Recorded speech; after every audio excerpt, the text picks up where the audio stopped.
happy.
And I need it on my first day, I bit at my legs. I need it on my first day, I bit at my legs. I'm in all kind of shit, I'm chillin', I don't get prosecuted. I'm in all kind of shit, I don't get prosecuted. I'm in all kind of shit, I don't get prosecuted. I'm in all kind of shit, I don't get prosecuted. I'm in all kind of shit, I don't get prosecuted. What's up? Good morning. How's everybody doing today? Got GME going. We're gonna get right into it. If you're new here and like the stream, as a matter of fact, let me do something real quick. I'm gonna do something real quick. What I'm gonna do is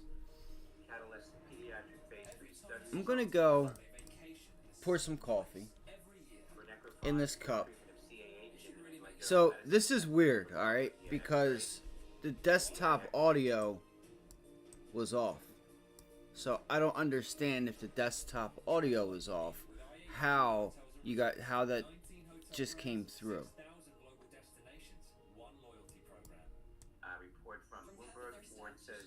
So, but yeah, what's up? I'm Justin. Hit that like button, subscribe if it's your first time here. Welcome. If you have any questions, throw them in the chat down below. And I'm gonna go grab a cup of coffee because I didn't even mean to turn this off. Like, people are getting so excited right now about GME, and you know, you do have some volume on your side here, but a lot of that is some selling pressure up there, and we're gonna get right into it. You know, we'll talk about it here. Be careful. All right, they're just probably gonna sell it off all day, and you might, you know, this is just I think a lower high that's being put in personally. I'm not getting excited yet, and maybe that's a reason to be excited. Okay, because I don't trust the move. So, you know, we just have to find out. It's really about it. So, that's that. I haven't even looked at AMC yet. So, if we do get this double bottom, so you're sitting right now with a double bottom, but you also have a double top. But that area up there is a, what is this? This gap fill would be 48.50. So you almost filled the gap. You almost filled the gap. And what we'll do is we'll go ahead and put the level there right at the gap, which is that previous double top there.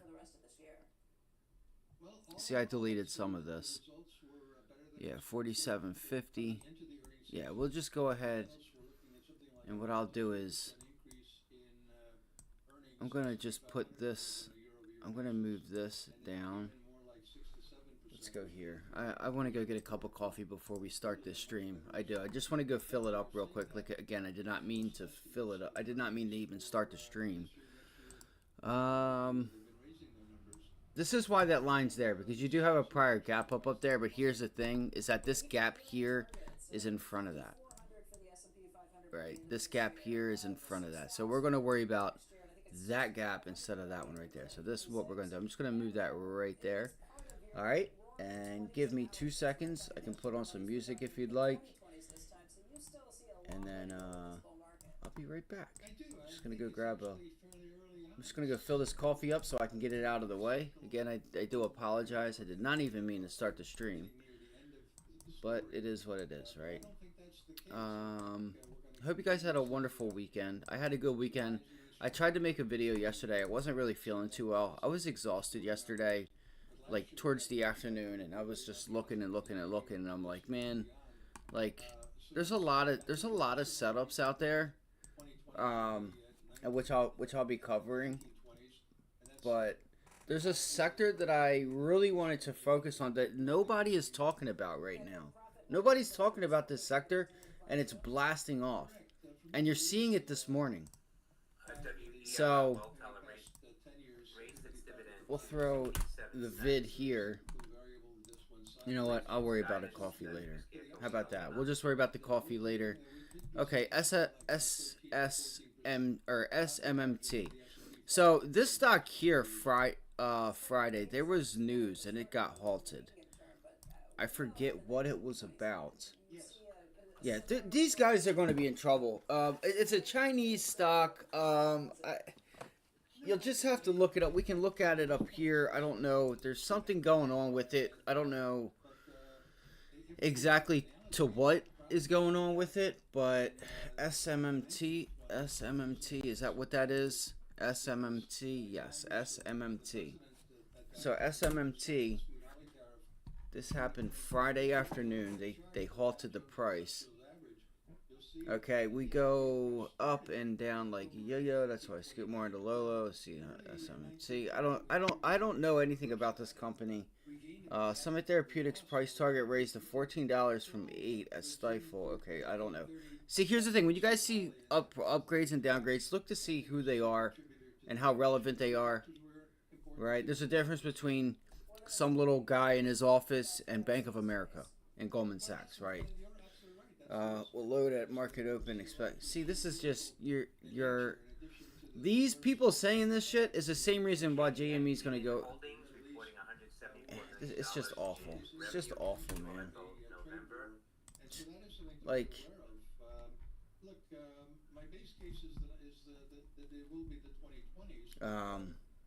So Dave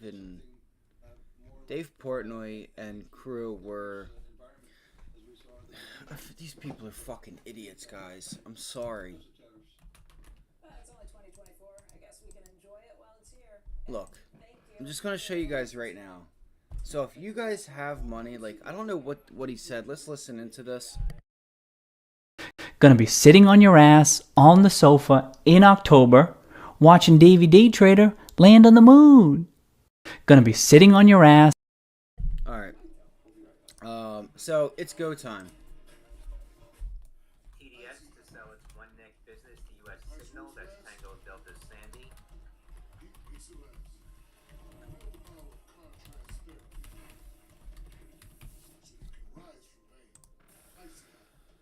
You have to break above this level, guys. You got to get above 45. And then what happens if you get above 45? Let's talk about it. I'm going into the charts now because I'm getting my trade ideas right now.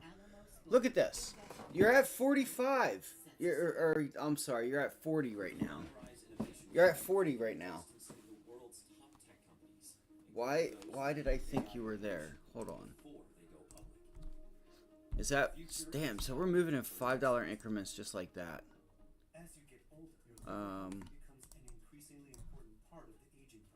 I don't know, man. For anybody that's trying to be a part of the hype or thinking about it, I would be careful. You have to break above 46, but here's the thing. I feel like they're going to get everyone excited, and you're just going to get that. You're going to get that gap fill. You know, I'm not going to say that it's going to not fill the gap and go higher, or if it's going to reject the gap, because I don't know. Okay, I seriously don't know. I don't know how much money they can get into this thing. But I will say this: you don't have far to go. As soon as you break above 40, this level right here at like 45, you have a gap at 48. Just be careful. Just know it's there. You know, I just don't want anybody to just fall for the hype. Like, the whole point of this is to make money. And if these people keep crying that the market is rigged and they're not making money, but they keep doing the same thing,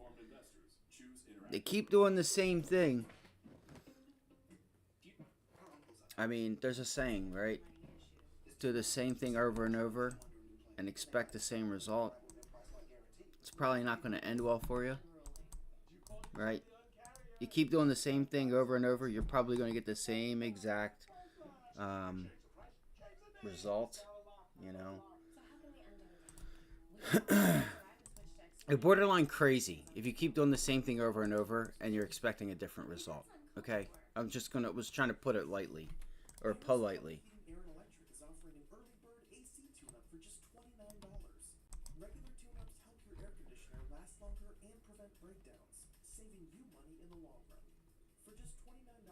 Holy shit, these people are so fucking stupid.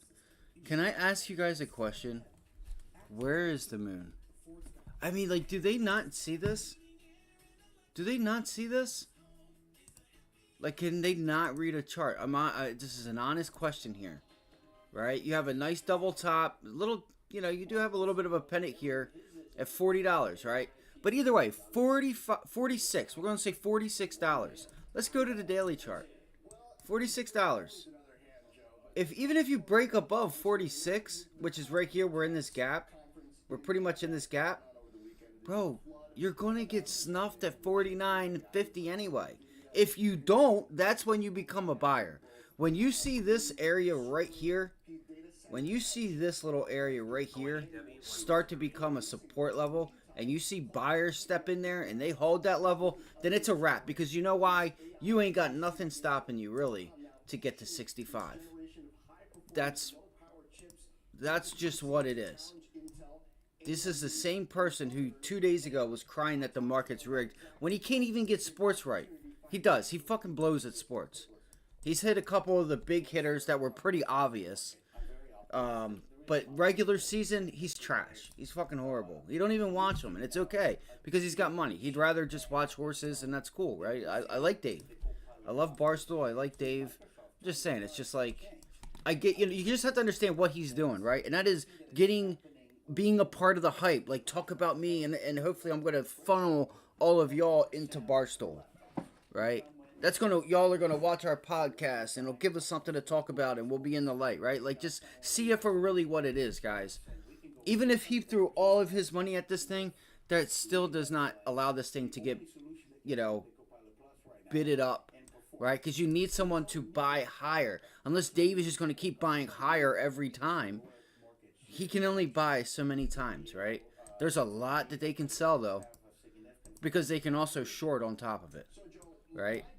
They can sell the stock, and then they can short the stock. So that's double the pressure right there. But it is what it is, guys. You're in the range right now. $40 is acting as support. It's like $38 to $40, like a $2 range. And 46. You bust through 46, you're going right into the gap fill. Just because you get through 46 and it's double top doesn't mean you see something like this where it just, you go up, you get a long tail. It might even look like this, right? Where it just goes up, and you get this long tail, and then it's on. And then they break it, and then they break it. And then they bounce it back, and then you get short at 40, and then we look to pull it back, right? Then we look to pull it back for a long day. Listen, just go with the flow, right? What happened last time? We came in with a huge gap up. They took, look, this is what sucks, is that we were at $20 Friday, 23, whatever. You just gapped up to $50, $48. Like that, the move is gone. Like real money, listen, you're going to have traders behind this too, right? They're just going to do what the chart tells them to do. This is not like the market is crooked, this, that, and the third. It is, okay, do we break this gap? And if we break the gap, just because we break it doesn't mean that we've held it, right? We need to break through it and hold $50. 50 to 48. It's a $2 range. Okay? Outside of that, you're just turning in a resistance.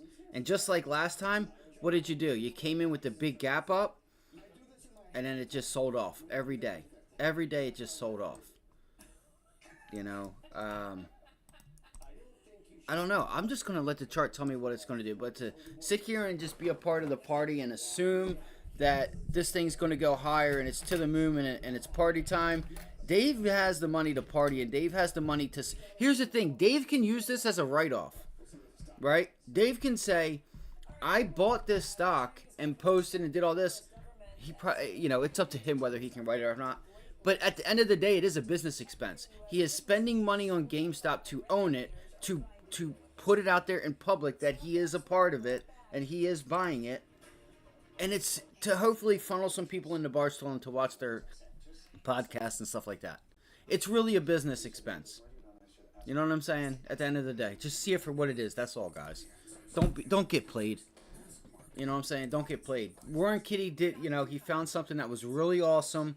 He was able to reach out. He used the tools that he had, which was YouTube and stuff like that. And listen, I give that guy all the credit. Right? It was just a simple, hey guys, these guys are, you know, kind of making money, and this thing, they've trashed this thing down to nothing. Like, this isn't dirt we have here. This is good, solid, you know, pay dirt. This ain't just topsoil. This is pay dirt. There might be some gold under here because, you know, we get to digging and something might show up. And he just was consistent. He bought some, gave himself time, posted it on YouTube, talked between others. It was like, yeah, the earnings aren't this terrible, right? They're just, you know, they're thinking that brick and mortar is done with because of Amazon and all these other things, that like brick and mortar was going to be completely gone. That wasn't the case. You saw Uber and everything like, oh, people aren't going to go nowhere. Nobody's going to do nothing.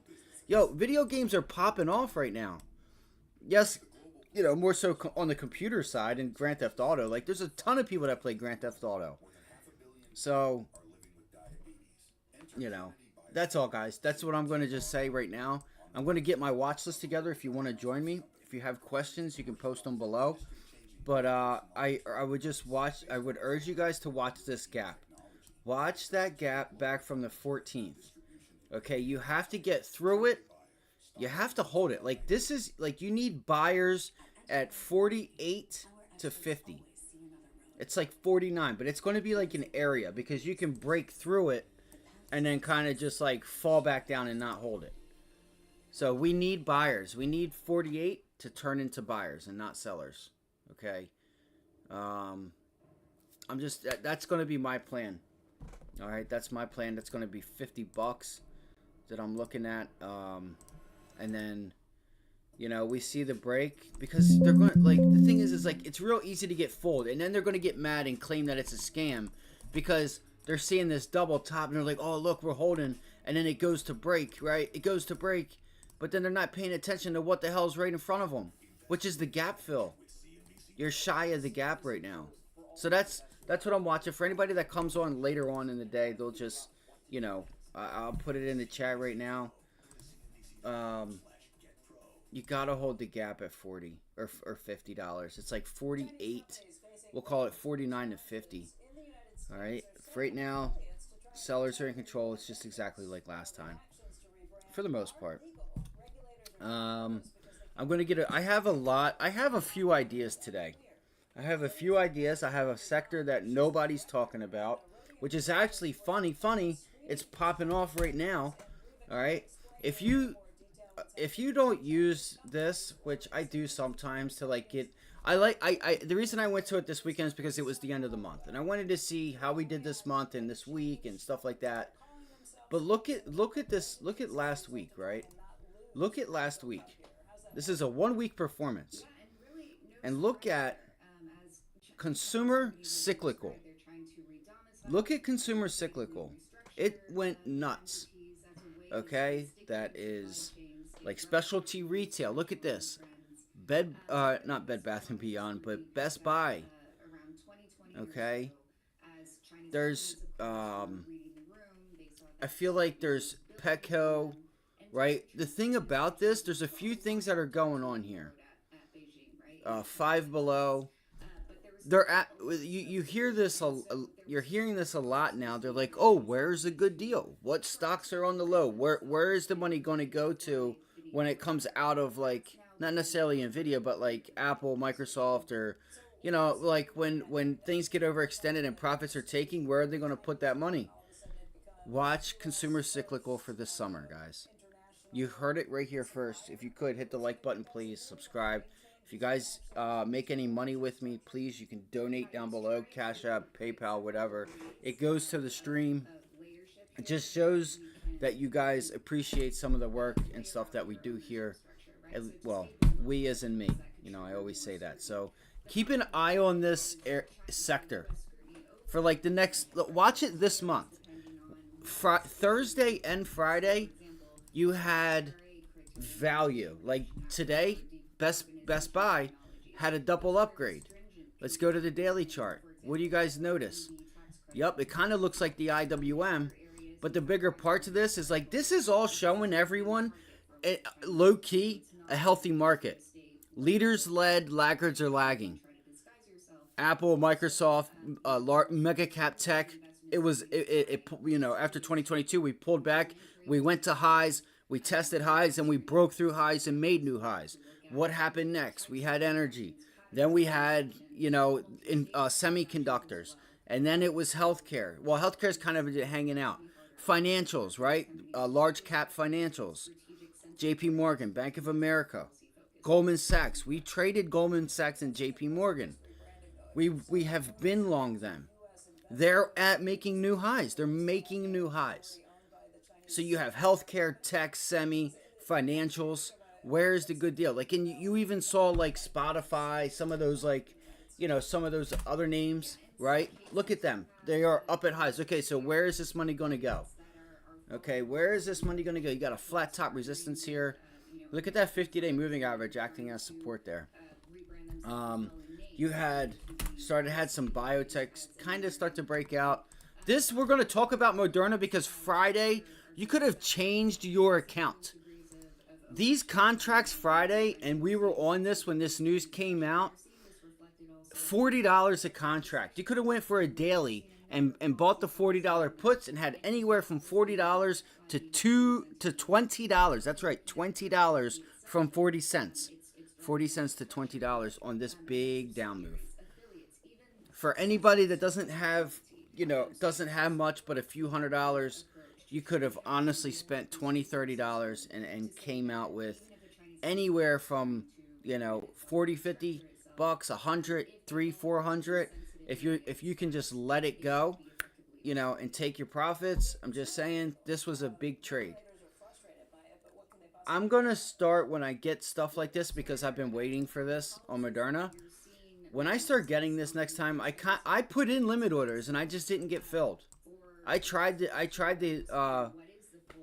get short Moderna, and I didn't market order it, and I kept trying to limit order, and they just kept bumping it up. I'm like, dude, like, it got to a point where they were killing me, and I'm like, on a daily, I can't really do it. Then I seen what happened. I'm like, man, this thing just slumped out of bed, and I watched those contracts go from 40 cents or 40 bucks, you know, to $2,000. It was insane.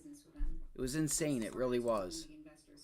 So it was the $50. It was the 150 puts that I was looking at, and within, you know, an hour and a half, it was $10 in the money, right? And you're paying 40 cents for it. So it's all good. I should have did my due diligence on that. So you know, that's that. This is actually going to be one of the stocks that's on the list. All right. Let me keep it moving. Let's just go. Let's go look at the markets real quick. Let's go see where we're at. Let's get this stuff started. So we've already talked about GME. If GME ends up breaking out, let me know. All right, let me know, and we'll. I'm not getting long GME, guys. I'm just gonna be honest with you. I might just grab puts and up at that gap fill. If we struggle, I may just go ahead and grab some puts. Like if we keep testing it, I'll probably end up getting short. All right, so what is the first thing we're gonna do? Friday, take a step back, right? The Dow last week, like I'm talking Monday, Tuesday of last week, was just falling, and tech just kept grinding us higher and higher and higher. So the SPY and Qs were holding up while the IWM was kind of like, it took a little bit for the IWM last week, I thought. Yeah, it was like just hanging out, right? Like just putting in a range. And the Qs were going higher and the SPY was just making it higher with it, but the Dow was slumped all week. Look, all week it was pulling back, and we took notice to that. And it's like, okay, we got some serious divergence happening. All right, I just want to talk about right now because it doesn't really pertain on what's going on in the market right now, unless you're trading large cap, mid cap stocks. Today we don't have any data, I don't think. No. Do we have ISM manufacturing today? Hold on, let's see here. We have a ton of data this week, so listen, don't get yourself tossed around. Know where resistance is, know where support is. If it holds, get long, give it some time. Yes, we do have ISM manufacturing at 10 o'clock. So if it looks like we're getting ready to like hold a level, be prepared for a shake and bake and that level maybe not hold, or maybe it does hold. All right, because you'll notice sometimes when you have data, it can kind of shake you out a little bit. Like it can make it look like it's going to hold that support. It make that pop off of the level. You're like, damn, this looks like a really nice setup, and then it just falls because there's data there. At least that's what we've been noticing. So you have a gap fill here at like 530. It's like 528, 529.80. Okay, there's our gap fill. All right, that's our gap fill. Let me go to flexible grid real quick. I'm going to take this off. All right, and I'm going to get everything ready to rock.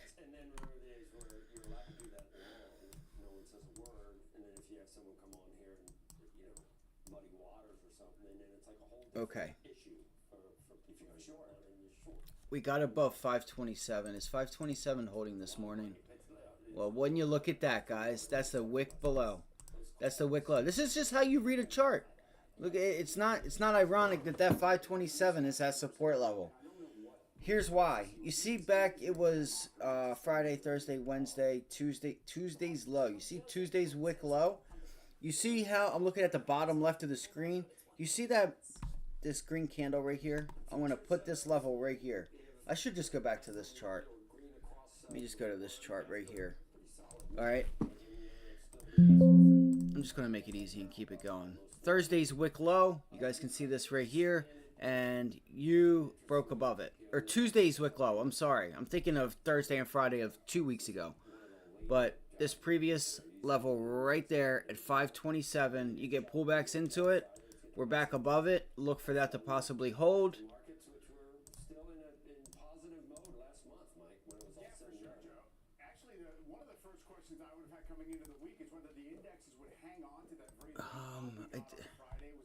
I don't really care to have that. That's a nice support zone right there. I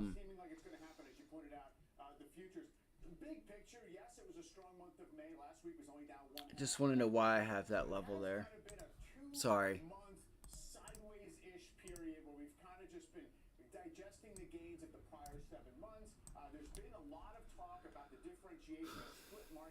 Was that 530? Yeah, 530.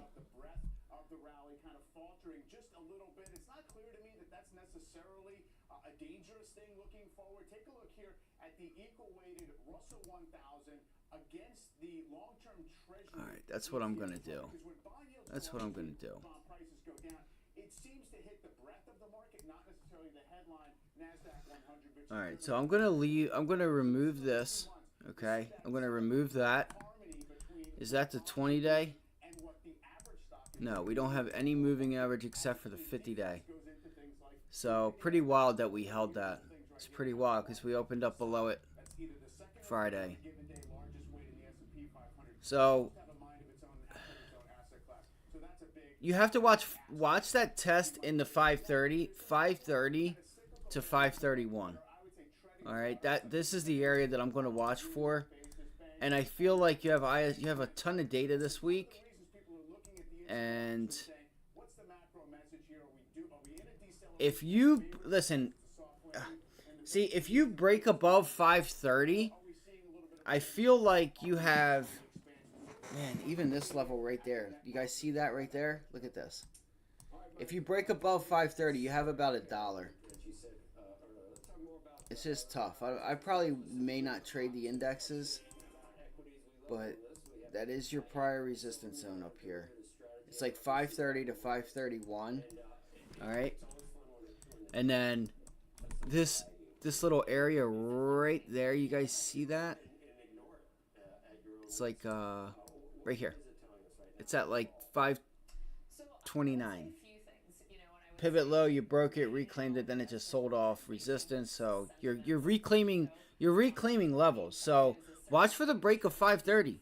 Write that down. If you break above 530 and identifying what sectors are leading, what's going to cause you to get above that, to break above 530? Well, technology, healthcare, and financials. If those three markets are going up, semiconductors, Apple, like, Amazon, maybe Meta, like Microsoft, Apple, NVIDIA, and you have some either healthcare or financials behind it, right? Either one, chances are you're going to make it because you're covering half of the SPY, over half of the SPY, just with tech and financials or tech and healthcare.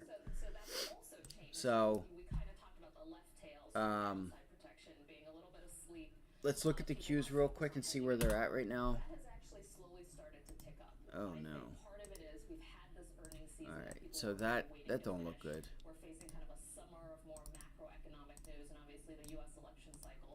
That don't look good. I don't know. Oh, that's the 20-day. Okay.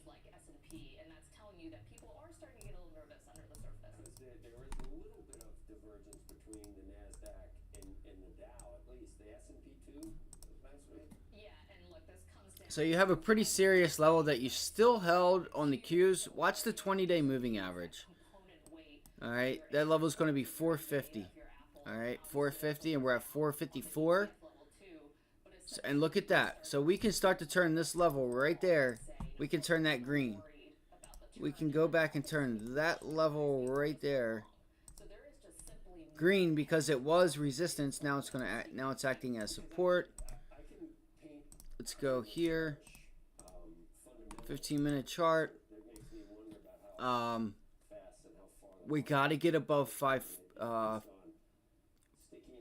or I'm sorry, not 5, but 454. You got to get above 454. The Qs is 454. So maybe I'm going to keep this as resistance. And I'm going to tell you guys right now exactly what I think. I'll tell you exactly what I think is going to happen. All right, I'll tell you exactly what I think is going to happen here.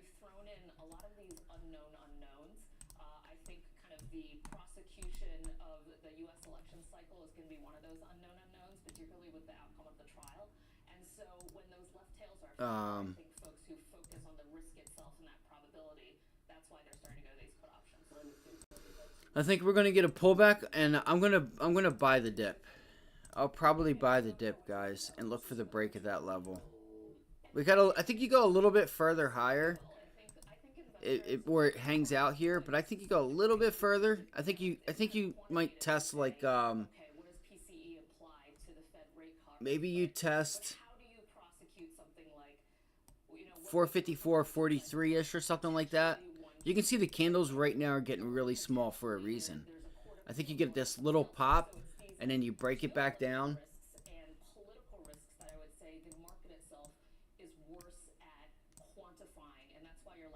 And then I want to look for a test of like Friday's close. I want to pull back into like Friday's close, and I'll probably look to be long technology. Because I think the Qs can break that level. I truly do. I really do. And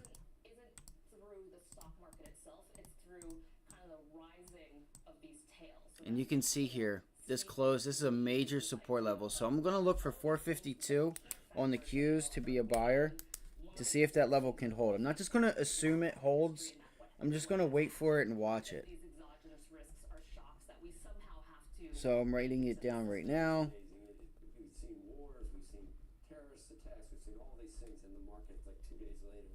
And I have another big one, guys. ARM. I'm going to be watching ARM. And my thesis for this was that we get a pop and then it pulls back. And on that pullback, I was thinking about on the pop to get short because it looks like it's, you know, we're going to go to it, but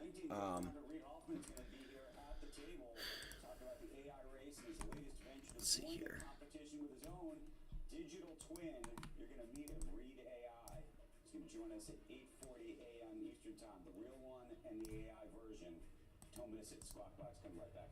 Let me make this a number 2. 452 holds. Long. Bada bing, bada boom.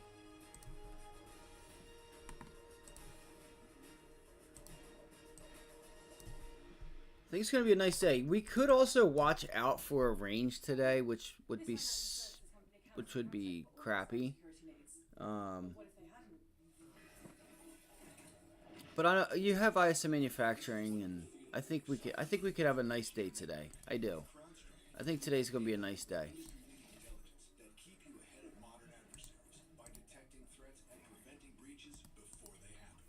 All right, let's keep it moving because we only have so much time here. We only have so much time. Daily chart, 20-day moving average. Again, test the Friday's close. Pullbacks into Friday's close, and I want to look to try to be long to break this level. You have a gap fill. The gap takes you up to 459. This gap takes you up to 459. You could technically say that that's like a one-day island reversal. Am I wrong? Am I wrong in saying that?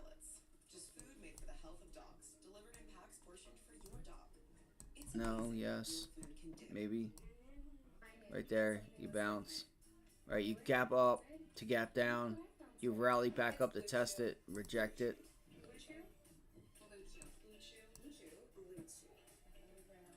Alright, either way. Did anybody do anything cool this weekend? Like anything fun? Alright, let's go. Alright, so let's go to ARM real quick. Alright, so that's semiconductors.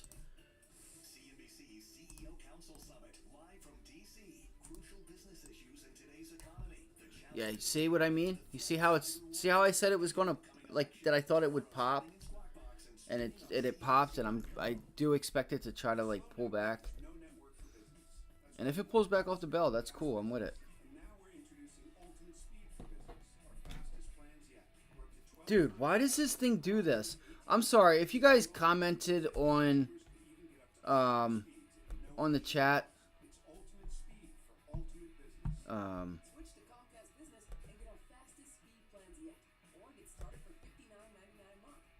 I was just having some troubles here. Oh my gosh, come on, bro. At Harris, we know what a nightmare a backed up drain can be. That's why we offer our 93-year free drain clearing special. For just $93, All right. we'll send one of our certified technicians out to clear the problem. And if for some reason we can't get it, it's free. Don't wait. Contact Harris today and get your drain flowing. Let me see here. All right, cool.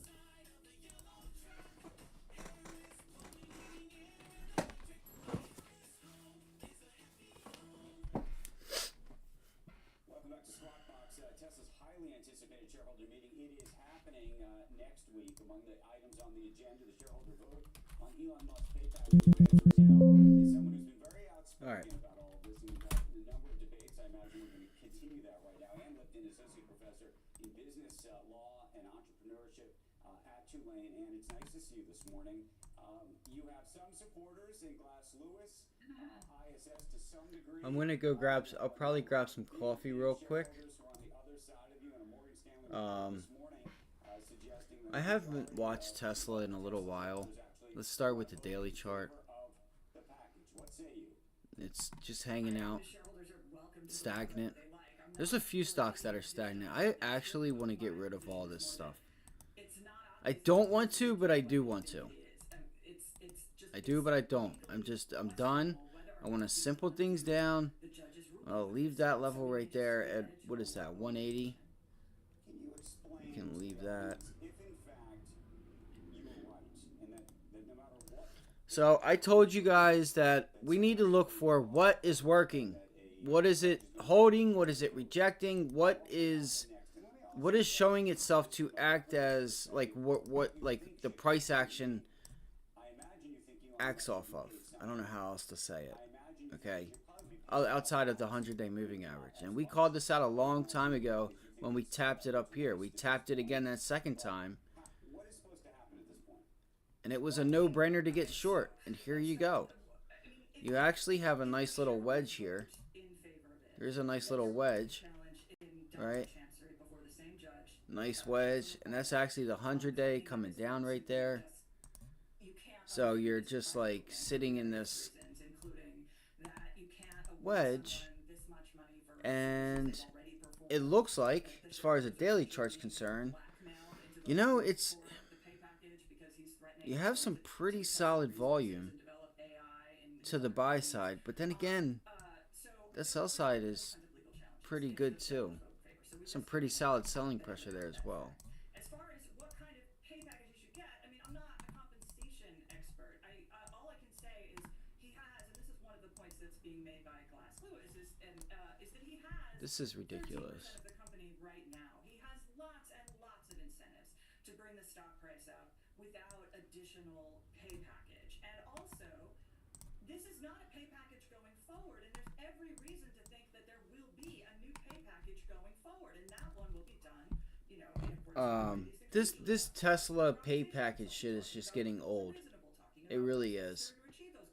and that's all possibly on the table. And every time they bring somebody on CNBC, you're like, I guarantee you they're going to say that he shouldn't get it. And what happens? They shouldn't get it. Like, why do they make it so obvious? Like, that's what I'm starting to not like CNBC. At least the morning time. The morning time is a waste. They need to be worried. They're not worried about talking about trading and like market movers, and that's when it's important. All right. So we're above the 20-day. We're holding it. We're above the 50-day. We keep rejecting the 100-day moving average. This has been floated. I mean, anyone can file a lawsuit. Remove. The doors of the courthouse. Remove. All right. We know the 100-day moving average is resistance. Let's go to the 4-hour. I said a while ago that I thought Tesla had to revisit like 165 or 164 after this earnings gap up. That I was like, man, we never tested the gap fill. Sells non-core content management software and PR media distribution assets. That's Golf Alpha Michael Echo, GAME. And I said we could circle back around to test it. And I know my buddy Mark was on here like upset. Not upset. He wasn't upset. It was just like, oh, this. Like, you know, he is right, you know. But this level right here, you see this minor level right here, it's like 155. You did hold this as the whatchamacallit. You held that 155 level. So what is that, 155? And I said like 150.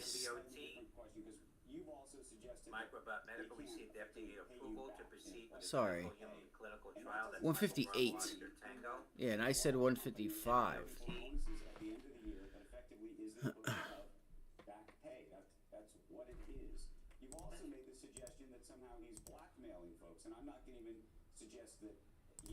I'm actually going to just look. I'm going to use my eyes to figure out what is the probability of... I mean, honestly, this thing has some... I don't want to do this, and that unto itself, it sounds like to you, would be considered blackmail, and I don't really understand that because everybody has... We keep rejecting 179 or 180. That's not at all what I'm arguing. He absolutely This thing is flat, y'all. Like, for real. It feels like they're waiting for the pay. And they're talking about it right now. Dude. I'm not even going to trade Tesla today. I'm just going to be honest with you guys. I'm not even going to trade it. Alright, I ain't even going to trade this thing. I mean, unless you get to 180. You know, we could look for a rejection off of 180. I actually might be interested in that. But I just don't think you get that much downside that makes it worth it to try to get short off of that level. You know, maybe you do. Maybe you could. But I feel like you could just reject 180 and then you're right back testing 178 and it holds. You know what I'm saying? Like, you could just be stuck here until, like, something happens with his pay or, you know, whatever. So 100-day moving average for me is where it's at, right? We get above here, I'm going to look up to the 100-day and that wedge that's forming on the daily chart, and I'm going to use that as my go-to. And that's going to be... See, I don't want to use that either because that's... Let's see. Because the 100-day will let us know, so I don't really have to type... I don't have to put a wedge in there. I don't have to put the wedge. No, because he's already been using Tesla's engineers, so that's another resource. And competition is considered to be a violation of fiduciary duty. You're not supposed to directly compete with the companies that you head. So that's the problem with simply. So if you were saying, he said you're not supposed to compete. She said you're not supposed to compete with the companies yet. Bro, he owns the company. He owns both companies. Listen, I'm not sure that XAI is planning to use Tesla's like, look at data. her. I believe that XAI is Look at her planning to face. use Like, Bloomberg reported it. That's all I data know. from X. No, Bloomberg reported that he Look. said he was using Tesla's data. So that's the public information. That she I just looks like, no, I don't want him. If he was not using Tesla's data, would you feel differently? He making too no, much. because he's already been using Tesla's engineers, so that's another resource. And competition is considered to be a violation of fiduciary duty. You're not supposed to directly compete with the companies that you head. So that's the problem with simply. So if he were saying, "I will quit," and this is what you need to get me. All right, guys. So look at what we're gonna keep it. Tesla 180. All right, that's what I'm gonna look for. 180. We're still left with, well, what are you paying this old package for? That again, a court, it may be overturned on appeal, but it hasn't been yet. You know what we could look for? Let's see. Friday, Thursday, Tuesday, right here. Friday, Thursday, Wednesday. I'm sorry. Look at that level right there, 170. This is also what I was talking about, was 178. You go up to 180 and you reject 180. Is it worth taking that 180 and pull back to 178? For me, not really. For me, not really. That's not what I want. I need at least 3, 4, 5. I need at least 5. I'd like to be on it on like those days where you do $10 to $12. But major resistance level here, and you pull back and you could find yourself in some support right there at like 178. All right, 178. And in just seconds, you can use the free calculator at abacuspays.com to learn what your policy might be worth. For many of my clients, selling their life insurance to Abacus was right for them and their estate plan. Don't sell or lapse your policy without going to abacuspays.com. So you guys can see here, There are no fees and no obligations. that was last week's support and resistance level at 178. All right. Resistance at 180, support down at 178. You could consolidate today.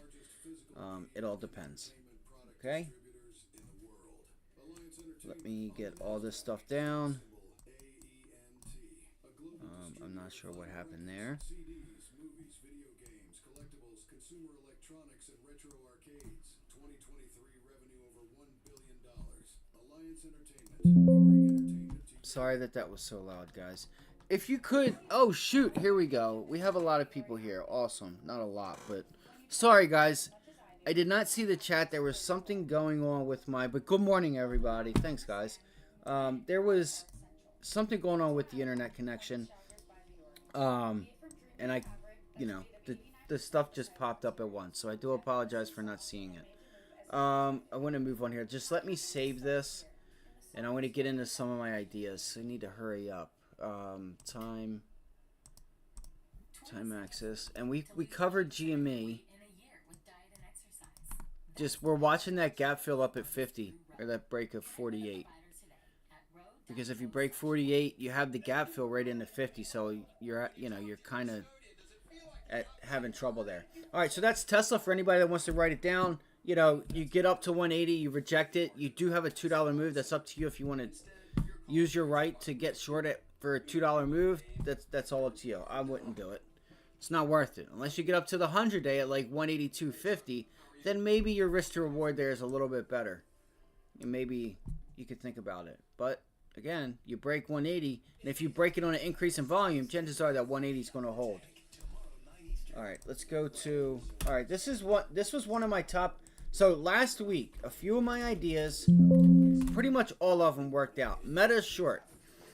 We set up at the 50-day and up there at 480 to get short. This was tricky, I will say, because you had to sit on this thing and just like, you know, give yourself time and let it do what it needed to do, because it just traded sideways. But in the morning and like literally the very end of the day, it just sold off.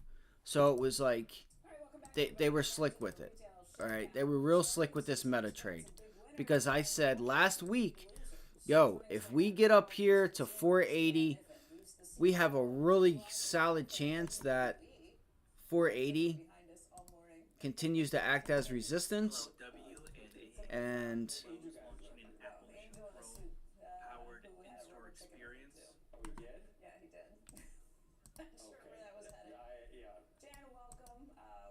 there we go. I'm going to do this, make this a number 2. All right, so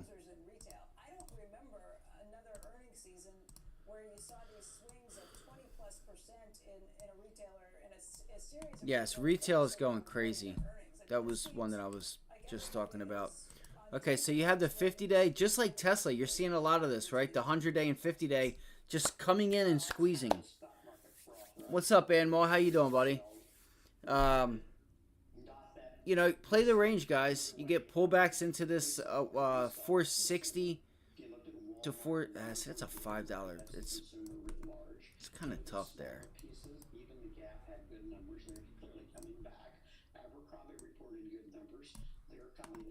All right, so here we go. We're gonna locate our first possible support zone. That's at 465. 465. So if you look across the group, you certainly see plenty of people reporting good numbers. In retailing, we always have people that aren't winning, and we see that as well. This minor resistance level at 472.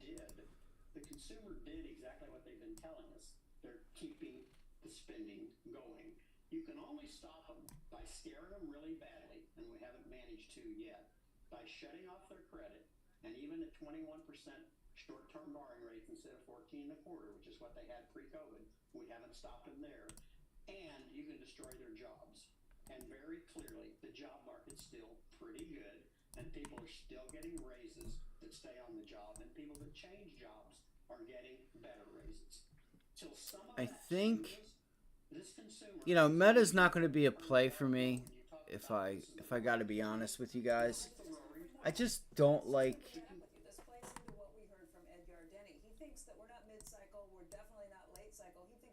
So we have some support here at 465, and then your resistance is up at 472.50.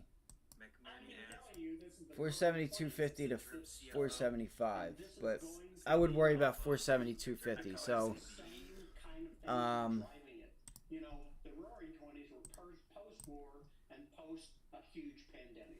if you get pullbacks in the Friday's close, I would look for pullbacks into 465. You could probably get a long into 473, 472.50, and that could be a pretty nice trade. If you want, if you.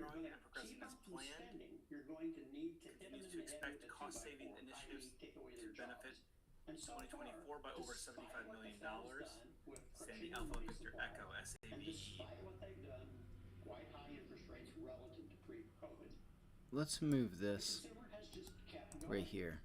And I don't mean to go, really stop I don't mean to take so long, rates guys, staying up long but enough, we will slow down jobs. We I will want give them to more. bring that up a Right little now, bit. like I said, you're paying 21% for short-term credit instead of 14 and a quarter. If you moved across the street and bought the exact same house, Wait. What's going on here? Okay, 465. Appointing Scott Harrelson as CFO. Hotel Tango Zulu, HTZ. So now it's just a question of where do you spend it?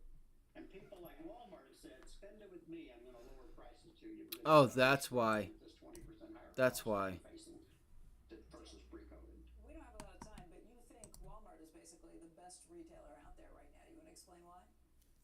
Walmart's the best retailer in the world. Costco's second. Home Depot's third. And Dick's Sporting Goods may be fourth. And I can explain that because Walmart has had the capacity to reinvest in their business, and they have done it all through COVID and right up to now, developing better technology to get the consumer. All right, here's how I would play this. For anybody that wants to look, this is a trade idea here for you. Faster than any other retailer, and they're making therefore their distribution system more efficient. And I think you can probably get back to that gap. Yeah, you have a nice gap up there. And you're doing the right things, you and Amazon can sort of start mopping up the world. And they've done everything Amazon does, right? They put in Illuminate, they put in... Yeah, pullbacks into 465. Yesterday's closed, and you could look for some support. Okay, so that is a 5-minute chart. It's a huge battle, and when elephants like that dance, people's toes get smashed. And we're seeing a lot of smashed toes. Jan, thank you. We will have you back to talk more about it. Great to see you. 465. 465. Okay, 465.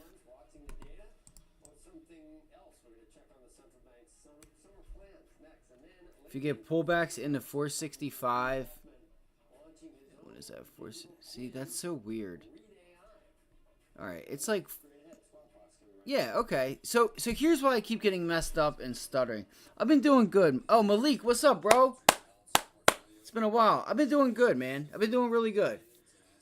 At least I could be doing better as far as the trades, but the trade ideas have worked. So that's all that matters to me. If you guys see this, and you know, this was the top idea last week, was to get short Meta up at 480. Look for these pullbacks into 465. So what I was getting messed up is how close, like how big these numbers are, like pulled back together, right? Like this is like if I look at this chart on my monitor, it's so, because the monitor is so big and I don't see it how you guys see it. Pullbacks into 466 to 465. We'll say yesterday's close and 465. Really, I want to try to be a buyer here, and like this looks really small to me, but it's actually a long range. 465 right there, right? And then I pull that up, and I'm already at 466. That little bit, this little box is $1. So I'm going to look for that area. And again, like I said, I think we pull back there now, and we look for a long, like kind of like right off of the bell.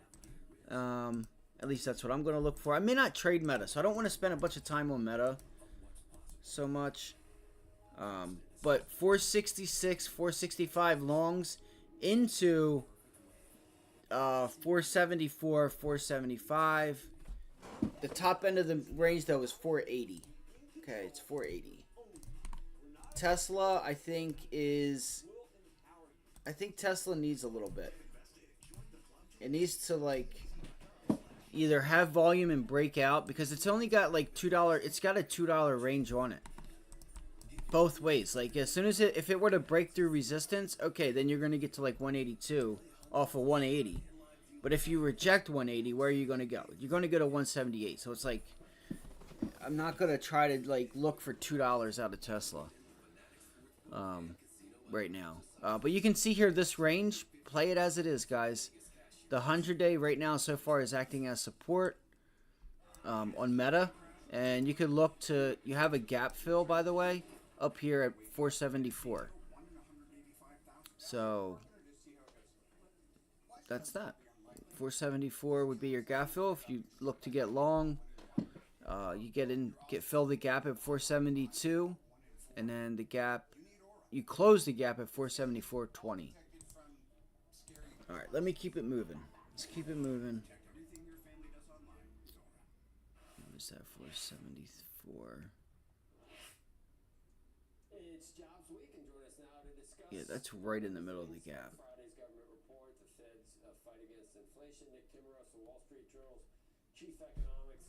Let's keep it going. ARM. Let's go to ARM. Something that struck me as interesting last Let's see week, here. that's when someone made the case that the risks are really. Let me actually write Meta. And they were talking, and I was saying, Wait, I already. so dead set on cutting right now, given all the things that we're seeing in the market, and it just seems like a pretty good time. Consumer spending, all the things we're seeing. Intel, I can look at it. I think you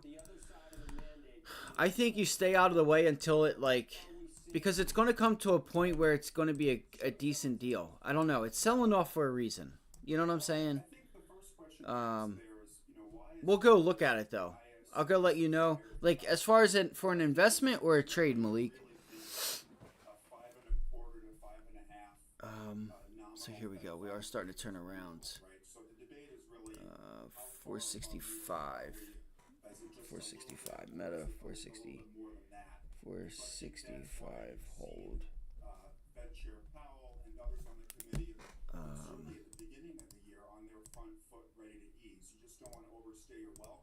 Yeah, I think Meta could give us a nice long into the gap though. If we get long at like 465, and let me go over here and I'm going to go to Intel for you.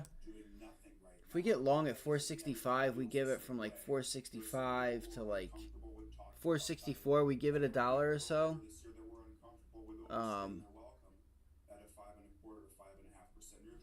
We have a nice shot to get to that gap fill, which could be a really nice trade. All right, that's 465 to 475. That's a nice $10 move on Meta. All right, let's go look at Intel. I think Intel, I don't know what's going on with it, but just about every other semiconductor is like, okay, I got you. Here's what I would do. I would say this thing not only, look at this setup right there on that daily chart, right? Look at this daily chart. It got slammed under the level, and then it turned it into resistance. I don't know if they have any new products. I don't know about news and stuff, but look at that level right there at $32. It gapped below $32. And look at their earnings, right? They were making 40, 50 cents. This one they brought in 18. There's always money there, okay? I personally would not allocate a lot, but I don't know. That's up to you if you want to catch this has got some nice volume to it. I will say that. So you do have some institutional buyers there. Down here at $30. So you could look to be a buyer there because, I mean, I don't know, man. Honestly, Malik, look at this thing. This thing has been dead money for a long time. It's not participating in the rallies. Even 2020, it went back to the previous high, while everything else was making new highs. And all Intel did for the 2020 rally was test it didn't even test the previous high. So this thing is in trouble, bro. I really feel like the stock itself, like having an Intel on your computer is a good thing, but owning this stock is a whole nother thing. So I wouldn't compare the product to the stock. You can't. Because their product is actually kind of trustworthy and, they have a decent product for the most part, but I feel like there's a lot of competition and everybody else is more interested in the competition. And I don't know if there's like reasons if the business is ran bad or not, but looking at this chart, I wouldn't buy it. You'd have to like just I'd have to like make it free. I'd have to like make a bunch of money on a trade or like just shift a little bit of money and say, you know what, I'll just buy a few of it just to see if maybe they get a new CEO. You might see that happen. You might see them get a new CEO. Or something's going to have to happen because this thing's going to be back down in the 20s if they don't. It's unfortunate though.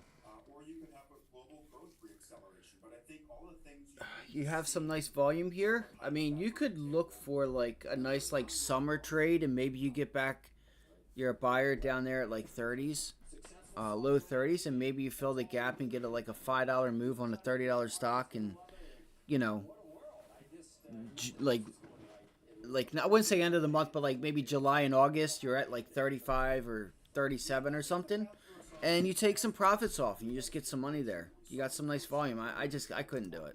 I can't do it. Unless there's news here for this, but everything rallied. So, and it's holding right now. So you could look for even a trade today, 31 to 31.60. It's just not for me. Me personally, it's not. I would much rather, instead of Intel, right? I would rather have, and I know it's turning around now. And listen, we bought this. And I kept telling people, yo, this thing is paying. Look at Starbucks. This is a solid company that you got like a really nice opportunity to buy a company that 10 years from now, it's still going to be here and still rocking. All right? There's still, at the end of the day, there's still a lot of money that flows through Starbucks. And I want to be a part of it. I think this was one of the best buys in a while. I could see Starbucks like in some time like an Intel where it just does not perform. They have a good, some people have a good following and the product's decent if you know what to order, but just the stock is like completely different, right, from the product, and it just doesn't perform for whatever reason. But this has made new highs and stuff. Like the fact that Intel didn't make a new high for 2020 with all the liquidity that the Fed and the government and just everything that was going on, and it couldn't even make a new high in 2020, why would anybody want to buy it? That's what I would say. You know, if it can't make it in 2020, what makes you think it's going to do it in quantitative tightening? You know what I mean?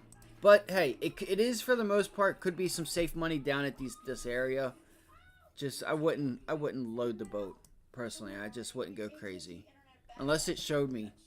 You know, you do have nice volume, but that's what I had. That's all I have to say about Intel. Yeah, they built a chip. Yeah, but that's the thing is, so long maybe it catches up to complete market share from TSM. I see. So TSM.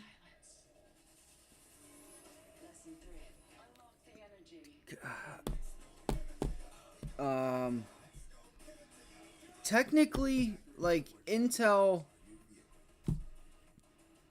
You know, they kind of do the same thing, but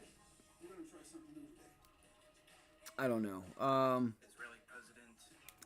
don't know. I have no comment on that because I don't really know. Because like what I'm thinking about is the actual production, right? And I feel like TSM does things a little bit different, but Intel. But I feel like they could both be doing kind of the same thing as far as like automobiles and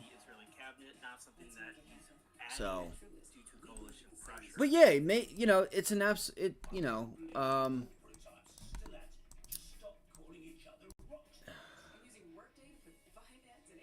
you know, they could. I just feel like here's the thing that I'm also thinking about. On top of all this, right?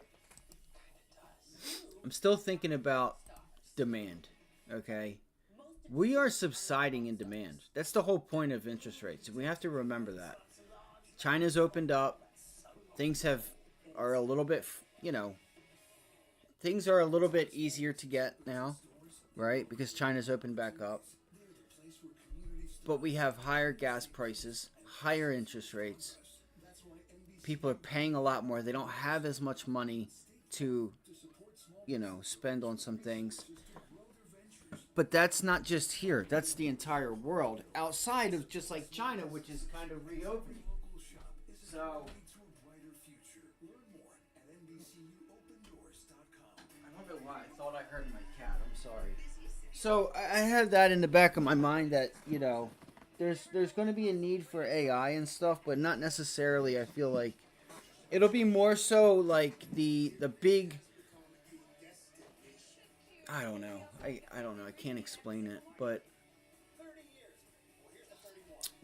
let's just see. I think where Intel is like Intel is like you can definitely nibble on it because it's trying to find. It's been sitting down here for a little bit, so yeah, I can see why you would want to, but like look at this. If you do not hold this level here and try to bounce off of this level, which is actually I'm actually gonna put this here right now. If we don't bounce off this level and try to test 3150, I think this thing is in trouble. I do. I think it's in trouble. So this is a trade idea for anybody that wants it. Is there a DCA strategy used? What's DCA? What is that? AMD. Look, AMD's right at resistance. Okay, so you studied 20 plus years of Reed's writing, speeches, and interviews. What podcast interview do you think? Let's go look at the SPY really quickly, guys. I'm sorry. Let's see if that happened. Let's see if it pulled back and we look for the long. See if the market's starting to pull back yet. Just hanging out. It should start to do it now. Feel like the SPY should start to like pull back. Let's see if we can start getting some selling pressure in here. Like, watch this tape and time and sales. See if we get some selling pressure in here. Not a lot, but I do want another pullback. I want to see if we can get another pullback. And look at the Qs. Dollar cost average for NVIDIA. Oh, dollar cost average. Me personally, I don't dwell on stuff like that, right? Like Starbucks, it got hammered off of one bad quarter. I want it. Give it to me. And then I watched it, right? Not only did we buy it, at least, I did, and I gave out. I'm like, guys, I would think about, like, if you don't have to worry about money for 10 years, and I'm not saying throw a ton of it, but this is a spot where I'm buying, all right? We have a chance to buy a company that is still going to be here in 10 years. It's a good company. They make a lot, there's a lot of money just in the ecosystem of Starbucks. I want to own it. So we bought it, and I wasn't like, that's how I would go about buying things, right? I don't really worry about dollar cost averaging, but like Starbucks, like if something's just like drilling down to the ground, then yeah. If there's a reason like that, I feel like that I'm comfortable to say that I think like this is like Meta, right? Well, the thing with Meta is they weren't sure if the new products were going to work or not, or the money they were spending was actually going to work or not. And it turned out that not only did it work, other companies started doing the same thing, right? The Oculus and all this, that, and the third, because of like just everything you could do with it, practice for surgeons and just different things. Stuff I probably can't even think of. So they had to prove, which, it worked. But chances are, when you start seeing stuff like that, more times than likely the new product may not work.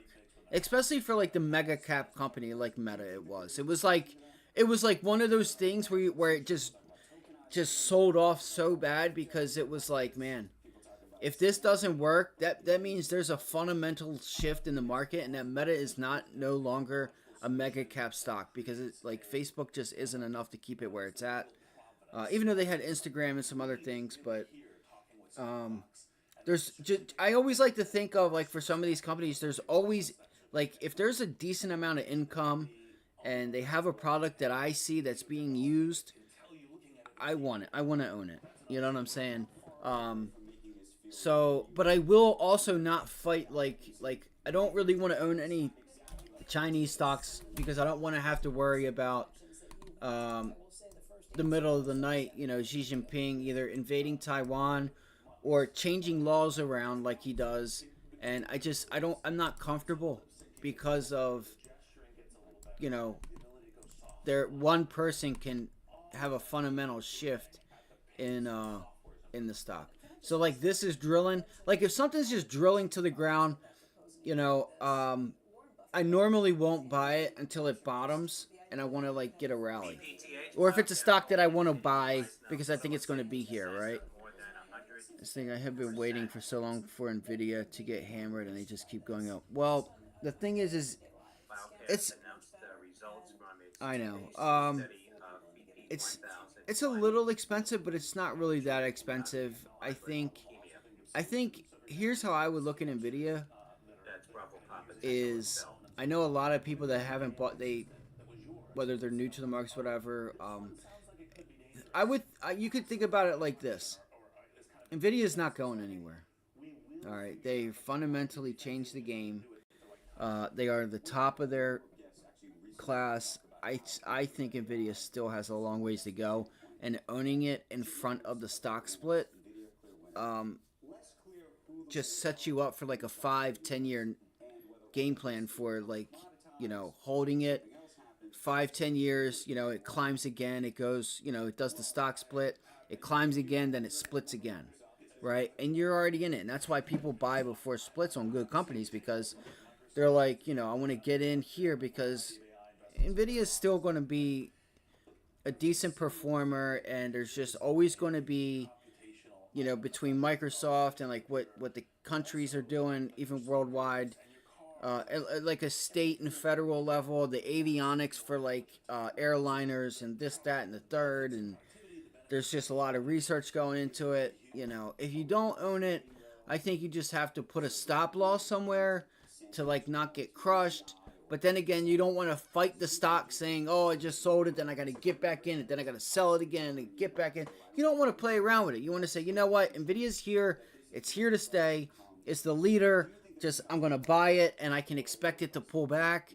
All right, because we don't know. We don't know if it's going to go higher. We don't know if it's going to go lower. Here's the thing, right? Anything can happen. We could get a labor report that just shoots. We could get a housing crisis, and that sends everything down. You just have to be comfortable with it and to understand the horizon. You're owning it in front of the stock split in hopes that 5-10 years from now, or even 3 or 4 years, you get that next stock split, because it goes from 1,000 to 100, from 100 to 800 again. Okay, even though they already just did a stock split 3 years ago, right? You know, so you just have to be comfortable with it and understand that they have cash on hand and they're still making a ton of money. They're doing a subscription service too now. So I would, if I were you, Malik, I would just say, you know what, it is what it is. Like, look at NVIDIA right now. If you're able, where's it at? 1130? You're at 1130. I'm not telling you to buy it, but what I would do is, like, if I didn't own this thing, I'm looking at the chart and I'm gonna say, you know what? Let's look here. Let's go to a month. Here's a month. Bit overdone. Oh well. But that candle closing at the high is a good sign. Oh wait, hold on. Specifically by any of these companies, really, though. I think Microsoft's developing its own technology, frankly, one day maybe to compete. Oh, I'm glad I seen that. There's a big sort of question mark about whether regulators would ever allow it, or whether they need to actually own the businesses. Well, I think, look, so obviously Google owns Gemini. Just let me remove this really quickly. I think that there is going to be lots of competition here, which I think is. I need to get a game plan. What is it? 8:55, guys. Sorry, Malik. So what I would say is, let's look at the weekly. I would just read the chart and I'd say, you know what? All right, we're at highs for. Oh shit. Damn, that's your level right here.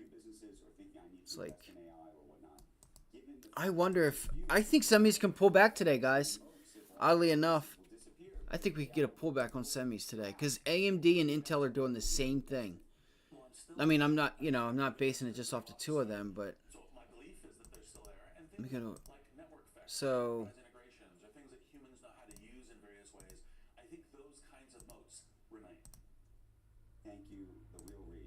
This is so weird. This chart is so weird, bro. Yeah, look. It just cracked it. It just cracked it. Okay, so that's really the support. Oh my god.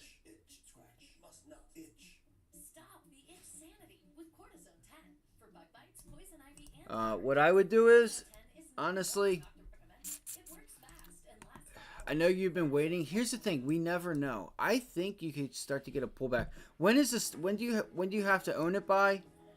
What is this? It doesn't. It's not giving me a date. What is it? Like a week from now? Yeah. So you have to own it by next Monday. Fuck. The thing is that they can remain oversold. So you just have to be comfortable with it and look at it on a 10, 15, 20-year horizon. I know a lot of people that don't just have, you know, hundreds of thousands of dollars to just throw around, like, to just, like, buy every dip on this, but, you know, it's not like, hey, we got $500,000 here. I think you get a pullback today. That's what I think. I think we could get, there's an opportunity for NVIDIA to pull back today.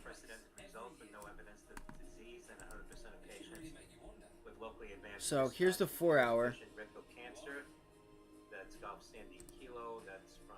Yeah, this is so weird. So resistance up at 1140.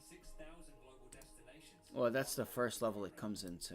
So I'm not going to have to long run.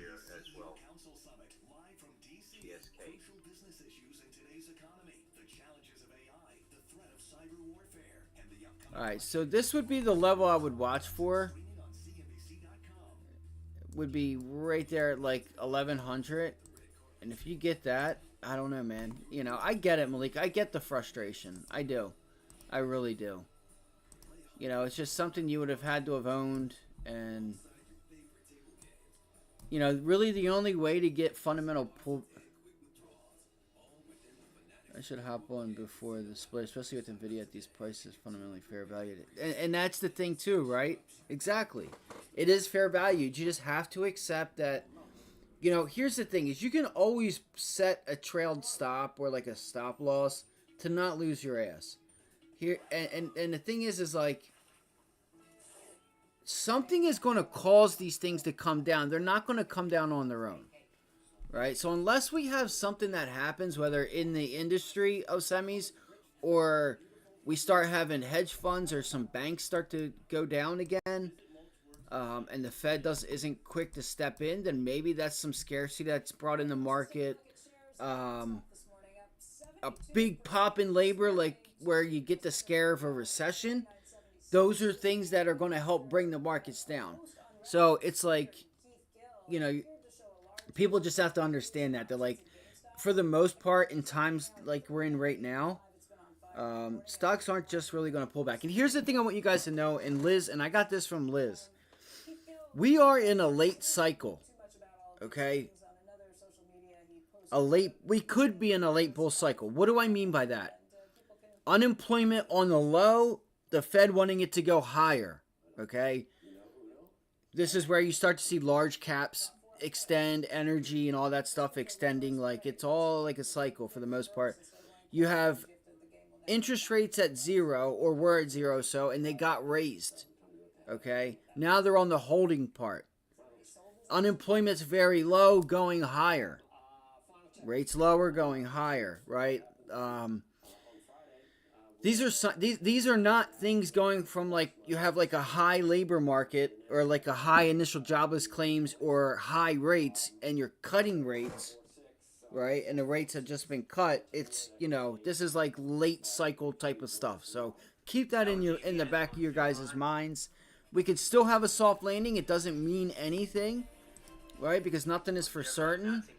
But you should expect within the next 2, 3, 4, 5 years, we are going to get some slowdown. It will come. All right. It's just to like what extent, right? Nobody knows. All right. There's been a lot of laws that were put in place so far. People have jobs. They're able to pay their mortgage and some of their stuff.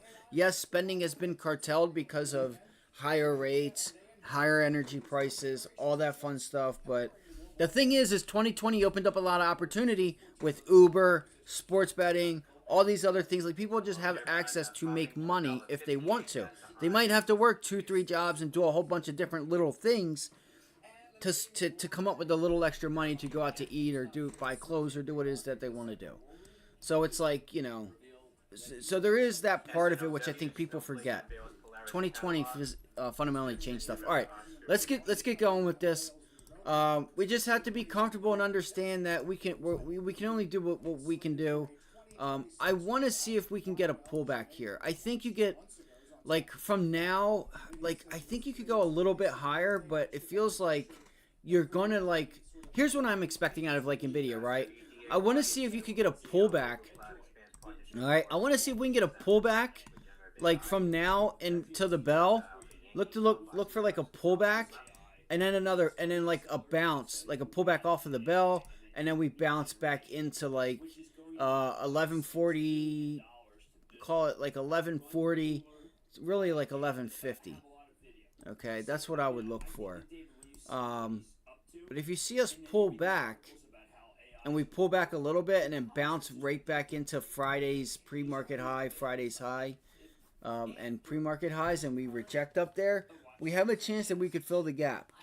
Look at the selling pressure that's trying to come in here.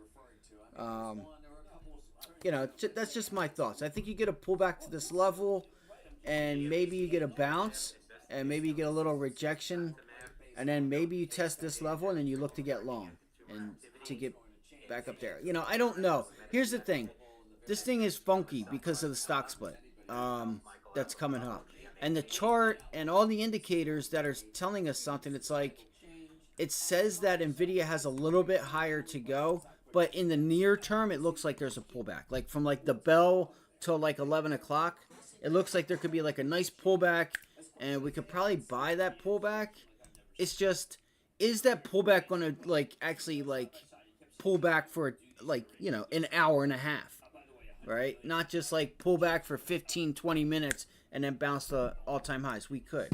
It's just weird trying to read this chart, right? It's just, you know, it just says to me 1120, you probably want to be a buyer. Look for the pullbacks to 1120, and then look to ride that back up to 1140, 1150. If you get to 1140, 1150 first, then there you go. The writing's on the wall. You're getting that pullback off of there, and that sets you up for an even better trade, in my opinion. Okay. Did GME get above that level? Let's find out. And look, so it's just holding here. So there you go. I think they're going to sucker some people into this, and people are going to get hurt. AMD, right? Look, AMD right into the 100-day, and Intel, same thing. They're all going into resistance. The thing is AMD has been the most, not the most, outside of Intel. It's been pretty oversold. So that's the 100-day, correct? Yes. I'm sorry, guys. All right. So we have the 100-day moving average right here. It's been resistance. I know it, ARM. So my plan for ARM was to get a bounce and look to short that bounce. And it feels like it's up at those areas now, which I haven't gotten into yet. But AMD, you guys can see you have some resistance up here. And the 100-day.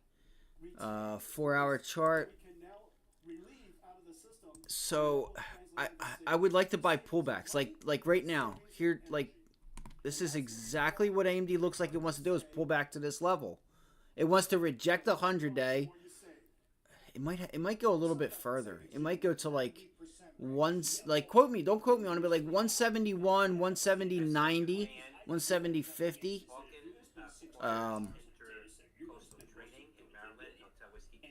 Yeah, it looks like it wants to go. It wants to just hang out up here, and I want to look for a pullback off of the bell. All right, that's what I want to look for. It's already started. Man, that's relative strength, bro. Shit. So if you looked at the 5-minute, the 5-minute's like decaying down, and it's just hanging out up here. That's what we mean by it can remain oversold. It could just sit here and consolidate. It doesn't have to go down. But I do expect like a little bit of like a little pullback and then bounce. Or you get the bounce you get that little wick up into like 171, and then you get that pullback down into 168. ARM. I want to look at ARM because this wasn't a trade idea that I had. Dude, what is going on with ARM?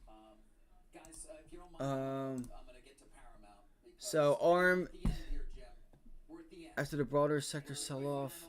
So the U.S. government imposed sanctions on the Middle East. What does that have to... Regarding AI chips. Okay, why would ARM go higher then?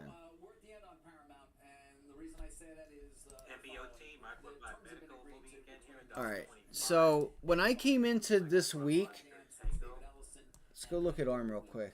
I'm actually going to go to this level because it's 9 o'clock. I do have to hurry up. I was thinking that we would bounce into, let's see, 3 minute. Okay, it's down. So we got Friday, we got long and short. Alright, I got short a little early Friday because I wanted to see what, because like what I did was I pushed preview my order, like preview market order, okay, because I didn't want to play around with the limit order. So I previewed it, but then it filled me. So I don't know if my glass cover on the screen just hit my phone twice, but it filled me on the short, and I stayed in it, right? So I said, you know what, we're gonna break out, which we did. We broke out, and I took the long off of VWAP, and I got paid, and I took that off, and I stayed in the short. I did that twice last week. I was in the same security in both sides of the trade, which I don't like to do. I hate that. I hate doing it.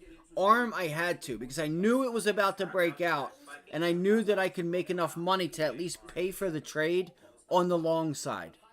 I was like, okay, worst case scenario, we get that breakout, which we did. It's going to pay for that put. Cool, great, grand, wonderful. And then look what happens. And the thing is I think I sold like right around here on the break of VWAP. I think that tail right there is where I sold because it had already paid me on the put now.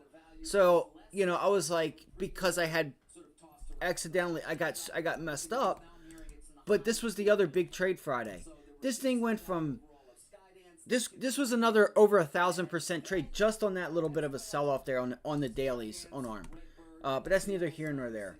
All right, so ARM. I thought ARM was going to pull back. I don't know.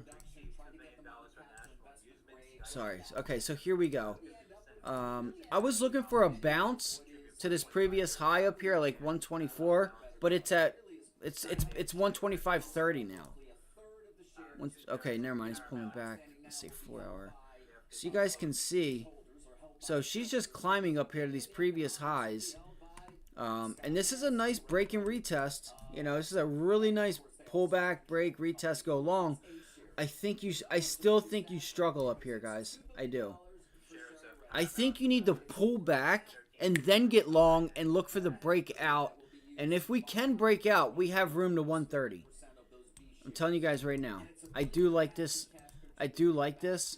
I just want to get long ARM at like yesterday's close or Friday's close or like 121. All right. Let's see here. So it's above this level now. See, that's nothing. There's nothing there. There's nothing there. I think you got to watch that level up here at like 130. I think 130 is your level. Looks like I'm going to be trading ARM today, and I didn't think I was going to. Alright, so we broke out of that previous gap. So what we have here is a break and retest, right? But how do we trust the break and retest? The breakout on an increase in volume tells us, hey, chances are that previous high is going to hold. Okay? And you got that with ARM. Alright, we were trading ARM last week. If you look here, look at this volume on these breakouts, right? And even here, this breakout, look at the volume right there on, it was like last Thursday or Friday or whatever. So, you have a nice wedge here. I just really feel, I don't know what, can somebody tell, does anybody know what the news is? Let me look. Go, what's up, Peanutty? I love that name, bro. I do. I swear to God, I love that name. I know that they're talking about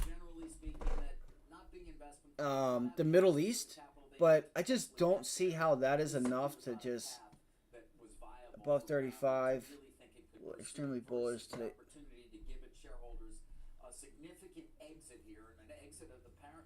So we are very close to concluding at least this part.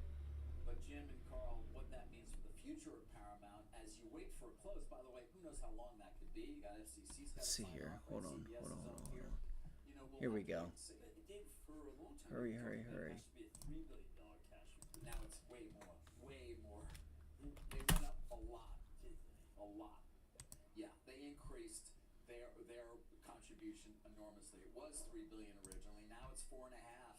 Just going to B holders and another $1.5 billion. So we'll capture more than 50% of personal computer market in 5 years, CEO says.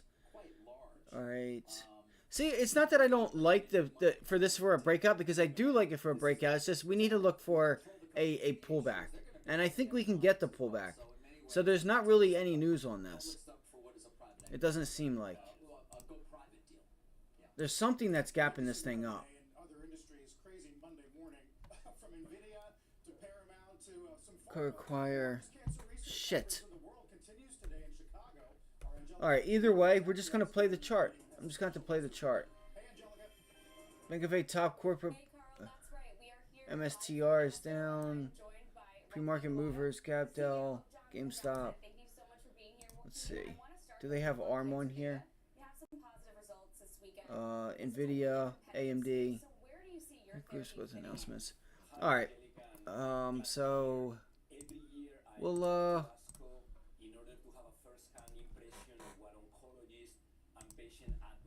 yeah, there's no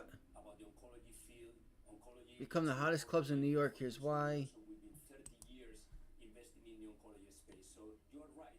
ARM Holdings citing licensing and royalties, citing growth drivers. They also flagged ARM's potential in AI.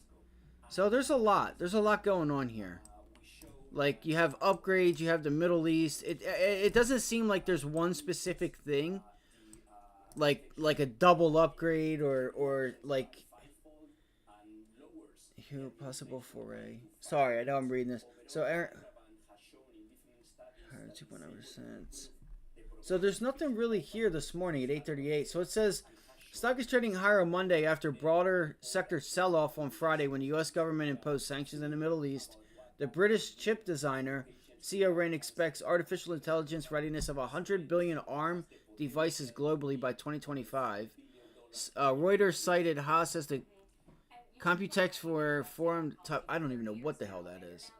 Analysts maintain the bullish projection. So you can see that they're just... ARM Holdings plans to debut its AI chip in 2025. AI chip and commercialize it by the fall of 2025. ARM parent SoftBank eyes meaningful about... So they're just gonna make... So if you guys don't know, for anybody that doesn't know, ARM is pretty much the engineer of the construction project, right? What they do is they make the blueprints that they send off to TSM and say, here's how you're going to make it, the material you're going to make, and how you're going to make it. Like, all that fun stuff. The sizes of the transistors, the material. What does the material consist of? Copper to silver to steel. Like, I'm just giving you an example. Like, if the copper isn't 100% copper, it's like 80% copper, 10%, we'll just say steel, right? So they pretty much just make the blueprint for Qualcomm, TSM, and all these other semiconductors. That's what they do. It is what it is. That's what they do. So you guys can see here, you're getting some resistance up here. Let's go to the daily chart really quickly, and I'm going to get this done so we can get ready. It's 9:15. We got to get our game on, and I'll touch on GameStop real quick. I'm a little upset. I got in with this NVIDIA stuff, and I didn't really get ready. I would look for a breakout to 130, but on pullbacks. Okay, 130 is our first place of resistance, in my opinion.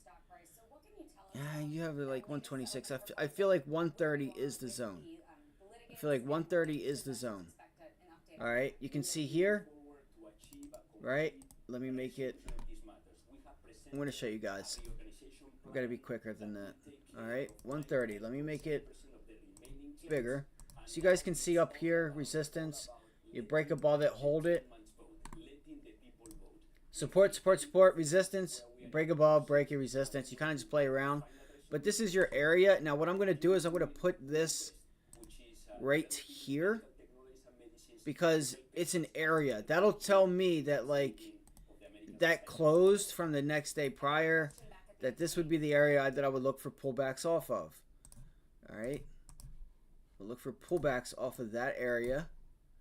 Alright. And in order for me to be a buyer, though, I want to be a buyer on pullbacks. I want to be a buyer on pullbacks. So, let me do this. Let's do this. Yeah. Like, I'm going to tell you guys right now, if we pull back right now, like, off of this level, and we can get a pullback into, like, 122, if we can get a pullback into, like, 122, this could be a nice trade. See, I don't want to do the 4-hour. Move that. Even though that is a nice level at 122. You can write that down for ARM, 122.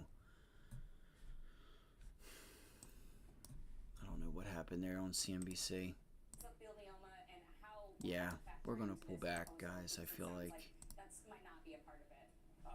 Yeah, I'm going to do that. I'm going to be locked and loaded to try and grab some puts on ARM right off of the bell. Right off of the bell. You have support here at 122. Yeah, 122, which was Friday's high. Watch Friday's high there.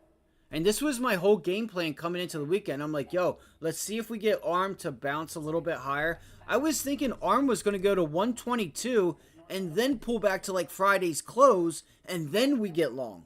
Right? That's what I was thinking over the weekend. But I feel like something happened and it just got way overextended. Because this is kind of hurting the longer term trend in my opinion. Alright, I'm not going to rush into it. I'm going to watch it here, but I am telling you guys, I am ready to get, I'm looking to get pullbacks on ARM. So I was hoping that we wouldn't gap up and rip back to the previous highs. Right? I was hoping, again, that we would, you know, maybe come up to like 122, or hell, maybe we can go up to like 124 and then pull back to 120, 120.50 Friday's close, and then we look for the breakout. But it just, it did too much, too quick, in my opinion. It's just my opinion. So I'm going to get my charts ready here. Alright, why is Starbucks up there? That's so weird. Alright, so we said we're looking for possible dip buys at 527 on the SPY. 527 into, off of that 527, longs into 530, 531. It's a range. Watch the Qs. Alright, the Qs right now are your leader. I'm pretty sure. Touching on the Dow. Dow's pulling back. IWM. So yeah, oh, look. IWM is doing pretty nicely. Yeah, Qs are where it's at. Let me see. IWM. Yeah, no. IWM's leading. Look how far it is above Friday's high. Right? It's just cranking. Thing's ripping. So you can look for that. Look for that sector. I wanted to be long off of 204 on the IWM, but I just never did it. Never felt like I got the opportunity because I was looking at other stuff. It's 9:20. We got 10 minutes here. I will put up Tesla. All right. So also JP Morgan. CCJ, we've been watching CCJ. I think CCJ could get a pullback. Okay, and if we do, if this level cracks, we have some room down to 54.50, and that could pay you pretty nicely. Alright, I'm looking at the bottom right of my screen right now. You guys can see here, this ascending wedge that's forming. That's normally a reversal pattern. But you have a nice uptrend. There's a nice uptrend there that you've been following. We broke above 54.50 and you rallied off of it. Now you're testing yet Friday's high. Keep an eye on it. I think that is something we could watch, because if it does break and it fails to hold, we could look for a pullback to like even like 53. Honestly, 53 is really that previous resistance zone on CCJ. This is a low delta, like this. This is like a low volatile play for anybody that doesn't want to be whipped around and getting scared. Okay. Still doesn't mean that you don't just toss your whole net worth at the trade, but these can pay nicely too. This is very liquid. That's why I like CCJ. It is liquid. Let me pull this up. So, but it's just something that I'm keeping an eye on, just to let you guys know.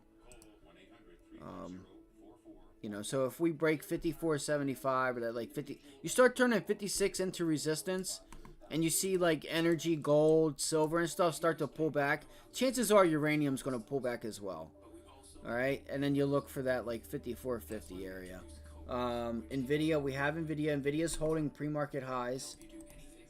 I don't know why this does that to me. I'm going to change it to a 5-minute chart real quick.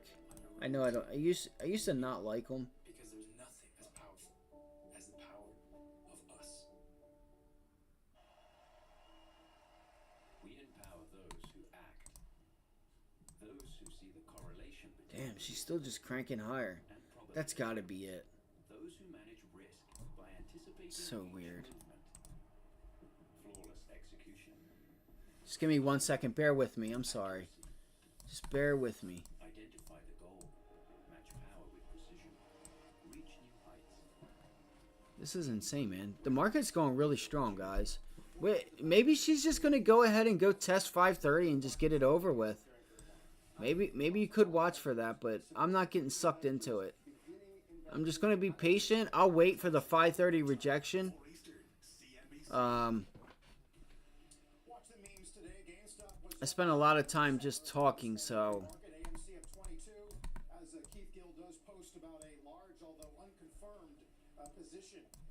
These candles are really small.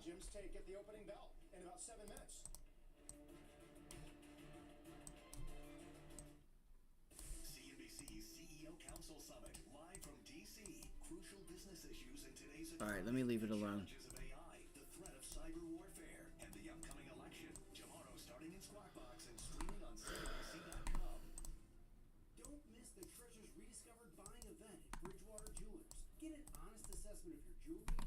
I had to do that again because I messed it up, so sorry about that. Now it'll go with it. Alright, let's go here. Where am I at? 15-minute chart.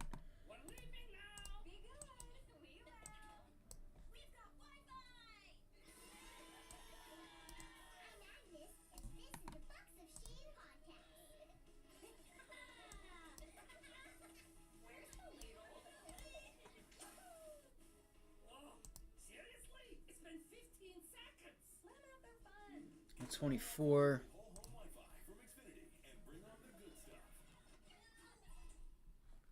Okay, so we have NVIDIA. We have NVIDIA. We have Tesla here. See, Tesla's kind of just hanging out. Looks like Tesla's trying to reject here at 179. You could probably look for pullbacks into 178 or 177. No, that's not right. On Tesla. I gotta put up GME. What the fuck? Yeah, I'm not. And relentlessly working with you to make them real. 174. Old school grit. All right, watch 174 on Tesla to the downside. Not saying it's going to get there today, but I think Tesla consolidates. I could be wrong. Watch that 20-day moving average. Watch 178 for a minor support level. And then if you can get a bounce off of 178, maybe if you break through 180, you got a chance to get up to 180, 183, that 100-day moving average. 178 to 183. It's just the risk to reward has to be there, in my opinion. All right, we have 4 minutes here, guys. Let's go look at GME. So look, you didn't even hold it. Now you're turning 40 into resistance. I'm going to be going short, I'm sure. I'm going to be going short GME probably. Because it's just, even if it pops, like what I think, let's see. I'm turning my stuff back on real quick. I don't know why my laptop keeps disconnecting. It's probably because it's older. I just want to make sure I can see the chat in case somebody asks some questions and stuff. I think we could see. We have 3 minutes. Let's go look.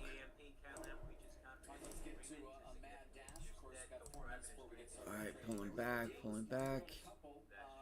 Yeah, see if you get a pullback on this pullback. See if you get a quick bounce. And I'll probably get short the bounce, guys. I'm probably going to get short the bounce back on GME. Let it bounce pre-market or like off the bell here. And we'll look to see if we can take a short. Yeah, magnificent course. But it would be terrific to be able to do an extension. And he's capable of handling medical waste, which is what a service cycle will do. I always Let me see here, time frame. Will someone say in the government that this means Apply. only one company you can deal with? ARM. I want ARM up here for sure. Some sort of deal saying, no, we're not going to take this or that. Because that's how things go now. But, good deal. I don't think the stock should be down. I think when people look at it, they say, nice extension. WM may be worried about a possible recession. A lot of their business involves construction. I don't know what happened, but these charts are pissing me off. Like, for real. Like, I don't know what happened here, but like, so you guys can see you have some support here on ARM. You could pull back into this flat top resistance at like 123.60. All right, watch Friday's high, and it could be like a wick. All right. Here, hold on. Is that why?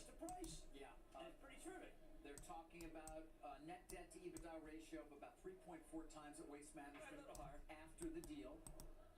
And they do say they continue to have that long-standing commitment to a strong balance sheet, investment-grade credit. Obviously, they intend to Okay, we have 2 minutes now. 1 minute and 38 seconds.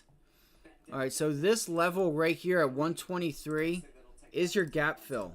So, and when we open up, you have to understand 9 EMA, VWAP, all that stuff is going to be way down below you. So I'm going to look for like a pullback, a bounce. Look at it pulling back right now. And then we look for that bounce. On the bounce higher is where I'm going to probably try to get short. And I forgot about Moderna. All right, and I'm going to be trading options for this week. And I'll have to look, and I'll let you guys know which ones I want to get in. I'll probably buy closer to the money. I want to be. I'll let you guys know. We'll let you guys know. Boom. Did you mention Becton Dickinson and I don't know why this is there. I don't know what that was about. Alright, be patient this week, guys. Look, my goal this week is to just be a bit consistent and, like, stick to the trade idea. I don't really have too many right now. Alright, we'll get some news and stuff like that, but here we go. We're getting ready to open up. So look for pullbacks. So it's still bouncing. That's okay. All right. Oh my, sorry that was so loud, guys. Sorry that was so loud. Oh my gosh. Look at those spreads. Holy shit. Those spreads are stupid wide, y'all. Holy cow. All right, let's go look at GME. I'm going to pull up GME. And look at it pulling back. What did we, that's what I said.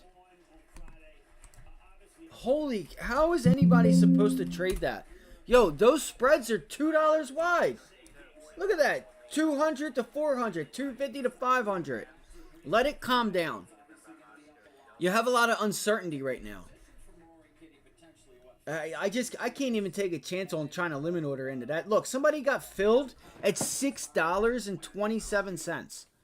So there you go. Now your spread's starting to slow down a little bit. And there's that pullback in the Friday's high, like we said. All right, I still think if you get a consolidation, watch out for the long. Because I'll explain it to you if we get there. Let's see, Delta.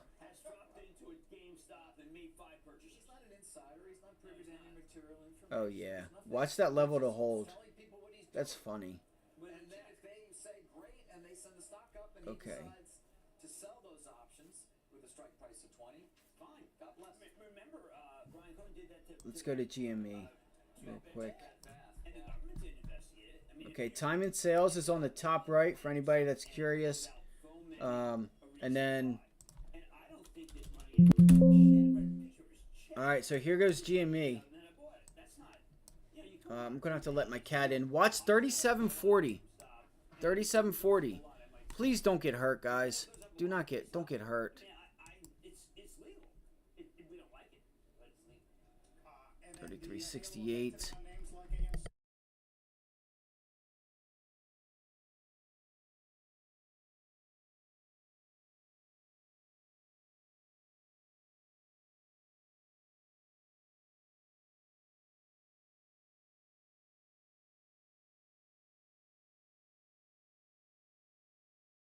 All right.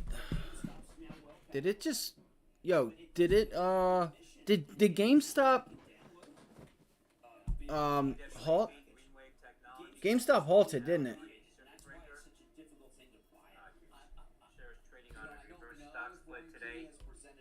GameStop halted, huh? Yeah, GameStop halted, guys. Shit. That sucks. Alright, watch 3740. Look at ARM going, man. Yeah, look at those. Watch that 130. So look, when I was looking at ARM, look at the calls on ARM. Like, if you notice the deltas, these were all 40, 38. Now they're 40, 30, but they were like 20, 15. And if you went over here, you saw that all the deltas were a lot higher. What does that tell you? For anybody that doesn't know, I don't want to ask the people that do know, like, does anybody know why delta is important and why you'll hear it from time to time? It kind of gives you an insight as to what the market is expecting. All right, and when you see such a shift, look at CCJ. CCJ also broke, guys. CCJ is also broke down. Hey, listen, I'm the one in the camp that says I think energy. I don't think China is enough to keep energy prices higher. I could be wrong.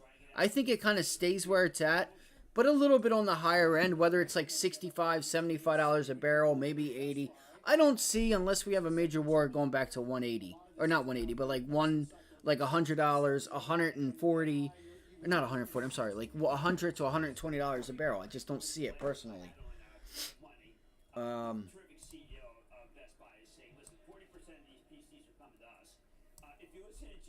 I don't know what's going on with ARM, and I want to know. I want to know what's going on.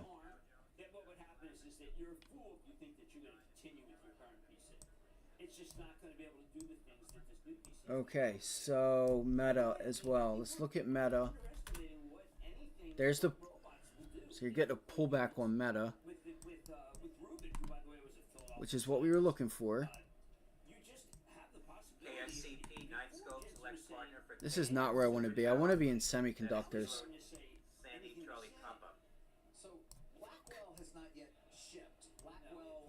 I wish I could make this stuff smaller, but it's going to go to where I can't read the volume and stuff, which is okay. Boom, boom.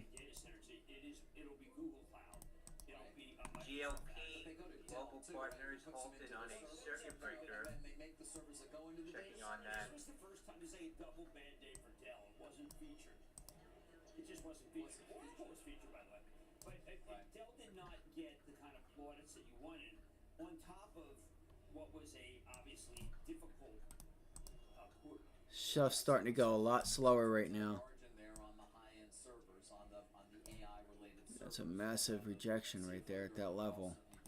It's not good. Address them to some extent. Right. Saying that margin will creep in over time. I agree with that, and that was the Melius So we can see Meta has mild, I would say the support zone for Meta is down there at 466. Falling 99.79% on GOP, halted at 10 cents. Yeah, 466. And look at this. If we can pull back into 466, 465, we might be able to look for the long here. We might be able to look for the long one. GameStop shares resume trading, continuing to pull back here now. I know it. Did anybody get short GameStop?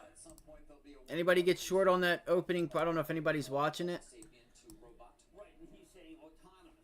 Yeah, let's see if we get a short-term pullback, and then maybe around 10 o'clock or so, we'll look to try. We could possibly look for a long there on Meta. It's an idea. AMC halted on a circuit breaker on the way down now. I know it. 95 cents. Well, I didn't know it, but I told you guys, man. Look, it's already fucking breaking. Fuck. I'm so mad, bro.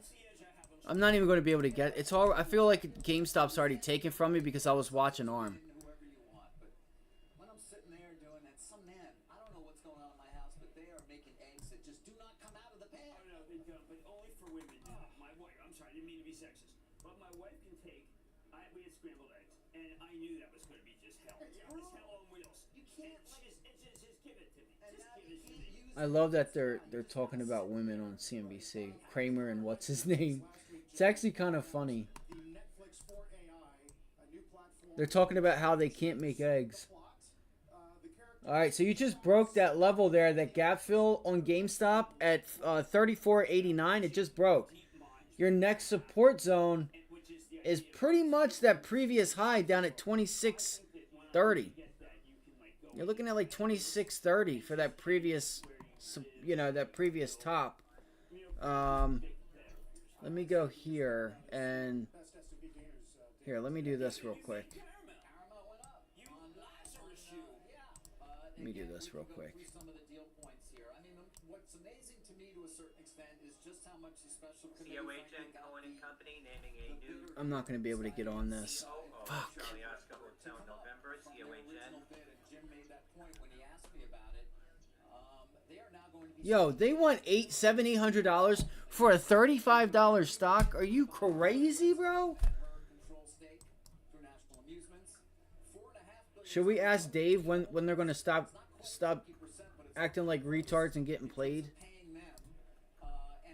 I mean, it was just so easy to see on the chart. Like, what, and people, like, you know what I mean? People don't have Dave's money. And listen, the only reason Dave is doing it is because of, he's trying to funnel some people in the bar stool.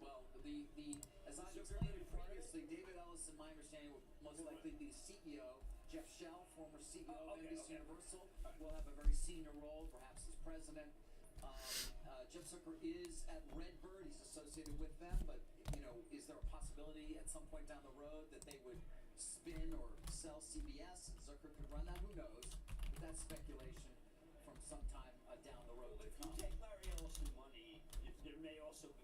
I'm not going to say anything to him. Skydance is controlled by Ellison and Redbird, and KKR is a smaller investor. All right. Let's keep it going. Imagine the place of poker. Oh, this was the greatest time to be alive, guys. Oh man, we had good movies, all kinds of cool shit. All right, let's. All right, so GameStop's bouncing right now. You could get some support down here at $30. I think that's where she might head to, is $30. $30 might be the place. I gotta find something to trade, guys. I'm not letting this week go by and not anything happen. Watch $30 on GameStop. But I think that's got to be your target. You got to look to get short. I mean, puts, you're paying a lot of money. But try to get it on bounce backs. I don't know. I just can't pay I cannot pay $4 for a $30 put. I got to move $4. Like, I'll be break even at 30 if we get there. Like, look, somebody just got hit at 430, 425, 420. Somebody's hitting the bid on that. Somebody just hit the bid on that. Did you guys see that? 435, 430, 20. See if it changes. 25. Nope. Somebody was hitting a bid on that bounce back there on the $30 puts. We'll see, but there certainly may at least be the possibility of some interest there and following through on this when this activist came through on Friday. And there certainly are. How's everybody doing today? But listen, I love you guys. Thank you guys so much for the likes. And look, there you go. You're pressing right into $30. There she goes. I couldn't do it. I can't do that. Let me go to the chart and I will. Shit. I don't know what's going on with semiconductors today. I'm sorry, Malik. I was wrong on that one today, guys. I thought we could get a pullback off the bell. I mean, we did say watch Friday's high, but I don't know what's causing this out of nowhere. I really don't. I thought the Qs and the SPY would give us a pullback. That didn't happen. I guess they're going to bounce. All right. QQQ, watch 456. 456 is a minor level, which would be Thursday's high, pre-market high, and then you have Wednesday, Thursday, Friday. Wednesday's level up at 458. 458. So, oh, come on, man. This is crazy. On a similar situation, new scale power. There we go. That's a perfect level right there. Call it a day. Right there. Watch, it's going to too. Look. And look, ARM is at resistance at $30 now. This is insane. This is seriously insane. Look at that volume, guys. There could still be a trade here. I'm telling y'all. I think there could still be a trade on the pullback. You have 2-3 times the volume. So what are you going to expect? Right? We should expect, if we have 2-3 times the volume, we should expect 2-3 times the move. All right? It usually does about $4 normally. Right? The ATR roughly is around $4. What is this one? This is on a mild day, 111.65. 111.65. 111.65. 115. 12, 13, 14, 15, 3. Look at this day. You ran 115.50 to 125. Damn, $10. You think it's one of them? You think we can do a $10 type move on it on ARM today? I think if the Qs pull back, it's going to be a little hard.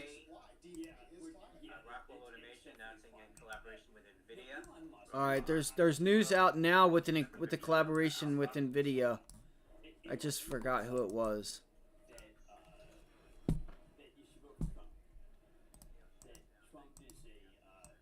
Just give me 1 second. It does feel like... Watch the SPY if it breaks 528. I think it's going to. Never mind. I'm not going to think anymore. Because it just climbs back stronger than ever.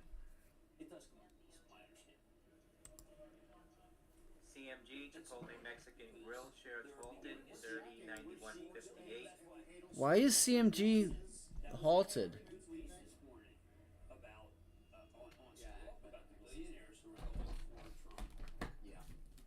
And how people feel that this is Dude, there's so much opportunity out here. Because Trump has been very much against renewables in general, EVs. You know, he said about windmills and birds, and yet we know obviously Musk is very much in favor of all those things. right.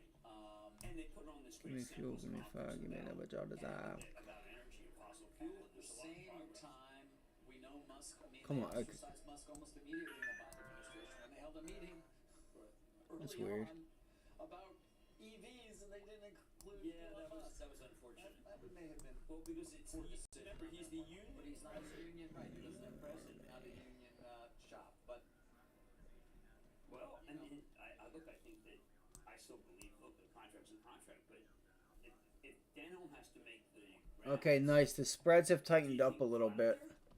do I think what? clout, see clout. That's why we're focused on it. It will be very interesting, particularly if it does not get approved, what the board then chooses to do. You know they have a plan B, But they better and do they want to make sure that, in their opinion, they can obviously beat Musk. So already, right now, ARM has moved from high to low 123 Still a main part of his to 130. Damn.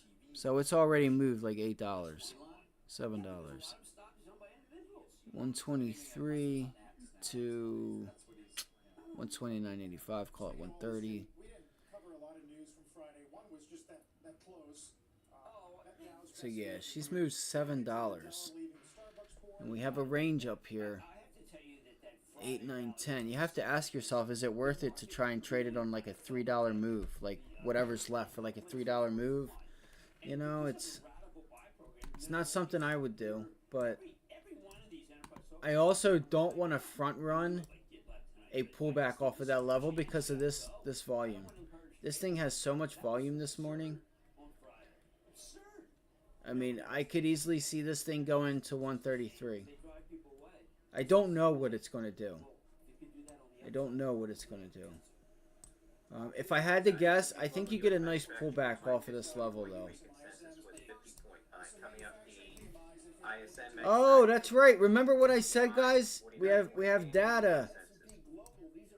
Look at Tesla breaking the 100-day. We have the ISM manufacturing PMI. Shit. This one, well, we removed the mid-month read, which was 50.9, and we replace it with 51.3. That's the best since March, a nice improvement. That means every reading this year, this being the 5th, is now above 50, breaking the streak of last year, and we had some significant Construction activity spending under also at the 10 a.m. plus expansion 0.2% contraction line. expected. Interest rates today, well, you're near unchanged on a 2-year. You're down a handful of basis points on a 10. So we're making a more inverted yield curve. And do remember, last Wednesday, we're at 446 on a 10. We were at 463 because of those iffy auctions. No auctions this week. The attention's been moved away from that. Many believe we're going to see more of a propensity for rates to move a bit lower on some of the I'm sorry, guys. I wish I could get the 100 days. I wish they would have a thing where I could just, where I didn't have to move.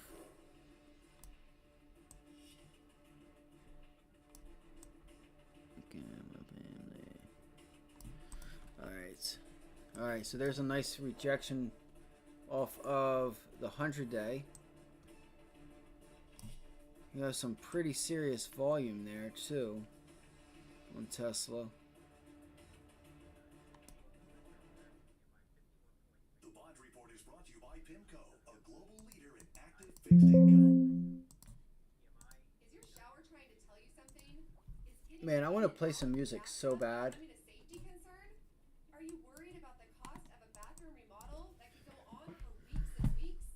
Well, now you can have a gorgeous new bathroom shower that's safer at a price you can afford with a one-day jacuzzi bath remodel. It was done the same day. We did not have to wait. Crude falling to the lows now, down $1.65, 75.30, down about 2%. So they're saying crude's pulling back. I definitely wish I would have called sooner. Jacuzzi has been making water feel great for more than 65 And years. we were on this trade too. I said I felt like With a lifetime warranty. After Friday's shakeout, you could get some pullback. I wonder if we're getting ready to like see the highs on energy. Like, it feels like a lot of the setups that are here, it's like, unless this is a nice cup and handle, just a nice tight consolidation, then yeah, we could blast off. But I don't know.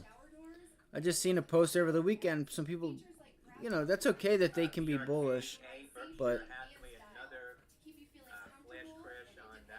wait, flash. What's up with these flash cracks? So is there somebody not at the exchange that's supposed to be there? So look, Burke. All right, so Call or go online right now for a limited time offer. Only weeks left to get waived. there's a flash crash, I guess. And no payments for up to 1 year. Go to jacuzzi.com. Come on, man. Or call 800-990-6845. That's 800-990-6845. Call now.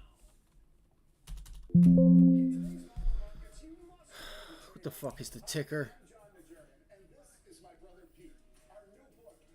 Come on.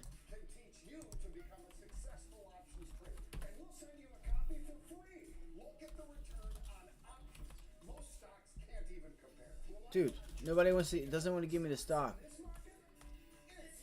Burke.B. Okay. BRK.B. BRK.B. Invest with an advantage with CNBC Pro. CNBC Pro is for all those investors out there who are following news and trends and want to figure out what to do next. Become a CNBC Pro. Go to cnbc.com/getpro now. Mentioned a lot of M&A today. Here's one that is apparently not happening. Boston Beer. The direct quote from the Suntory spokesman is there. I don't know. Does anybody know the ticker? With Boston Beer. Jim, I know you watch the beer business closely. Yeah, look, this would have been a great idea if it weren't for the fact that Boston Beer is still really not regaining its footing, even though Bud had the misfortune of what happened with Bud Light. The one that I don't know what's going on. I was trying to show you guys what was going on there, but something's apparently going on. Keep an eye on that. S&P starting the morning and the week at 52.93. Stay with us.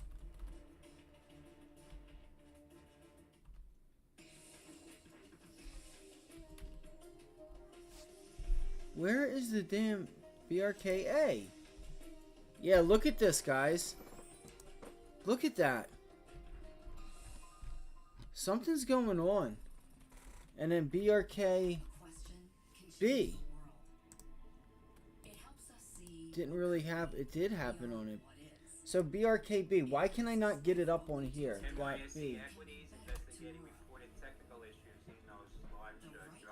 Yeah, technical issues. So I was thinking somebody probably wasn't at the exchange when they were supposed to be. So that's crazy. You're seeing craziness happening right now. And the SPY finally pulled back. I thought it was really weird that they even extended the market higher. I really did.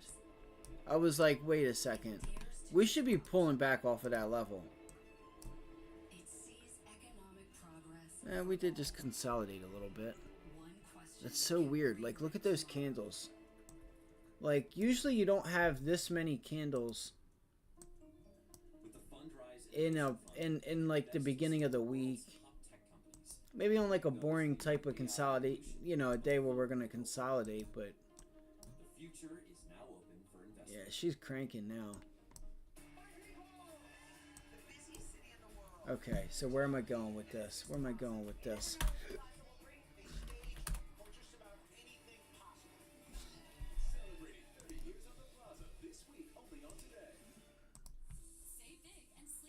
Damn.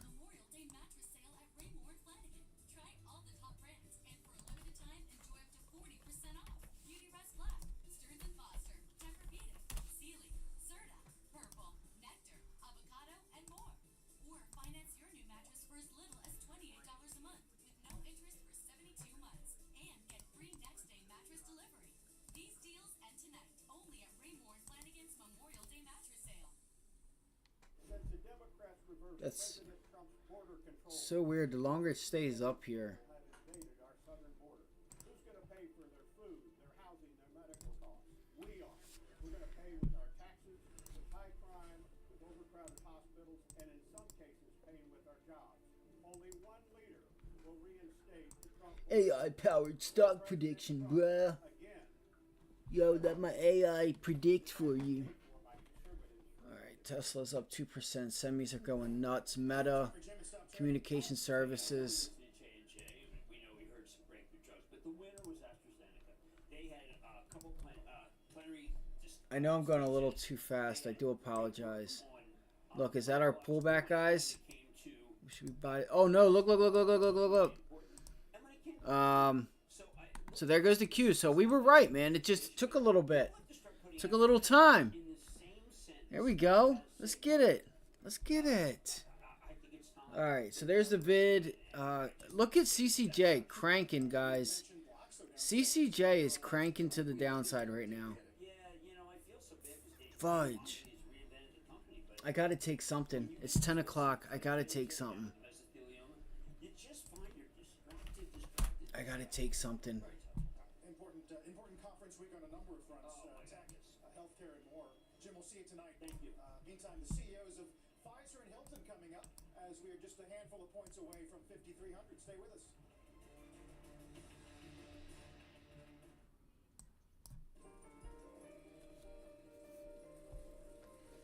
In any business, you ride the line between numbers and people. GOLD, another flash crash on that one, 25 cents. Golf Oscar Lima. Bro, what is going on? GOOD? While creating future opportunities. Investigating those trades. They're investigating them, guys. CLA, CPAs, consultants, and wealth advisors will get you there. I'm Tony Steve, digital strategist at AmericanEagle.com.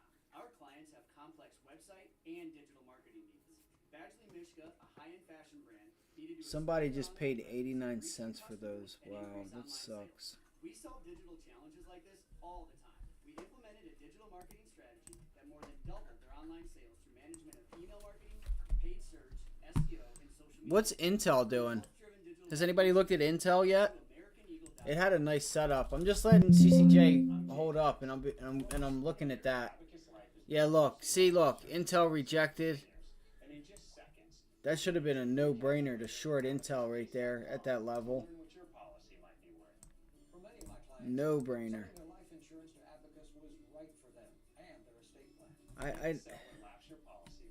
And you know, that's nothing against Intel at all. It's just the stock itself. The stock itself is just, it's always had troubles. Spending plus 0.2% expected month-over-month for April. ISM manufacturing PMI for May 49.8 consensus. That's coming up in 1 minute now. Delivers quality candidates matching your job description. Visit Indeed.com/hire. Are you interested in safeguarding your investments with gold? Alamos Gold is a growing Canadian gold producer with a long track record of outperformance. Alamos Gold. Invest with us. Our growth sets us apart. 20 seconds a week to lose 20% of your weight in a year with diet and exercise. That's the power of GLP-1s through Row. Connect with the provider today at row.co/20. With the Fundrise Innovation Fund, you invest in some of the world's top tech companies, including those leading the AI revolution before they go public. The future is now open for investment. The Investing Club is about allowing 48.7 versus 49.8 on the manufacturing PMI for May. Construction spending minus 0.1% versus plus 0.2%. Watch 55 here on CCJ. Watch 55. 55. S&P futures Shit. now getting a pop here. I knew it. What did we say? Pullbacks off the bell into that area. Look to get long.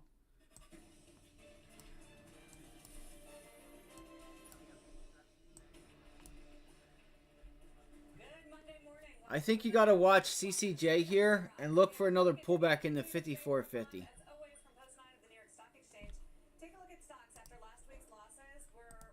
Oh, never mind. It's already climbing higher.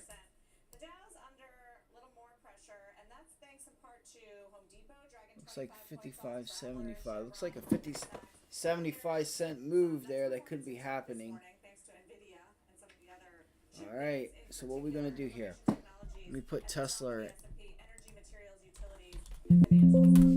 there. Let me turn that down. BTSS agreement already provided $2.8 million information service for its highly specialized 5G AI communications platform that's Delta Tango Sandy. NVIDIA's rejecting. Where we were earlier last week, and the 2-year yield 4.8%. 30 minutes here into the trading session. Here are some three movers we're watching. So you got to start with GameStop. Shares are surging again after the trader known as Roaring Kitty posted. Watch pullbacks into 54.50. More details on that in just a moment. Plus, Spotify increasing prices across its premium plans starting in July.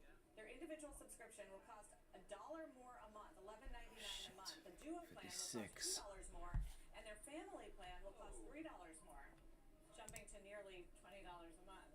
Not good news for you, David. No. Watch the chips as well today. AMD and NVIDIA unveiling new AI chips at the Computex conference in Taiwan over the weekend. We're going to break down those headlines and how to trade the stocks, which are both higher, a little bit later this hour. To Sarah's point, bonds like Shit, I never got another cup of coffee either. Yes, Carl. Construction spending for the month. I love how CNBC hasn't talked about it at all. These flash crashes that are going on at the NYSE. NVAX Novavax shares up 11.25%. The FDA saying COVID vaccine makers should target JN.1 and KP.2 subvariants. Novavax. 2024-2025 campaign. That is NVAX. That's the weakest since February of this year. If we look at prices paid, last month at 60.9, it was the highest in nearly 2 years. It has backed off a bit from 60.9. All right, here it goes. 57 would be the weakest since March of this year, and of course we haven't been below 50 in this week since Dece of last year. And of course prices paid, 5 minute. well, less inflation may be a good thing. On the new orders, 45.4, the weakest since May of 23, and Let's get sharp here. Let's get sharp here. 54.80. Man, that volume is terrible.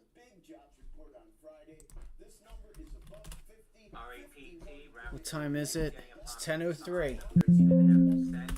10:03. Oh, I missed that pullback. Shit.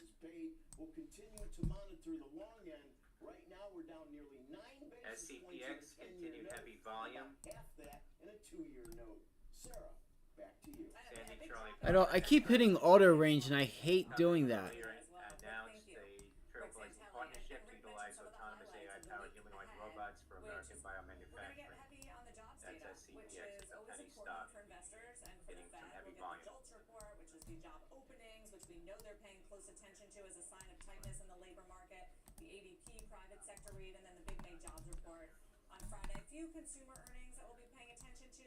This is a big week for central banks. The ECB is set to lower interest rates for the first time since 2019 on Thursday.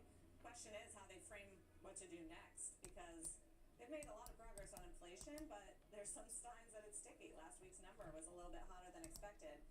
Do we think that's already played out in the currency markets? In other words, it's not priced like in. we're not going There's to like get a 97% chance that they're going to cut rates. right, and so we don't expect any further euro weakness. I guess is what I'm asking. We could see further euro weakness. PW Power Wheat getting a pop here on. All right, watch 470 on Meta if you can get a pullback. If you can get a pullback here, you're looking at a move down to 470, guys. There's some strength with it, though, so just be careful. Technology is strong, so don't fight it. I am just saying, if you start to see weakness, Meta, 470. All right, that's a nice little $6 move. Numbers came in at the best level in about 2 years. And I don't want to make too much of this because the official China manufacturing number would actually showed a contraction for May. But I'll just note it because the market moved off of it. It was best number since 2022. It has, though, consistently outperformed the official China manufacturing number for the last few months. So, again, point to stabilization in terms of external demand for Chinese goods. China needs those manufacturing numbers to go up if it wants to meet the 5% growth target. And then India, I also wanted to mention because we got some exit polls over the weekend showing that Modi looks set to win a rare third term, and that is considered a positive by the markets. Just India versus China chart in the last few years really gives you a good picture of just how much money has flowed into India and out of China as an alternative. And a lot of the articles this morning, including Reuters, mentioning that Modi's next term will be dominated with more measures to make India the All right, so I'm just sitting here watching a few of these names. market rose on the exit polls. We'll get the official numbers later. Yeah, that's a lot of volume. Meanwhile, Scheinbaum winning in Mexico. Why? Landslide, almost Why is that June 7th? First female leader there in the country's 200 years. And then the India vote, you see the number of poll workers who I'm watching to see if this CCJ is going to hold here and try to pop. Yeah, the election started like in April, and they had this terrible heat wave in the middle of it. I know it's almost hard for us to imagine an election going that far and that long. Yeah, but those temperatures are also hard to imagine. Serious 110, 120, unbelievable. Climate obviously continues to be a real concern, particularly there. Yeah. Sorry, just getting look at Moderna. Bouncing, bouncing, bouncing. Notable chart. Okay. Reporting some of the weakness in manufacturing. No, there's notable weakness in the Okay. consumer too, and it's hard to ignore. And Pantheon Macro put out a note over the weekend showing, what's happened to, in the blue line, real consumption expenditures. And it's not a disaster. It's not falling apart, but as you can see, and then the orange line sort of smooths it out with the annualized numbers.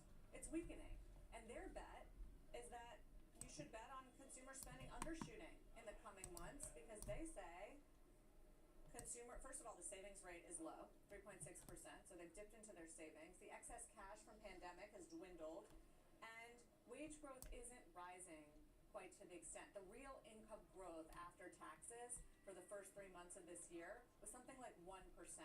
Last year, at that time, it was 9%. So that's what fuels consumer spending, and it's coming down. And they say if we see further weakness, for instance, in the jobs numbers, that only will add to downside risk because the consumer is Sorry, weakening guys. I'm now here. I'm with just. what has been a pretty robust jobs. Yeah, this is right up Ian's alley. He's been saying this for a while. Although, and Morgan Stanley too on I Friday hate clicking. said April's I data really do. has unleashed what they think is going to be a trend of disinflationary. Okay, so we could look for pullbacks here into like 452. 3 cuts would be, the market is barely at 1 now coming into December. The jobs numbers this week will be important because I think the Fed would like to see more pronounced weakness in the labor department before being confident that they can. All right, I would look for a bounce right now. Look for like a little bounce. Look for a bounce and see if we get this bounce to reject. You're seeing this little tail. See if you get a little bounce back into that area, and we start this descend. Is at its end and highly, highly likely to end with a transaction in which the control of Paramount is sold to a team of Skydance run by David Ellison, son of Larry Ellison, and the private equity firm. It's not going to. Like I thought, it's not going to. We are still awaiting the approval of the company's control shareholder, Sherry Redstone, for a deal that has been reached by the special committee that was representing the B holders. Come on, man. This is a joke. Let's go. Start moving. Do something. The first part of that's separate because Redstone and Redbird have been negotiating for some time. All right, there's your pullback on ARM. Finally.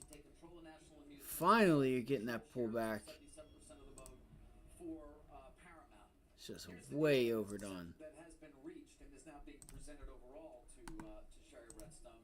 Skydance is going to tender at the time of BMO Bank of Montreal also halted on a 50% of the shares. circuit breaker, another technical glitch. Wow, this is crazy, bro. We're getting glitches all over the place, guys. Oscar. That's insane. Be careful. Be careful out there. All right, the Nasdaq's going crazy.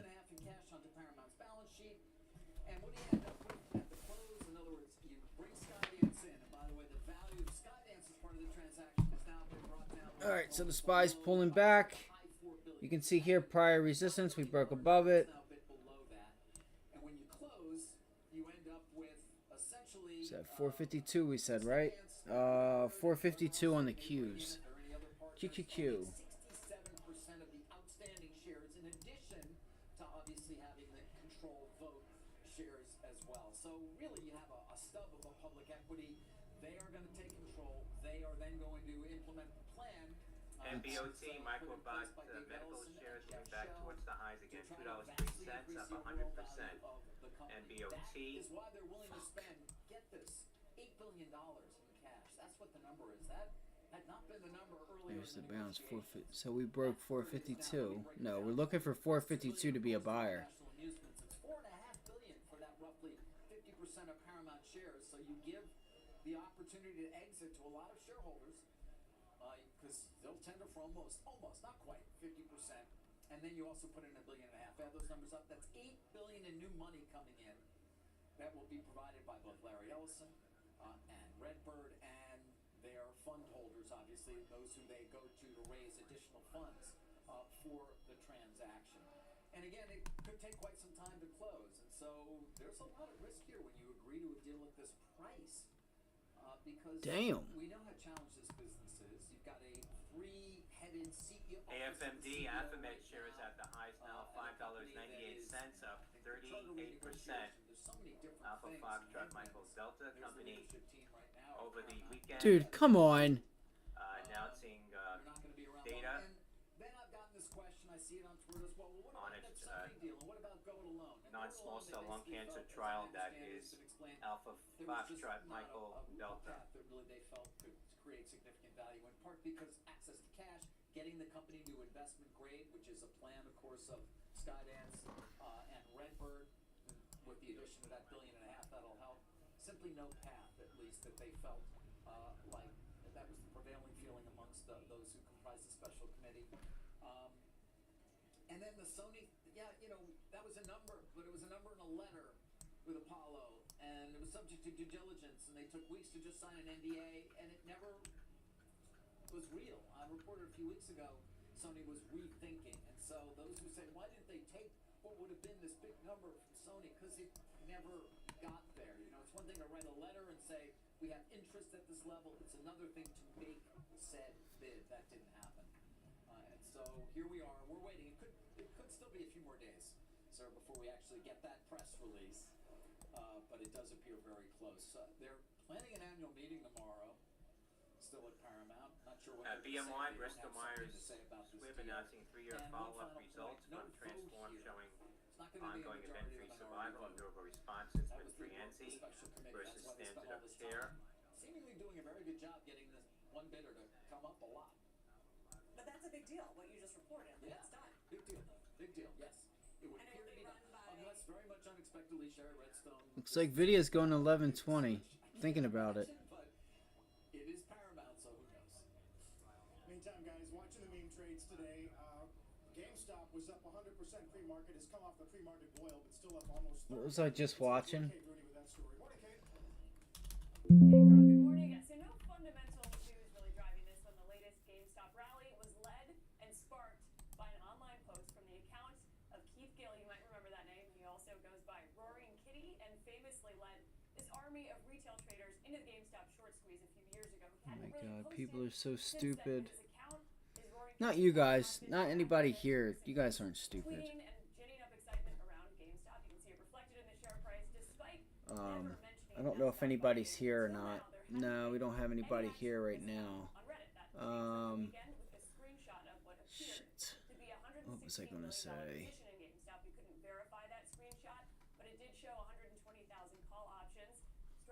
That's so stupid. Those shares were bought around $5 a stock this morning, trading above $29. The post, though, guys, it was not on the famous Wall Street Bets forum on Reddit. That group. All right, CCJ might be going for a rally here. Hold on, I don't want to. Man, there's a lot going on with this. With this stuff. 56. All right, let's do it. I'm going after it, guys. I'm going after it.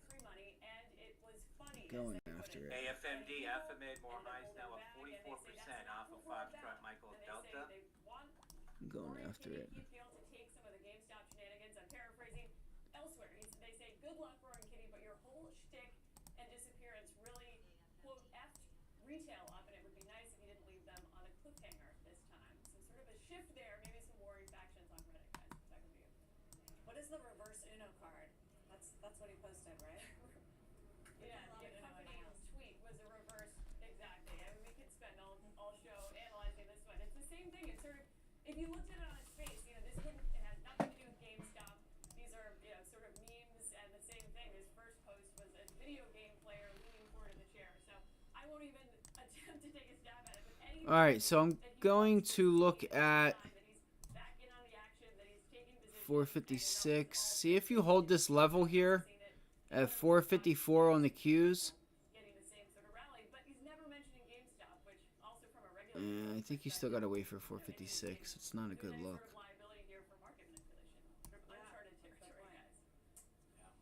Thanks, Kate.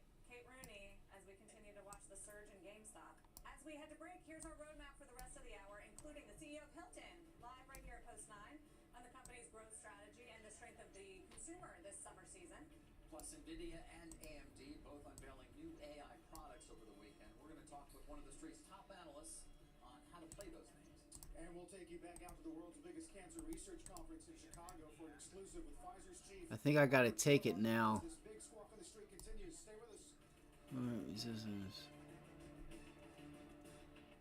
Your record label is taking off, but so is your sound engineer. You need to hire. I need Indeed. Indeed you do. Indeed SB Safe Brokers being mentioned by a popular newsletter shares up about 5% now. That's Sandy Bravo. Turmeric. Turmeric helps with healthy joints and inflammation support, and Cunol has the #1 doctor recommended form of turmeric. Cunol, the brand I trust.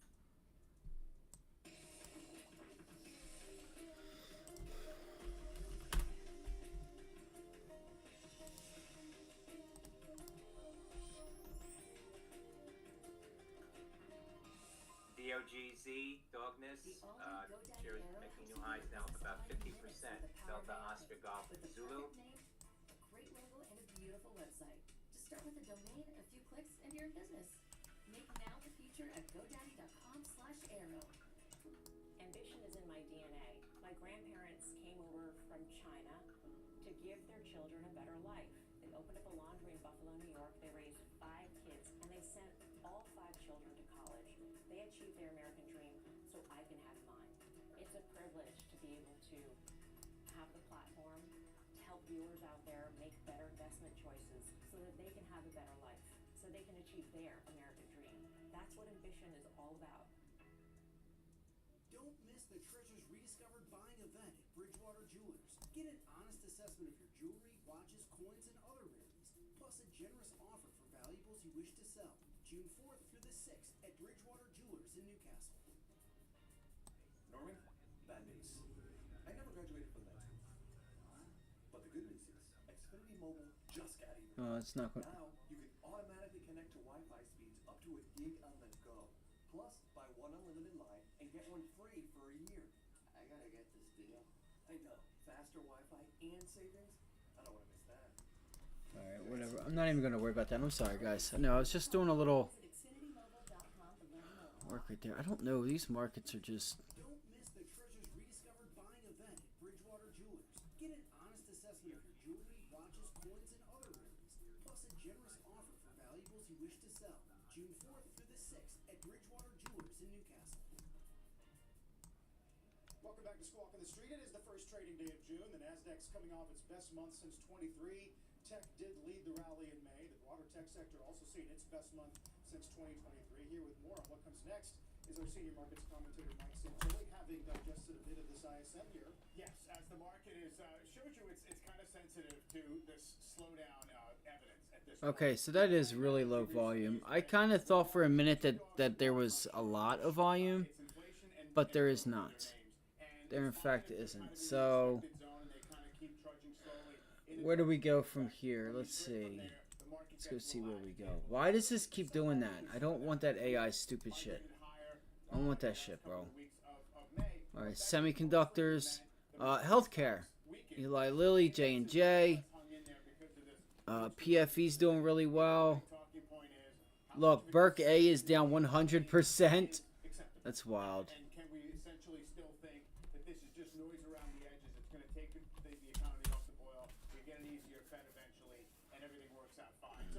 Nice rally there on J&J. What'd you make of B of A saying 125K is the threshold for a SOM rule trigger? Yeah, I guess. Ford did not. It did pull back, but it kind of didn't. So I was watching that. Weaker data is not necessarily going to be embraced, I think, at this point. Now, again, we've been in this 2-month period of just kind of chopping sideways, most stocks churning below the surface, and it's kind of a suspended animation, kind of wait and see. I think the market's hung in there okay, but we got 21 times earnings. Like, what's the next impetus to get more excited? Did you see that data from Goldman Sachs Prime Book showing that tech stocks saw their largest net selling in 11 weeks, and it was obviously most pronounced in software, which made up more than 60% of the notional selling in the sector. The Salesforce numbers, I mean, what does a rethink of the 148 to 150. That could be a nice move there. Just don't have volume on J&J. I think we saw it in the prices last week. You know what I mean? I don't know if that's an ongoing thing, besides seeing like Salesforce get hit for a 20% drop in a day. So I think it does show, Sarah, though, that there's a real scarcity of conviction in this market. Yeah, the 50-day coming up right there, so. NVIDIA and not a lot else around it. Yeah, semi-exposure up, software down. Mike, thank you. Mike Santoli still ahead. The pulse of the consumer with the CEO of Hilton. Yeah, J&J's just screaming. Look for it to get to 150 possibly. With the Dow down 31, but the S&P up 1/3 of a See if it tries to extend here.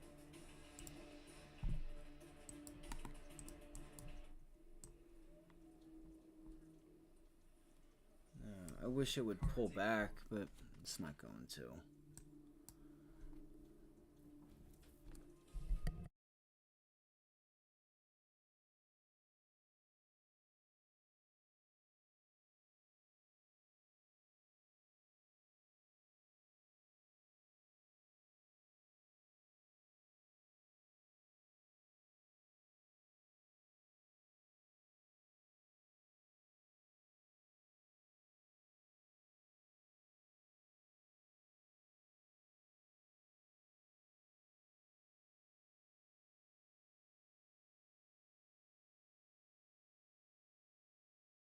Oh my gosh, the whole time I was talking and the mic was off. And there's your breakout. There's your breakout on Johnson & Johnson, guys. 50 calls. GoDaddy Arrow creates a logo, website, even social posts in minutes. How? AI. ABT, Abbott Labs, halted on a circuit breaker at the highs. GoDaddy Arrow. In today's volatile markets, you must learn to trade options. Up about John Nigerian, and this is my $1 Pete. Our new book, from It's Not an Option, up right now can about teach you almost to $2, become a about 2%. successful options trader. And we'll send you a copy for free. Look at the return on options. Most 48. That's Alpha Bravo Tango. It's not a good look. I'll be right back. I'm gonna go get something to drink.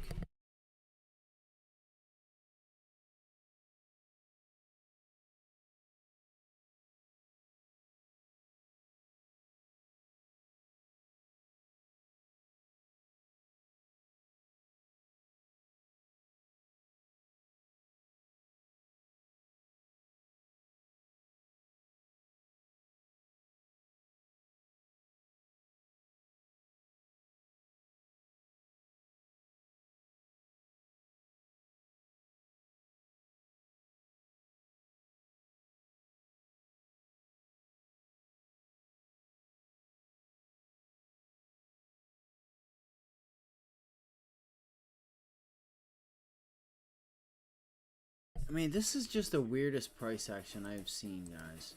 Like, for real. It's so weird. President price target increased to $10 at Steeple. That's Papa Golf up in November. PGEN. So weird. Alright, still looking. So you reclaim 454, but I think there's still just some uncertainty. Tesla's trying to. Look, Tesla might reject here. I don't know. President shares spiking now to the highs, $1.70. I'm gonna wait. I'm gonna wait. because remaining pretty resilient across the broad GME. meetings and events, business travel. Let's see, Meta ARM. Data from its study in patients with respiratory. So GME got to 30. That's Topagol that won a member of PG. Let's go see. They were wanting $4 or $5 a contract for those. All right, so you only made a few dollars. You see why it's not worth it? See why it's not worth playing that? You always want to go with like a. You want to go with the other name that's in the same sector, like GameStop. I'm trying to think. I don't know of another. I don't know of another one. But clearly, if you look at it and segment it, the lower chain scales will show slower growth than the upper mid and upper mid chain scales. Yeah, I mean, it does raise a question about where the growth is coming from in this industry, and I know you have some news that you want to share about what you're investing in. Yeah, we've been making some big I'm trying to find something that has some continuation or whatever. GameStop's it, but I can't. It's not that I can't. I can. I'm not. I wasn't paying $4.75 to $5 for a $4 move. You know. As has been happening in the lifestyle and luxury space, there's going to be a lot of growth, and there's And that's why. You guys see exactly why. Because if I would have did that up here, I would only be up about 40, 50 bucks. And that shit would be pissing me off. Well, it wouldn't piss me off because I know how to add up how much. I know how much I'm going to make and how much I'm going to lose for the most part. Like, I can have an idea. So if that's your break-even price, now you're going to have to go another $1, $2, $3, $4 to the downside without bouncing and retracting, because every time you bounce and retract, it's going to eat away at them. So, you know, that's when you start making money, is when you can break 30. 30 is your break-even price. Alright, so that's that. Alright, the Qs, I don't really know what to do with the overall markets, guys. They're just, they look so ugly, it's not even funny. Like, they're just, maybe you can try and go for a long, but I think I gotta wait for 550. I don't have to wait for anything, I just, let me get something to eat. Let me go grab something and I'll be right back. Let me grab something to drink.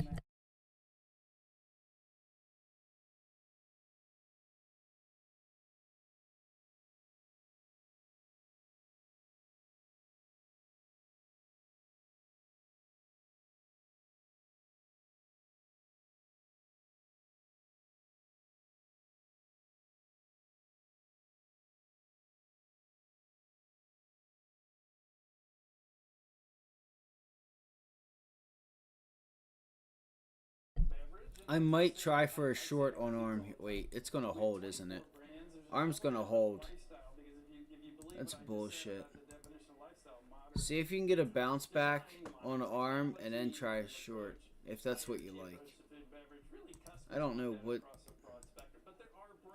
or why it's going crazy like this. That probably index a little bit heavier, a little bit more designed for it, a little bit more, high energy on the food and beverage, a little bit more forward on technology.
We could look for Micron here. If Micron starts breaking down, test low a day. See if we can crack low a day. Let's get a news update with our Contessa Brewer. Hey, Contessa. Hi there, Carl. Jury selection is underway this morning in Hunter Biden's trial. Oh my God, this is so ridiculous. The president's son faces as many as 25 years in prison if he's found guilty of lying on forms about his drug use to obtain a firearm in 2018. Since the Break, retest, 127. I'm going to pull up Micron. You have a gap fill there, 126. MU. Again, I'll be right back. I just want to grab something to drink.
MBOT.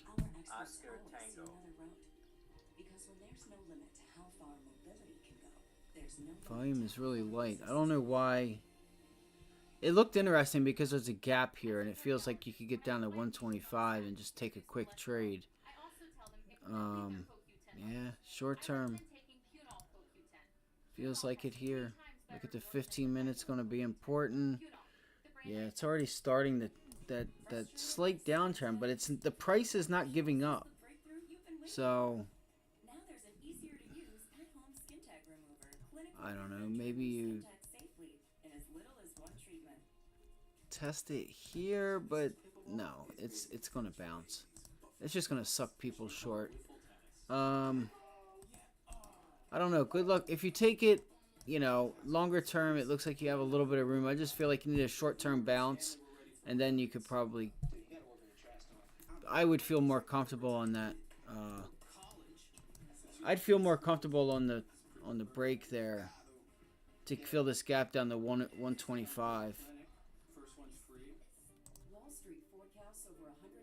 Okay, here again. I haven't traded much of Micron, so I don't really know how it reacts. For somebody that's traded it before, and you're like, yo, don't even worry about the volume for the most part, because it can kind of do its own thing.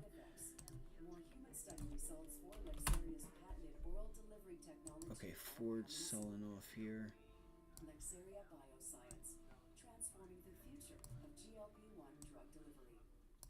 From recent grads to rising stars to living legends.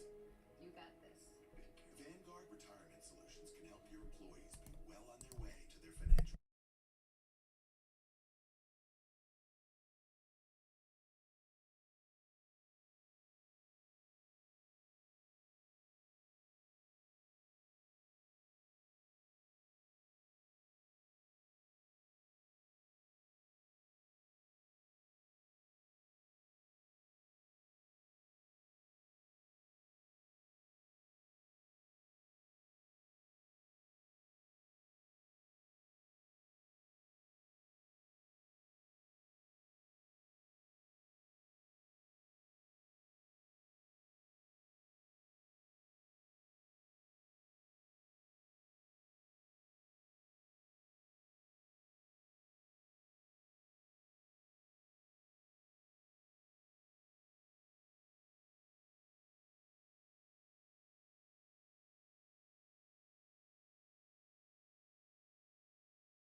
There we go. There's the break above that level. Let's see if we can get something out of the SPY.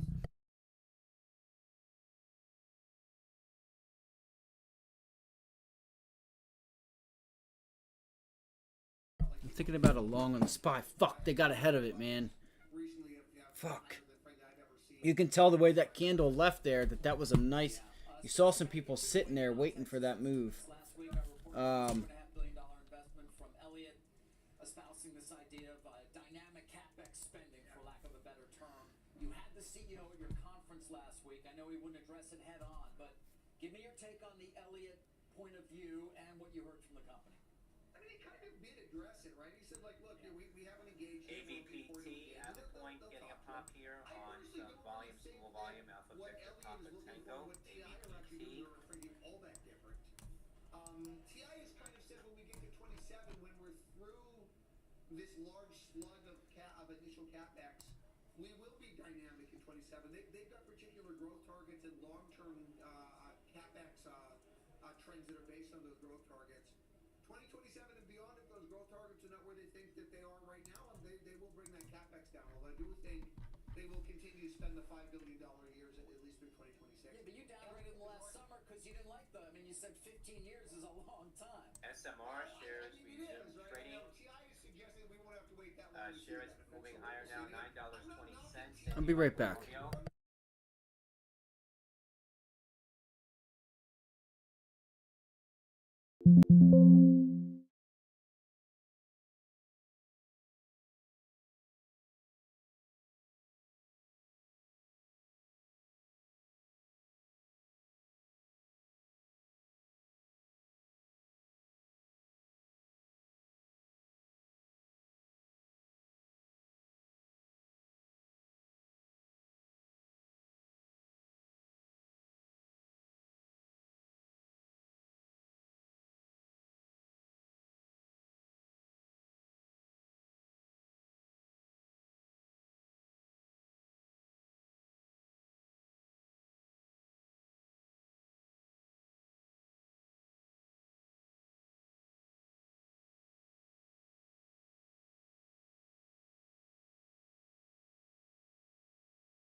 So one of the stronger names would be like names like J&J.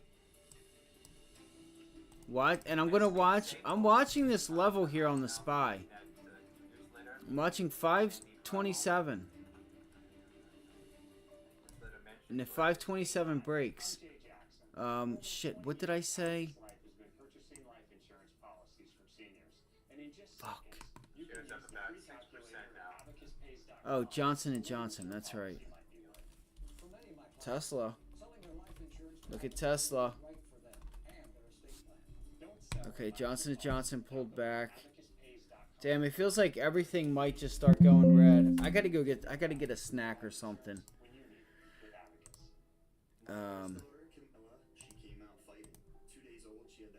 Bro, why does it? All of a sudden, she's on, 5 different medications. Me and the pharmacist got so tight. She said, GoodRx, it saved you a lot of money. Saving that extra $200-300 a month. You do the math. The money we're able to save with you. 202 to 200. You could probably get a short here on JP Morgan off of 202. Could look for a 202 rejection down to 200 area. All right, look for the pop, drop. Bada bing, bada boom. GPCR. All right, I'll be right back, guys. Be right back.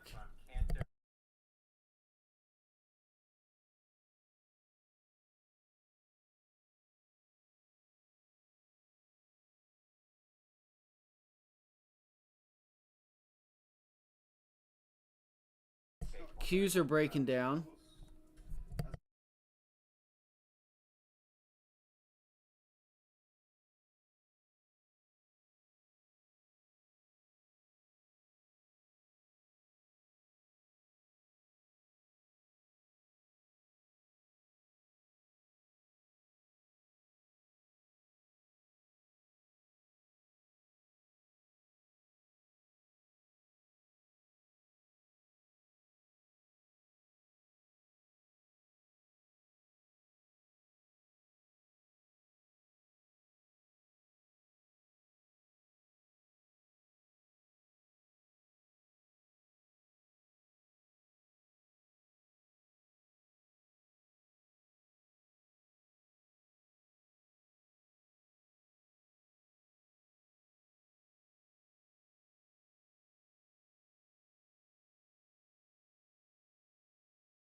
All right, so there we go. We're getting that pullback in there.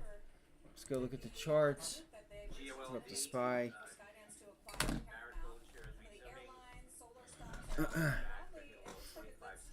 I did not see AMD was down so bad. I have a salad I'm going to eat real quick.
I'm just looking for a bounce back. Unicura popping to the highs, $5.34, up 7.5% for QRE. Company announcing FDA regenerative medicine advanced therapy designation for its Huntington disease treatment. That was earlier this morning, 7 a.m. That's QRE. In this rare form of cancer. This drug Lubrena hasn't been that big for you, but how might that change now with these results? I think what really the results are saying that the life of the patients that were unfortunate to have this lung cancer in their life is changing dramatically. We are speaking about the study that 5 years after the introduction haven't reached median progression-free survival, which means that way more people 5 years later, they haven't even progressed. Not only they are living, but they haven't progressed. And this is a metastatic lung cancer. So Bro, it's not even giving you a shot.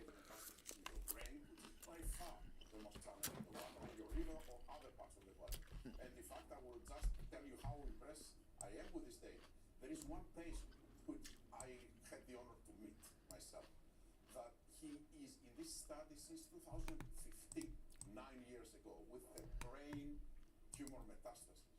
And he hasn't progressed. He's 9 years later, cancer-free. Wow. And so how might this drug change? Will it be a bigger revenue driver for you with these new results? Oh, clearly. This is how we can make... Bro, it's not giving you any pullback or any opportunity to buy the pullback or to get short. On this drug. Clearly, we expect that the sales of this medicine will go very high. Okay. And you're making this really big bet on cancer, especially coming out of the pandemic. It seems like this is what you're telling people. This is what you can expect from Pfizer going forward. So why are you making such a big bet here? And what do you need to do to make sure that it pays off? Cancer, it is not the only unsolved medical problem, but it's clearly the one that scares more people. Everybody is affected by cancer. Not necessarily the patient, although 1 in 3 people will be diagnosed with cancer in their lifetime. But everybody, all 3, will be affected as brother, sister, and unfortunately sometimes as mother and father. So the need is very high. On the other hand, science is really at the cusp of delivering significant solutions, because for cancer, we know a lot of the biology of the disease. So the question is, for a company like us, can we make a difference? And by bringing, for example, in the acquisition of Caesar, the ADC technology, the scale that Pfizer can bring, we can accelerate things, we can catalyze things, we can make things way, way more impactful and way faster. I wasn't watching the SPY at the time, but that's a beautiful entry there. It showed you this morning. VWAP was rejecting. And, yeah, that's... You retested it, bang, and that's initial morning low with VWAP. Like, it's just a nice entry point there. And now you're getting your extension. I was trying to wait for that bounce back. Let me look here. I think it will be enough for everything to be poised for Pfizer. The stock price was very disappointing for last year. Sure, you're at a little area right here. In a good way to recover, and I think we're just... All right, look, it just broke it. I think So, plenty of new positive... you know, I was looking for, do we bounce back? You got to be taking profits there on that extension. That's insane. I don't know what's going on. But your next, really, you know, if you see Friday, that's like a wall. That's like blocking you from any support, right? Like there's nothing here. Like look at that wall right there. Like the next support level you have is it's not until like 521.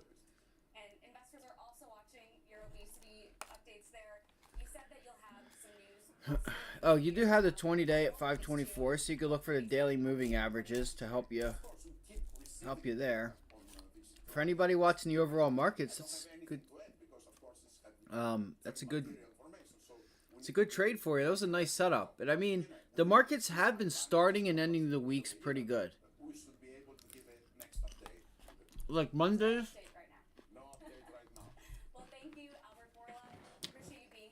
If you go back, Mondays have been really decent moves Thank you. Angelika Peoples with Pfizer CEO Albert this year. Bourla. Taking a look, by the way, at the pharma space, Pfizer shares are up some 2%.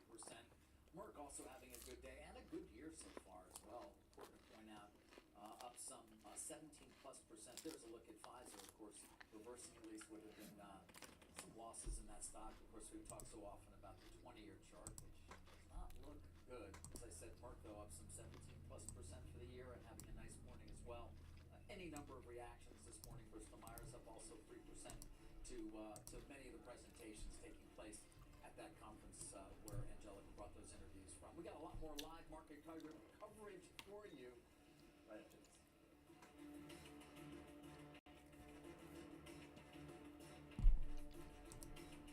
Good morning with Docalax. Good morning. Yeah. Try Docalax Chewy Fruit Bites for fast and gentle constipation relief in as little as 30 minutes, making your good morning even better with Docalax. Want Ethereum exposure right in your brokerage account? Get it with Symbol ETHE. Grayscale Ethereum Trust. The world's largest Ethereum fund. ETHE. Crypto investing begins here. At PGIM, finding opportunity in fixed income today helps secure tomorrow. Our time-tested fixed income suite, backed by over 145 years of risk experience, helps investors meet their goals. PGIM Investments, shaping tomorrow today. I don't know. I don't want to be that guy. Bro, why does it do that? We're all rock stars. But it feels like you need to bounce back to 527. Guys, can you keep me down? I'm working. You people are... Hand over the air guitar.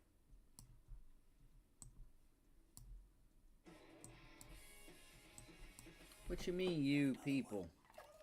The all-new GoDaddy Arrow helps you get your business online in minutes with the power of AI. With the perfect name, a great logo, and a beautiful website. Just start with a domain, a few clicks, and you're in business. Make now the future at godaddy.com/arrow. Okay, ready to watch this? 1 second, I gotta finish my laundry. Sure, it's nice. 1 second, I use Rinse. What's Rinse? The company that will pick up, wash, fold, and deliver your laundry and dry cleaning at the touch of a button. I do not trust other people with my laundry. Rinse guarantees your satisfaction. I do not trust other people with my laundry. No issues. Man, Okay, let's watch this. Wait, I'm gonna do my laundry. Better hurry. Done. stop being so damn paranoid. Not everybody after you, bro. $20 off your first order. Iconic brands. It was a commercial, by the way. I'm not just talking to myself. But I'm talking to myself. Welcome to our community. Today is all about you.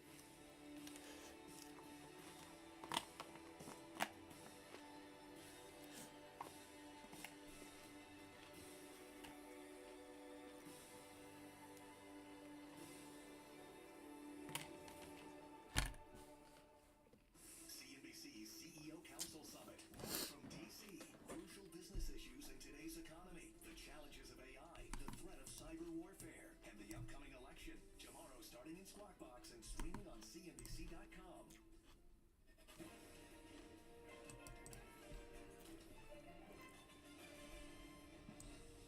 Good Monday morning. Welcome to Money Movers. I'm Carl Quintanilla with Sarah Eisen, live at Post 9 of the New York Stock Exchange. Today, UBS's L.A. McCarthy on why rich valuations CBRA, Zebra, Therapeutics announcing There's no way it's going to extend, is it? KP1077 for idiopathic hypersomnia at sleep meeting. That is Zulu Victor Romeo Alpha CBRA. We'll give the name and the analyst straight ahead for the time being. Lost some Wow, it just might. But JPM, JP Morgan. Reuters reporting JP Morgan's global head of payments to leave according to a memo. That is Julia Papa-Michael. I was just looking at JP Morgan. I don't know if you guys seen me there. Co-heads I told you guys, look for that bounce and look to get down to 200. head of payments. That's JPM. I'm going to be too slow.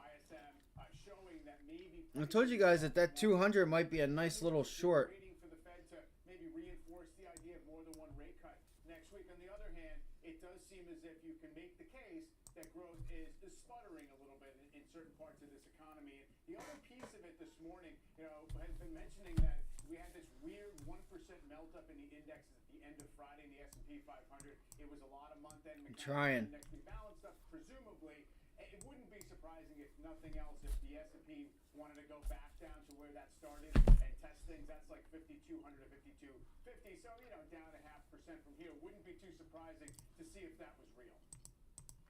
Mike, WTI below 75, Brent below 80, first time since February. That's on the back of an extension of these cuts at OPEC. Exactly, and you know, it seems as if the oil market has been behaving. That was a huge breakout North America reported May volume. 2024 sales of 260,000. It's a huge breakout in volume. I literally just gave you guys that JP Morgan trade right before that news came out. Toyota Motor. It just looked like a nice setup. That's not a bad macro signal necessarily. We're not really talking about demand-driven moves here. So I think it's Oh shit! Watch out. the inflationary story is nothing. They just trying to. I do wonder, to Carl's point about They're just trying to spins, if we're going to get into this mode where twist everybody in a we're gonna bunch. figure out if it likes weaker growth Yeah, or it's if it doesn't like weaker growth. What that might mean 27, for earnings versus 135. what it might mean for the Fed, which it's sort of been itching for weaker growth in the form of rate cuts, but you know, it's also been booming on better earnings and better GDP. Absolutely, and Sarah, you know I generally come down on the side of bad news is almost never good news. Yeah, that's about it. That's about all you're gonna get from it. Sort of in this transitional window. So I was a little reluctant to do that. The market wants the Fed to kind of come out and essentially next week not be net hawkish. In other words, they're going to feel like they have to mark their outlook. Toyota Motor North America May 2024 electric sales of 85,335, up 68.7% on a volume basis. That Because we get the is dot plot, which is always exciting. Tango and also Michael. sometimes relevant, where they do their forecast for how many This is trash, man. We are just not holding anything at all. We just can't reclaim nothing. Small and mid caps, telling investors to hedge their geopolitical risks with diversifiers like oil and gold. Joining us here at Post 9 UBS Alignment Partners Managing Director Ali McCartney. Ali, it's great to have you back. Good morning. We kind of teased you up with this idea of tech and valuation and why you should keep the faith. I think you have to keep the faith. Personally, I spent the last week in Silicon Valley, and that was a very interesting time to see all of the excitement, enthusiasm, and how much further they Unbelievable. are in using some of these technologies in areas like public health, healthcare, data administration. It's really fascinating. I can't believe ARM is still up 3% and like it pulled back. Growing 2 to 3 times the market, right? And so that's what you've seen, and there's sort of these incremental layers of President tech, be it Biden will speak with semiconductors, the be it AI, Emir be it of cloud Qatar computing, on maybe Monday not to software, discuss as we've efforts seen to some of reach the last hostage couple of deal and days, ceasefire that in we Gaza still as from think are years. going to take the market forward. And the other thing is that we are... Yeah, my guy said nobody's above the law, but they still haven't told you guys who dropped a bag of cocaine and had gay butt sex as their charges for there. But nobody's above the law. That's why all the other countries is mad at us. Because that's the type of shit that they're on. That's the type of time that they're on. And you wonder why they try to fly planes into our buildings and shit. Over in other countries terrorizing them. Treating them like shit. If you can play it in AI and barbell that with a little bit of software, a little bit of cloud computing, and if you can do it geographically... I'm just playing. Alright. Alright, so I got a Red Bull. Global sector in the S&P. So most sectors get between 30 and 40% of their revenues from outside the U.S. Tech is above 40. This is ridiculous. We're not doing anything, guys. It just but other than selling. I can't go short right here. I can't. You're so far extended below VWAP. Like it just I can't. I won't do it. I'll just let it go. I'll let it go.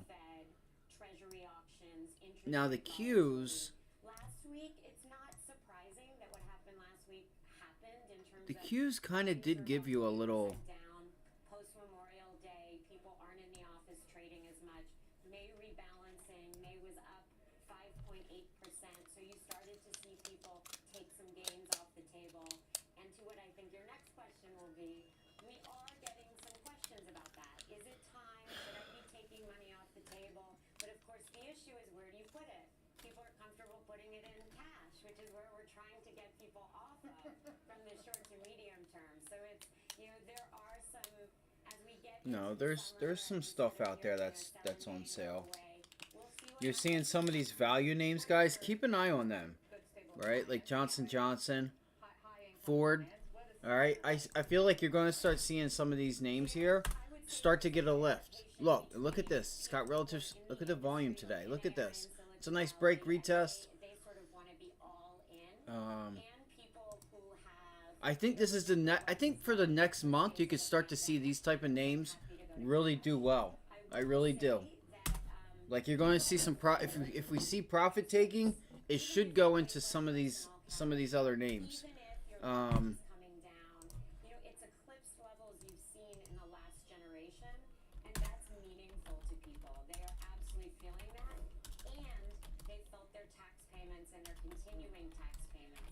So conversations about relocating, you know, the majority of my clients like AT&T. So real conversations about, you know, where do I want to be. Okay, Intel will be one of them. Micron's not a What does financial longevity look like? value. Your human health PFE, AbbVie. with all of the Hold up. changes and, you know, incremental appreciations to healthcare. So it feels like the conversation. Okay, here we go. Investments Yes, Chevron, but energy's down. This is right out of BlackRock's annual letter and Larry's retirement crisis thesis. But his argument would be even better reason to stay locked into equities and be aggressive with your investing from even Nico early Phillips. ages, right? No, so that's absolutely true. The financial, so part of the longevity argument is how long do you need to work to live the style that you want to live, and how much risk and growth do you have to potentially take to be able to do that? And I think that's really important. No, what is it? M? Bit of what you're Is that Altria? And for example, No, what's Altria? still continue to buy on the dips, and why we just went from 54. Does anybody know the ticker for Altria? Next time we'll talk a little complacency with the VIX and stuff, but thanks for kicking off the hour, Alan. Good to see you. Allie McCarthy. Let's turn to the chips now. The Computech ML. That's right, ML. in Taiwan this weekend. ML. CEOs, including NVIDIA's Jensen Huang, delivering keynotes and unveiling new products as the AI war heats up. Christina Partsinevelos with the details. Were these surprising, these new announcements of the new chips, Christina? Well, it was only 3 months since they just launched and shared their Blackwell platform. So look, everything's getting smoked. That's signs of a bear market, guys. I'm just being honest with you. When everything gets smoked, that's it. Investors actually reacted. There's no Stock almost 3% higher considering these Blackwell chips, you know, the ones there's no coming back from it. Like it's a sign. Where they've been selling, they're selling again today. NVIDIA CEO Jensen Huang kicked off Like look at this. Everything that was green is now turning red. And what was green Thursday and Friday is also now continuing to stay red.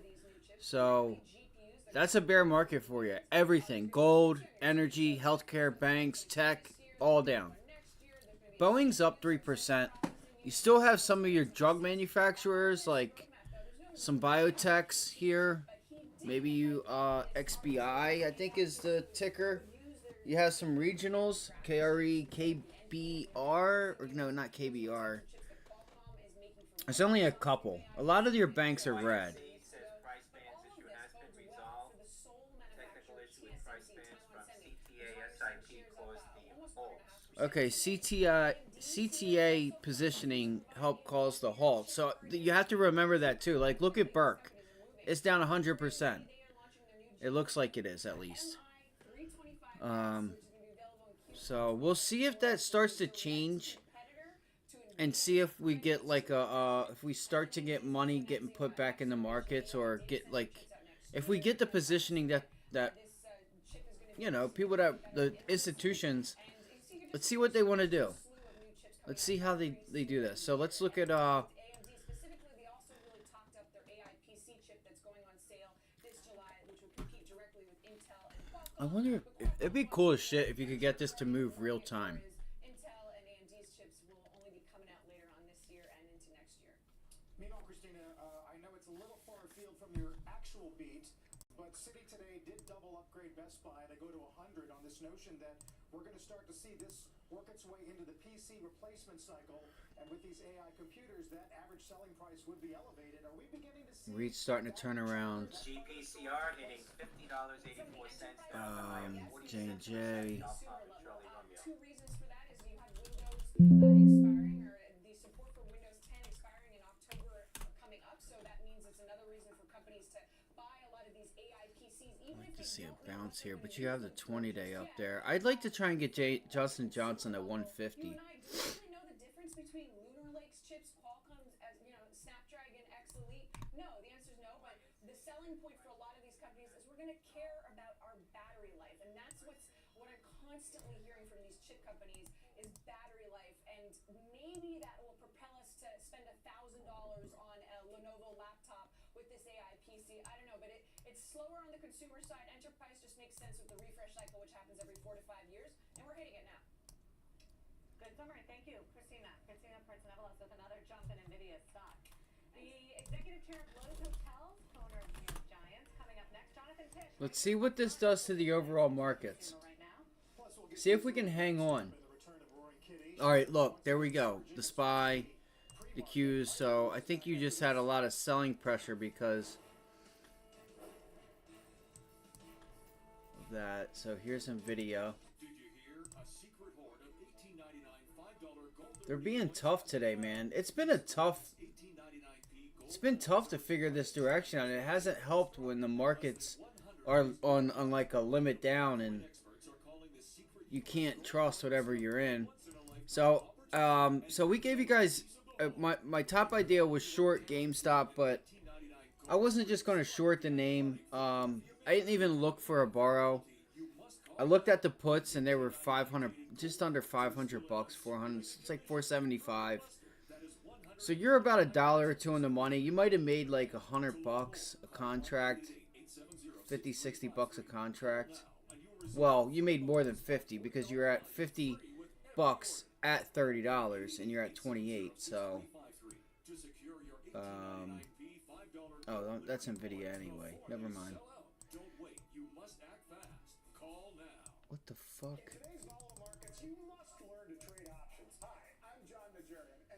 Okay. CCJ. It ended up breaking down. It never gave me the bounce that I wanted to look.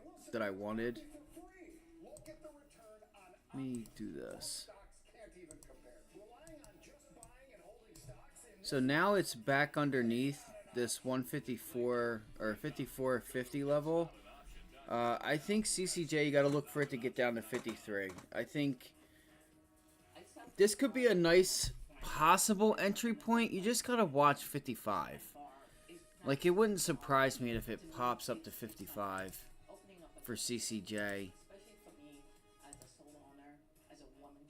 And what happens, you know, because it was trying to hold this level this morning and it kind of just gave it up. And now I don't know if that has ties to CTA positioning. Like, look at it. Like, look at it reversing now, right?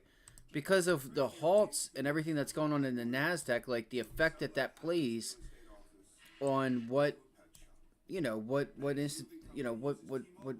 banks and what traders want to do, what buyers and sellers want to do. It's going to have an effect because if they can't have trust in the market, they may not sell or buy. So you could have had them fall back. And look, you're starting to see the volume start to step up a little bit. See how that's not ironic? It's not ironic that things get fixed and then now you're seeing them step back in the market with an increase in volume. The Qs, I guess you would say you'd watch for this level here. Friday's close. Let me see. Hold on. Let me not give you guys the wrong information here. That I do not want to do. And I won't do it.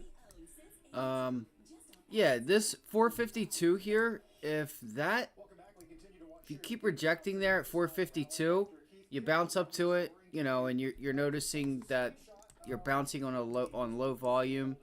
Look for a pullback into 450. But chances are you can go higher. Watch the IWM and watch the Dow for strength. If they're going up, chances are it's just the Qs will lag and it'll go up, but it'll just lag the Qs and the Dow. real Yes. or not, and what a reverse Uno card has anything to do with it. Let's turn to the hotel industry. The hospitality conference continues in New York today. So what else do we have here? Joining us now to discuss So ARM is at pre-market lows. expectations and more. NVIDIA pre-market lows. Chairman Jonathan Tisch, who is also co-owner of the New York Giants and There's a leads SPY. the entire effort of New York Hospitality Conference. So Tisch, thank you. So I was personally watching What's your sense of what's happening? this level here at There is still some 527 lodging is doing pretty well, but it depends for the on SPY. where you are in terms of your properties. Are you budget? Are you mid-market, upper upscale, luxury? Various parts of the market are doing better than others. I think you could probably just get. I think you can get above it. I think you'll just run back to VWAP. Has waned a little bit coming off the I don't like. years of COVID, because then business was great. We had so much volume Friday. We're starting to see that soften, but other areas are starting. Raise your hand if you like the long. Groups are traveling. What did we write down? Let's stick to our plan. QQQ 452 hold long. Let's go to Q. I didn't write that much down this morning because I spent it just yapping my mouth. 452 did not hold. It did not hold. Ouch. Well, wouldn't you know? He is not the father. Damn, I feel bad for her. He is not the father. James Earl Jones is not the father. No! I swear to God, it's his.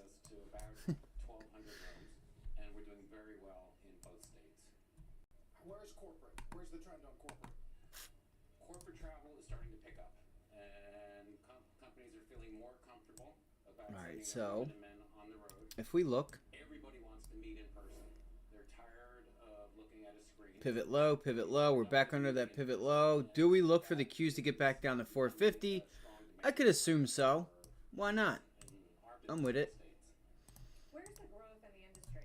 Is there new development? Let me go here. Now what I'm going to do is I'm going to go to the charts and let me put in.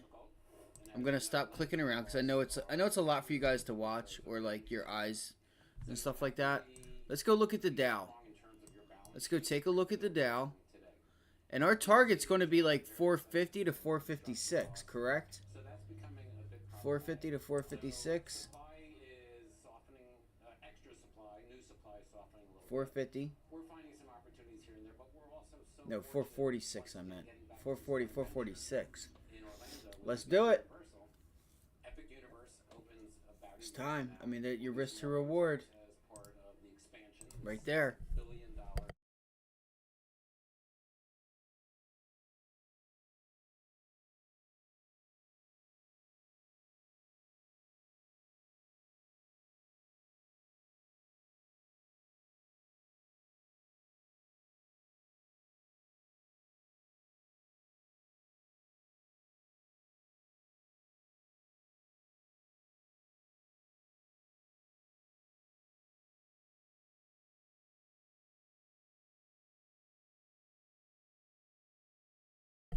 Given the limitations of It's so weird how the SPY just. Very hard to get a construction loan. Go back to Lowe's Arlington Hotel to $550 Yeah, look, it breaks above it. This is where we're fortunate that Lowe's Hotels is a wholly owned. That could be a nice setup for the Dow, guys. Watch if the Dow holds up. $240 million The Dow could be back to contribution. So we were able to 388, 390. without a construction loan. Came about 2 months later. Let's see if we start bouncing here. Fortunate position we're in, but once again, Shit. I don't know what to be in. the big guys. I guess stay with semiconductors, right? That was our strongest one today. It feels like the market's going to bounce. You have a really nice level here on the Dow that you're seeing it, break above. It pulled back. It's holding it. The Qs have broken back through 452. You want to watch the Qs hold 452. You want to watch it hold there. Lowe's Philadelphia Hotel was the headquarters of PSFS in downtown Philadelphia. First office 452.50. was central air conditioning, and it became Lowe's Philadelphia Hotel about 30 years ago. So you you can do it, but it's the same challenge if you're trying to repurpose for residential. You know, this was the level I was looking for on the SPY. It's like 427. And Friday's close. Let's see. Let's keep our eyes here. Let's keep our eyes peeled on if the Dow can even hold itself up. It feels like the Dow doesn't even want to try to get off of this level anyway. So it may all be for nothing, and we get that pullback or bounce back into VWAP to get short. I would target 450 and then 446. 446, 450. You do have the 20-day there. You do have the 20-day moving average on the Qs. Right. Whether it's new entrants into global tourism like Saudi Arabia, whether it's Japan. MNPR, low price stock getting a pop here, might have a pop. Just give me 1 second, guys. You know what? We did just put in a range here. This might be it. You might have just put in your range, and you might just sit sideways here. You have nice support down here at 452, and you got some upside resistance at 456. So.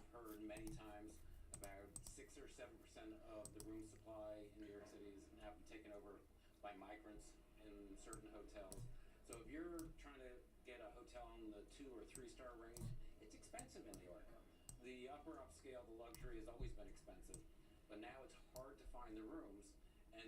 And that 20-day is lining right up with 450, so it's kind of saying, hey, you might want to look for. Is the election, the national election, a swing factor at all in your business? I don't think so, unless I'm just gonna resize everything. Give me 1 second, because it's just awful.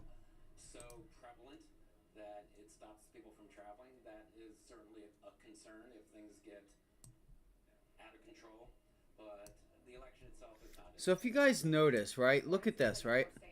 You pull back and you bounce off of where? 452. Last Thursday. Where'd you bounce off of? 452. You broke it Friday and then you reclaimed it. Well, you got right back up to it on Friday. You rallied right back up to it. You gapped above it, and now we sold off. Let's see if.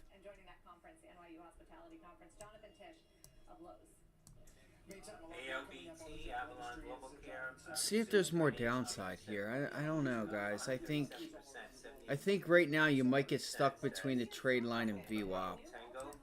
I don't know. I hate making guesses, but hold on. What I'll do is I'll go to the charts, and then I'll. Right here. Because I like we said, we were looking for a pullback off the bell. It's just getting the confidence to buy that dip.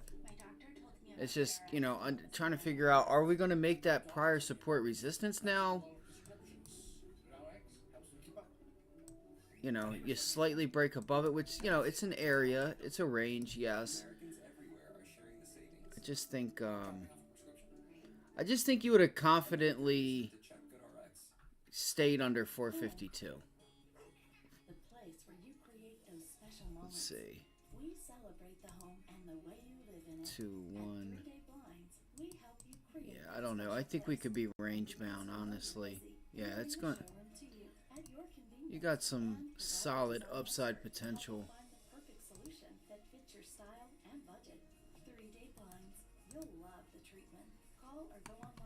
Yeah, look for 453, guys. If you're wanting to look, if you get a wick pullback into 452,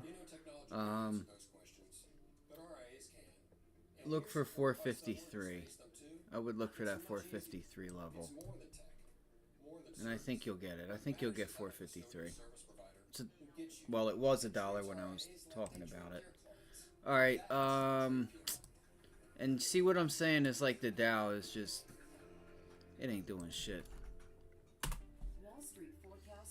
It's a deadbeat Dow. Deadbeat Dow. Bro, come on.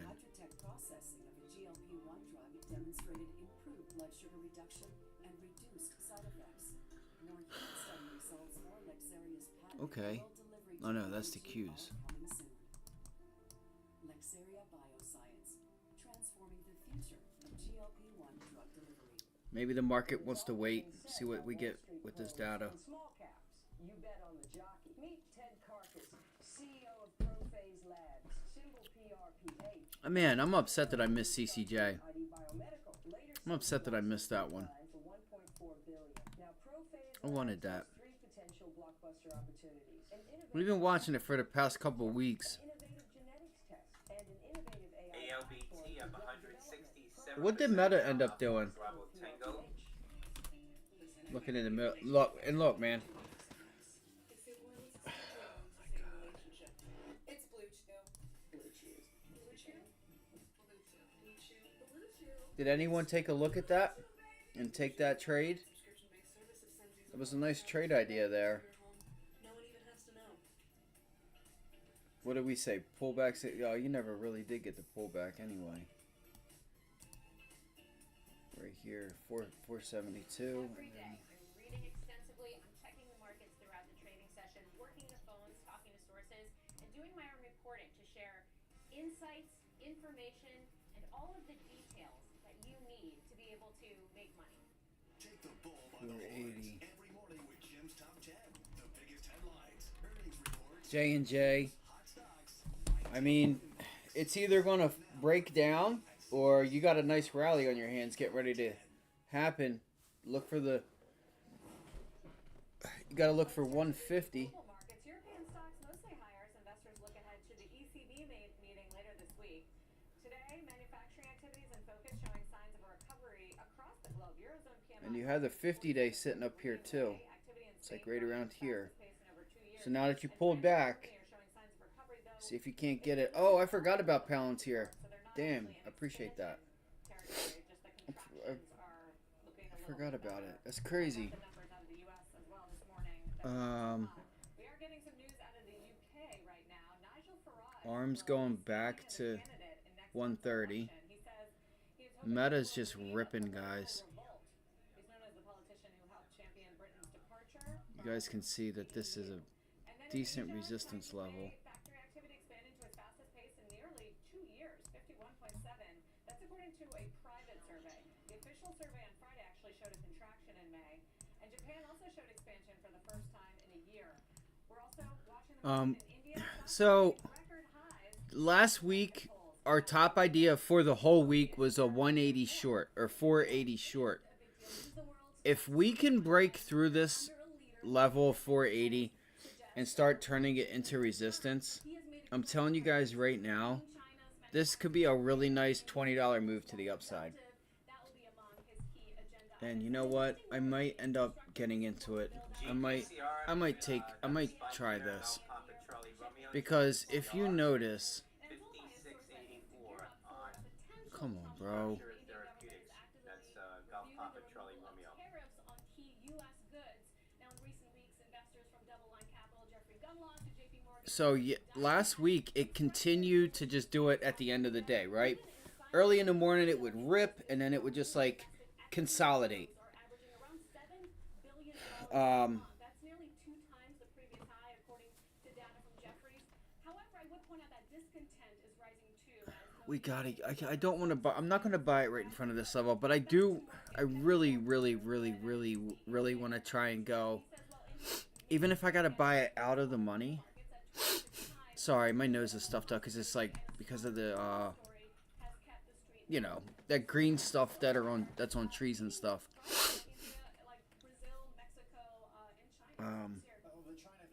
The pollen. Sorry. I get pollen and algae mixed up for some reason, or at least I have in the past couple weeks. If we can break above here and hold this level, we got a nice run. I don't see why we can't even get back to previous highs up at 510. Diversify away from the country, but also the corporate expansion story that remains strong there. So what has his track record been like over the previous terms when it comes to opening business? I know it's been a good growth story, but don't they still have a lot of restricted laws when it comes to labor and land that hold it back? Yeah, absolutely. Walmart experience. Yeah, the Walmart experience is a great one there. I think the labor labor laws and also just making the workforce a bit more productive with unemployment at 8%. That will clearly be something he'll have to focus on in the coming years. And yes, that has been a point of contention for a number of companies, inability to hire. What are they talking? Modi to return. That has a specialty in the customization and skills that they need. So yes, a growth story that is getting the attention of investors, but clearly a lot of room to improvement. Yes. Huge global story, Seema. Thanks. Seema Modi. Yeah, I'm gonna go ahead and wait for a pullback here. I'll wait for a pullback if we get it. I just don't know if you're gonna get it. Sources tell NBC News Rex Horman will be arraigned Thursday on a new murder charge. The so-called She's just pushing. killer was first arrested last year in the deaths of 4 women after DNA linked him to the crime. Bitcoin billionaire investor Michael Saylor and the company he founded, MicroStrategy, will pay $40 million to settle a tax fraud lawsuit with Washington, D.C. He allegedly evaded more than $40 million. You guys hear that? $40 million. Just for his residency stuff for DC from Michael Saylor. It's so ridiculous. $40 million. Like, go give it to some people. Like, you know how many people could use that money? But the government ain't gonna do that. They're just gonna give it right to Lockheed Martin and everybody else, which is all right. That'll keep metal prices up higher.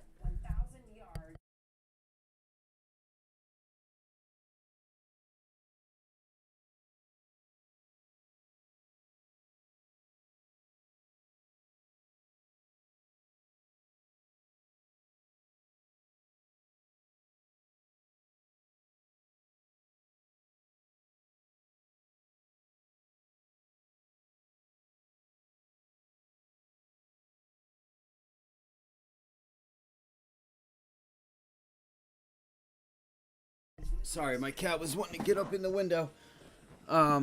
Feels like there's a couple small caps that are going. I was wondering who that was. It was the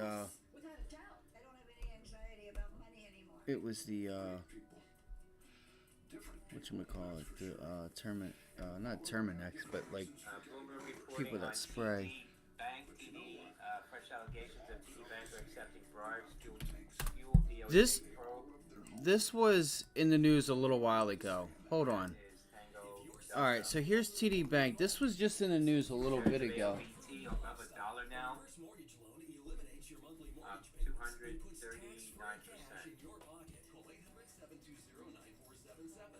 Why don't you call AAG and find out what reverse mortgage can mean for you? Call right now to receive your free no obligation info kit. Call 800-720-9477. 800-720-9477. Energy Fuels, a leading American uranium producer, is ramping up production to supply expanding nuclear markets and diversifying into rare earth elements, key ingredients in many clean energy and defense technologies. Energy Fuels.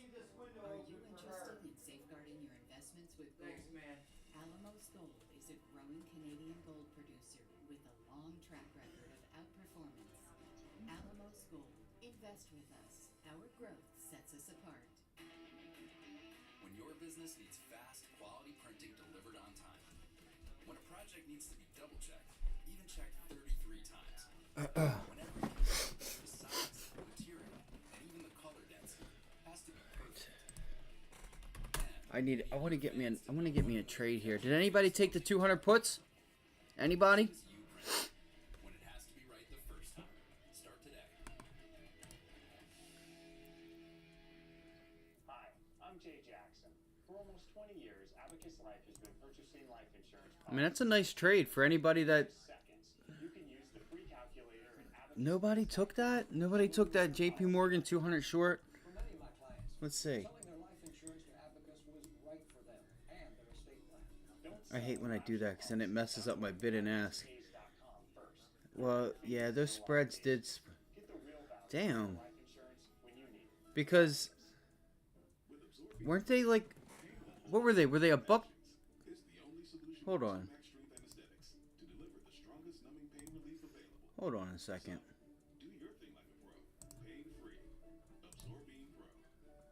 Let me see here, because Because I figured they were, I thought they were like one, were they like, before I clicked this, I think they were like 120, right? It was like 125 to 132 or something like that. At least here on Thinkorswim. Let's see. Look at that 1 minute.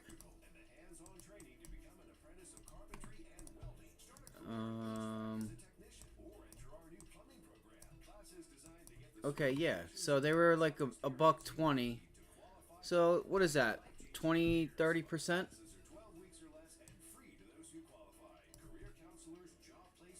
Berkshire Hathaway A shares resume trading. BRKA. Welcome back. It's the, quote, best stock to own near and long term. Wells Fargo remaining bullish on CrowdStrike. I've had earnings $73,561 now, hitting highs of the day, following a low of $185 on another. Yeah, 118, 114. Okay. So they were a buck. It's 11:30. So they were $1. So you got you're at 50-60% right now. That's a pretty solid gain. That's a solid gain, guys.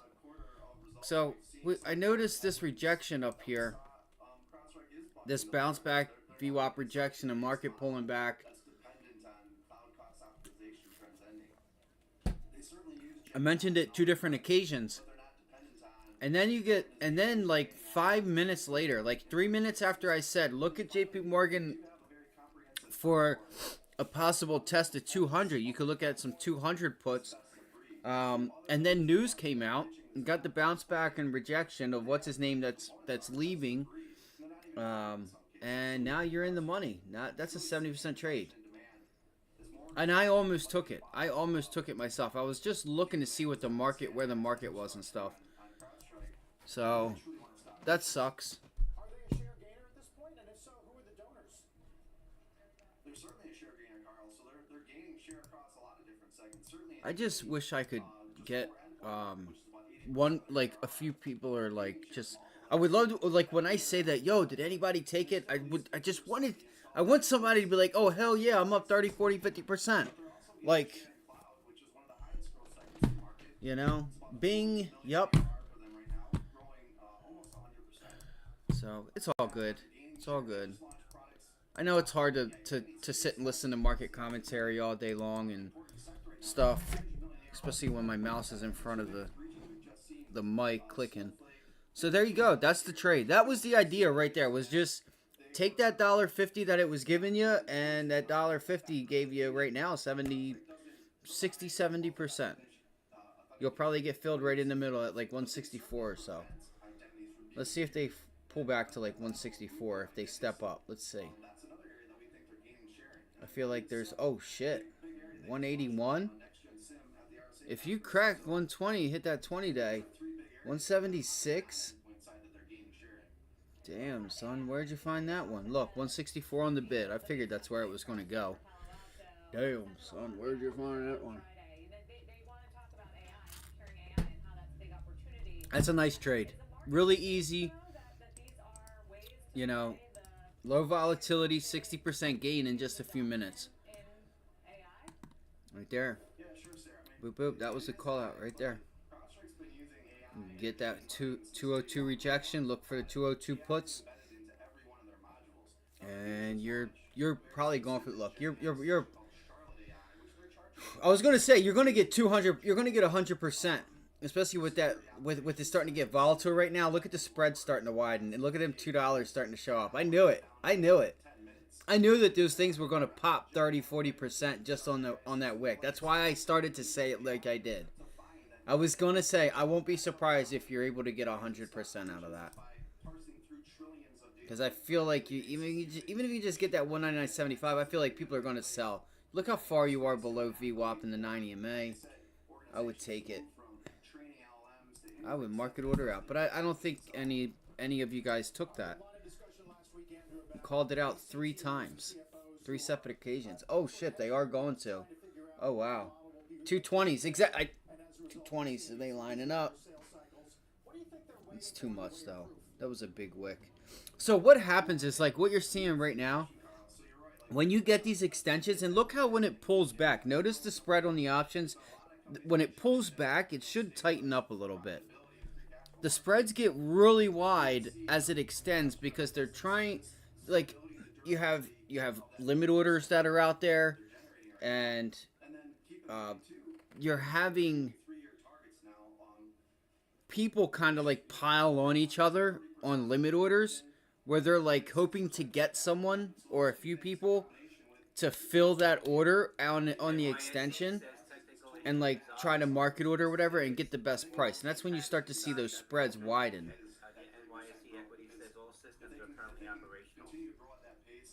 They're trying to get the market to go higher. Let's see, where are we? Let's go to the trade.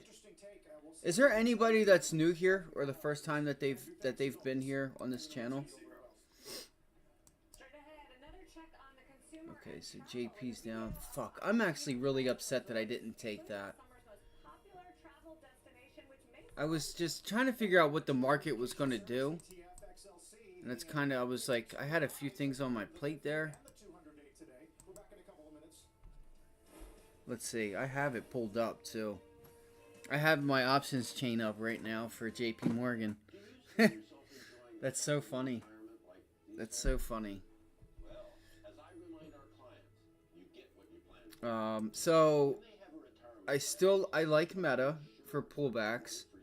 All right, Meta is looking for like maybe a possible break of the 50-day and a long-term like test of 500 within like a week to 2 weeks.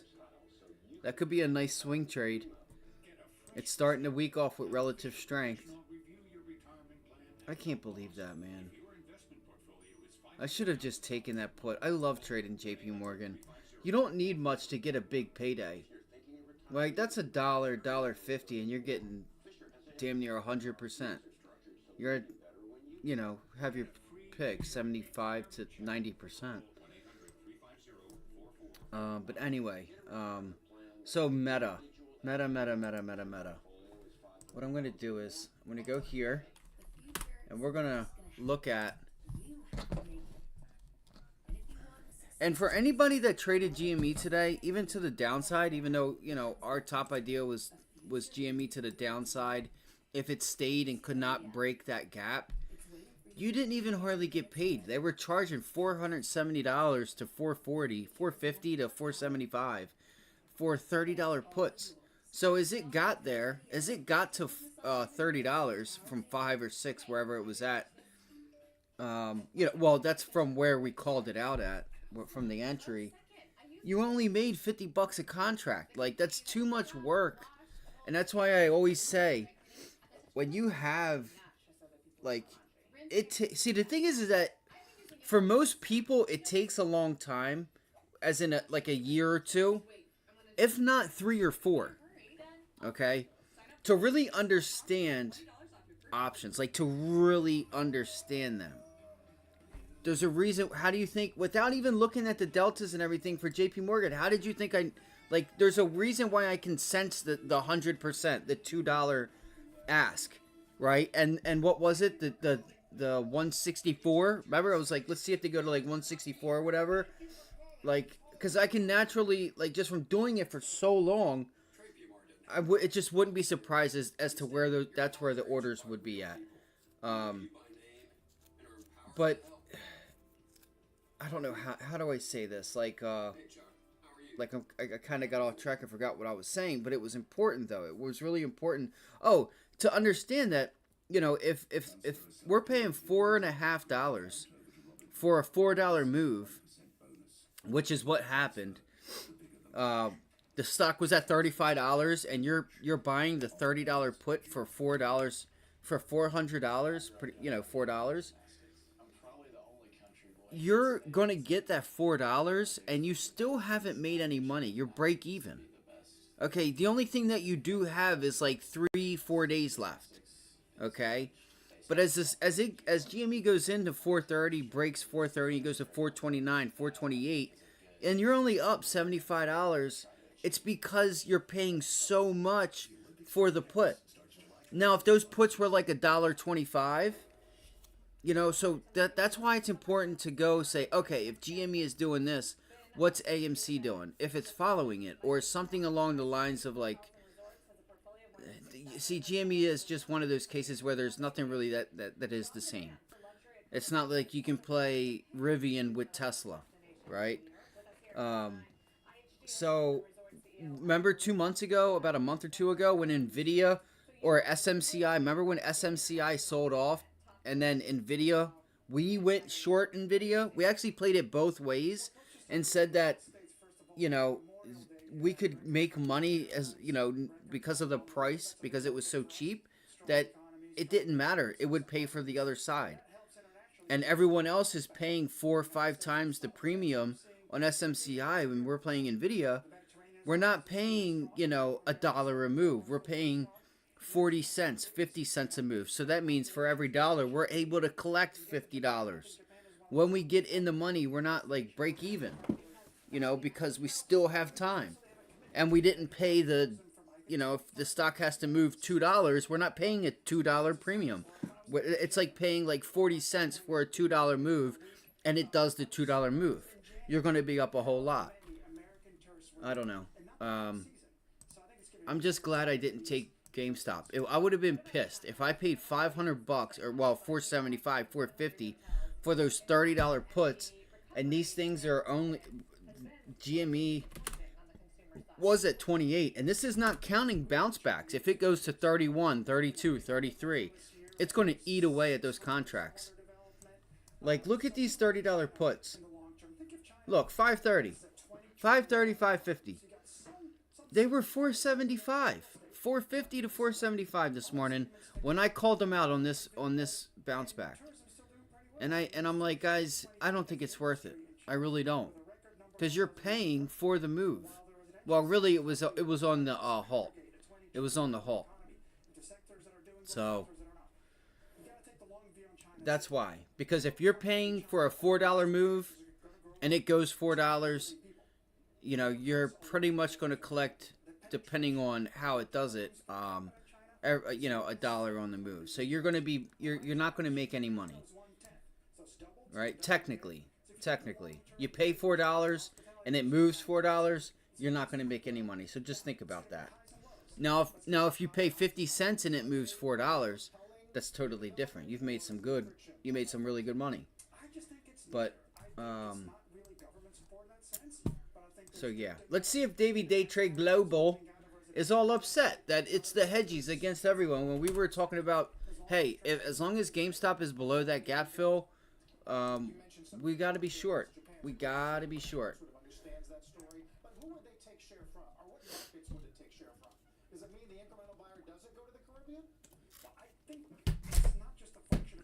Broken or not.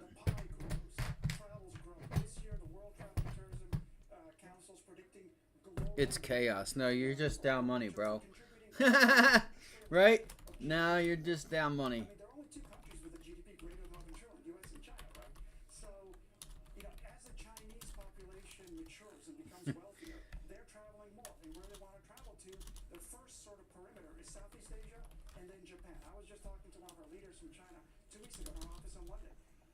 I don't want to do that to Dave. I don't want to do it to him. But he needs to stop being an idiot. He does. President Biden expected to sign an executive order Tuesday that would ban migrants who cross the border legally from claiming asylum. Oh, now Biden wants to... Didn't we just watch the video of what's her name talking about, why should we do anything when there's bills for the Senate, this, that, and the third about whatchamacallit?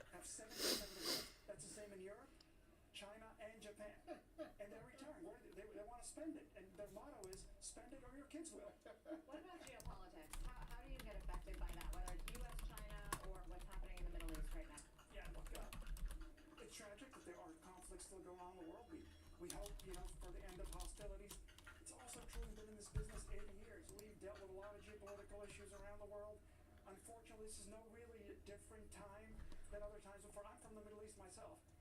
This is the 6th or 7th conflict. Let's see here. Hold on. Let me... It's sad. It's tragic. We hope that they end. But we've powered through it. We grow through it. Populations continue. But are you seeing an impact now? You know, not really. Except for the immediate area of conflict, not really. Our business in the Gulf is doing very well. It's not really affecting our business in Europe too much. Finally, staffing is, would you say that the issues that we dealt with post-COVID are back to flat? Just about. I think staffing has definitely improved, and which allows us to serve people better, open up all the restaurants, open up all the spas, take care of our customers better. I don't know if you guys know what they're talking about, but it is funny though. It is funny. I mean, I'm a fan. I'm an Oilers fan now. I don't know if anybody's seen the video. Were there any more shorts yesterday? I said, wait till halftime. Wait till halftime. You know, let the liquid courage get running through them, and maybe we'll get a whole bunch more shorts, short forms. All right, Johnson & Johnson broke down like it would. All right, so watch that prior day's high there. They did try to take it up, but I think Johnson & Johnson is going to pull back just because the stock is garbage. I mean, it's not garbage, but you guys know what I'm saying. It hasn't. I don't know if there's just something. It's just tainted right now. That's all. It just feels like it's tainted or something. Like, look at this. Pulls back. This could be like a break and retest to the downside, to be honest with you. You know. See support.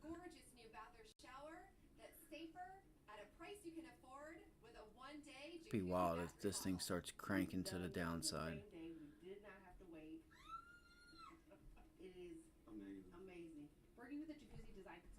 All right, Qs are trying to get busy. ARM, Tesla. What are you guys watching? Do you guys have anything you guys are watching or nah? Not really. No, not really. That's what I thought. No, not really. All right, let me just bust out the old Starbucks. So yesterday so I took a couple positions on, like, I traded a decent amount last week, honestly. It doesn't seem like it, but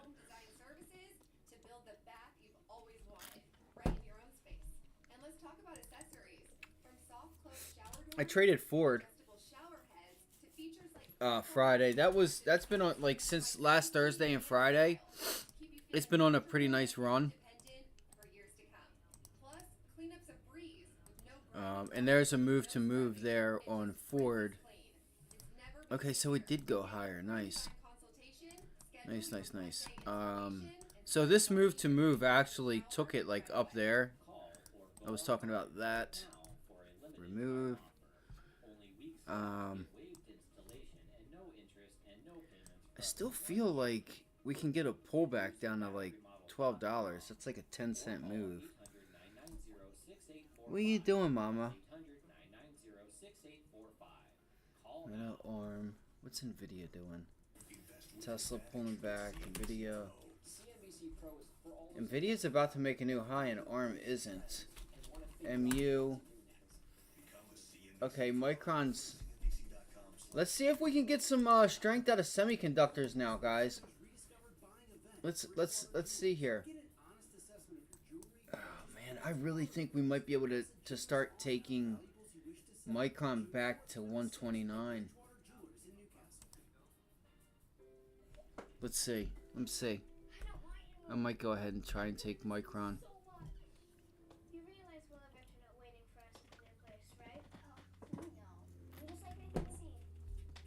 It's a sad day. I'm out of Red Bull. I just drank my last Red Bull. It hurts.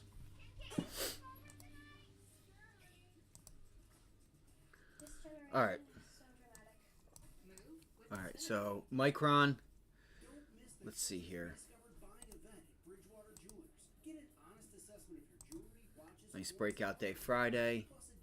Boom, boom. Little double top. I'm going to have to use the restroom. That's a nice pullback to support. 130 is that prior high.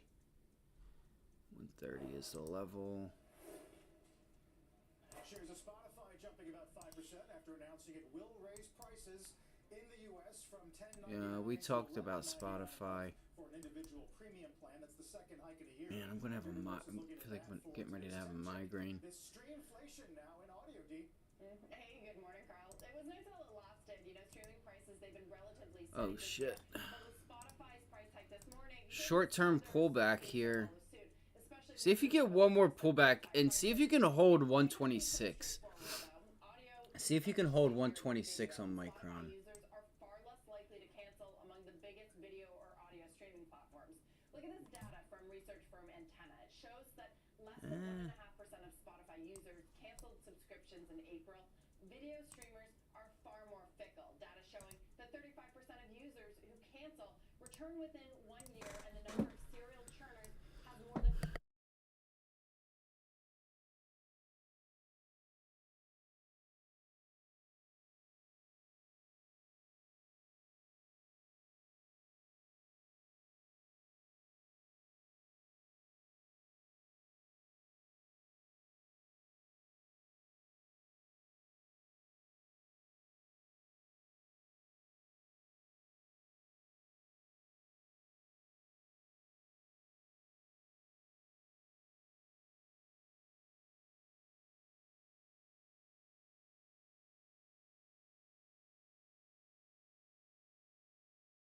Here you go. See if you get pullbacks to 126. ecosystem. So audio isn't the entire ecosystem itself like it is for Spotify.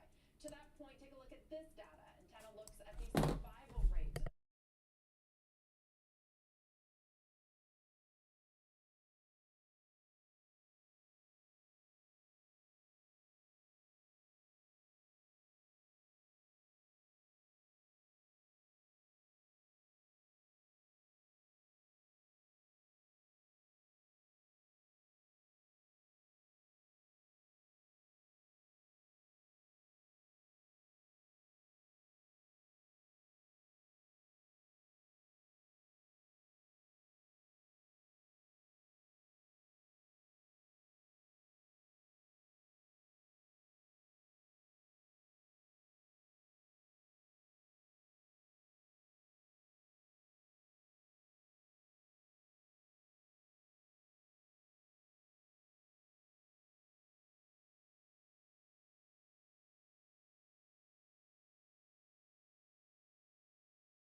So I want to keep Meta on my mind. Got Meta on my mind. Y'all know that song. The boy locked up. Locked up. Won't let me out. I feel like Meta could just just be on a runway ticket, and just start going higher and higher and higher, and you just look back and you're like, damn. Right? Inflation. If job growth weakens further, and if wage growth continues to deteriorate, that could get worse. Let's get to the judge.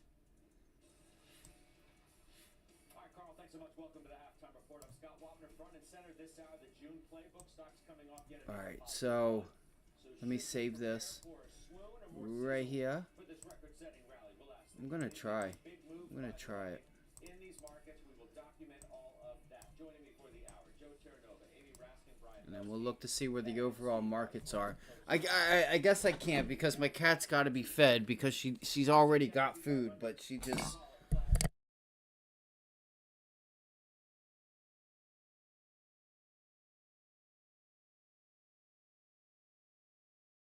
Sorry, she's being a little punk right now, but she's better. So she was down for the count there for a while last week, and That was scary. In the last 5 days from mega caps. NVIDIA is up over 6%. Baby, what are you doing, Mama? The rest of the market is What are you doing? I see a little bit of a pivot away from some of the cyclical areas that had strength earlier in the year: industrials, financials, energy. I think healthcare is a sector that investors have forgotten about. I think they need We haven't forgot about it, Joe. We have not forgot about it. Month that tech June going to hold for us. I see June as the month where portfolio managers, speculators get a little bit more defensive, get a little more risk adverse. I think it's represented in the market leadership that we've witnessed in the last 5 days from mega caps. NVIDIA is up over 6%, Apple's up over 2%. The rest of the market is down. So I see a little bit of a pivot away from some of the cyclical areas that had strength earlier in the year: industrials, financials, energy. I think healthcare is a sector that investors have forgotten about. I think they need to be reminded about that sector in the month of June. I think overall the retreat in yields is signaling the firm landing is here. And I think concurrent with that, you're seeing a little trepidation on the part of portfolio managers. Doesn't mean an overall big correction for the marketplace itself, but more of a rotation that emphasizes being risk adverse. Okay, so Brian Belsky. Good to have Brian you back. Belsky. Now, Thanks, you remember in April, the market was rocky. Okay, we asked ourselves the question, okay, is it sell in May and go away? I didn't expect that. Right, felt like it would be. Didn't work. Did not okay, expect we rebounded that. Usually sharply he's from like a April. guest. May was another strong month, 6 out of 7 to the upside, led But he's by a guest technology on and the things panel, like utilities. Do you play for a rotation yet We're again, back in that or do you consolidation. stay with what got you back from the depths of the April lows? I don't think so. I think the trend is your friend. The more we talk about a June swoon, the more likely it doesn't happen. We do think that we're going to see some, let's call it secondary rotation, Scott, out of the really big tech and into maybe the next tier. So call it AMD, Oracle, Broadcom, that type of move, Palantir, those types of names, versus the big core names. But I think we're going to continue on, especially if the yields are falling and we have a firm landing and employment keeps up and we're still spending money. So let's do this then. Since you mentioned that, in terms of positioning, I want to get specific with some of these moves that you guys have, because there are a lot of names to get through. I want our viewers to have a chance to hear your thoughts on all these things. So speaking of, in your tactical portfolio, right? Your U.S.-based tactical portfolio. That's a really nice setup. You bought DoorDash. You did buy Palantir. And Spotify. Talk to me. Well, it's graduation season, right? So we owned both DoorDash and Spotify. Spotify for 7 years in our mid-cap portfolio. So now it's not so much a mid-cap portfolio. We sold it in that and brought it into our large cap. So we're graduating it. Now, you know, Spotify has been a core position in communication services for a long time. Fits one of our major themes. DoorDash, I think, from a consumer discretionary perspective, gives us a little bit more broadening out. The company's sitting on all cylinders, lots of momentum. We really, really, really like that name. Palantir fits our theme in terms of kind of going down in market cap a little bit. I know you love it when I say this, but a very small position, but it helps us diversify out a little bit from just focusing more on the large cap. Okay, you bailed on Salesforce. I don't mean to talk over him, but I think you got to worry about Palantir now, because you did not, like, that breakout. This was a beautiful setup to hold 21. It's like 2160. This was a really nice setup to hold. You were above the 20-day. You break through the 50-day and whatnot. But if you crack 2150, 2140, and you close below it, I honestly think it's over. I do. I think Palantir is done. Like, for a while. I'm very tech heavy, as you know, and those. I think you start to see. I'm going to be honest. I think you start to see Palantir possibly get back down to $18 to $20, $18, $19, in that range down here. I think you could very well see it down there. It's not good, because you had a really nice pattern last week, and you could not hold that breakout. It was like, okay. And I figured that news wasn't enough to. It wasn't enough to, you know, like, send it to all-time highs. Like, one contract isn't going to do that. look, the markets are pulling back again too. Which is the economy strong as people Damn. think? Are we starting to see, as you mentioned, some dents in the arm of the consumer? And I think that's what the If you guys have any tickers you guys want me to post up here, let me know. Just throw them in chat, and I'll get them right to you. We can go look at some of the news and some of the things that are going on, so we can have a heads up for this week and some of the stuff that's going on. You obviously heard, if you haven't, AMD and NVIDIA's new chip.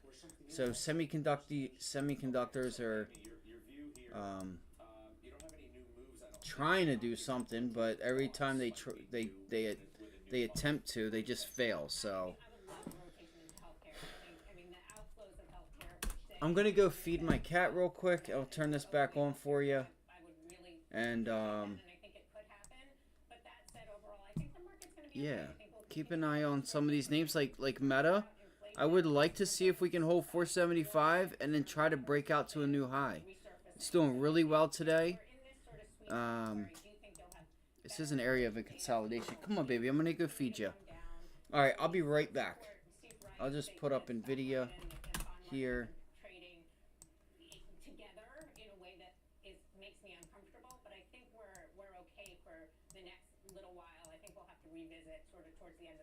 So you, Brian, also, you sold Honeywell. Yep. Maybe playing with Weiss's theme, I'm not sure, sort of, distancing yourself a little bit. So I would really appreciate that, and I think it could happen. But that said, overall, I think the market's going to be okay. I think we'll continue to get this rotation, but I think concerns about inflation are going to subside before you get concerns about a recession resurfacing. So I think we're in this sort of sweet spot where I do think you'll have better inflation data. Yields will continue to come down. That will be some support. Steve's right. The stock market and the bond market have been trading together in a way that makes me uncomfortable. But I think we're okay for the next little while. I think we'll have to revisit sort of towards the end of the summer. So you, Brian, also you sold Honeywell. Yep. Maybe playing with Weiss's theme, I'm not sure, sort of, distancing yourself a little bit from economically super sensitive names like industrials can be. Belsky and Weiss together. Yeah, so what we're trying to do is tighten our positions in industrials overall. So we took some money out of Honeywell and added it into Uber. Uber's a position that we initiated in August of last year. We added in a couple portfolios, initiated in one and added to another. So I think given the eclectic nature of the industrial sector and dispersion all over the place in terms of earnings and valuation, you want to be more concentrated actually in the names that you really like, and Uber's one in industrials that we do like. Uber's had a rough month. That's why we added down more than 8% in May after having a really amazing run. Right, if you take a look at a longer-term chart, I don't know if you want to throw up a year chart.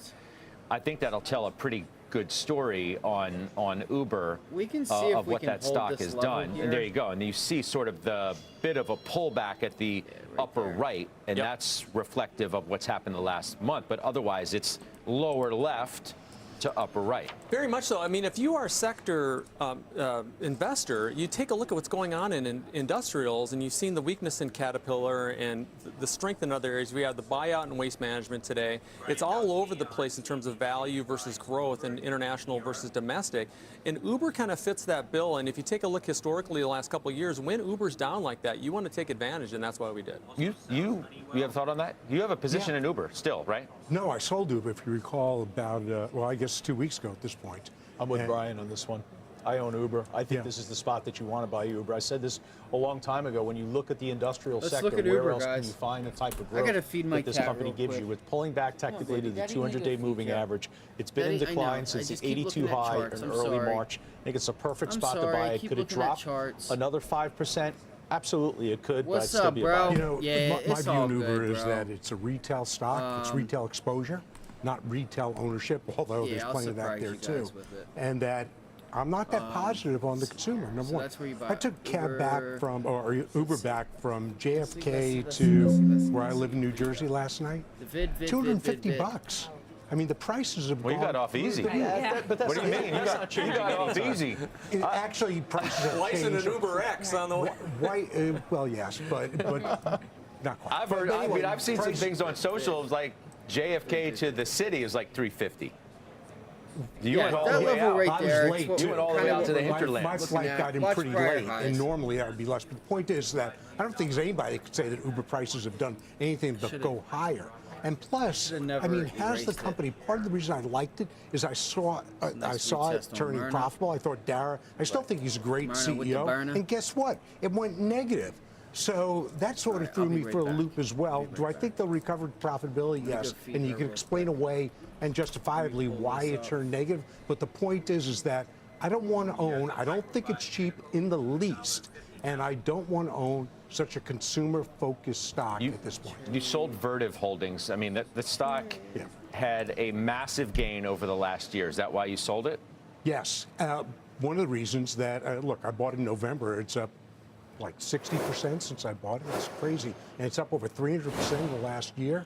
And it's in the heart of where NVIDIA is and all the others. It's data centers. But at that valuation, I missed it the first time it traded over 100, and I said next time it gets over 100, I'm going to sell it. So I sold it 103, and it's a great sale. Could it keep going if the market bounces back?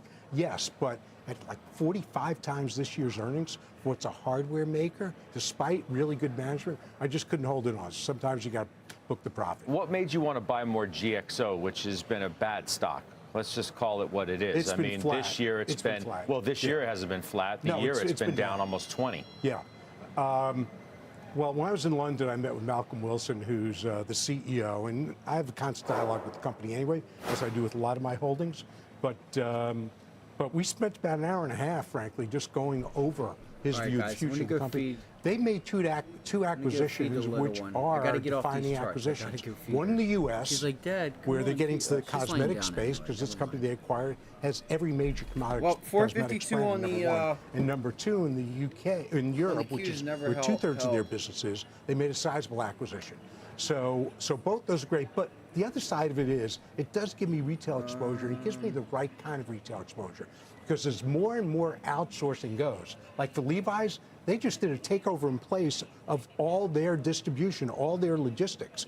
So I get the retail exposure. I get a phenomenal management team that's really focused, that's been trained by Brad Jacobs, essentially, and just really focused on driving profitability. And they've done what they said they would do every quarter and then some. Amy, you have thoughts on these moves? Either the statement that you think it might make, or you can weigh in on any way that you'd like to. Because there are moves across sectors. I think everything Steve does is perfect. Thank you. No. We go way back, by the way. No. So you got to know me for a long time in White House. No, look, I don't. Pinocchio over here. Exactly. No, look, he's making tactical trades, and I think that's what you're supposed to be doing in this market. I think, as I said, I think we're getting a divergence of performance. I mean, obviously the mega caps are still driving a lot of it, but under the hood, you're getting, even within consumer, you're getting a lot of divergence. I tend to agree with him that the consumer in general in the U.S. is weakening. We're looking ex-U.S. for more consumer plays, and that's been working out really well. So generally, I do agree. Salesforce, is it July 31st yet? Let me know when it is. Palantir, love the trade.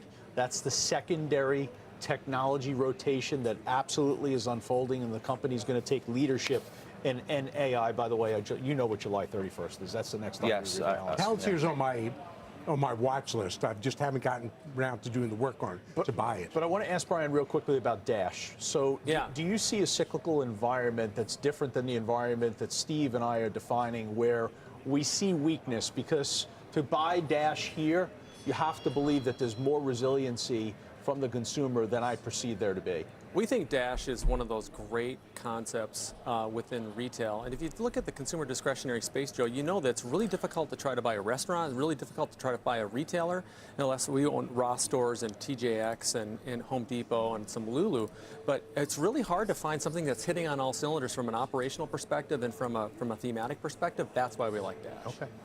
Did I sort of, you alluded to DoorDash is like, thinking that you're going to get more of a broadening this month at the top of the show, like away from technology a bit? Absolutely not. You don't think you're going to at all? I think even like the mega caps. So the narrowness is going to continue. Yes. People don't have money to waste. Because the in May, I should say. we all know have NVIDIA. money to Almost just piss tired away of talking about NVIDIA's run all the time, but it's kind of hard to ignore. It's 27% it's not like they're in May. Jonathan Krinsky of BTIG talks about these that they're vulnerable to a catch down. Now, he's sort of said similar things before. The technicians have really, I'm not necessarily sure they've all gotten this mega cap thing right all the time. What, come on, baby, they've looked like they're vulnerable to a pullback. They get maybe a short one, and then they come roaring right back. What do we think? So if we see considerable weakness in Meta, in NVIDIA, in Apple, in these mega cap names, the Super Six themselves, that's where you get, for the market, the June swoon. Because I do not see enough evidence, given what, to Steve's point, the message is from the Treasury market, that the rest of the market, you're going to get this return to the environment that we were in November and December, where we're going to have this massive broadening out that's going to be able to support the market. Program. So I'm troubled by the premise it's going down, that we would and the lose market the goes mega caps. down That with would be it. concerning to me. Think of where you've gone now. That's liquidity. It used to be that all we cared about were the inflation numbers. It's the reason we went up last year, and it's the reason we can go down up till this about year. a month ago. Now we care about all the other economic data. And the reason we just care about inflation, because that was the key to the Fed. And that was appropriate. But now it's what's retail sales doing? What are mortgages doing? What are new home sales? Think of it. Today we saw, PMI, you'll see JOLTS, etc. So I think that's why the market's a bit confused at this point. And bad data does not signal good news for the market anymore. Bad data is bad news for the market. By the way, you've also lost software. Signals That's a big deal. You haven't had terrible data. You've had sort of slowing data. But you've got some stumbles along the way that suggest this isn't the soft landing. Yeah, the Fed's going to be able to cut rates. I think we understand that. Well, you just alluded to, you just said the words, we lost software. We did. The IGV, that's the software ETF. That's the worst week last week since November of 22. So it's been a minute, since we've seen software have as bad a week as it did. I want your thoughts on it, Amy, because Adam Parker at Trivariate says he's not tempted to buy. I've heard others say that these are more vulnerable to a breakdown. There's some, 20 to 25% losses within the space. It's not just Salesforce in the quarter. It's Workday and SentinelOne, UiPath, it's Autodesk, it's ServiceNow, Adobe's been bad. You have some exposure in this space with Cadence. Snowflake got crushed last week. Yep, and I agree. I don't think we're not jumping in right now. These charts look very broken. Cadence is a little bit of an exception because it's software for the semiconductor industry, so it's held up better than others. But Snowflake has gotten crushed, and the chart does not look good. We think that there's could be more downside. We like it from a longer-term perspective. We still think the technologies. An important technology that will grow, Dude, but that said, you have no valuation support from most of these companies, and check out they're in a downtrend. I mean, CrowdStrike today named, quote, by far the best stock to own both near term and long term. That's at Wells. The price target $435. That's 39% upside. For CrowdStrike. Listen, I own CrowdStrike. I will stay with CrowdStrike. They report earnings this week. The expectations are very high for this company. But Scott, that's where the business investment is in cybersecurity. Is the troubling aspect of software right now, the troubling aspect of the new orders component of ISM manufacturing is, are we seeing business investment begin to contract slightly? Is there some uncertainty, whether it's in the AI? But there's some clear uncertainty that business investment is not there, and I think you have to have the recognition of it. I read Adam's note this week, and I completely agree. I don't think you step in and be a hero for software here. Well, I mean, if you're investing, your capex is going towards other areas like AI and the central players, if every incremental dollar that you have is going towards more direct and pure AI plays, then software that's not so relevant to that area, isn't that going to continue to struggle? Correct. That's why we don't own any of those names, and we were slow to fire the sales force, but that's why we were adding to Palantir. That's why we have big positions in Oracle, and we're focused more on the Qualcomms and Broadcoms. You guys may have noticed off the open today, and picking up off of where we discussed last week, these trading glitches that have happened here. over the last handful of days, a couple of times, including this morning.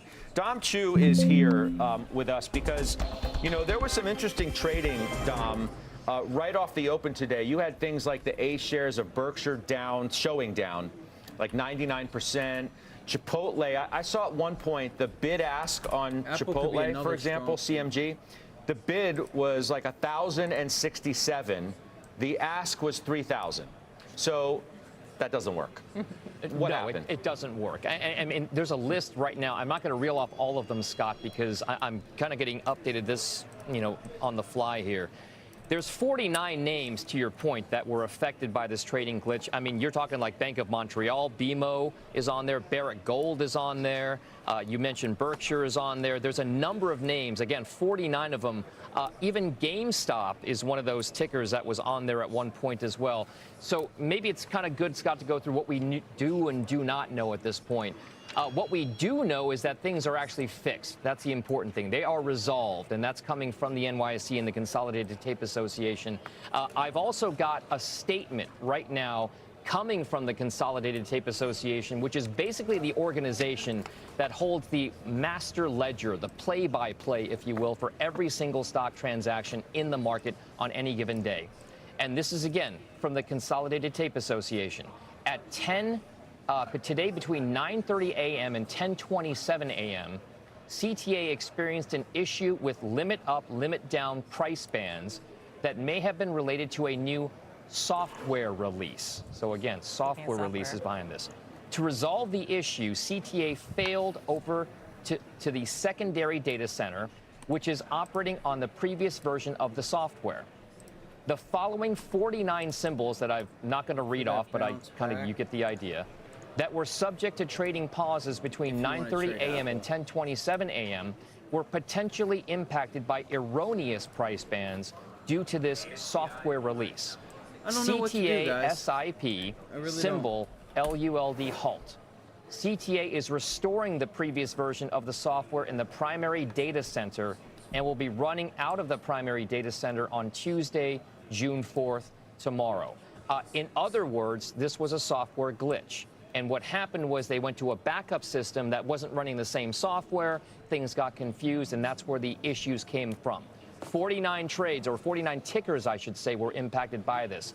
But that is now what we know in the initial kind of post-mortem, if you will, of what happened here. But what this does highlight, Scott, guys, is that in this environment where you move to 100% or close to electronic trading, these kinds of things can happen, whether they're software or hardware related. Yeah, that's why last week, I think on our program for a little bit, we were showing the ETF proxies for the major averages for a bit because we couldn't show the updated data of the actual indices moving. So what was then is now this, where you have a more direct impact on individual names. Right, and so what was curious about the instance that you referred to last week, Scott, was that the major indices, the S&P and the Dow, were not updating, but it wasn't as if the underlying stocks were affected.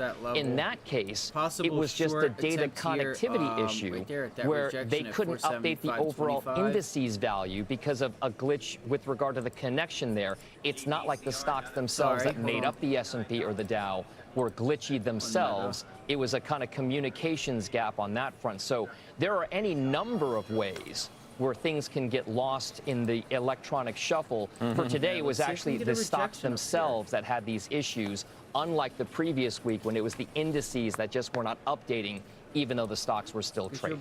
Yeah, good stuff. Well put as well. Dom Chu, thanks so much for that.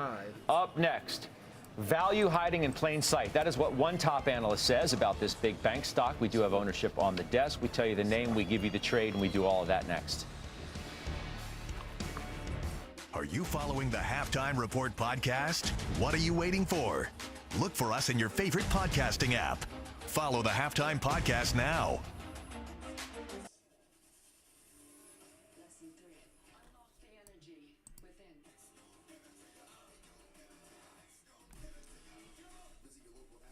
Look at ARM. ARM is pulled back. Sorry, it's just real easy to touch the mouse and then it clicks the stuff. So I have Meta twice. I'll put NVIDIA here so we can throw up the NVIDIA semiconductor, or the semis leader. AMD got trashed all day today. JP Morgan's still going to the 20-day. Dude, look at AMD. You got to be kidding me. It's way back down at Friday's low. That is insane. That's seriously insane. Seriously. That is seriously insane. I think now that AMD is back down like it is today, down over 3%, while all the other semiconductors are up at highs, I wouldn't be surprised if you see AMD, you know, start pulling back to 155. Like, there's serious issues going on. There's something going on. I thought this pullback was like, okay, whatever. Like it was a pullback to test this reverse head and shoulders, left shoulder, head, right shoulder. It pulls back and then it rips higher, and then it pulls back again, and then it goes higher, and then it pulls back again today. Like, okay, bro, we've had enough. They're going to get tired of that, and then it's just going to sell off. And here you are, 150, 155. Obviously not tomorrow or Wednesday. You could, but I don't think it makes that big of a move for no reason. Selling off, I think, a little bit more substantially since when, since we came on the air about 27 and a half minutes ago. Dow's down a full 1%. Is anybody short? Does anybody have any positions on? I don't know what to do. I mean, I know it's lunchtime right now, but I'm not worried about it. You know, I'm not worried about, like, I don't know. Right? Would you say that, hey, you know, market should be up, right? Well, the market can't, you know, look, it goes through these sort of fits and starts, is where it can't really make up its mind. Good news is bad news, bad news. I want to show you the market real quick, which is selling off, I think, a little bit more substantially since when, since we came on the air about 27 and a half minutes ago. Dow's down a full 1%. S&P, which was, barely moving, is now down a little more than 0.5%, and the Nasdaq, which was actually outperforming, as tech and comm services were doing decent, has gone negative as well. Scott, to hammer home the point, if I told you you'd have such a reversal in the 10-year today alone, forget about the other. It's 440. Right? Would you say that? Hey, market should be up, Can we get an right? increase in volume here? Well, the market can't, look, it goes through these sort of fits and starts, is where it can't really make up its mind as to whether good news is bad news or bad news is good news. At some point, bad news is bad news. And one of the issues, I think, is that, if you start to have concerns about, the economy tailing off, and you have a Fed that continues to suggest that they're not doing anything, then you raise the issue of them not doing anything too long and causing a problem that doesn't necessarily need to be caused. I'll mention, too, Barron's today, or over the weekend, when they published, they said no cuts this year. You'll get an outlook from the Fed next week, which is key. The so-called dot plot is going to give you more insight. Remember, last time it was like 3 cuts, and now we'll look next week. But at some point, bad news becomes just bad news. Well, it's obviously bad news is bad news today. Right, and bad news should be bad news because the market should trade on earnings rather than earnings have anything. been good, though. Earnings have been good, but the question is, what are future earnings going to be? And that's why bad news portends lower future earnings. The market's expecting 14% earnings growth next year. If it doesn't look like we're not going to hit, we're going to hit those numbers, that's a bad situation for the market. I do think the Fed will cut, though, this year. I think using inflation, which is a notoriously lagging indicator, to figure out how you're going to set policy, which will impact the market a year from now, kind of makes no sense that we're sort of hanging on every inflation data point. Yeah. The market is, the economy's slowing and rates are restrictive, and I think the Fed knows that. I'm not so sure, too, that, trying to make a broader judgment on the final trading day of a month and then the first of a new one is the greatest exercise. Friday was crazy. Because Friday, the Dow ended up, like 600 points out of nowhere? It was truly out of nowhere, as restricted as just the close when you were on air. So we're positioning on both sides of the month, right? End of and then beginning of. But that shouldn't give anybody comfort in the market, what happened on Friday. That last half hour exploding stock from buying interest, which is why I went into today. I kept my long cues because I figured set the month right. Now I'm out and actually short for a trade. Let's talk about some more moves, because Belsky has several more that I think our viewers are going to be interested to know about. So you bought Altria. This is in your U.S. large cap discipline value, right? Yep. Altria, Eastman Chemical, Kraft Heinz, Pfizer, and Starbucks. Tell me, like, one or two out of there before I get to. Before I get to, you have 3 cells. Take me through that. Constellation Brand, Fifth Third, and Newmont. Let's talk about that. No, Newmont. Well, wait. You want to tell the cells first, or you want to talk about buys first? Why are you doing that? Why you confused me? I didn't even mention those. I said I want to do the buys first. Fifth Third and Newmont you sold. Yeah, we sold those. We sold those to fund some of these new names because we want to become more contrarian. When you're looking at a value portfolio, we want to become more contrarian. And we've had a lot of bad news in Starbucks. We sold Pfizer in this portfolio a year ago. Time to come back. It's cheap. And it kind of fits how we look at value stocks. PE is less than the market, long-term debt less than 1. All right. And valuation less than the market. But Altria's are really sneaky kind of contrarian thing. Talk about back to the 90s. Almost a 9% dividend. We see no risk in the dividend cut. Lots of cash. It really brings down the overall valuation of the portfolio when we swap out of Constellation Brands and go into Altria. I want to know about Starbucks, though. Why did you buy Starbucks? Everybody hates Starbucks. That's why I'm asking you why you bought it. That's what I'm saying. We bought it. In a value. Sometimes everybody hates it for the right reason. So one of the things about being contrarian is don't be a contrarian just to be... Right, for contrarian sake. Exactly. Right? Be contrarian if the analysis backs it up. And we think the analysis backs it up that from a sentiment perspective, everybody hates us, number one. From a valuation perspective, this stock is really beaten up. I think the next phase of what's going to end up happening is they're going to close down stores, become a little bit more cost conscious, kind of tighten up their product. And I think that's coming next. And I think investors will flock back to that stock after we start to see some more of these restructuring. Are you kidding me? All right. After Kraft 3 Heinz? or 4 months. Same thing. Cheaper. Cheap stock within the consumer staple space so where you have a lot of other names that have really run a lot. Has to go out on stage and ask or answer questions from reporters when they ask her, why doesn't he just do something with it? Which the borders want to. I care more about your rights and businesses and this, that, and the third, and getting government out of our business. That's really what I care about. And maybe solving some issues and not, like putting your nose back into Ukraine and stuff like that and then charging others for it, right? Raising taxes to fund a war. Anyway. She said we literally watched it when they asked, and her answer was, why can't they do something about it? Like, we're not going to do nothing. Why can't they come together to do something? Why do we have to do it? Well, if you won the presidential election like you say you did, that's up to you. It shouldn't be up to them. You're the one in charge. The people voted for y'all. So now here he is, 2 months, a few weeks later after this has been going on since November, December, and now apparently he wants to do something about it. Like he thinks that's going to get him votes. Oh well, we did that. Well, we did. Just stop. And it you should just be for that price tag. According to the auction house, it is the most ever paid for a Jordan card. Scott, that's going to becomes cause some bragging trouble, rights for somebody. especially if you get this bird flu shit going nice on. Payday. Contested That's thanks. food? Contested Brewer. Up next, calls Right? of the day, including pair of price hikes for one consumer staple stock. That name is hitting a new all-time high today. We'll trade it next. Start to have its. You're already filling up hotels and shit in all the major cities, but whatever. So anyway, I don't know. I just felt bad for her. $8.67 now. But that's politics. They don't care.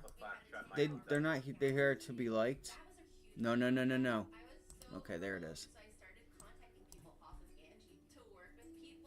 Looks like Meta might start to break down now. I don't really want to short Meta, but I will if I got to make myself some money.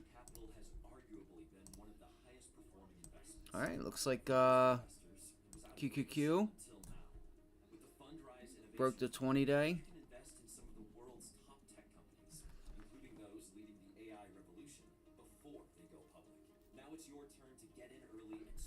I don't know what to do, guys. I really don't. I think this is where my problem lies, is figuring out what it is that I'm going to trade. Like, I never got the bounce back on the SPY. Never got the bounce back like I wanted. I mean, I was looking for 527 and I never quite got it. AFMD? That's what's up. AFMD? That's what's up.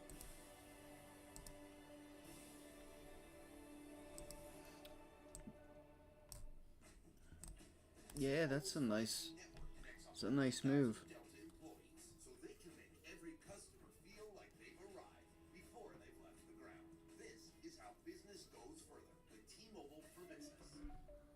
Wow, 15 million?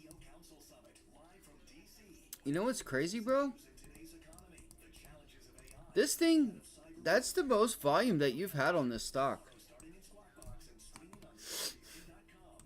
That's actually pretty crazy. Oh no, give me the hand. You notice that? You haven't had a day of over 15 million shares traded.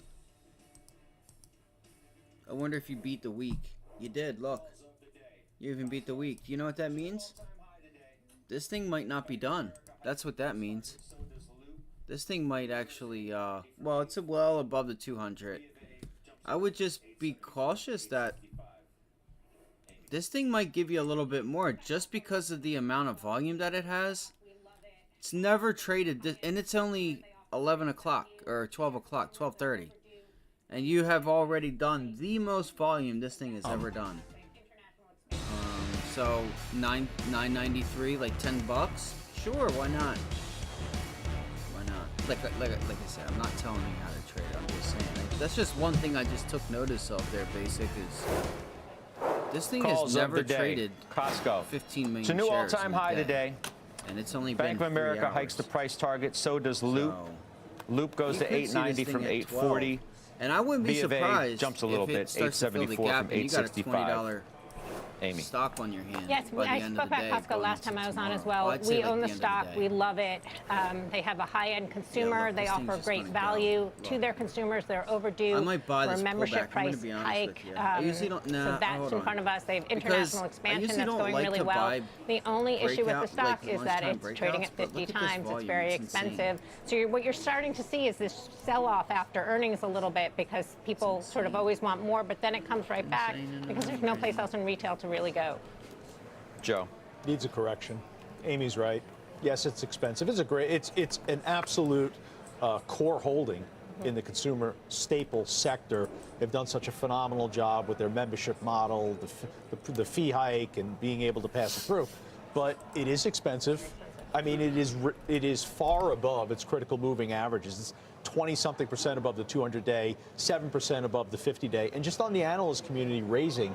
The analyst community, the 12-month price target's only $825 for the stock. It's $812 right now, 62% buy. So, look, if you don't own the stock, I wouldn't chase it right here. If you do own the stock, just set your expectation that there could be a needed correction, and all that does is just resets what is, I believe, a core holding. Belsky. I'm gonna go walk outside Top 25 real quick, company guys. in the U.S. One of the first 5 stocks we bought when we came to BMO 12 years ago.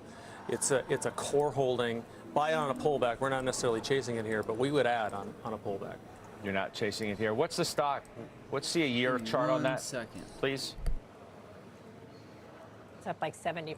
Yeah. And you would, but you wouldn't chase it here. No. There you go. So there I guess that chart tells the story. In that case, Edward Life Sciences added to the conviction list at Goldman Sachs. Attractive entry point. You own that in the Joe T. Yes, absolutely, and it highlights the emphasis that I see slowly positioning being rebuilt in healthcare, sentiment slowly being rebuilt in healthcare. And we're in an environment now where we're working off all of the COVID-related revenue. Now they're standing on their own in a post-pandemic environment, and I think the sector is going to get some much-needed affection given the macro environment I see for the summer. Mike Mayo raised the price target, Brian, on Citi to 85 from 80, says value, quote, hiding in plain sight. Yeah. You own the stock, right? I'm a big fan of Mike Mayo. About last year, we kind of transitioned a lot of our tactical money out of JP Morgan into Citigroup. Both stocks have done kind of similarly, but I think Citigroup at that time was massively undervalued. I still think that most of the institutional clients we speak with are actually still not fully owning Citigroup. We still think there's more room to go there, and we love the stock longer term. Amy, what about Amex, which has been called today best in class at Bank of America? Yeah, we really like Amex. We added it when we sold a lot of our Nike as a consumer play. It has a high-end consumer base. It's a really attractive valuation, trading at like 17, 18 times earnings below the market. It's growing with millennials. It's becoming a brand again. Much cheaper than Visa. So we really like this from a longer-term perspective. A good place to sort of get some consumer exposure, but not in a prudent way. Okay, so Brian, Morgan Stanley is looking out a few weeks into when FedEx is going to report earnings, and they give a bearish preview today. Their price target's 210. You can take a look at the stock here, which I think is above 250, or just above it. Just below it now. They think you're going to come in below consensus. You own the stock. Yeah, we're disappointed with this name. We peeled it off of other portfolios. We only own it in one, and we own it for diversification. And the CEO has had some operational miscues, so we're watching it. But at the end of the day, it's a name that we want to own longer term. We prefer it to UPS from a longer term perspective. Why?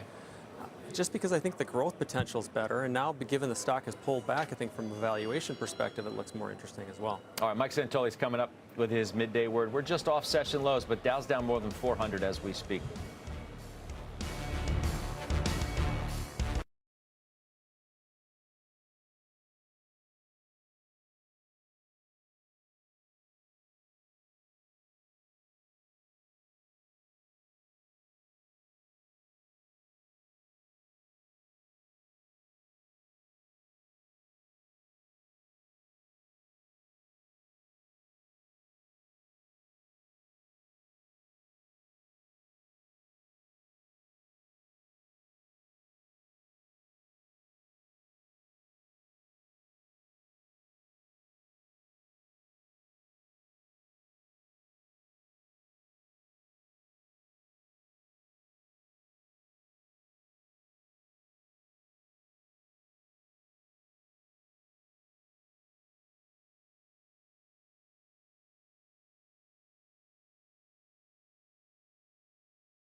If the market bounces here, look for Meta to bounce. It's reclaim that level. Let's see.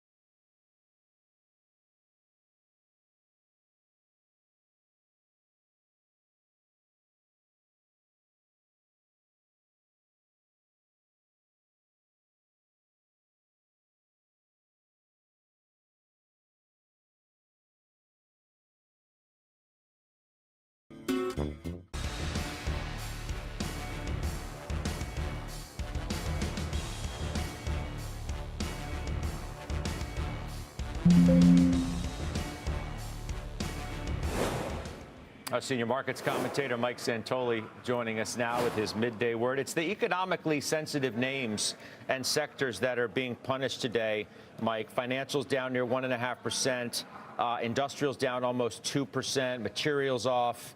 What do you see? Well, I think what it tells you is that we are not necessarily operating with the thickest macro cushion, at least in investors' perception right now. And there's a little bit of a change of tone. If you want to say yields down on the softer ISM data this morning usually has been associated with a broadening out of performance. In other words, equal weight, smaller cap doing better than big cap. That's not really the case right now because it is being interpreted as fundamental risk. And I don't think urgent risk. I don't think people think the economy's falling apart. But, you know, we have this interplay between where the Fed sights are and how high short rates are and the trajectory of the real economy. And at times the market feels like there's a mismatch. All of that, as you were saying earlier, Scott, overlaid with the index is kind of returning to the scene of the crime from Friday afternoon. 5250, that's pretty much where the melt-up began, that mechanical index rebalance close on Friday. That's where we are right now. It's also where we closed the first quarter. So this is 2 months in, we're turning around this area. You do have, you know, same old story, though. You know, NVIDIA and Apple are green in an otherwise, you know, reasonably red tape. Meta, Amazon are green as well. I would peel it back almost just to NVIDIA in terms of being the genuine outlier, because even other semiconductor stocks are not participating today. AMD is down. And it's really, I think, almost all of the unusual statistical stuff people keep trotting out, how weak breadth is with the market within a couple percent of its high, all that stuff, you almost can put that all at the feet of NVIDIA acting as its own asset class at times. It is funny. I mean, every time you try and, you know, sort of make a leap or jump to a conclusion about where the trend may be going, the market has surprised with its resiliency. So it's the first day of the month. I mean, look, longer term, the trend hasn't really been challenged. It's more kind of incrementally around the edge. Yeah, good stuff. I'll see you on Closing Bell. That's Mike Santoli. Coming up, we're going global. One Nation stock market hitting a record high following elections today. Steve Weiss has exposure there. And we've talked about it more lately on the desk, too. We'll give you the trade next.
That's next. All right, we're back. India, big gains today because exit polling from the country's national election, pointing to a big win for Prime Minister Modi. The India ETF hitting record highs today. So Weiss, you own it. Stephanie Link has been buying and adding to it. Gosh, I feel like maybe it was a year ago where Gunlock was talking about India as his favorite place on this network during our interviews on Fed Day. What about it here? Yeah, I bought it about the same time as Gunlock bought about it. I'm actually surprised it hasn't done better for me, frankly, in that period of time, but it will. Look, the supply chain is moving from China over to India. India's got actually cheaper labor, and at this point doesn't have the political issues that China has, and is less scary for an American company going in there about what's going to happen with Taiwan and what's going to happen in the country as Xi tightens his grip seemingly every day. So I think it's going to do quite well. The two that I own are INDY and SMIN. For me, that's the easiest way to play it because you really need boots on the ground to own individual companies. Because let's not forget, it's not in countries like this, it's not just about analyzing stocks, it's also analyzing the political infrastructure and the moves, the to and fro of those. So I just find having a broad portfolio with those ETFs works. Okay, we are going to take a quick break. When we come back, one of Amy's biotech holdings is up 10% right now. We're just about there. We'll tell you the name. We're going to give you more of today's top movers as well, because we do have ownership in several of them. We'll do that when we come back after this break.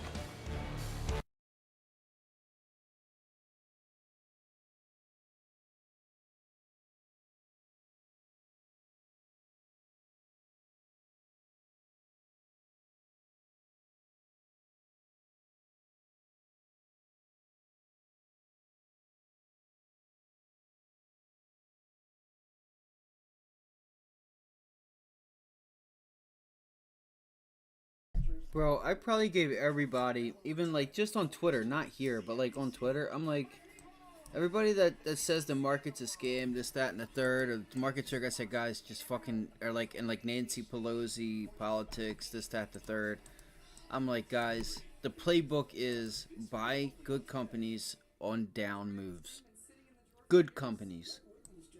Well, this is another.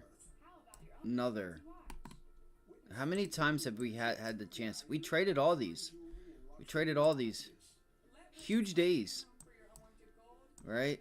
These are relative strike days. Look, candles closing at the highs, just boom, boom, boom, boom, boom, boom. That is algorithms. Just set to buy all day long from a few different institutions, and we've been a part of it ever since the low 70s.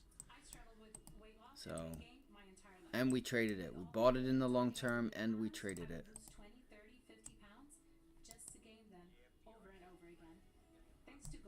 I don't know. Come on, bro. This fucking mouse. Here, there. And then I did not get last Thursday and Friday, unfortunately. Did not get that. That is just consolidating right now. You own the stock, I do. Right, Amy Raskin? We've owned it for a long time, part of our molecular medicine theme. Talk to us. It's pre-revenue, so it trades on clinical data. It had some data over the weekend that was very good, which is why you're getting the pop. It's been a weak stock of late, though, just because it's a small cap. It's pre-revenue, so it's gotten the downdraft, and it only doesn't have that much data. My nose is so stuffed up, man. Shit sucks. Okay, we'll keep our From NTLA. It's what, $2 billion market cap. All right. Obviously, but nonetheless, you own it. And you got this. All right, let's talk about some winners and losers today, starting with that stock right there, Intellia Therapeutics, up 8%. You own the stock. I do. Right, Amy Raskin? We've owned it for a long time, part of our molecular medicine theme. Talk to us. It's pre-revenue, so it trades on clinical data. It had some data over the weekend that was very good, which is why you're getting the pop. It's been a weak stock of late, though, just because it's a small cap. It's pre-revenue, so it's gotten the downdraft, and it only doesn't have that much data to come out, so it's only when we get results. But we like it as a platform company from a long-term perspective. Okay, we'll keep our eyes on NTLA. It's, what, $2 billion market cap? Not the largest stock in the world, obviously, but nonetheless, you own it, and it's having a pretty good day. Autodesk.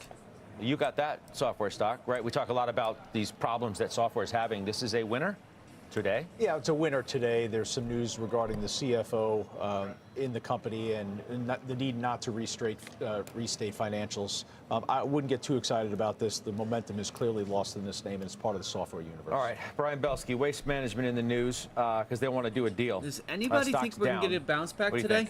You own Waste. Yeah, we own both. We own both. We own Stericycle in our mid-cap name. So, okay. So Stericycle's one of the only companies that do medical healthcare waste. Great company. Talk about inelastic demand, inelastic company. Waste Management, create more garbage, continues on. It's been one of our co-holding industrials for 10 years. Okay, we'll do final trades after this break. All right, I'm gonna go step outside, and then forget your recruit's name. Give him 10 stars.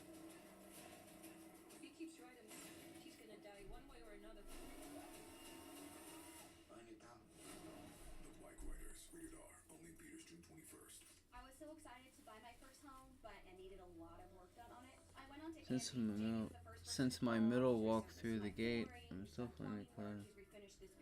Go over a kid. Oh, that's awesome. I didn't know that. With the Fundrise Innovation Fund, you can invest in some of the world's top tech companies, including those leading the AI revolution before they go public. The future is now open for investment. New projects means new project managers. You need to hire. Indeed you do.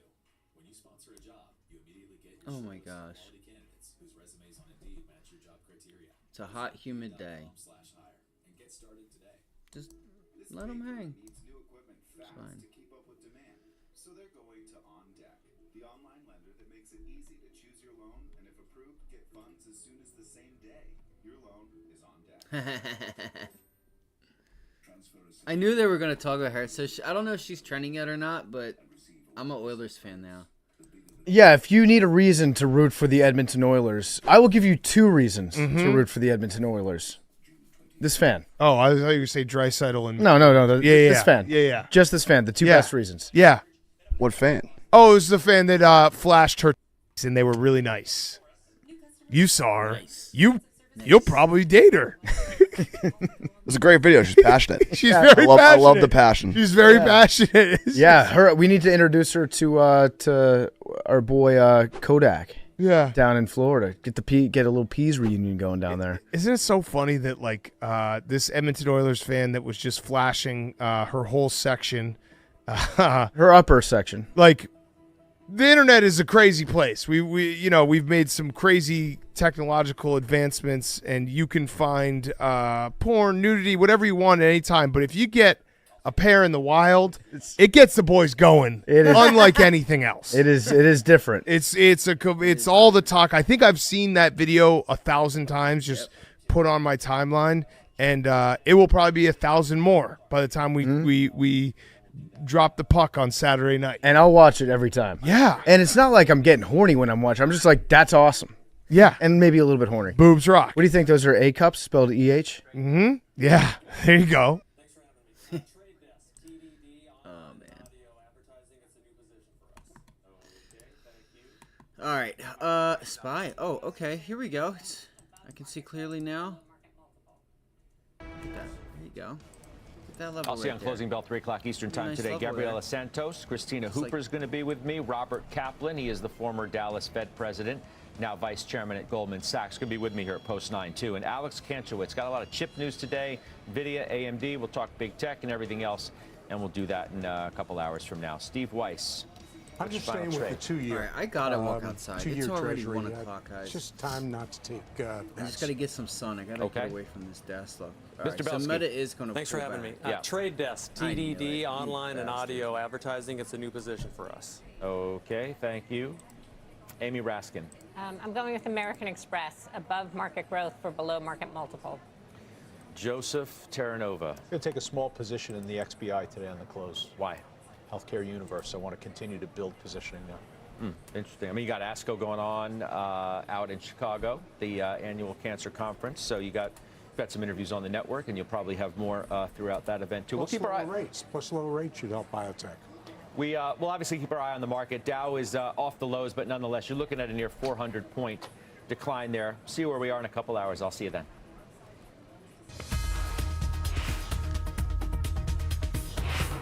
Thank you very much, Scott, and welcome to The Exchange. I'm Kelly Evans. Here's what's ahead as we kick off a new week.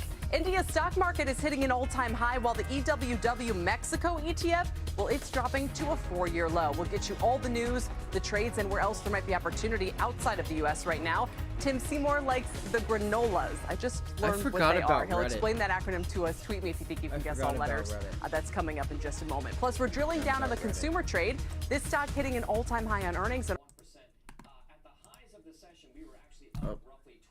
Hold on, I lost it. Hold on. At the low, so again, tilting towards the lower end of the trading range so far today. About a 1/3 of 1% decline for a NASDAQ composite index that was decently in positive territory earlier on today, but is now currently sitting at 16,683. It's 51 points for that. Here, Dom. Yeah, I mean, we started off modestly positive in certain parts of the market, and then we've turned mostly negative at this point. You can see red across the screen. The Dow Industrial is currently down nearly 400 points. 395-point downside. That's a good for 1% loss. 38,291 is the last trade for the big blue chip index. The S&P 500, that broader measure, is at 5244 now, which is down 33 points, or about 2/3 of 1%. At the highs of the session, we were actually up roughly 25 points and then down 37 at the low. So again, tilting towards the lower end of the trading range so far today. About a 1/3 of 1% decline for a NASDAQ composite index that was decently in positive territory earlier on today, but is now currently sitting at 16,683. It's off about 51 points for that 1/3 of 1% decline. The meme stocks are back again. This after last night, and Roaring Kitty, Keith Gill, the trader that kind of kicked off the original meme stock movement. Let's see if we can posted a position, a screenshot of what looks like a very sizable position in terms of both stock and options in GameStop shares. That's the reason why those shares are up about 31% right now. I will point out that earlier this morning in the pre-market on Squawk Box, we were talking about a stock that looked like it was going to double at one point. So again, GameStop is up about $7, $30.56. The carryover effect in AMC is there. It's up 13%. SunPower is now just marginally moving here, and BlackBerry's kind of giving up those gains as well. Meanwhile, Reddit on the social media platform side up about 2 3/4%, possibly riding some of that wave because of the interest in some of these postings on there. So we'll watch that meme stock trade. And then the current state of play as we kick off a fresh trading month, the beginning of the summer, post-holiday and everything else. We're getting into the month of June now. You can see here from a macro standpoint, the 10-year Treasury yield starts off this month at about a 4.40% rate. Remember, just about a couple of weeks ago, we were talking about 4.64%, so about a 1/4 percentage point lower now in terms of yield for there. WTI crude prices off 3.5% to $74.23. Gold prices, $23.72. Copper up about 1. Yeah, that chick was definitely trending this weekend, guys. Definitely trending. We're erroneous, okay. Well, Kelly, stocks that are trading in the narrow range right now. We had a pullback in April, the snap rally in May, and now it seems to be that the possibility of the soft landing is back on the table. So there is enthusiasm 4 hour. about that. But now that we are early in the month of June, it's only natural that the market is going to be trading sideways a bit as we're figuring out the valuations, and it probably will remain. It'll probably remain. To the next earnings season when it'll trend sideways. Today, welcome. Thank you for having me. It's interesting how just in the span of about a week, what's changed? How do we go from having a stagflation or inflationary scare to now more of a slowdown one? Trading sideways. Well, Kelly, stocks that are trading in the narrow range right now. We had a pullback in April, the snap rally in May, and now it seems to be that the possibility of the soft landing is back on the table. So there is enthusiasm about that. But now that we are early in the month of June, it's only natural that the market is going to be trading sideways a bit as we're figuring out the valuations, and it probably will remain in this range as we're going next into the next earnings season.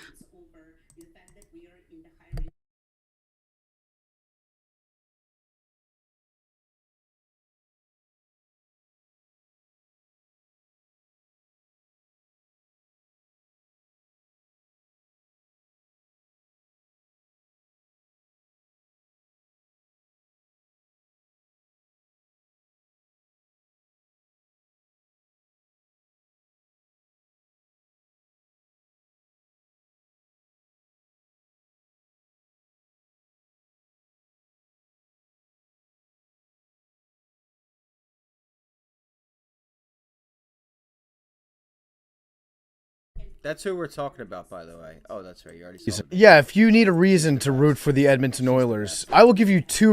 I'm an Oilers fan now. They got me. So let's talk about corporate bonds for a moment, because again, if you want to kind of put together a constellation of data points, the fact that high yield and investment grade and all these areas have been so strong, it's certainly belied the fact that we might have a slowing economy, and maybe suggest that manufacturing is in its own world. You know, do you like yields here where they are at almost generational tight spreads? Do you think that's factoring? Oh my God. You know, I've said this about Trump before. He's trying to sell me an America that doesn't exist. Let's say I got busted for some really bad crime in court.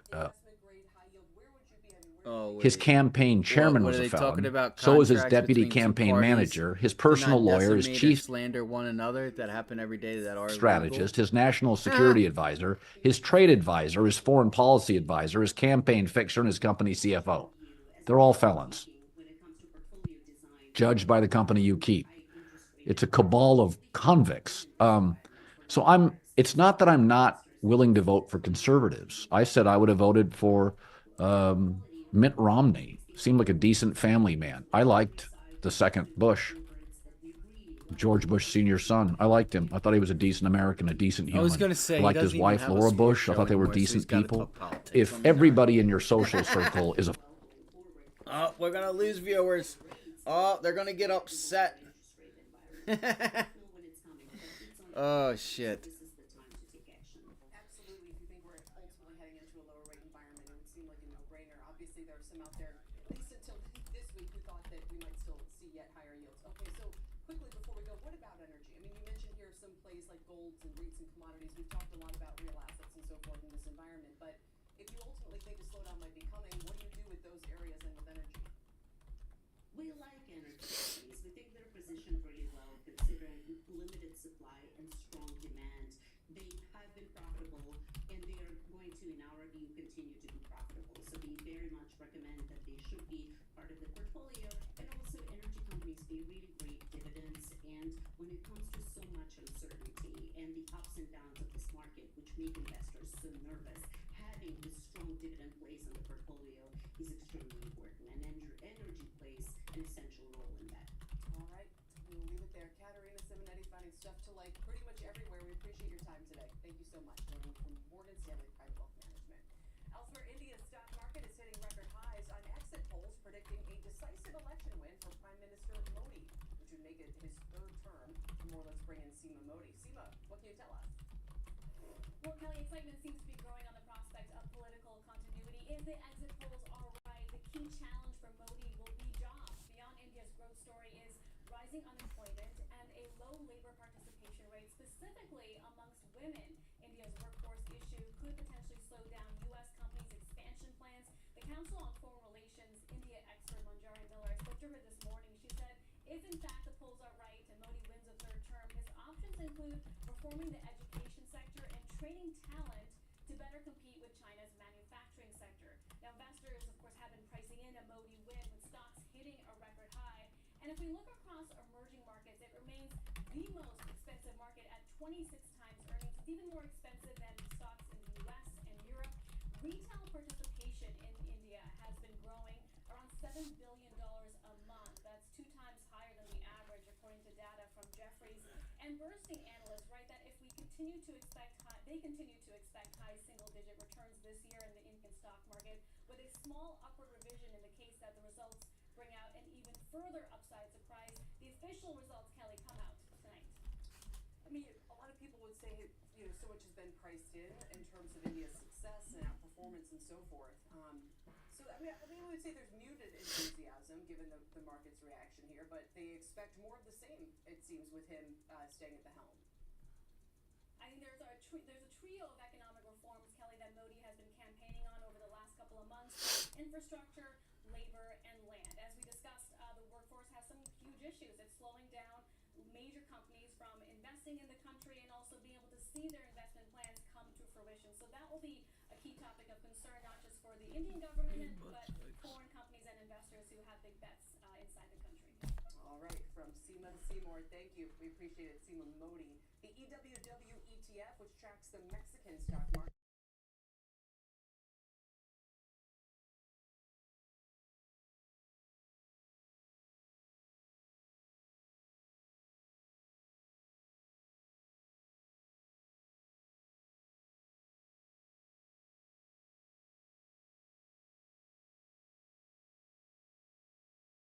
Look at Reddit, guys. Look at Reddit. Reddit. RDT.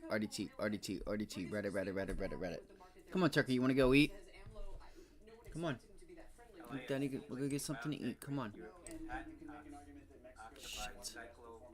I just don't have enough faith in it, guys. I don't know. Feels like... I don't know. It feels like a little trap. Feels like a trap. Because... I'll tell you why. I'll tell you why it feels like a trap. Nah, we might have a little... I think we need to bounce one more time. Maybe test VWAP, and then you get a little downside. Or maybe you can at least take it to, like, 55. Let's see. We're on a 1 hour... Yeah. I would look to be out of that by, like, 55.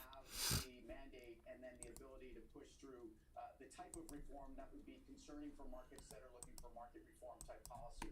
People are very concerned about the energy sector. I think on some level they're concerned about the budget. These are two places where I'm not so sure it's going to be as ugly as the market's pricing in today. So again, part of the move in Mexico today is a function of where we have come from.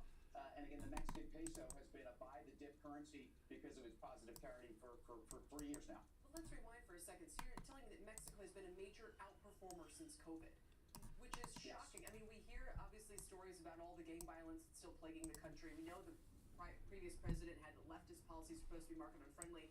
What accounts for that outperformance? I think it's a combination of the macro. I think a stable oil environment, and I argue that we have one. Some other people might say, you know, that's a difficult argument. I look at the price of oil and I look at what's CXAI, CXF pumping here to the highs. Charlie X-ray Alpha India, CXAI. What we see in terms of global, bring it back home is very Mexico friendly. So about 8% and we'll see now. where we get into the political cycle in this country. At times, Mexico is on the other side of that political argument in terms of where the U.S. was you know, courting versus pushing back. But I think Mexico is a story that longer term is a great story. And I think it's a story where the fiscal dynamics are getting better and better. I think the currency relative to PPP is actually quite cheap. So we'll see. You don't have to chase this trade today. I think let's wait and see who this cabinet is. Let's see who the finance minister is. Let's get a sense of what that budget looks like. But this is an opportunity. It's not a reason to run. You know, I was going to go say that, like, don't think that, like, you know, kind of don't know the people there, but when it comes to, like, Biden, they're not going to charge you unless you do it over and over and over again. Ask me how I know. They're not going to do anything to you because you're part of the family, you know? You're part of the family. Your friend, you know?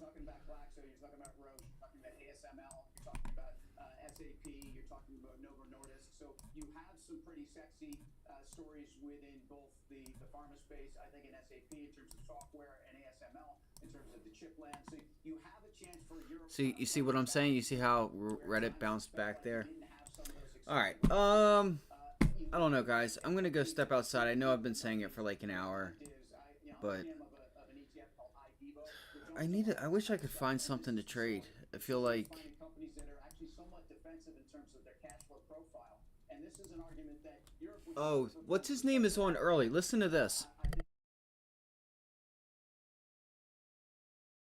You might find, but again, you're talking about Glaxo, you're talking about Roche, you're talking about ASML, you're talking about SAP, you're talking about Novo Nordisk. So you have some pretty sexy stories within both the pharma space, I think in SAP in terms of software and ASML in terms of the chip land. So you have a chance for Europe's kind of fighting back in terms of where at times it's felt like you didn't have some of those exciting growth stories. You look at companies that are big global companies paying high divs. I'm a PM of an ETF called IDEVO, which owns a lot of this kind of stuff. And this is the story. The story is finding companies that are actually somewhat defensive in terms of their cash flow profile. And this is an argument that Europe, which has underperformed for such a long time, I think started to show some outperformance over the last 6 to 12 months. It's been sideways, but it's certainly been keeping pace. And these types of investments are not swinging for the fences. It's actually getting, I think, high-grade companies under the belt. I love it. I'm just trying to think if you should go with Muesli in honor of to where we're talking about. Let's not talk about India, lying. What do you on the make application of to the get idea elected that there's either. still That's not outperformance to be gained, if that's how you describe it, if you invest in that market now? For anybody to say that there's not a double standard, I mean, come on, like, let's just be real, right? whether we're a voter or not a voter, right?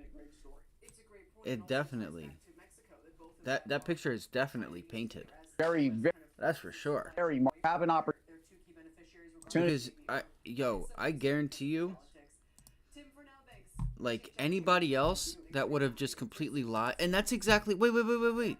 That is literally the same. That is literally the same. I just figured it out. Yo, I'm making a short about this. Holy shit! Guarantee you it goes viral. For anybody that doesn't know, okay. Let's say I had a history with someone, right? And I said, hey, listen, you know something about me and I know something about you, okay? Let's come up with an agreement between the two of us that I'm going to give you money for you to not say anything about that because it could slander my name and what I'm about to do here in the future. For my company, for my presidency, whatever. Okay? Perfectly legal. If you didn't know that. It happens every day. Contracts and agreements between two parties that come to a resolution to resolve a common problem. In this case, potential future slander. It's good. It's all fine. That's legal. It's good. It's not like that isn't illegal, let alone in a felony, this, that, the third. But lying, let's say, lying and to benefit yourself, right? You know, what happened was he got in trouble because of the documents were accounted for wrong. They mixed up the accounting, and really that was it. Secondly, the person that was just in the Senate that just lied to get in, remember he went and lied to the like pretty much the community to vote him into the Senate or the House. He literally lied about everything. Is that not, liable under something?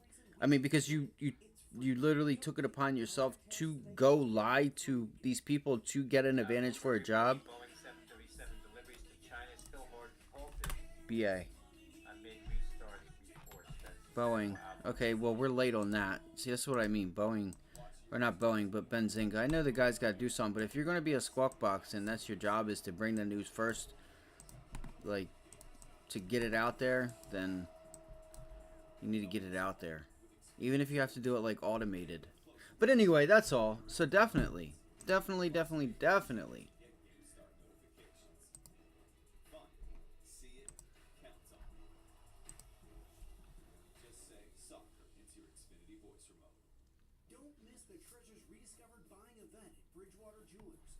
Well, I think we all knew that, John. But anyway. Alright, so ARM's hanging out at prior highs. If I pull up the half-hour chart, we're just hanging out at prior highs. Broke. Let's see what happens here. See if we get a bounce back. We crack this level. 125. Looking for 125.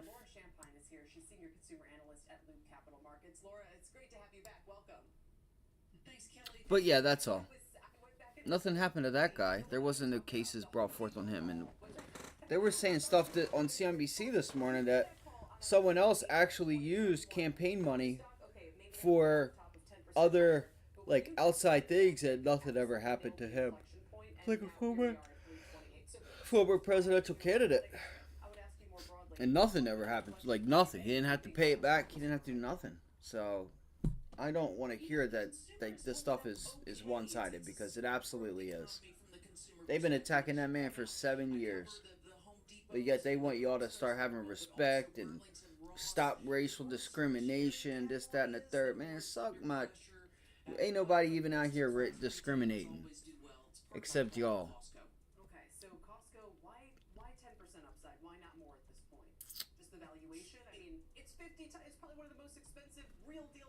Alright, so ARM's prior low is getting tested right now, which also doesn't really line up with that, but 124. We'll see what happens here. I have no clue, guys. I really don't. I don't know what to expect. Costco stock works. Yeah, which is kind of to the point. You know, why not raise the price target more? But here's the thing that's tough about Costco, is all investors know it's worked for 20 years. Okay, here we go. Look at this. Yeah, it is the prior high. Check this out. This could be a nice little possible short, but I would be careful with it. Let me see. Hold on. Let me go here. But a little more intriguing to those of us who've covered this one for decades, Gary Millerchip, who just joined after a 16-year career at Kroger, brings that rare sort of outsider insight, and his specialty is more on using consumer data. No company has consumer data that's as valuable or as complete as Costco, because you give them their membership card every time you make a purchase. So his ability to do some sort of new economy things like monetize their retail media network could add to this. That new CEO, Ron Vachris, although he's been there a long time, has been a little more public at saying that their margins could move higher. So I look at next year, AMD Semiconductor says to explore options, including a sale that India built in India. INDI. I think I'm probably conservative. That's really interesting. Shares getting a pop here. Now that we know from reports and What shares? that a lot of advertising dollars are literally shifting straight to retail and away from other traditional platforms. You have to imagine Volume on Indeed Semiconductor now on that Bloomberg headline. Absolutely could That be company's exploring options, including a potential sale. Do you expect some kind of broader Indy? INDI? Sort of where else are you quite confident in your coverage universe, and where are you a little more hesitant? You know, we've seen it. I cover.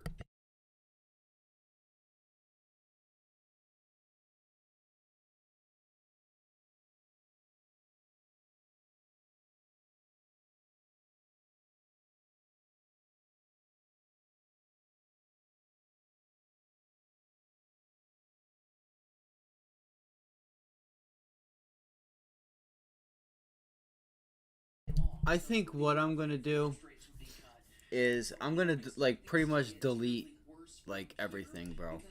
I'm gonna delete all this shit. Let's see. Let's keep an eye on Boeing, because I feel like Boeing can still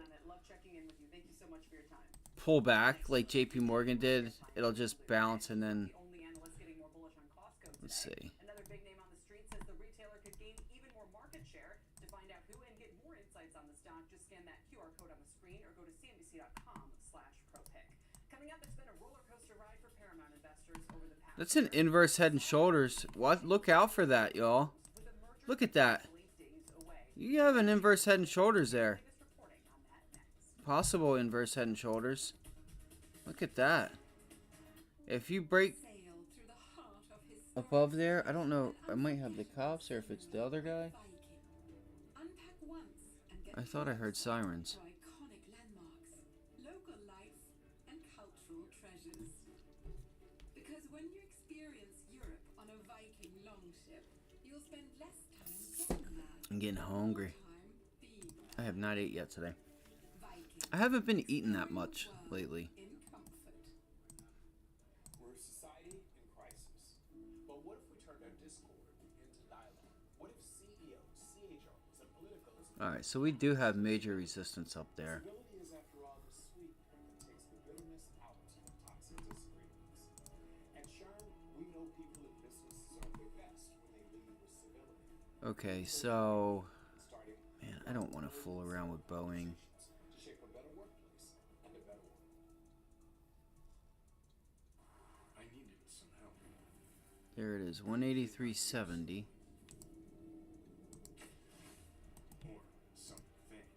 Glad you called, Jay. It's time for an upgrade. Awesome. I knew what I had to do. Because they never stop. No time to waste. This isn't sci-fi. This is precision AI. Alright, so we have NVIDIA. Watch NVIDIA, because it looks like NVIDIA is still, like, hey, like, you better watch me over here, because the minute you turn away, I'm going to rip out to a new high. And I think it was this level right here. Yeah, it was that level there.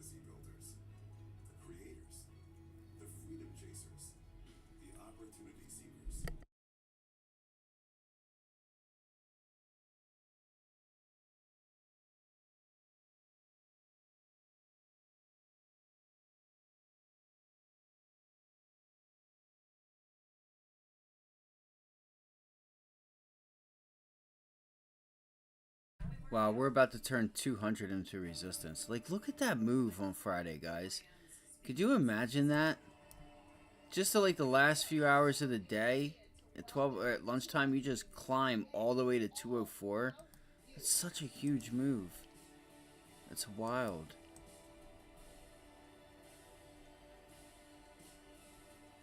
It's insane.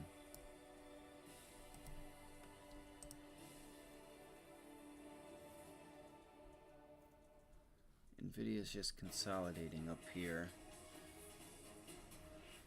Welcome back to the exchange. Markets are near session lows with a familiar red tape that we've seen in several weeks, really since the Dow hit 40,000 last month. We're now at 38 and change. We're down about 361 points. Negative for the S&P, lower even for the NASDAQ today. 10-year Treasury just a kiss above 440 as weak ISM data this morning calls some of the growth trajectories we previously anticipated into question. Elsewhere, Paramount shares are up 7% after our David Faber reported that the company and Skydance have agreed to terms of a merger. David joins us now with those details. And remind us here, the whole story. David, it's great to see you. Thanks for joining us. Yeah, well, we'll try, of course. It has been, as you said earlier, quite a drama. Dude, see what I'm talking about? Like, come on. Sherry Redstone, and I'll get to that because it's not unimportant, but we'll give you the keys. I didn't mean to do it. How did that happen? Representing the B holders, the non-vote or the smaller vote holders of the company, the common, and Skydance and its Okay, I figured that's how it was. Because I didn't even right click or anything. Stay controlled by National Amusements and Sherry Redstone. Then they tender for a little less than 50% of the. Alright, I gotta go walk outside. I can't keep doing this. Kelly, but at 15, and you get a choice essentially at the close of the transaction. If you're Wish it would stay right there. you really believe in the plan, then you don't have to tender. But that's an opportunity. They also put $1.5 billion in cash in the balance sheet. That helps with debt reduction, helps on the plan to try and get this company back to investment grade. And ultimately post-close, where you've got Skydance merged in at a high $4 billion valuation, you have Skydance, along with Larry Ellison. David Ellison runs Skydance. Larry Ellison, his dad, of course, the multi-billion. Is this it? That we're gonna start to break out here? Look at Meta going too, guys. Fuck. What do you guys think? This is just a break and retest? What do you guys think? What are your thoughts? You think this is it? Like, look at, like, NVIDIA looks like it wants to just go, like, make a run for it and go test the highs. She really does. They have now passed it to the control shareholder. The expectation had been, through my reporting in the past, particularly given that I'd heard Ms. Redstone was said to be favorable towards the Skydance Redbird transaction, would be that she would approve it. But from what I'm hearing lately, well, it's going to go right down to the wire. I mean, there's no shortage of drama, I guess. There is a slight litigation risk, it would seem, in terms of shareholders inevitably saying, oh, you didn't get the best deal, you did something, and therefore we want to be compensated. And there's not indemnification as far as I'm aware, and therefore will there be some litigation risk? I don't know which one to go with. If ARM would be the better play, because it's back above 124. Dude, this is crazy. It's starting at 130 right now. It's starting right now. It's starting. Come on. They didn't feel that was a viable strategy for the company at this point, which, by the way, does have 3 different people who are running it right now, and obviously faces a host of challenges we've discussed so often, Kelly. So it is in Sherry Redstone's hands. The read I'm getting now is that we'll have to wait and see. It's going to take her a little time with her lawyers at Ropes and Gray to go through everything and figure out where she wants to come down on this. And that's why, even though they have a deal done, we're not seeing an announcement today or even tomorrow when they have their annual meeting. What did y'all get into this weekend? I think the expectation Communicate. What's up? What'd y'all get into this weekend? Talk to me. The consumer here. So we know CBS, we know CBS Sports, we know their streaming platform. This whole company's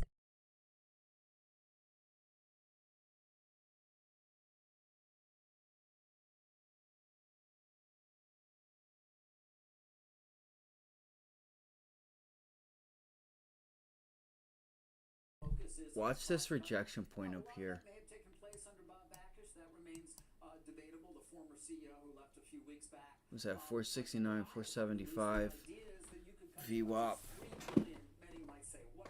That number's way too high in SG&A. But that at least is what they would hope to target in terms of significant cuts that could be made. Things like the Nielsen contract or Paramount movies going to Paramount Plus within 18 months. And a lot of different areas they believe Oh, they my could save stomach. money. Come on. The future of CBS, unclear over time. Is there an opportunity there? Any number of the other cable networks that you well know are under pressure. It's unclear what the overall value would be. The library itself, though, is seen as incredibly valuable, both from a TV, even more so than a movie perspective. Right. But that's the plan. They believe that they can create... There is like such little volume on this thing. It's ridiculous. ...to get there between the two they paid for national amusements and the $6 billion that I outlined already. It's still crazy to me that their big idea is just massive cost cutting in an era where the only way you're going to survive is by massive investment or selling the library to Netflix or somebody. So if the whole big idea for this entire thing is massive cost cutting, I don't know how promising that sounds. Well, you know, it is not without risk, and I would also add coming to a price agreement for a transaction that will close, let's call it 9 months, I don't know how long it'll be, FCC's got to sign off, is also given the continued pressures the business is under. That said, I don't want to make it seem, Kelly, as though that's the only part of their plan. It hasn't been completely shared with me. Obviously, there are plans around Paramount Plus and the streaming business that they feel will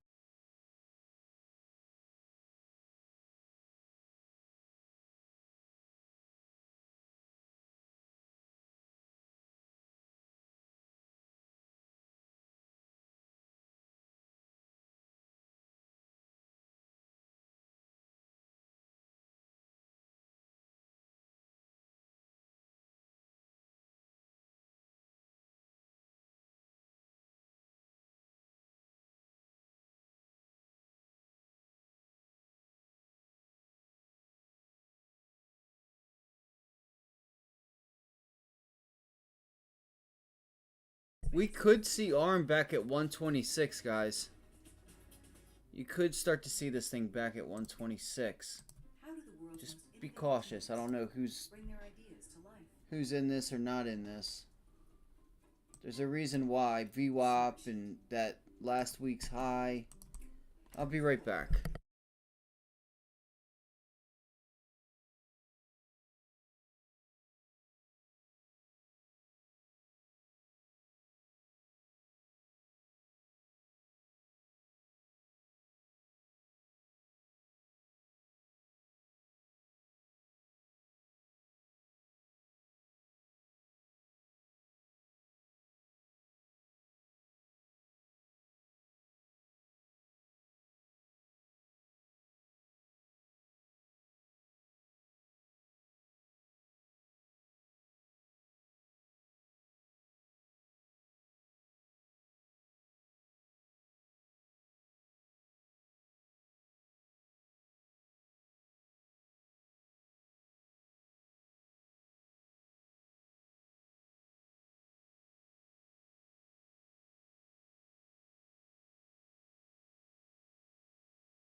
appliances? Because I know that that has been a weak point with no one being able to move as frequently as they want, but that's just my own take. Obviously, we will leave it there for FOMO. But now to shift gears here, I'd like to welcome in Kevin Green, senior markets correspondent for the network, to talk all things crude and some of these energy stocks after we did see that OPEC Plus decision. So, Kevin, walk us through this news. Yeah, we were seeing a pretty significant sell-off in today's session, down about 3% when you're looking at the crude oil contract. And this is after we had the OPEC meeting this weekend, which, like the market expected, they are going to extend the cuts out until 2025 here, but they did actually make a couple of concessions to some smaller countries in order for them to actually expand their production starting in 2025, and potentially that could actually be pulled forward here until October, and especially when you're looking at the UAE. They did actually approve the UAE to expand its production by around 300,000 barrels per day, just because they were not meeting the quotas at all. They were not staying in compliance, and Iraq is doing somewhat of the same thing here. And so kind of that shift in narrative where they wanted to cut and now they're kind of making these concessions to make some of the smaller countries happy is putting a little bit of fear in the market that maybe supply will hit at the latter half of this year going into next year. And that's why we are seeing a sell to the downside. But we didn't see the dramatic sell until we actually had the PMI data that came out today as well, which did actually show a little bit of slowing when it came to the manufacturing side of the economy, especially when you're looking at new orders, which it hit at a historic low here, to say the least. And that's also putting in maybe a little bit of doubt that we might have a little bit of an economic slowing here in the United States. And I think that's probably why you're seeing it priced into the energy products like gasoline and crude, but also in the equity markets where we are seeing this broader sell-off here today and only having the mega cap names really trying to lead the way and keep us afloat here. I guess we're on the same page then, Kev, because that's what I was going to ask you about, which is how much of this is OPEC or how much of this is just suddenly the market coming to terms that these risks between inflation potential and economic weakness potential are truly more balanced, like the Fed has been saying for the last couple months. Yeah, I think it's starting to become a little bit more of a concern, Alex. And you just have to kind of ask the question, if we are seeing OPEC actually cutting production, and yes, the United States and some others are actually putting some production online here, does that really signal that the global economy is doing well? Probably not. And so now the market is taking that a little bit more seriously. And the other thing that I just wanted to highlight here, if you're looking at the S&P 500 compared to crude oil, crude actually just had a historic move to the downside here today. We're actually below the 200-week moving average. And that is something that we really wanted to hold if you were a crude bull here, because that does actually signal that we may have a little bit of an economic slowing being priced into the economy. This is a chart that looks over the last 20 years. And we only had one time around 2014, 2015, where we had actually a disconnect where crude broke through that 200-week moving average with the S&P 500 moved up. That's when OPEC actually flooded the market and tried to kill the shale boom, if you will. But today we are trading below that 200-week moving average for crude. And if you look at every other time that we actually breached and went below it, even if it was for a month or 2 months, the S&P 500 did actually have a little bit of a pullback, somewhat of a leading indicator, if you will. Not the only one, but a leading indicator that we definitely have to keep in mind. Gasoline is the only one that's trading above the 200-week, while diesel and heating oil, or not diesel and crude oil, are actually trading below it. So we still have a couple of more trading sessions left to go for this week, and you want to be able to close above it. But if we do not, Alex, I would be a little bit more concerned about the global economy, or at least the United States economy in the near term. Yeah, and I think that that's overall, I mean, a lot of what we're seeing with some of this weakness today. I think that you're not alone in that thinking, I mean, after some of the news we've gotten this morning. But appreciate the breakdown, as always. Kevin Green, senior markets correspondent. Now, coming up next, time to stray away from energy and look at some of the alternative energy players, being the Chinese EV stocks, which are also lower on the session. May deliveries were strong, but not enough to rally these stocks that are in desperate need of a lift. Renita Young will have more on these numbers for us coming up next.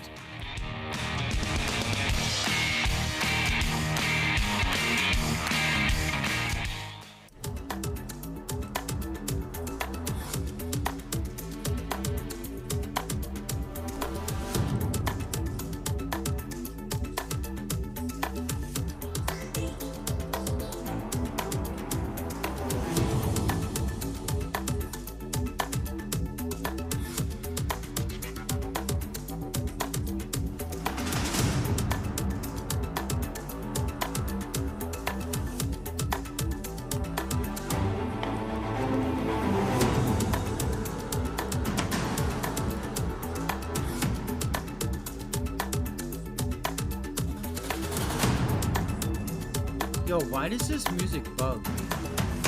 It's It's so weird. It's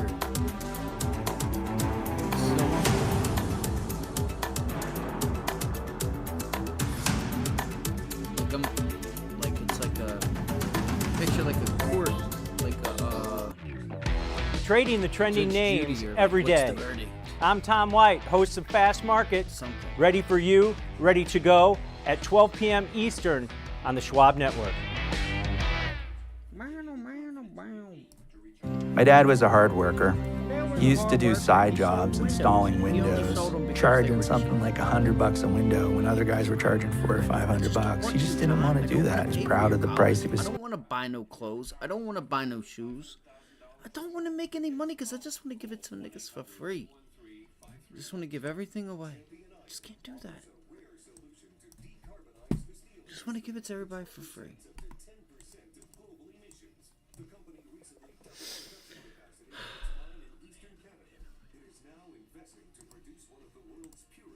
Anytime, anywhere, on any device for free. He's lying on his ass.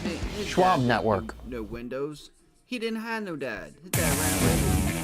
Like Tesla in 2021. Remember, Tesla was the golden child, the only EV player that was worth investing in, and it did well. I mean, amazing upside. I remember Kathy Woods being in that trade, and it was just nuts to the upside. But look at Tesla now. Competition comes. They had to drop their vehicle prices. Margins contracted. And so I do think that there's a risk here where eventually it permeates. When there's great margins to be had, it draws in other competitors, and eventually those margins go down. This week on Market Overtime, Gareth Soloway and Oliver Rennick take a technical look at the markets. Gareth makes the chart comparison, 2024 NVIDIA versus 2021 Tesla, and what it means for the tech sector overall. Tune in to find out more all week long, 4:30 and 8 p.m. right here on the Schwab Network. So now I'd like to welcome in Renita Young, and it's time to look at the EV space. So we're talking NIO, Li Auto, and XPeng. We'll start off with the best of the worst news, it seems. Although I have to say, deliveries were strong. We're just based on price activity here. Li is down about 0.4% on the session, which is actually looking quite like an improvement versus the fact that NIO and XPeng are down almost 3%. Well, Li Auto actually turned negative today, so it may just be trending along with its pals as well as just greater market weakness. But we saw deliveries come out, and Li Auto actually posted the largest sequential gain plus the biggest monthly total of all the three vehicles, coming in at just over 35,000. That's nearly a 36% increase over April, but an almost 24% increase year over year for monthly deliveries for Li Auto. The company also set a record pace for the newly launched models, the Li L6, and also market share for Li Auto boosted of the Chinese EVs. It expanded to about 13.5% market share between January and April. Now, XPeng delivered just over 10,000 EVs in May, and they are up about 8% from April, up about 35% year over year.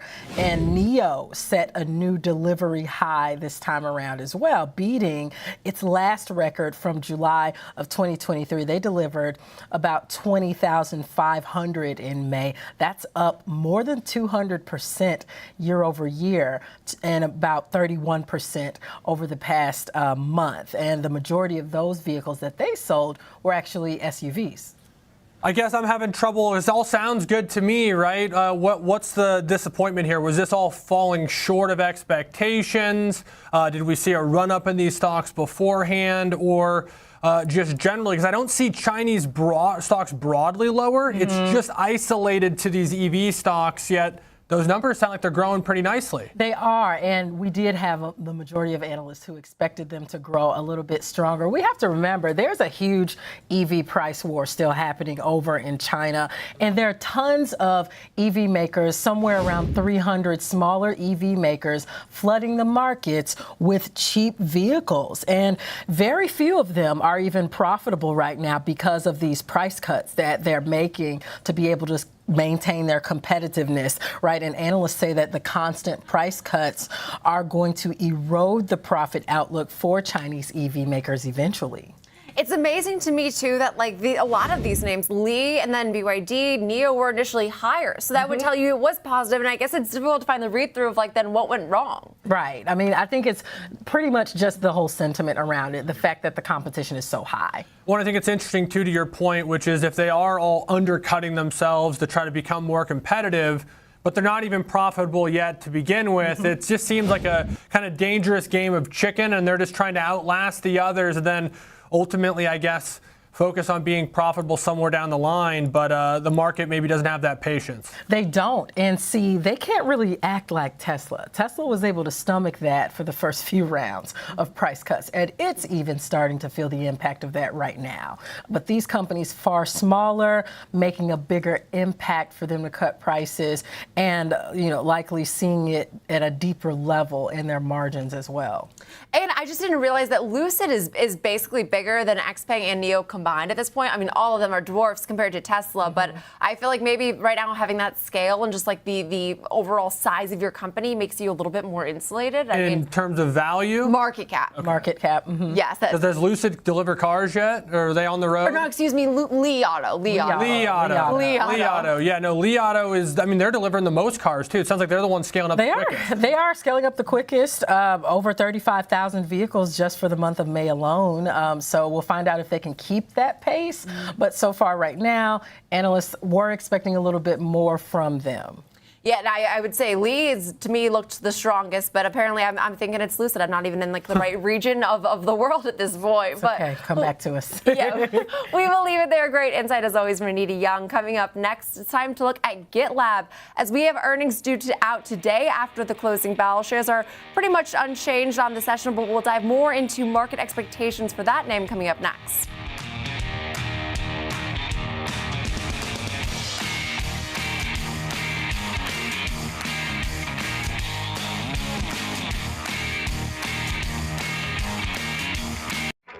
Empower your portfolio with the Schwab Network. Schwab Network is available anytime, anywhere, on any device for free. Schwab Network. I remember when I first started flying and we would experience turbulence, I would watch the flight attendants. If they're not nervous, then I'm not going to be nervous. Financially, I'm the flight attendant in that situation. The relief that comes over people once they know they've got a guide to help them through, I definitely feel privileged to be in that position.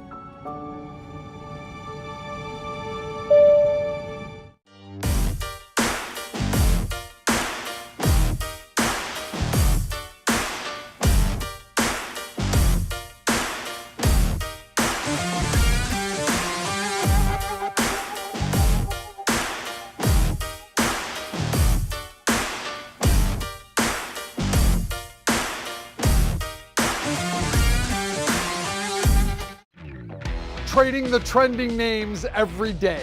It's Fast Market. Ready for you, ready to go. I'm Kevin Hinks. Catch me on Fast Market, weekdays at noon on the Schwab Network.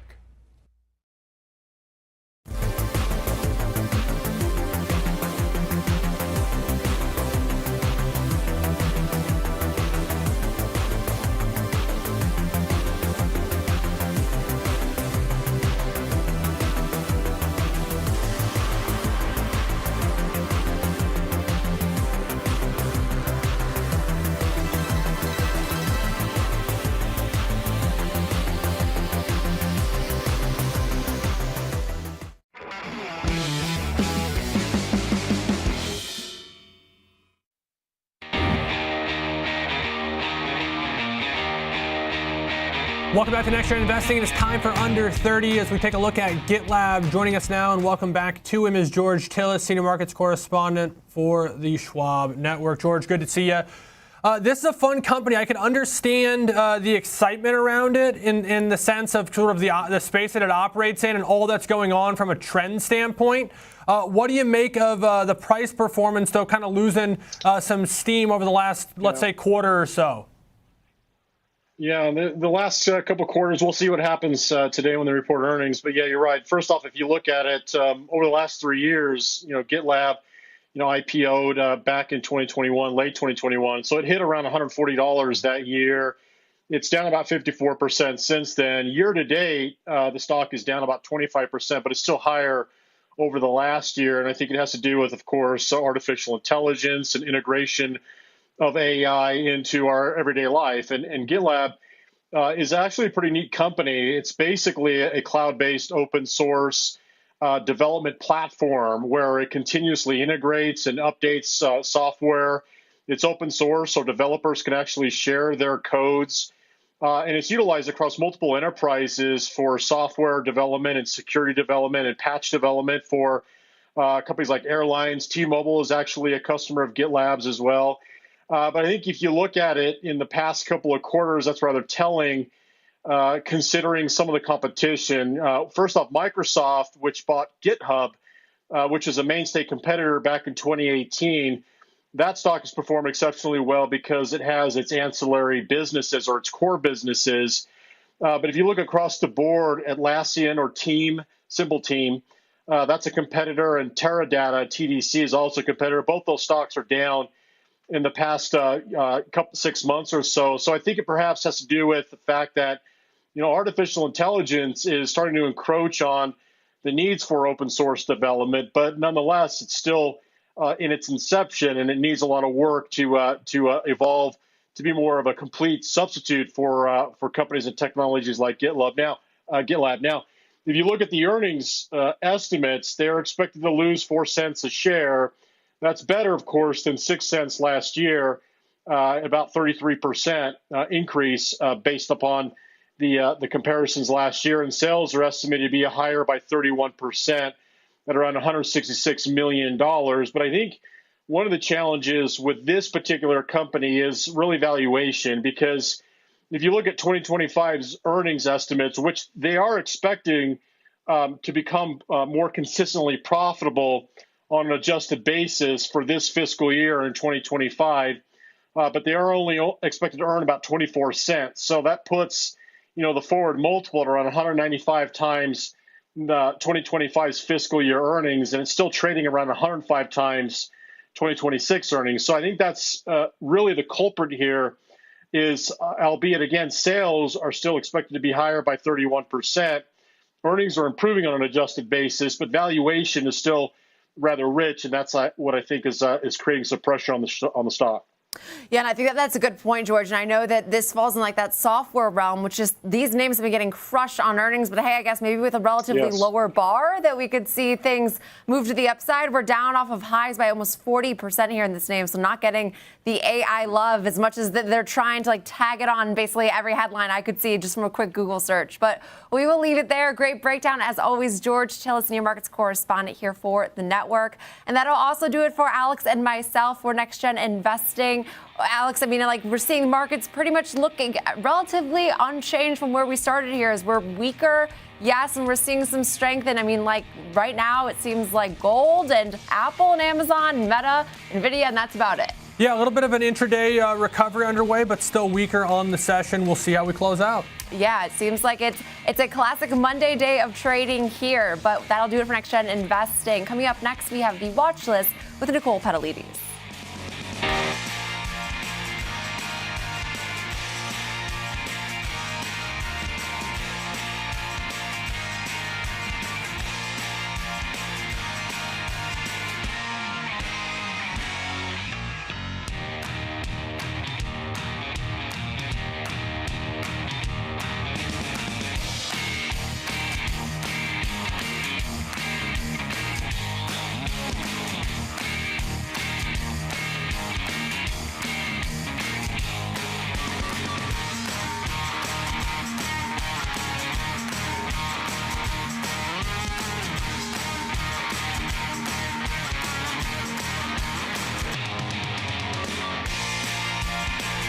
Schwab Bank Investor Checking, the checking account built for investors, named highest in client satisfaction by J.D. Power for 5 years in a row. With Investor Checking, you get the award-winning features of our checking account, plus cash management solutions, all designed for investors like you, with no monthly service fees or account minimums. Unlimited ATM fee rebates for cash withdrawals worldwide. no overdraft fees, and enhanced security features to keep your money safe. Also, because your investor checking account is linked to your Schwab One brokerage account, you can manage your checking and investing in one convenient location. Moving funds between your accounts is easy. Cash moved to your brokerage account is available in seconds. That means you can stop waiting and start investing in stocks, bonds, money market funds, and more. Get more with Schwab Bank Investor Checking, the checking account built for investors.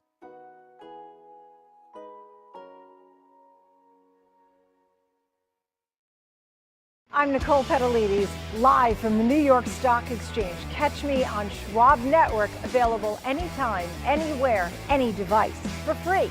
Schwab Network. Trading at Schwab is now powered by Ameritrade, unlocking the power of Thinkorswim, the award-winning trading platforms. Bring your trades into focus on Thinkorswim Desktop with robust charting and analysis tools, including over 400 technical studies. Tailor the platforms to your unique needs with nearly endless customization. And track market trends with up-to-the-minute news and insights. Trade brilliantly with Schwab. Trading the trending names every day. Fast Market, ready for you, ready to go at 12 p.m. Eastern on the Schwab Network.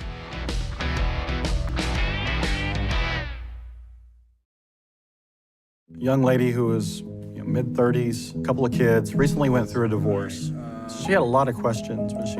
All right, guys, give me 1 second, please. Let me eat a couple crackers. Just let me get something in me, and then we will...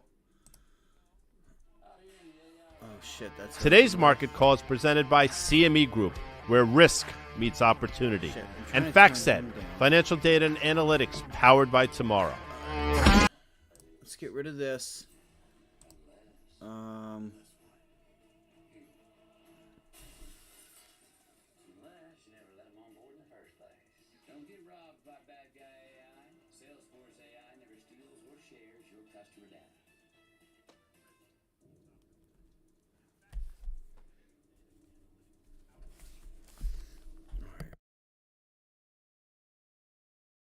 Like I said, because I'm going to come up with a game plan right now for what I'm going to do for the rest of the day and seeing what we can carry from today and possibly into tomorrow. We just have to remember that we have economic data and we can just trade the chart and not force it as well. We trade when the charts and the market tells us to trade, or you or me, right? When you see, a setup, a pattern, you have JOLTS openings, JOLTS data tomorrow. So give me 5 minutes. I'm going to turn Charles Schwab back on. I'm going to eat a couple crackers, and I'm going to go through some charts. If you want to, please throw some tickers in the chat. Damn, already? Tornadoes again already? God dang. So yeah, just give me just a second. Appreciate you guys. Hit the like button, subscribe. If you have any ideas or questions, don't hesitate. Good afternoon. Welcome to the Watch List. I'm Nicole Petalides. It's 2 p.m. Eastern Time. We're coming to you live from the New York Stock Exchange. Thanks for being with us. Here's what's coming up on the show. We have a big show for you. The CEO of Trex will join us to talk about the company's recent performance and how it plans to build off the success it has already had and a new deal that it's worked on. Also focusing on the recent weakness we've seen in crude oil, Carly Garner will join us and discuss the future demand, the biggest reason we are seeing some weakness in that commodity. And our panel standing by to discuss the recent performance of cloud stocks. You'll want to hear more about that. In the meantime, here's a look right now, new month, and some down arrows across the board. The S&P at 5260, down 1/3%.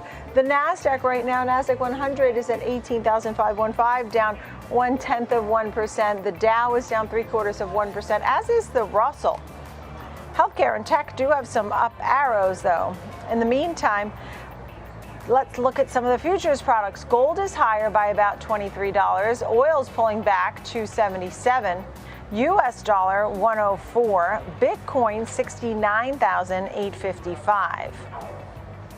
And we're taking a look at the meme stocks. Early this morning when I woke up, I heard GameStop is up 80%.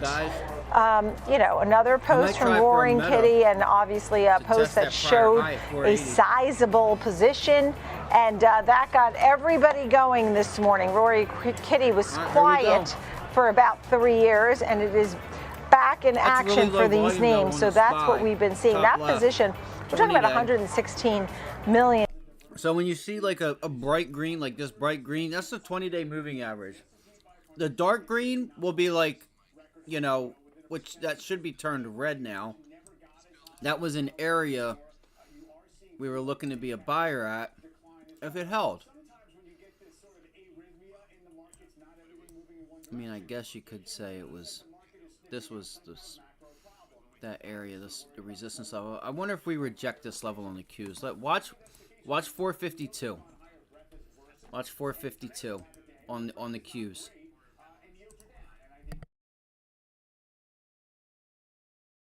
Manufacturing data, and frankly, it came in a bit mixed. First, the PMI data came in strong, 51.3 versus 50.9 expected.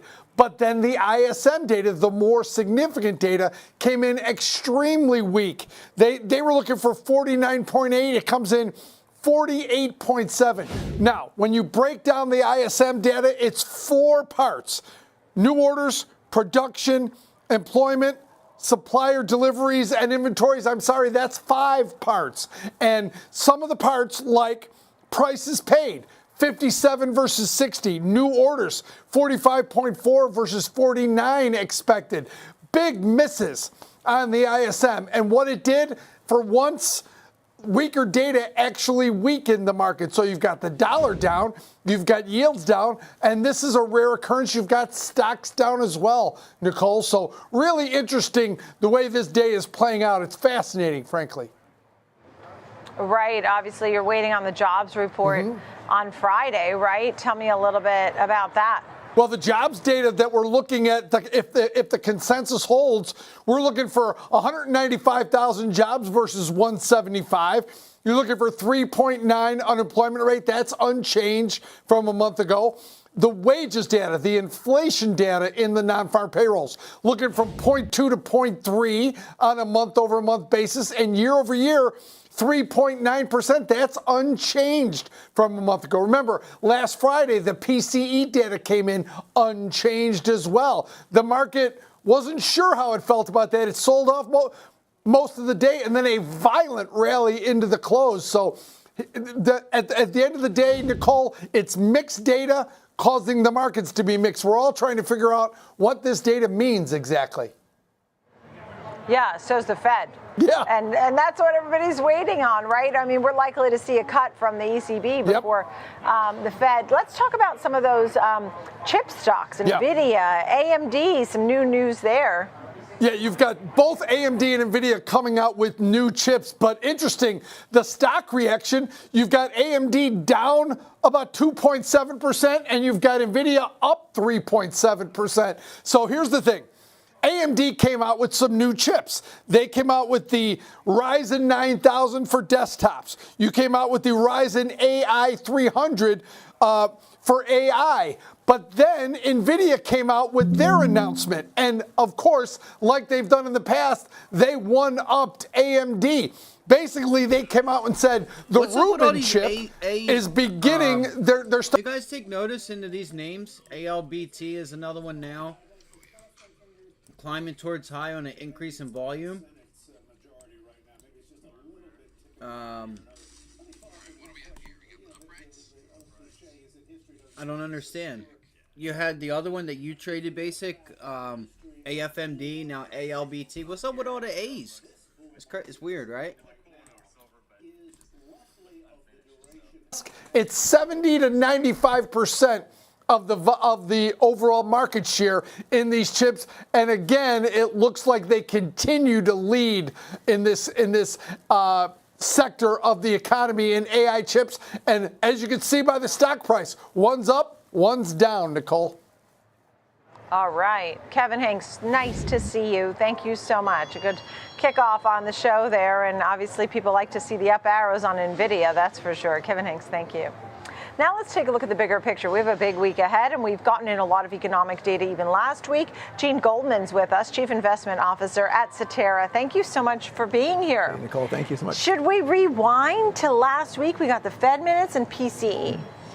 What were your takeaways after hearing both of those? Sure. I think the key thing report last week, first of all, was the PCE report. The PCE report was pretty mixed. On one hand, we had inflation coming in as expected. Basically, the Fed breathes a sigh of relief to say that inflation is not as high as was suggested earlier in the year. But the other, and then that says to the Fed, don't do anything. They don't need to raise rates. Now the question is, will they cut rates? And that's the second part of the PCE question. PCE last week, we saw personal consumption come in lower than expected. Real spending came in negative. You take this, which is going to pressure second quarter GDP, first quarter GDP revisions, and today's manufacturing report that Kevin talked about earlier. Take those together, we are in a growth slowdown. So there comes a point where the Fed can't stop ignoring the fact the economy is slowing down. Instead, they need to start to focus on the fact that maybe we need to cut rates to reduce that impact, that pressure. I might end up just so going when long, they guys. see I'm gonna be slowdown, then honest they with would you. cut the rates, and that would provide some relief, right? I mean, that's the If I idea. look at this, I'm going to tell you guys right now, what do you guys see when you see the SPY chart, right? If you need to see the whole thing, this is your previous high, right? We break the high, you test it, you break it, but you reclaim it, okay? So the break and then the bounce through it, you close above it, and now today we just pulled back to it, right? And now we're bouncing off of 523, 522.50. That's like that wick, bang. We just have to see what VWAP does. This last 2 hours, I feel like, is going to be a telltale sign of what's to come. It has been an area of a rejection point. So, unless it's trying to go back up to test, like, you know, I watched the Qs earlier this morning, so that was really where I was watching, like the levels and stuff. So, ALBT just got halted, y'all. Alright, well, I might have to look at ALBT now. I got to get something going here. I do. I don't want to force it, but if that's going to move around like that. And look, we're sitting here holding this level now with the 20-day, which was resistance. I mean, we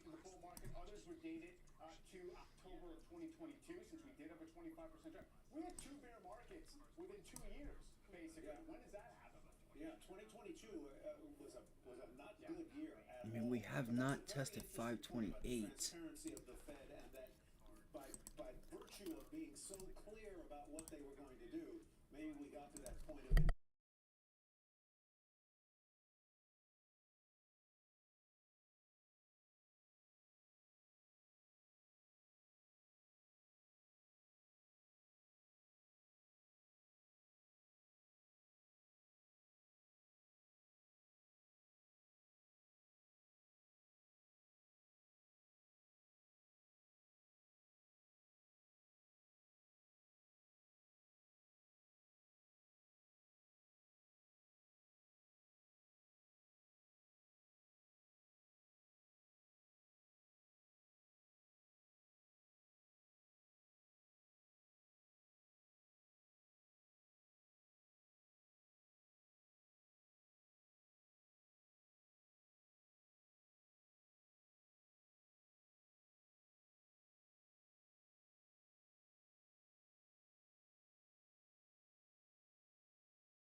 Yeah, I think it's going to all come down to 525 in that 20-day.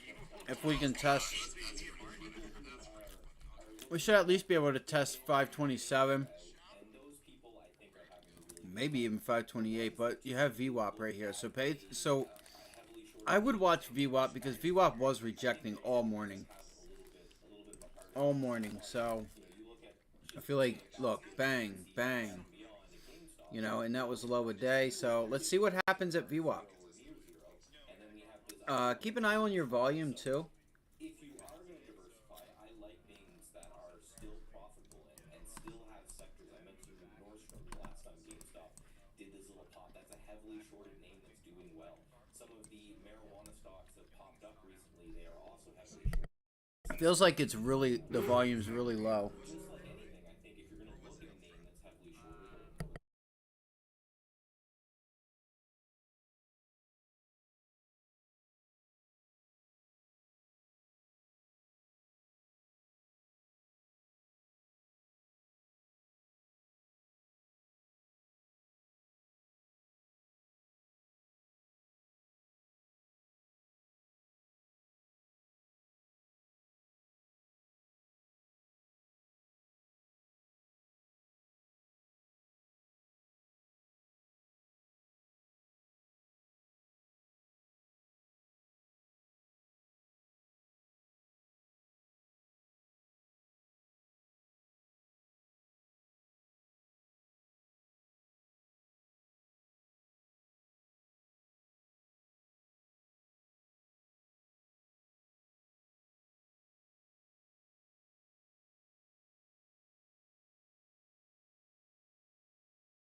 Yeah, watch 450 on the Qs.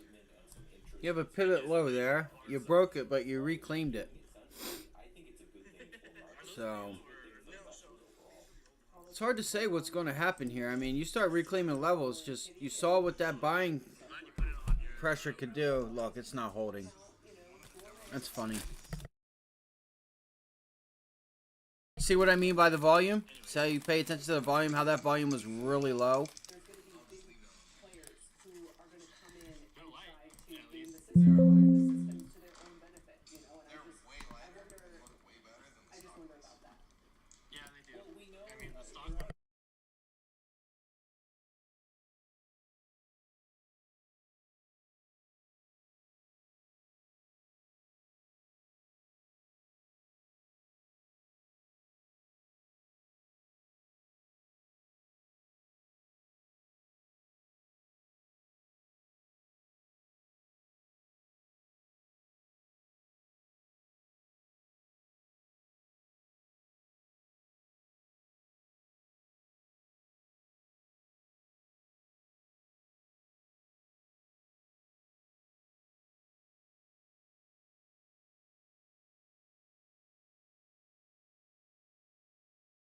And I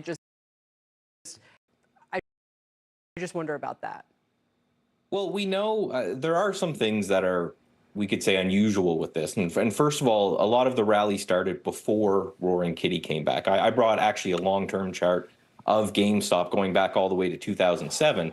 And this $10 area, here we are right there. So this $10 area was resistance in 2007, again 2010, and became support. And we actually bounced off that pretty hard even before Roaring Kitty came back. So it looks like there is some sort of buying under the hood.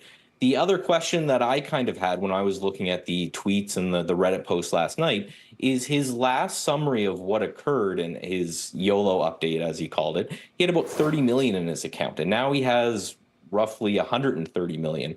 So it makes you wonder, is there some sort of outside investing going on? Did he just make some really great trades elsewhere that he's now putting into GameStop? But there are a couple things that are a bit unusual. I don't blame if he is just trying to be aloof and a little bit recluse right now. I really don't blame him. I imagine everyone in the world is trying to talk to the guy.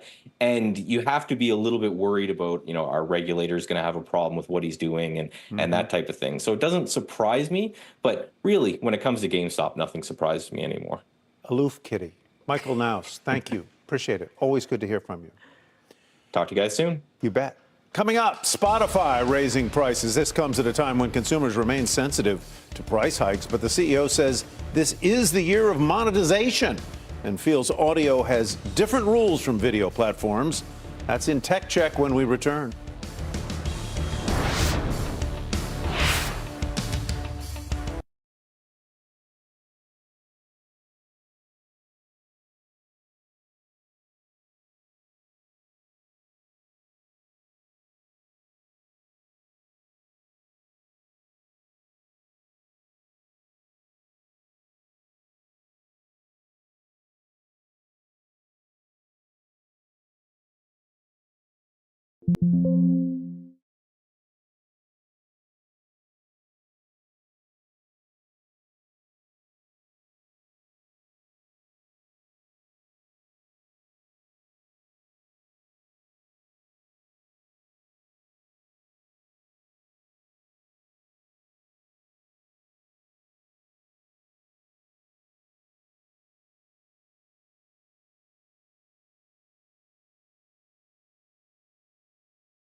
You guys see this? Look at this. What if this is what we're doing?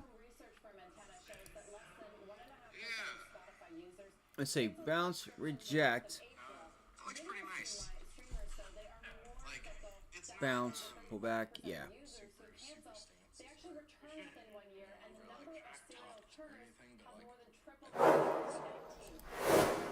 This hammer candle, usually it'll just come down. Spotify is raising its prices for the second time in a year, hiking an individual premium plan by $1 to $11.99 a month. Shares jumping on that news, but not all streamflation is equal. Deirdre Bosa has that story in today's Tech Check. Hi, Dee. Hey, Tyler, exactly. Not all streamflation is equal. And while the trend of pricing has been up and to the right for the most part, Spotify occupies a unique space, and that is very stickier. That is audio. Data from research firm Antenna shows that less than 1.5% of Spotify users canceled subscriptions in the month of April. Video streamers, though, they are more fickle. Data showing that 35% of users who cancel, they actually return within 1 year, and the number of serial churners has more than tripled since 2019. Now, Spotify is also focused on audio, where its main competitors, they're mega caps. They have giant other more profitable businesses, of which audio complements. Take Amazon. At the center of that flywheel is e-commerce. Prime subscriptions are meant to get users to buy more stuff, and over the years, they've beefed that up with faster delivery, grocery, pharmacy, video, and audio streaming is another sort of perk. Apple Music, likewise, that is meant to keep users inside of the iPhone ecosystem. So audio isn't the entire ecosystem itself like it is for Spotify. To that point, Antenna looks at the survival rate of users that join Amazon Music, Apple Music, or Spotify. More than 50% of Spotify users are still subscribed 12 months later versus 34% for Apple and Amazon each. Now, Spotify also has more share of the audio streaming market than either of those names. So now, keep an eye on Meta. Keep an eye on Meta for the break of that previous high, because if it goes, she's going to go. I feel really good about Meta that if this market does decide to test the previous highs, and this is just a consolidation, then we would let's look for that Meta to test like 190 or 490, 500, whatever. It could go all the way to 510, but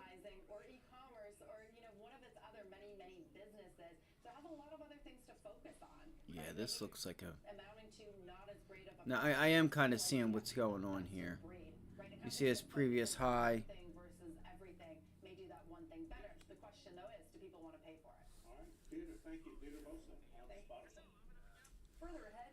Previous high. Support.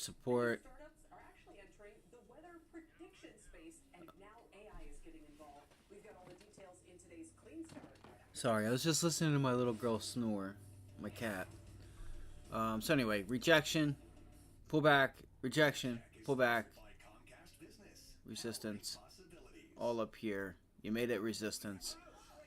This support level, you made it resistance, but we held on to the 20-day, so we could find ourselves sitting in here from 452 to 450 on the Qs. From her nose being congested when I had to take her to the vet when she was Many down startups bad are and actually sick, entering the weather prediction space, and now AI is getting involved. We've got all the details in today's Clean Start right after this.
Keep an eye on NVIDIA if we can break through these highs.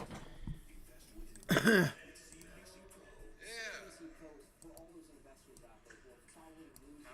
looks pretty nice. And then we start turning,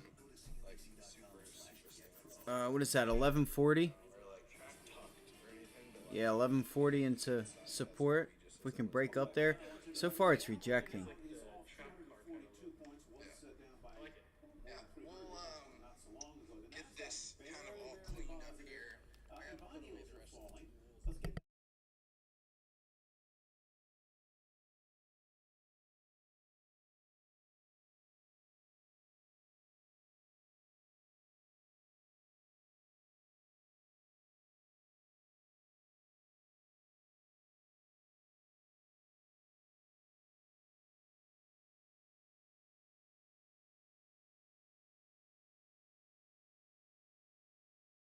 Now.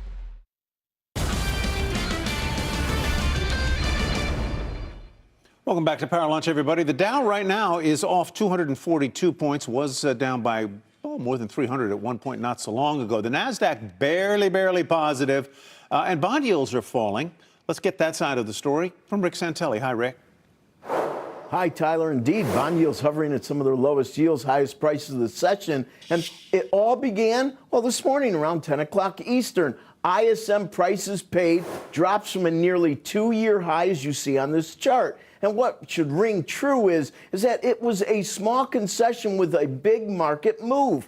Just like Friday, whether it's personal consumption expenditures, when any of the inflation data comes in near as expected without any surprises or makes subtle progress, the markets get quite euphoric. So we need to pay close attention here if it gets legs. Now, if you look at 2-year and dollar index, you can see clearly at 10 o'clock Eastern when that was released, the dollar index gave up some ground. 2-year note reversed from Thursday's 1 month high to now about a 3-week low. And the dollar index is on pace for the lowest close in 2 months, sensing, at least gravitating to the notion that the worst part of inflation and the rise in prices paid in the rearview mirror. And something else happened today. If you look at Atlanta GDP now, and I'm not saying it has a high accuracy rate, but many pay close attention to it, today its current read is the second lowest read of 2024. Kelly, Tyler, back to you. Wow, that's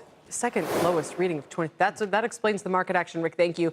How is oil fitting into this picture? Let's ask Pippa Stevens, because we're down nearly 4%, but there's also these OPEC agreements to extend production cuts, which is the predominating force here. Okay, so this is all about OPEC today. Now, it's important to remember that there are currently 3 different sets of production cuts in place, and all 3 of those were extended. But what's key, and the reason why oil is down almost 4%, is that there's now a path to bring all of that oil back to the market. And we're talking about 6 million barrels per day that they've been cutting. And so that's 6% of global demand on a daily basis. So it is a material amount. Now, the key thing here is that there was that 2.2 million barrel per day voluntary production cut introduced at the beginning of the year, and that the market had largely thought would be extended through the end of this year. Instead, they only extended it through Q3, meaning come October, they're going to start unwinding that output. And, you know, demand has been pretty weak. We haven't been seeing inventory draws, and so the market is taking this as more weakness ahead. And then if you have supply coming back online, that's why we're seeing this dip in oil today. When did they make the decision to bring that supply back online? Was it just this weekend? Or? Yeah, so it was this weekend. So that was yesterday, and so they'll start. Obviously, I wasn't paying attention to oil this weekend. How could you not be glued to your screen? It's riveting. So those barrels will start coming back in October, and the group did bend over backwards to say they can always adjust. But the bottom line here is that the oil is coming back, and so that's what the market is reading as bearish. All right. Pippa, thank you.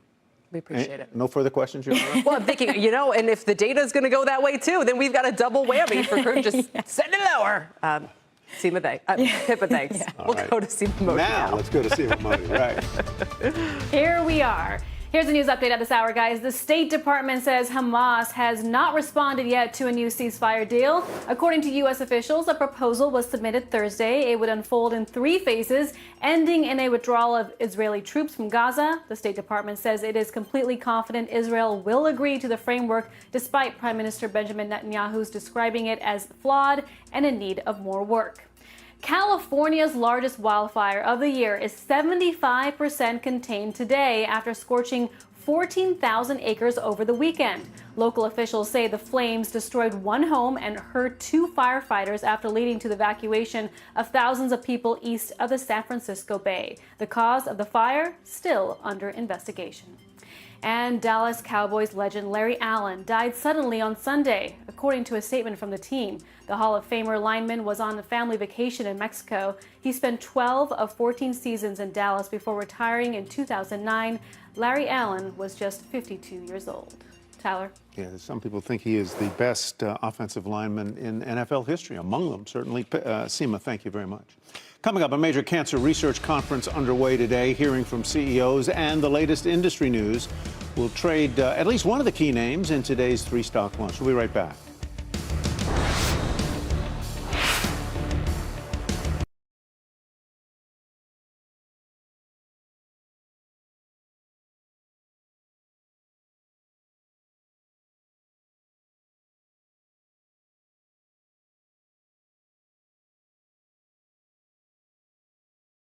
All right, let's do it.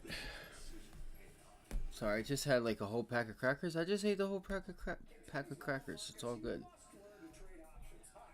Just didn't feel like I had time to make anything. Okay, got a little pivotal point here on ARM.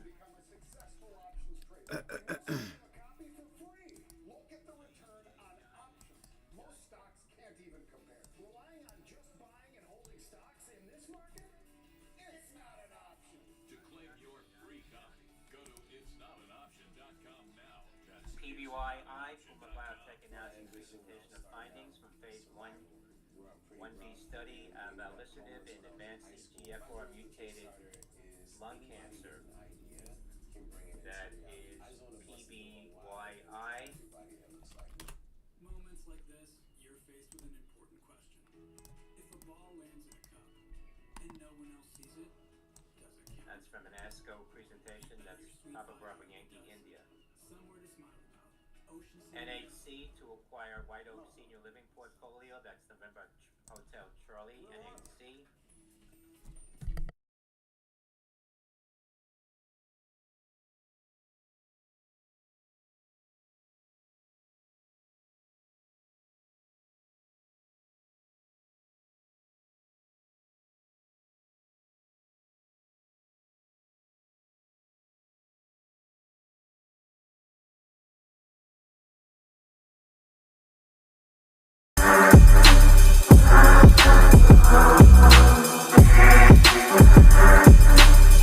Strickland's never fought Whitaker, right? No. So winner of Hamzat, Whitaker, Strickland. Because DDP's fighting Izzy, isn't he? Or is that rumored? Is that going to happen? I think that's going to happen in Perth. That's the rumor. Mm-hmm. But if you're Strickland, why not be the backup fighter to that? Weigh in, be the backup fighter. Fuck, dude, weighing in for maybe a fight is. Well, I mean, it's depending too, because Strickland looks like he can walk around pretty easily at 220. He's a big fella. So that's 35 pounds overweight. And when the UFC says, "Hey, I'll give you," when you're used to making, he maybe made. Who knows how much? He made 800,000. Maybe he made less. But now they're going to say, "Okay, 50K to cut 40 pounds. Do you want to do it?" It's like, but I don't really want to fucking do that. Opportunity. If that can make him the shoe-in to be the next person in line to get the title shot, would you take that? Would you weigh in if you know you were next in line to get the title shot? I feel like he almost doesn't even have to fight again to get the title shot. But what if the winner of Whitaker and Hamzat's just an exciting, amazing fight? They're like, let's give this person the title shot. Mm-hmm. Oh, WWJG. I feel like regardless, Strickland's he's sitting pretty good. His cheddar's going to keep going up. I don't think that matters. This dude's a fucking loose cannon. I think the money matters. I think the money matters because he even said no to the Costa fight, and then he really was like, "Hey, I'm not gonna fight." He was saying, and then they renegotiated, and he made the money he wanted to make. He said, "I think he needs to fight." He fights every single day. He goes into sparring and he spars all these UFC guys. He's fighting them every single day. That's the only way to get good at that style too. It's like insane just how he gets away with walk that. Him down. Him and Johnny Eblin, middleweight champion, Bellator. Yeah, the man. Those guys have wars when they spar. Wars. I bet, because that Johnny Eblin guy is fucking good. Yeah. What's next for Paulo Costa? I don't know. Did you hear him say on the on the broadcast that when he shows up to training, you'll set up training for, DC was saying, like noon, and he'll show up way late in the night and train hour and a half, then another hour and a half, and he trains like a monster when he trains, but he'll just show up whenever he wants to show up. That's probably not ideal. Well, Floyd kind of did that. I mean, maybe not showed up when he randomly, but he worked out weird times. Different sport. Middleweight is pretty sweet right now, and that was a really sick fight, I thought. Okay, lightweight bout. Islam versus Dustin Poirier. I picked over 3 takedowns on Prize Picks. I'm like, Islam's going to take him down. War's like, there's no fucking way. Islam's going to get him down one time, and he's done. What'd you think? Yeah, I mean, took him down right away, took his back. I started playing that song on I See You Again. I thought it was over. Wasn't. Dustin made that a dog fight. And the later the fight went, I was like, oh, this is Dustin. This is what Dustin wants. When he was in the clinch and he was ripping those body shots. Still third, fourth round too. He still just had that whip and that snap in his punches. Was fucking sweet. Islam looked huge. Islam looked like a welterweight. I'm curious what he walks around at. It's got to be close to 195. He looked huge. Really? I didn't feel like he looked that big. His back and just like his stature, I was like, holy fuck, he looked big. Yeah, literally 30 seconds into the match, Islam takes him down and lands on top, half guard. And Dustin did such a good job, dude, because you could tell how hard Islam was squeezing his body in that body triangle. His feet were flexed, his guts, you could barely get air. Like, people don't understand how big of an animal Dustin Poirier is. You think that gassed Islam more than Dustin, just trying to maintain that back control? Very possible. It's very similar to what he did against Volkanovski in the first fight, too. Remember, he took him down early rounds, had him in that body lock. It's got to be exhausting. Yeah, and he also had staph. Yeah. Did you guys hear about that? He did confirm it after the fight. In the leg. That's what I was. If he was on antibiotics. Yeah, probably. I mean, he definitely looked like he was fatiguing more so than I thought he was gonna. That's probably from that. I wonder how much it has to do with them, like being Russian, not being in Abu Dhabi in their home, and then having to travel over here and then go 5 rounds. Who knows? Getting staff or fatiguing? Just fatiguing. Oh, well, he spent a lot of the camp in New Jersey. At least his last couple of weeks. I know he's in New Jersey training. So yeah, so it's just Dustin Poirier just being a G. Plus, Dustin Poirier was training with that Gamrot, and you're not going to train with anybody that's much better than him at wrestling. So I wonder if they're going to give Islam the 170. I bet Arman's like, what do I? Well, it's crazy because Gamrot, Arman, and Dustin, all 155ers, all train out American Top Team. So they've all had looks with each other one way or another. All the same training partners, all spend time on the mats. Like, so it's interesting how, I mean, there's definitely a lot of respect Arman and Dustin have, but I never heard Arman talk about, oh, I'm going to face Poirier next. I'm going to, so it's maybe hard when you build some kind of relationship. Yeah. You can train with people and not really care, but when you have like some kind of a friendship, that would be hard to fight. And then they're really nice, and then you meet their family, and they bring their kids in, and it's like, fuck. Makes it hard. But, dude, I don't know. Islam versus Leon? How does that go? That would be sweet. I would be fucking pumped for that fight.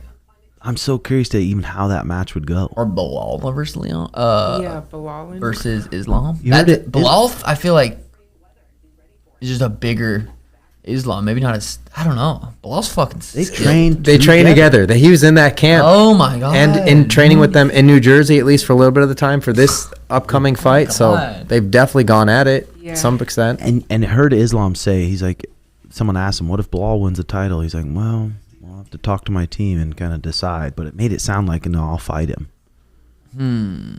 I know, it makes it tough. It makes it tough when you're in the room giving away tips, giving away tactics, what I like to do here, or do you just kind of stay away, be like, hey, that's potential here. I feel like Poirier made Islam look human, beatable. Yes. I mean, same Volk. But then he knocked him out. Yeah.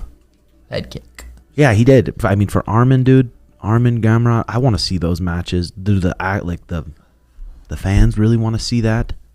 I don't know. The diehards do, though, because they know what. Oh, at 55? Volk versus Dustin at 55. That's fucking sweet. I'd watch that.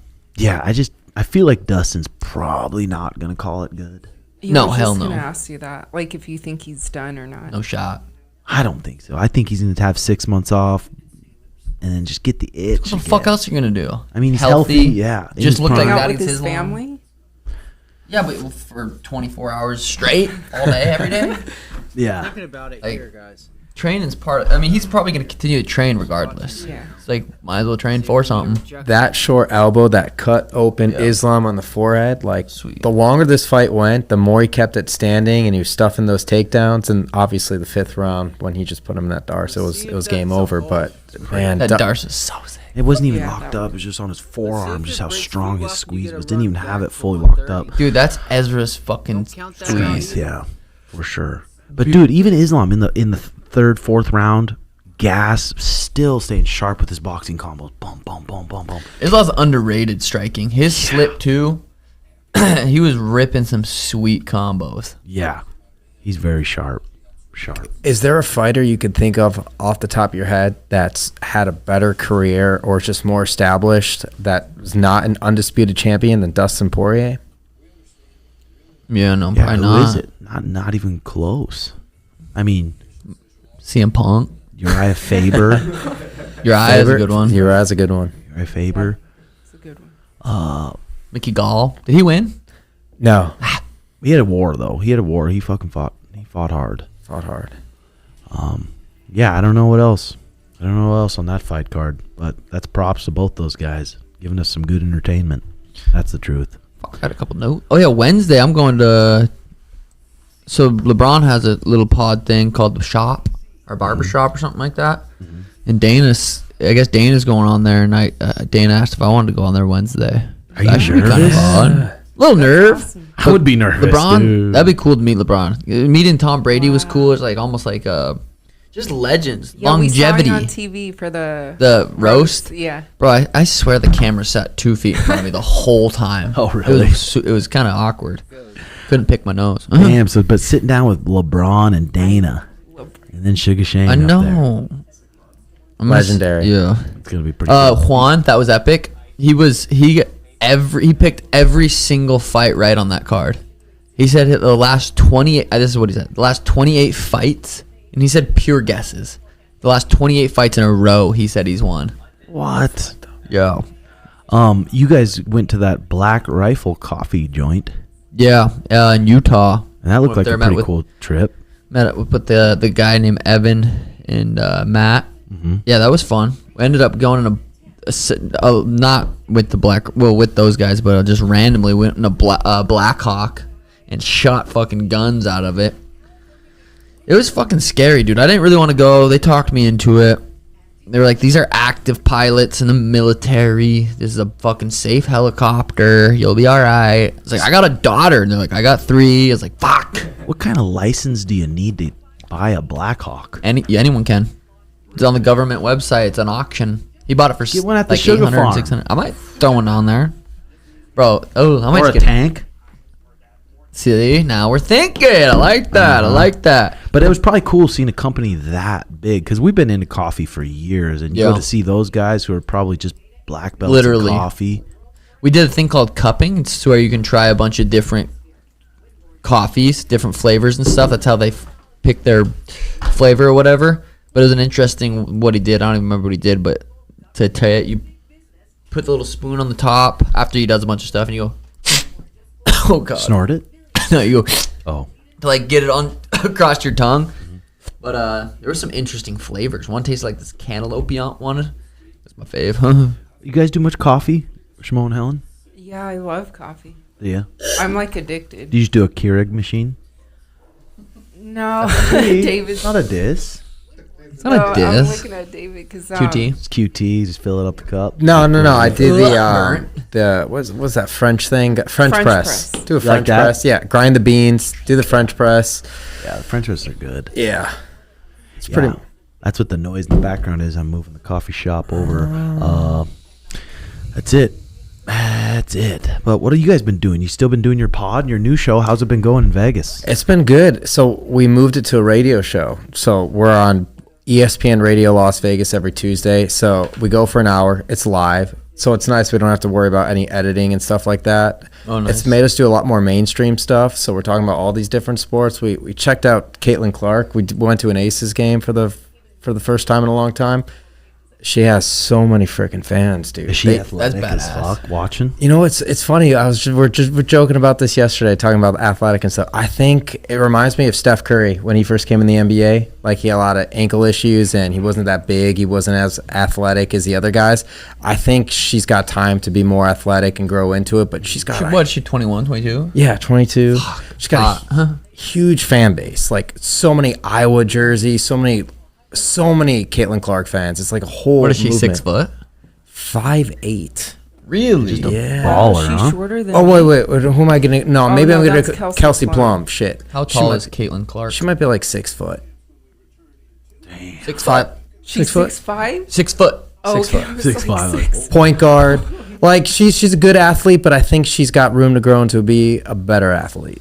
Yeah. Well, when you're that young, I feel like I'm 29. I still feel like I'm improving. Like, I don't feel like I'm getting worse. So, I mean, if she's 21 now, for sure she has room to grow. Especially if your lifestyle, I mean, just keeps getting better and healthier. Yeah. Yeah. What'd you guys think of the new gold gloves? I thought they were kind of cool. They're like almost a yellowish. I feel like they could have made them way cooler. Like shinier gold. Yeah. I thought they were kind of cool. Did you see Logan Paul's trying to step in for Mike Tyson versus Jake Paul? I did see that. I wonder how, like... That's clicks and views. And trying to make... I mean, or he ends up getting it, and that happens, and those guys make a serious bag of cheddar. I feel like they would try to knock each other out, though. I feel like they would. Oh, 100%. Brothers like that? The glory? But would they even want to fight each other now, or wouldn't you want to wait later on? Well, I mean, this was Mike versus Jake was already set up to be a super fight, so I So feel did like Mike- it already has the buzz. Did Mike Tyson almost croak, or what happened? So, like, he had an ulcer flare-up. He was on a plane flight from Miami to L.A. 30 minutes left of the flight. You know, they had to get the doctors. He had stomach issues, nausea, whatever. So then he went to the doctors and got checked up. That's why they're postponing this fight. I think they're supposed to announce a new date at the end of this week, June 7th. But the aim is to keep it in Texas at the stadium end of this year. So keep it in 2024.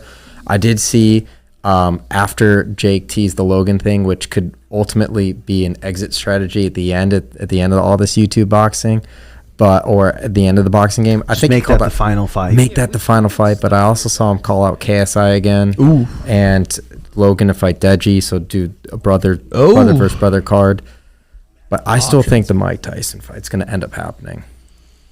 14-ounce gloves. It's going to be hard for either one to knock each other out, I believe, with 14-ounce gloves and 2-minute rounds. Those are big fellas. They are. But 14-ounce gloves. 2-minute too, rounds. It's like, fuck. That makes it crazy. That little minute break you get, you see it even in the, like, Islam and Dustin come out. They're a little bit tired the fourth, but that first minute of the fifth, there's like, oh shit, these motherfuckers are sharp, and then it's just kind of you go back down to where you were. But that minute break, so 2 minutes, all out minute break. Yeah, probably be hard to knock. Definitely benefits Mike Tyson though coming out there. Speaking of knockouts, Deontay Wilder fought last night and got knocked out. I didn't even know he was fighting. He fought as a hang. 282, big fella versus Wilder, who was 214. That was a weird knockout. Brutal. Heavy fucking shot. I didn't know Asians got that big. Yeah, they Me do neither. sometimes. 282. My Sumo older wrestlers. brother, but like Sumo. he Yeah, could true. be I That mean, I'm is not true. gonna say he's gonna be a sumo wrestler, but I have a big family. Yeah, that was pretty brutal. But do you guys see the Nick Diaz is back in action? 5 Oh rounds shit, we didn't versus talk about Vicente that. Luque. That's so badass. Badass for who? Huh? Badass for who? Us? To watch? Nick God, Diaz? bro. I know. Yeah, I'm a huge Nick Diaz I've fan. been. Don't watch. They've been probably my favorite fighters for a long watch it. time. But it's like, God, give him Vicente Luque. His last win was 2011. Definitely could have given him a better matchup. And Tony Ferguson's also on that card. Yeah, that would have been perfect. Imagine that. But what weight is it? 170 for? Yes, both Yeah. 170. I know. 2011. What were you doing in 2011? That's 13 years ago I was. in Helena. I was in. That's the last time Nick won. Okay, it's been a couple days. That was the last time Nick won? 2011? I'm pretty sure. His fight with Rob Lawler, he was looking fucking good though. He looked Yes. good. He really did. Yes, Until he lost. Oh, dude, he's one of the fucking G's, but he's one of those guys. He's got to take shots to give Yeah. a few. Yeah, at the club. And when you're older, it's like 41, and you haven't been living the healthiest lifestyle these past few years. I don't know, but he is a fucking G. Those guys, when those guys are gone, that sucks. But I'm excited for Patty versus Bobby. Patty said he's got good hands, but his chin's gone after what happened with Jalen Turner. I can see me knocking him out. I can see me submitting him. If you had to bet right now in that battle, I feel like Bobby's gonna kind of walk him down and not punk him, but kind of do that side. Like, he's got good defense. I don't know. Patty is skilled, but yeah, Bobby's been in it. Patty's coming off a fucking injury, right? If I had to bet right now, I think Bobby might piece him. That'd be crazy. Bobby's so fast, so skilled, and just like you, speed kills. Speed in this game, such a weapon. Such a weapon. Yeah, the number one.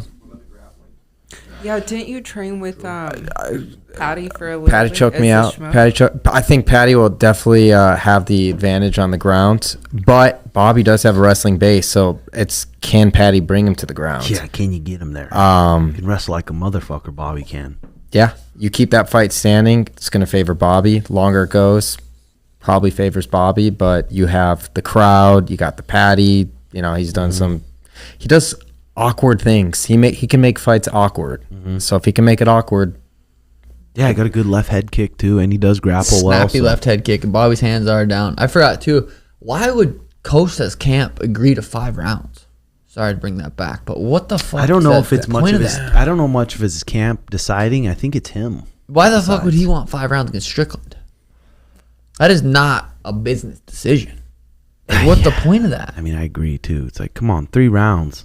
It's a co-main event. It's not a title fight. Does it change the compensation at all? Or would they get paid more for 5 rounds than 3 rounds? I think probably. But probably, I mean, that's wild.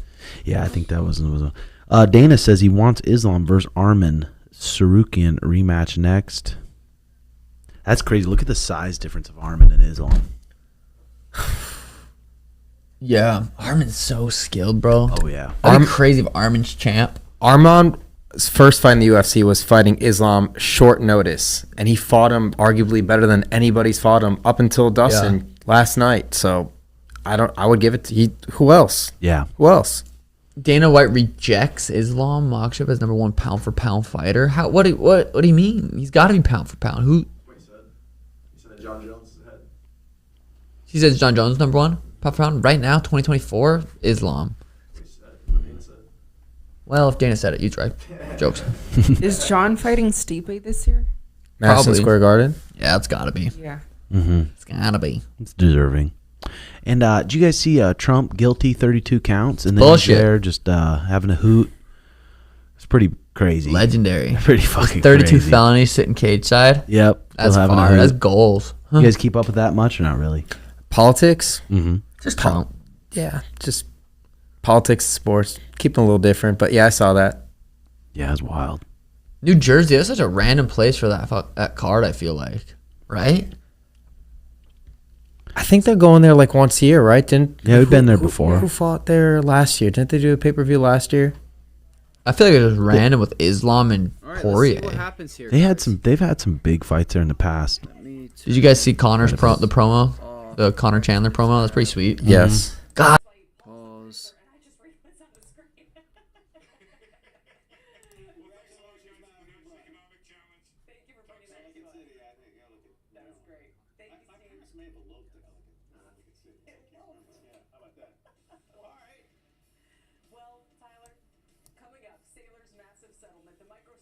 Looks like we might end up rejecting guys.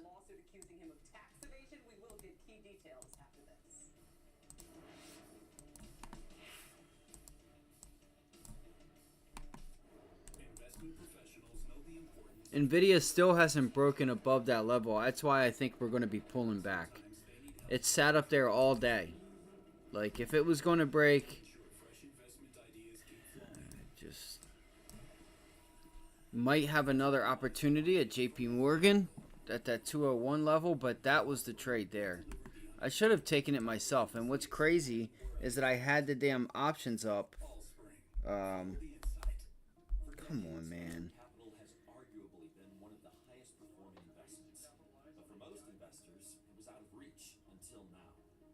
Alright, there we go. There we go. All right, so JP Morgan, the vid is just hanging out here. Let me let my cat out. I'll be right back in me. 1 second.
Is also implicated here. The AG claims the company failed to pay the corporate taxes required for employing. So it's weird. It's like, it feels like we could just find ourselves stuck right here between this level. Between that pivot low right here and this support level. Like just like sit like right here in this range. Which sucks. But at least then we'll get an idea like, hey, I mean, right now we're holding that previous pivot high 20. I mean, you can look at it however you want. Let me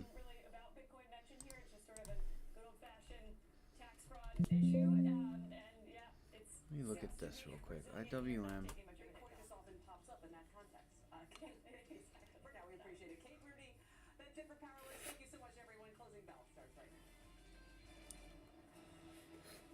Thanks so much. Welcome to Closing Bell. I'm Scott Wapner, live from Post 9 here at the New York Stock Exchange.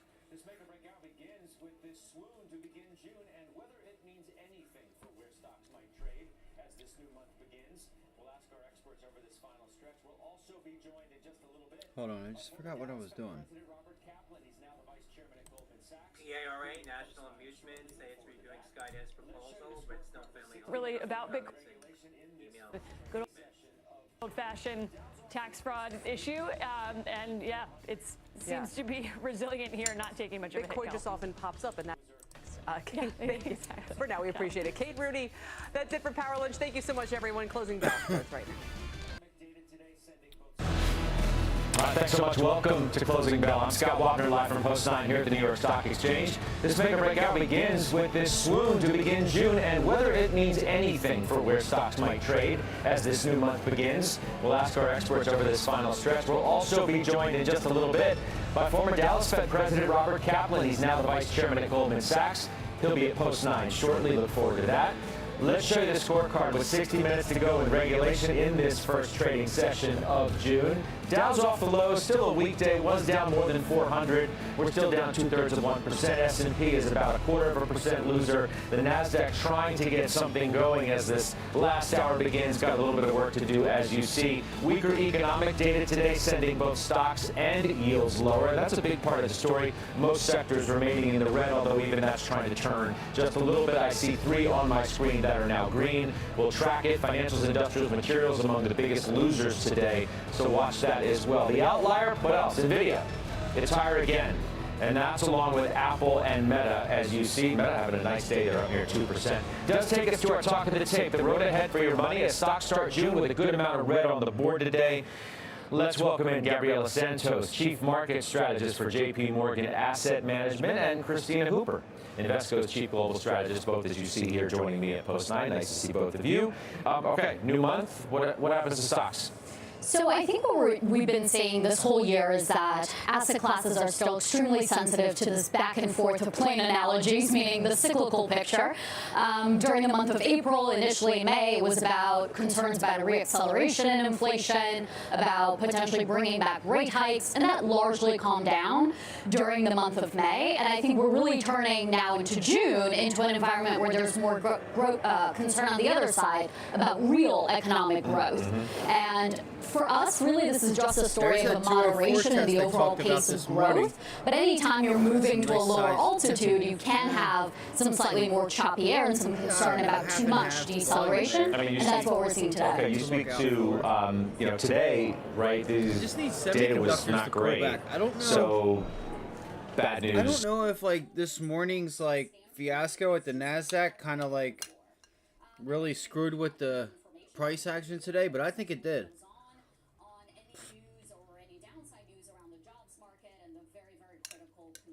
I think that could have really messed with some things. Inflation is moderating and the Fed is proactively starting a gradual rate cutting cycle is a good environment for stocks. But in an environment where yields are falling because there's true concern about economic deceleration, that then is not a positive environment. So the why matters a lot. But I would just highlight here, really, this morning we got manufacturing data. All really that we're seeing with manufacturing, with home building, with autos, is until rates come down substantially, it's just going to be hard to get off the floor.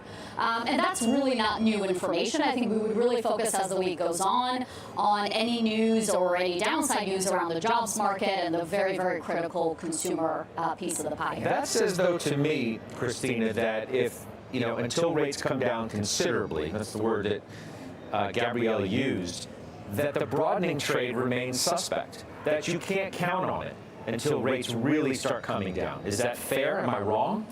I don't agree. I think that there's a real psychological value to having one rate cut, to feel as though the Fed is moving in that direction. And I think that can do a lot, certainly for markets, which I'm focused on, but I think also it will help the economy. I think we could see some loosening of credit conditions. It could provide a little breathing room for real estate. I think it could yield good things. And I also do believe that it wouldn't be the only rate cut this year. I think the Fed could easily cut in July and cut again once or twice in 2024. But because monetary policy is too restrictive given how much progress has been made on disinflation. What if they don't cut at all, right? Barron's was out this weekend. They're not going to cut. You've obviously weigh in. We'll ask Robert Kaplan in a little while what he thinks. But what if you get none? What if you get none? I think that can be problematic because we do have to worry about those long and variable lags of monetary policy, which is why we had that apprehension and nervousness today. This is a softening of the economy that the Fed has orchestrated.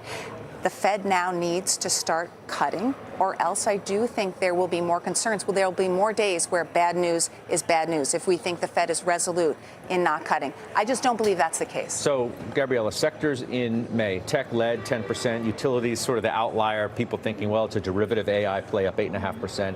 Comm services, that plays more into tech, obviously, than anything, up 6.5%. Real estate up 5%. What's going to lead us now? We've narrowed, again, right, as tech has come roaring back. Is the narrowing of the market going to continue? And I think one of the things we have to ask ourselves is not just the economic picture, and that's where we have a hard time seeing real estate or manufacturing rebound, with what's already been priced into the market. And specifically when it comes to real estate, public real estate REITs substantially priced in the deceleration that we've had in the real estate market. So that's an area where a lot of investors we've spoken to are starting to take another look, including in private markets as well. So I think you have to ask yourselves not just what is a cyclical picture, but what is the actual fundamental expectation that's priced in. And that's where, when we think about the broadening out trend, it can still happen even though rates don't move lower significantly, because you still have some sectors that are cheaply priced and some sectors that have other tailwinds besides just the cyclical picture. And it's very encouraging to see a broadening out of the AI infrastructure build-out winners from just NVIDIA to other types of hardware, utilities, energy. But I think there are also some other interesting themes our investors are focusing on, whether it's industrial policy, boosting industrials, AI plus GLP-1 drugs and healthcare, as well as reshoring and nearshoring benefiting places like India and Mexico. I feel like, Christina, you're making the case for the broadening because you believe that you're going to get the cutting. Absolutely. Right? So that could make the argument for investors looking more across the pond to UK equities, to European equities, because certainly, especially in Europe, it's much more likely they're going to start getting rate cuts, and they're likely to get more rate cuts this year. Just go where the cuts are first. Well, there are other things at work as well. You have attractive valuations, far more attractive valuations, and you have a little thing called positive economic surprise, and I think that's helpful as well. But how can you have all things for everybody? In the sense that if you say look overseas because maybe they're going to be cutting first, wouldn't that be at the expense of the U.S. market doing well? If we think that the Fed is going to be late or last, so to speak, to the cutting game, doesn't that impact potential returns? Well, I think it could slow down positive gains. But it doesn't mean that you're going to have a terrible environment for U.S. stocks. It could be that others take the lead, that European equities take the lead, UK equities could perform better. They're poised just given that they have existed with more negative sentiment, with lower expectations, and now we're seeing that positive surprise there. You could argue that U.S. stocks are far more highly valued, closer to being priced for perfection. Although, of course, if we were to break down the S&P 500, we'd certainly see the very highly valued segment and then other areas that could perform, that are more attractively valued and could certainly have catalysts that move them forward. You got J.P. Morgan today, the firm, House View, quote, or maybe this is more their trading desk. We see the market upside capped during summer due to the inconsistency between consensus call for disinflation, at the same time the belief in no landing and an earnings acceleration. Without speaking directly, obviously you work for J.P. Morgan Asset Management, so I don't want you to get in trouble or push in a bad spot. But the thought, the idea that it's just going to be too inconsistent, and that's going to hurt the market on the beliefs of, earnings are going to be great, and the Fed's going to do this, and inflation's going to come down, and everything's just going to work out perfectly. I think in the short term, you could see a more sideways market or even another correction like we had in April. This time not driven by concerns about reaccelerating inflation and rate hikes, but this time driven to concerns about decelerating economic growth and how investors do or don't need to price that into earnings expectations. But if we zoom out a little bit more, I think our expectation is still for a market that grinds higher. However, we would very much agree with what Christina is saying, where we really do feel like there's already peak optimism and I think I'm gonna peak concentration in global equities within U.S. equities. It has never been this large at 63%. So it's not about the U.S. catching down. It's just moving up a bit more slowly and the rest of the world catching up a little bit higher. So you agree with the attractiveness of markets outside the U.S.? Not just attractiveness, but catalyst. So for Europe, it's the region that was the most sensitive to rate hikes. Conversely, it can be the most positively sensitive to rate cuts. You also have very, very high discounts on a sector-by-sector basis versus the U.S. in an environment where there's growth again, there's inflation, there are positive interest rates. And then I would really look to Asia as at the epicenter of several of this decade's huge investing themes. Japan going through a once-in-a-generation re-rating due to governance reforms, and then parts of Southeast Asia, like in India, benefiting from a combination of demographics and friendshoring. That seems to be a very popular trade. Comment down there. I don't know what's been going on with my my AirPods, or not my AirPods, but my laptop. Come on, I said AirPods because. You know, we're going to get a jobs report on Friday, for example. I don't know what's going on with this. Why should we be convinced that money is going to come off the sidelines if we're going to once again either have a correction that maybe could occur, as Gabriella says, or just more questions about the stability of the economy? Great question. My advice would be I don't expect money to come off the sidelines, but I would recommend that some money come off the sidelines, that investors not take profits necessarily. I'm sure they're overweight U.S. right now, but to add to exposure to those attractively valued areas like European equities, like UK equities, and like emerging markets Asia equities. And it doesn't have to be India. I mean, it certainly could include India, but that is richly valued. But there are other ASEAN countries where stocks look more attractively valued. Through like ETF proxies here in the U.S.? Is that what we're talking about? You could potentially access it that way, absolutely. Yeah. All right, we'll leave it there. Ladies, I appreciate it very much. Gabriella and Christina, thanks for being here at Post 9. Shares of NVIDIA, well, they're higher today. AMD, though, not. These stocks moving in opposite directions, and that is following some more AI announcements. Christina Partsinevelos is here with those details. What can you tell us here, Christina? Well, it's been only 3 months after launching NVIDIA's GPU platform Blackwell that NVIDIA is already announcing its next generation Robin platform. So the stock, like you said, is higher, almost 4%, because these Blackwell chips haven't even started shipping yet, and they're already announcing the next generation. CEO Jensen Huang promising at Computex, you see him on the screen right now, that they're sticking with a 1-year rhythm of creating new chips. They also announced a succession of GPUs over the next few years. There was no mention on your screen right now of any AI PC chip specifically, but he did hype up the RTX AI PC, which could or would be used, they would actually use their GPUs instead of NPUs, neural processing units, found in other AI laptops from the likes of Qualcomm or Intel. Jensen says the higher cost of these chips are justified. CEO math is not accurate, but it is correct. The more you buy, the more you save. Well, accelerated computing does deliver extraordinary results, but it is not easy.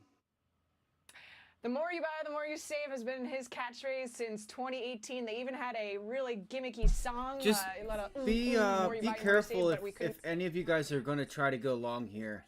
Just keep an eye on NVIDIA, all right? NVIDIA is down here at the bottom, just like not doing anything. It just can't break above this level. That's worrying me. It's actually pulling back. Like the volume is a little sketchy. The SPY, you have some possible resistance right as soon as you get to as soon as you get $1. But the other thing with that is if you break above this level, you have nothing stopping you to take you back to high a day. I was just thinking about, I think it was calls on the Qs. Again, listen, I think you have a lot of the price action today. And look, this is why they're not going long, but they're also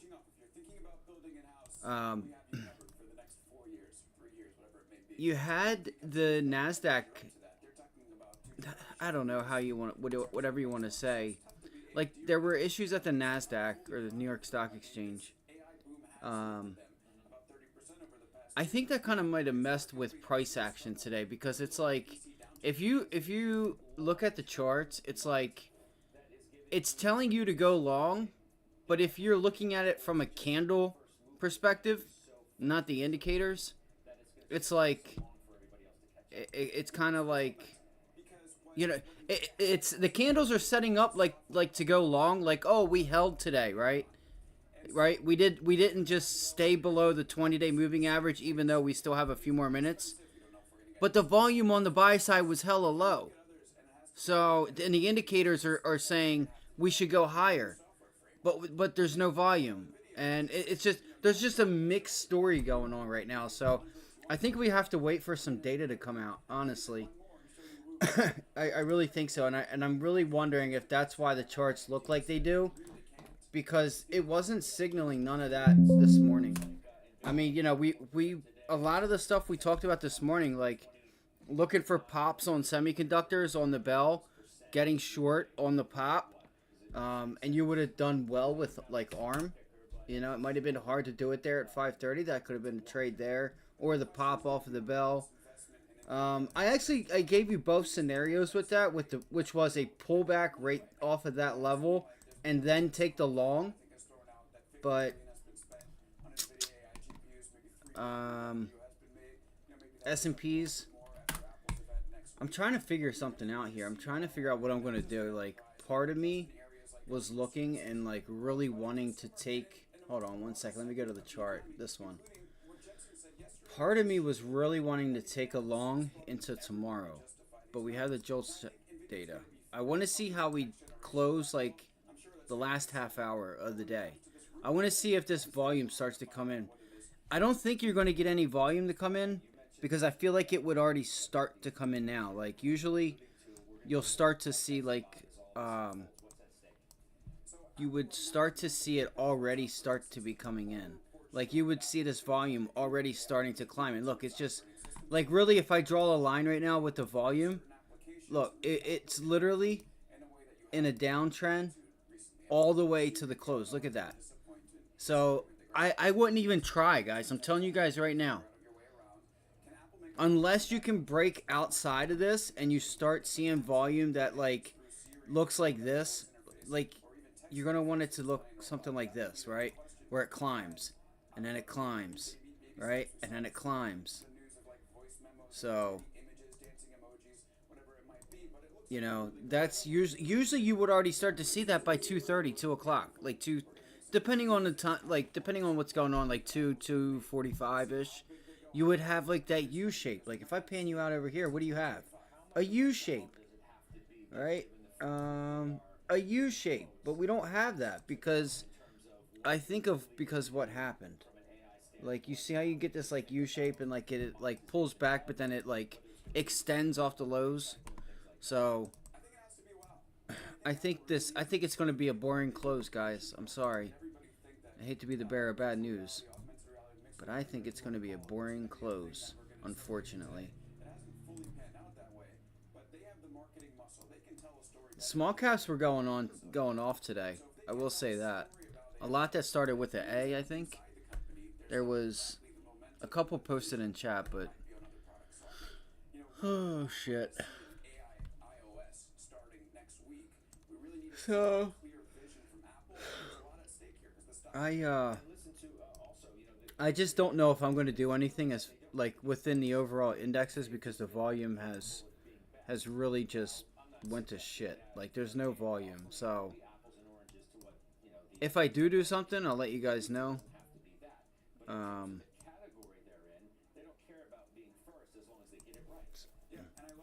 Fully panned out that way, but they have the marketing muscle. They can tell a story better than any other company in Silicon Valley. So if they can't tell a story about AI, it means that inside the company, there's not exactly the momentum and the vision that there might be on other products. So I think, you know, whether or not we're going to see an AI iOS starting next week, we really need to see a clear vision from Apple, and there's a lot at stake here because the stock has run up. And listen to also, you know, the history here is they've proven that they don't have to be first. They've just been capable at being best. Now, I'm not suggesting that their AI offering, it could be apples and oranges to what, the others have already introduced. It doesn't have to be that. But in terms of the category they're in, they don't care about being first as long as they get it right. Yeah, and I love this partnership that we're hearing about that they're going to have with OpenAI, which is going to power a lot of this stuff. They've also talked to Google. I think they realize that they haven't been the best at developing this technology internally, but by God, they're going to be the best at trying to integrate it into an experience for consumers. And there's still a large percentage of the population that hasn't really seen AI. Maybe they've seen it on the top of WhatsApp or the top of Messenger, but ChatGPT still only has 100 million users according to the latest data. We're talking about 1 billion plus iPhones that are out there. No, so that's a good point. This could be a real opportunity for them to introduce it. And you're right, be potentially last or late, but be the one that matters. Yeah, we'll see the stock. You mentioned it's been running up into this event. It's positive on the year, albeit slightly. But some green is better than none, I guess they would say. We'll see you. Thank you. Alex Kanchowitz, Big Technology and a CNBC contributor. Quick program. Let's go look at the European markets. Not that it matters. Excuse me. So they actually closed down today. They closed down.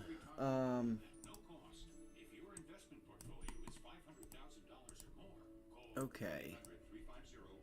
So they're closing down.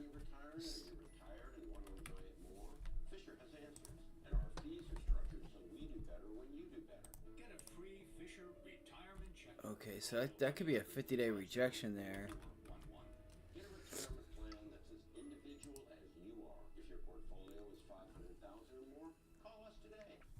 GoDaddy Arrow creates a logo, website, even social posts in minutes. How? AI. AI like it. Who wants to come see the future? Get your business online in minutes with GoDaddy Arrow. With the Fundrise Innovation Fund, Bitcoin's still holding up okay today. And that's weird to see Bitcoin green on the day, and then Coinbase was down, I thought. the future is now open for investment. Yeah, see, big MSTR. MSTR sideways, Mara. Riot. Down, down, down. Alright. That's weird. If approved by FDA, this could help solve a global problem for hundreds of thousands of people. 60 Degrees Pharma, stock symbol SXTP. There's more for you at Delaware Subaru. More selection and more.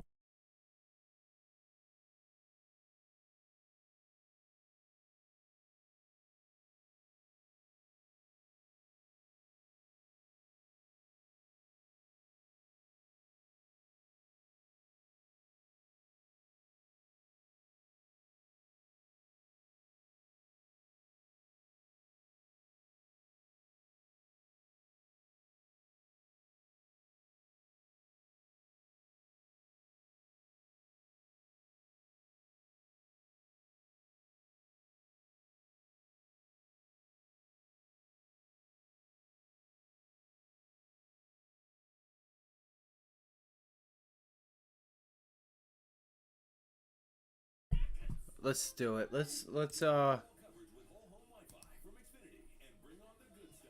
this. Welcome back. Shares of GameStop and AMC soaring in today's session. Kate Rooney's Let's here. do it. Let's do it. Let's do it. And I think we know who and what.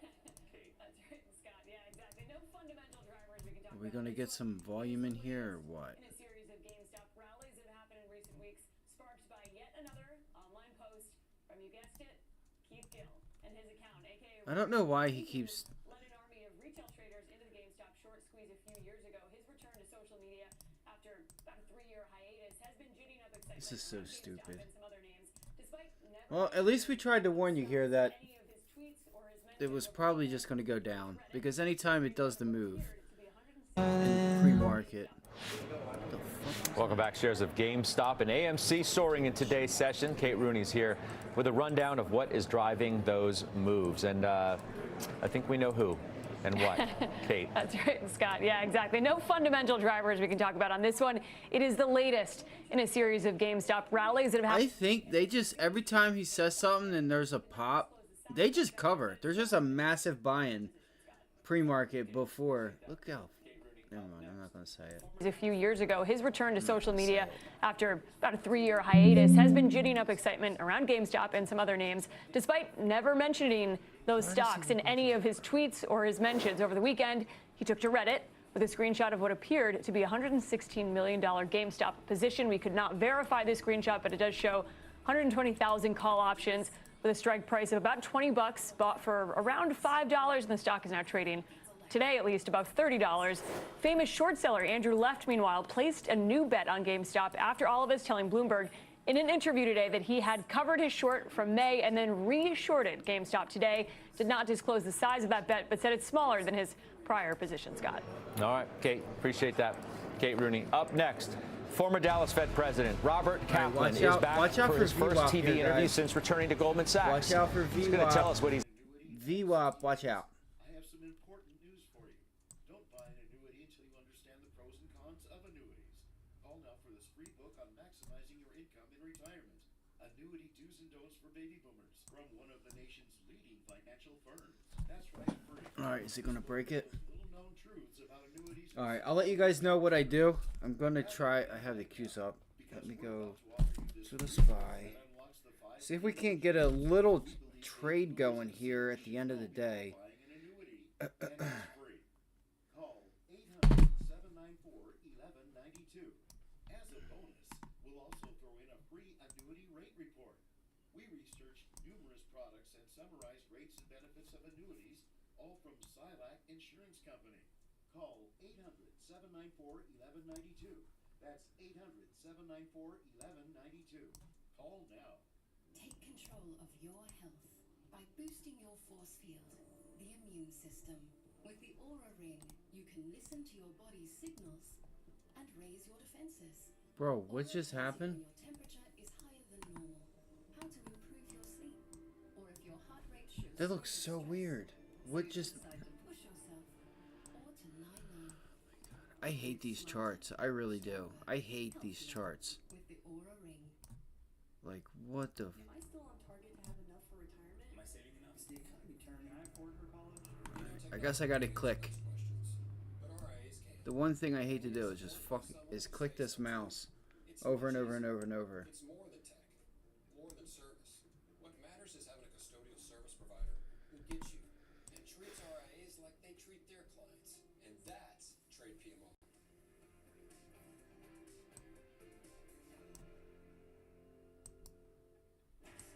You seek the key, but you must first learn the discipline. Lesson 1. Energy is nothing without control. Lesson 2. There is power in silence. Lesson 3. Unlock the energy within. Local Acura dealer for attractive offers on a new vehicle.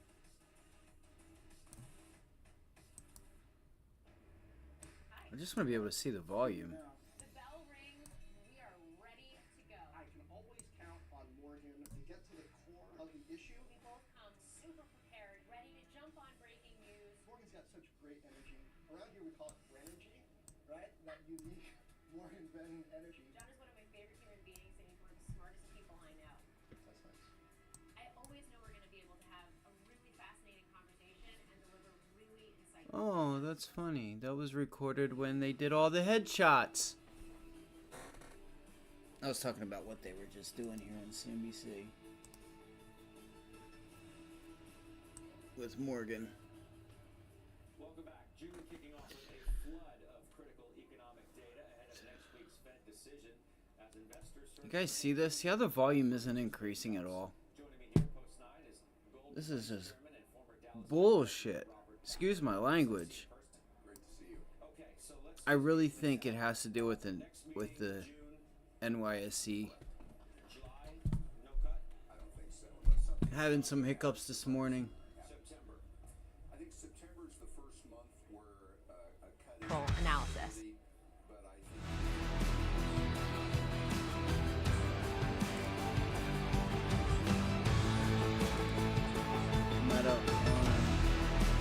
All right, so before they come on, before he talks, listen, market goes higher. I'm telling you guys right now, I want to look at Meta for a long, possibly ARM, depending on the sector that's rallying. Look, NVIDIA broke out. I told you guys to watch NVIDIA. There goes NVIDIA. All right, it's on. Let's do it. Okay, you want to play? Okay.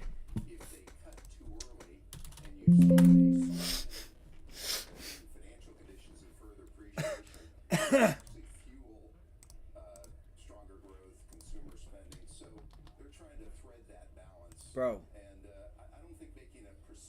this fucking AirPod, man. On that side, obviously, what do you think? You sit back, you say there's no way they're not cutting it all if the data continues to be what it is? So I think it's hard to make accurate predictions right now, and I think if I'm at the Fed, I'm more in the risk management business, not the prediction business. And the concern they have is they want to see more sustained improvement, and the other concern they have, if they cut too early and you see a softening and in financial conditions and further appreciation, that could actually how much softer are you going to get? Stronger growth, consumer spending. So they're trying to thread that balance. And I don't think making a precise prediction is that important. I think the next move is likely to be down, not up. Don't let that man fool you, bro. Okay, so we just got a PCE that was their favorite measure, allegedly. You know it is. That was in line. Okay, so then we get one in June for May. So if that one comes in, fine. That's good. And then if we get in July for June, that comes in, that gives them the green light, you think, to go in September? If I were in my former seat, I'd want to see, let's say we're right now headline PC around 2 3/4. I'd like to see it continuing to moderately improve between now and September. I think they want to see not just sideways, they want to see moderate. I would want to see moderate improvement. But what's the go level? 2.5? 2.5? Does that make sense? Is that like something we should put in our heads? Like if it's 2.5, that's the go? I think it's a trajectory being improving. And the reason I'm being cautious here, and I think they'll be cautious, is you've got to remember fiscal spending is maybe more moderate versus last year, but we're running higher deficits than we did pre-COVID. You've got these special programs like Inflation Reduction Act, Infrastructure Act, that are open-ended spending programs. You've got a big increase in wealth that helps consumer spending, and which you just don't want to see a re-acceleration here. So there's no exact bogey, but you want to see continued improvement. Well, see, this is the great debate, and I think it's been somewhat of a conundrum of sorts inside the Fed as to what degree is inflation caused by the traditional forces, excess demand, versus things that they can't control no matter what they do. And those are still the residual impacts from a pandemic, supply chain issues, and other variables that make this inflation unlike other inflation. Well, you've got 2 or 3 structural issues that may not be COVID related that they have to contend with. We've gone from globalization to deglobalization, onshoring. Onshoring is expensive. It's inflationary. That's right. Tariffs on foreign goods is expensive. In addition, you've got a massive energy transition away from fossil fuels. That's expensive. And then you've got, beyond the money spent for COVID, you have American Rescue Act, Inflation Reduction Act, Infrastructure Act, that added another $4 trillion plus of potential spending. So you've got restrictive monetary policy that's being blunted by those forces, and you're going to have to just turn over a few more cards to see how it plays out. How can they, and how do you think they're thinking about the positive benefits and the deflationary forces of AI and technology itself, which is this incredible thing that we are still trying to figure out how to quantify it from an economic standpoint? So there's 2 big disinflationary forces that they're monitoring carefully, and I'd be monitoring. One is we've got a jump in labor supply from immigration. Is that going to sustain or not? I don't think we know. I don't think they know. And then the second, to your point, could all this technology spending lead to a jump in productivity growth, which would be very helpful, means we could grow faster with less inflation? We think yes, right? Well, to some extent, and the jury's out. Also, understanding that a big chunk of the U.S. economy is services, and services in certain sectors isn't as sustainable to productivity improvements. So I think there's a great hope for that, but you want to see it manifest itself. You worry at all that a Fed was late to hike is going to be too late to cut? I think that I worried a couple of years ago that they were more than late. They were very late. They were 20 months late on bond purchases. I think if they're late this time around, it'll be by a meeting or two. And so I think these issues will be tactical. Well, there's no way to know. You could argue waiting 20 months might have been a strategic mistake. I think the issues here are more tactical. So I'm not worried about a big mistake from the Fed. So even if the government reacts, they don't act, they react. Fix it. There'll be some sort of credit crack or crisis in which they're too late to react to. The dominoes would have already started to fall, and therefore they can't really fix it until they all fall. My view is the Fed is pretty well positioned now. They weren't 2 years ago. I think they're pretty well positioned. My big worry is, you've heard me say before, is not so much with monetary policy getting that wrong. I think the Fed will get it right. Maybe not perfect, but they'll get it right. I'm more worried about the fiscal excess and how we manage that in the years ahead. I think one of the big questions of next week's meeting is the dot plot, right? The so-called forecast of where we think the number of cuts is going to come in, the median. What do you think about that? I would guess the dot plot median is going to be 1, maybe 1 plus. And I think, though, the rhetoric associated with that will be hawkish. So I think you'll see some cuts in the dot plot, but people should understand that's not a commitment. That's an estimate, and I think they'll be hawkish and make clear that that's not a commitment, and they're going to keep their options open. But see, the interesting thing I think we've learned is that when you say they'll, they doesn't necessarily mean the in terms of the chairman. So the committee itself could be more hawkish. We've had more, hawkish Fed speak you know what? at times. I gotta turn this off. You know why? Because he's just talking a bunch of bullshit, and Judge is right. Because you just got Powell not too long ago, and Powell said, we don't see anything that's deflationary. We don't see anything that says we're going to need to raise rates, and chances are we'll be lowering rates within the next, season, right? Whether it's summertime, fall time, winter time, we're on our way there. Let some more data come in. Take your time. Don't just relax, sit on your hands, do something, but stop bugging the shit out of me. That's what he said. Like, everything is fine. Relax. For the most part. So, I don't know what that dude's saying. But there's no way to know if the Fed is, like, too slow or too quick on policy. Because you only know until you know, right? It's like, I don't know. Because it's not like they don't talk to CEOs and stuff like that, too. Which I will say. They talk to CEOs. They know, like, what major corporations are laying off and how many people, so they have a heads up. They're going to be in talks to each other.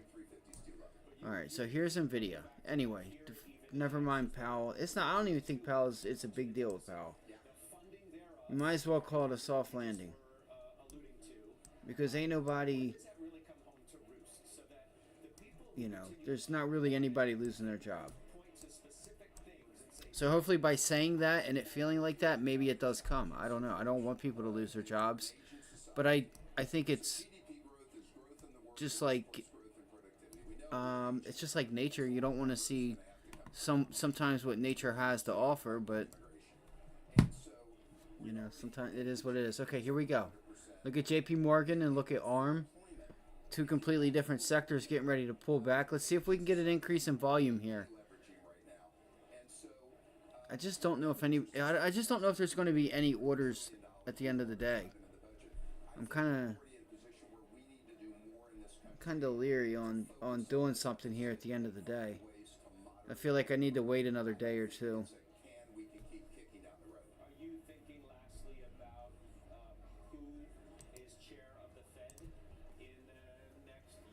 I wonder who Trump would put, or even next year, like Judge is saying. Immigration. We're already, debt to GDP is over 100%, and we're at full employment.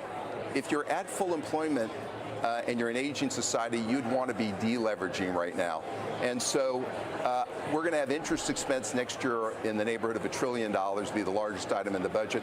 I think we're already in a position where we need to do more in this country to focus on the deficit and find ways to moderate our debt growth. I don't think it's a can we can keep kicking down the road. Are you thinking, lastly, about who is chair of the Fed in the next year? We're going to have an election. You know where this is going. No, I'm staying far away from that. And how much does it matter to the process? It always matters who's in the seats. And I have a hard time predicting, depending on various scenarios, what might happen. But I think we've got Jay Powell at least through the end of 2025. And I think that's, in this type of situation, that's an eternity. Does it matter to the stability of the process or the markets as to whether the, quote unquote, the person who started this gets to finish the job? And I don't mean started as Fed chair gets to see out the term. I mean from the hiking cycle to the end of that cycle, that the same person's consistent. I think it matters that the Fed is independent. And I think we've learned anything in history, we need Fed independence. I don't know that it matters that you have the exact same person, but I think the Fed needs to make decisions that they think independently in the best interest of the country to get to full employment and price stability. I think that matters more than anything. I look forward to many more conversations. Thanks for the time today. Thanks, Scott. That guy was a fucking retard. He's not an idiot, but, like, I don't know what we just sat and what we just listened to. Seriously.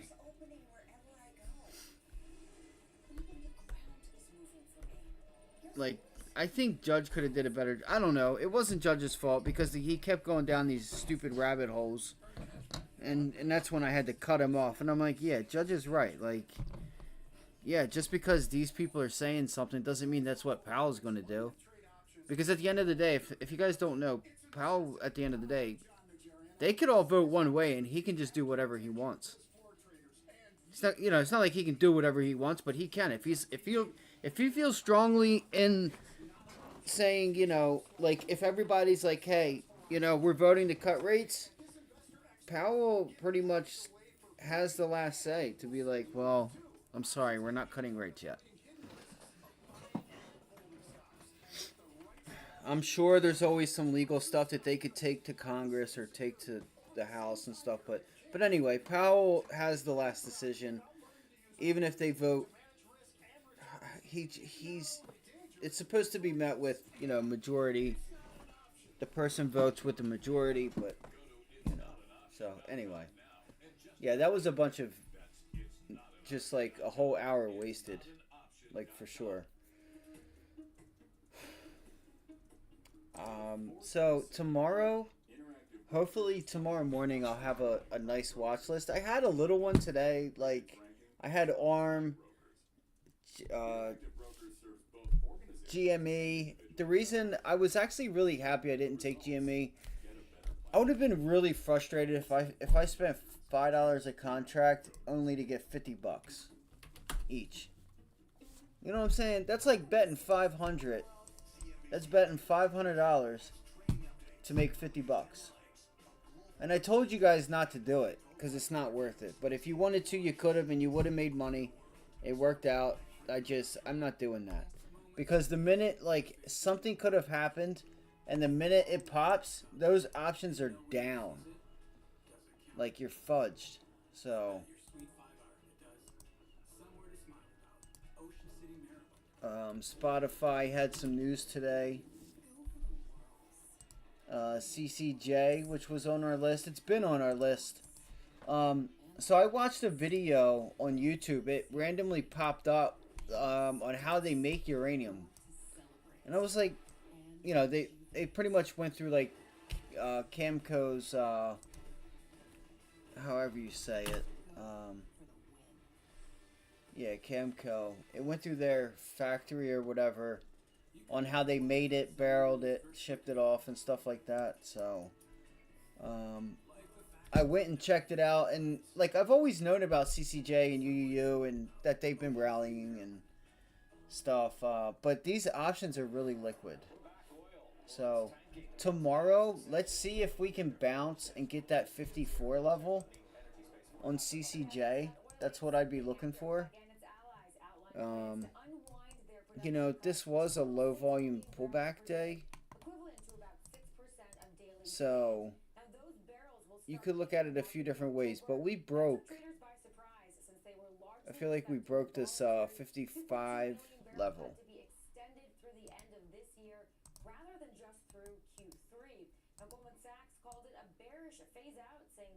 You guys can see, even though this is low volume, that is weird.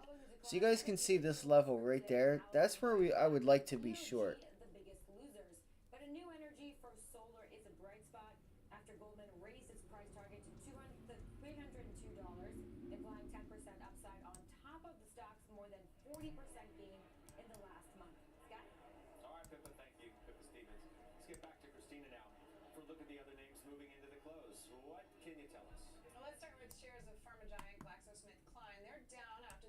State court gave the green light for scientific evidence against the discontinued heartburn drug Zantac. There's over 75,000 cases right now alleging Zantac caused So GSK lawsuit against GSK move forward. SmithKline says it would seek an appeal against the ruling. That's why you're seeing shares down almost 9%.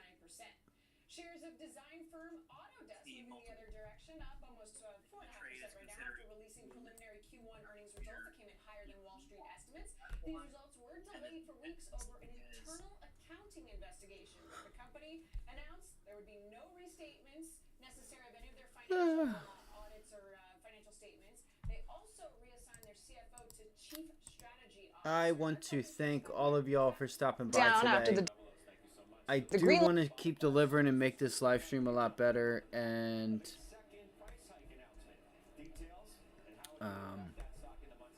oh shit, hold on one second. God damn it. Sorry, I just messed something up over here, but appreciate all of you guys stopping by. If you guys have any questions, throw them in the chat. If you guys want to go over any tickers or do anything, you guys just let me know. If you have any questions, again, tickers, thoughts, and FU, I don't care. Throw it in the chat. Just want to say thank you for stopping by. Tomorrow, hopefully, it's going to be a better day. Not that today was bad. It was just felt like I couldn't trust the market, really. It just felt like there wasn't the volume. So I'm going to... And you know, the markets we just kept falling, and we just kept falling and falling and falling, and then when we reversed and picked ourselves back up, it was like we did it on no volume and there was no movement. So we have 10 more minutes. We'll see what happens here in the last 10 minutes. I'll actually go to, we'll go here, Meta, let's see, we'll put ARM up here. NVIDIA broke out, which is nice. Let's see. To secure your $18.99 $5 gold Liberty coins before they sell out. Don't wait. You must act fast. Call now. Thank you for calling. Please hold. When you talk to your custodian, does it feel like you're not being heard? Thank you for calling. Please hold. Now that's better. TradeVMR doesn't have a massive call center. Instead, your calls are answered by real people who know you by name and are empowered to help. Like me. Hey Chuck, how are you? What can I do for you?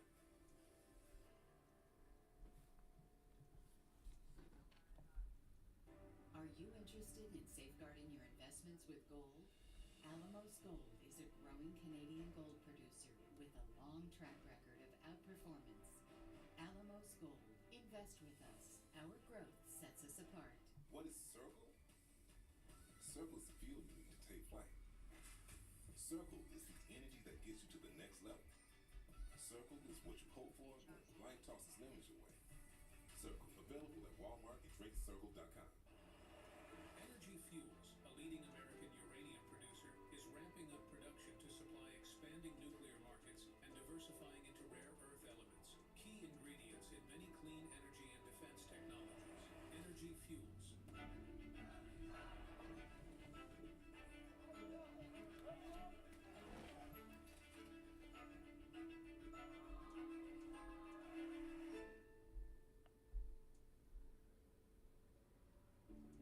Did you know you can save with GoodRx, even if you have insurance? You know, I thought my prescription was covered until it wasn't, but GoodRx helps with that. I work for myself, so I buy my own insurance. And I still check GoodRx. I'm on Medicare. I check GoodRx because I can beat my copay. Who wouldn't like that? Even if you have insurance, GoodRx can help you save. Okay, we'll see you next time. Another good reason to check GoodRx. 20 seconds a week to lose 20% of your weight in a year with diet and exercise. That's the power of GLP-1s through Row. Connect with a provider today at row.co/20. There are certain things you can do in a house that will last for the ages. TimberTech decking is one of those things. It was an obvious choice for all of the things that we wanted: appearance, durability. There is no other choice. It's that good. We're getting some news on the man known as Roaring Kitty. Kate Rooney has been following that already for us today. And what are we learning now, Kate? Hi, Scott. So we are getting some headlines from the Wall Street Journal that E-Trade, which is owned by Morgan Stanley, is considering kicking Keith Gill, aka Oh my God. off of that trading platform. According Yo. to this report, E-Trade is considering telling Keith Gill he cannot use the platform. This is around potential So, market manipulation around purchases. E-Trade is thinking about kicking him off. That he bought on E-Trade. There has been this screenshot. This is what I'm saying. Fuck Morgan Stanley. Ever since the one guy left, like, since the new people have taken over, it's so sad. MSFT, Microsoft Wow. layoffs in mixed reality, but will keep selling the HoloLens 2 headsets, according to CNBC. To pull his account down because of those concerns around market manipulation. It's not manipulation, man. Saying that the SEC has been reviewing trading in GameStop around those call options and some of his social media posts. That's according to people familiar with the agency's efforts. No decision, they say, has been made, and they're still debating this. We also reached out to Morgan Stanley and E-Trade. Scott, no comment yet, but we'll keep you posted. Let me ask you a question, Kate. Has the page that you say has been going around on social media, allegedly, I suppose, an E-Trade page, has that been verified by any of the parties involved that it's legit?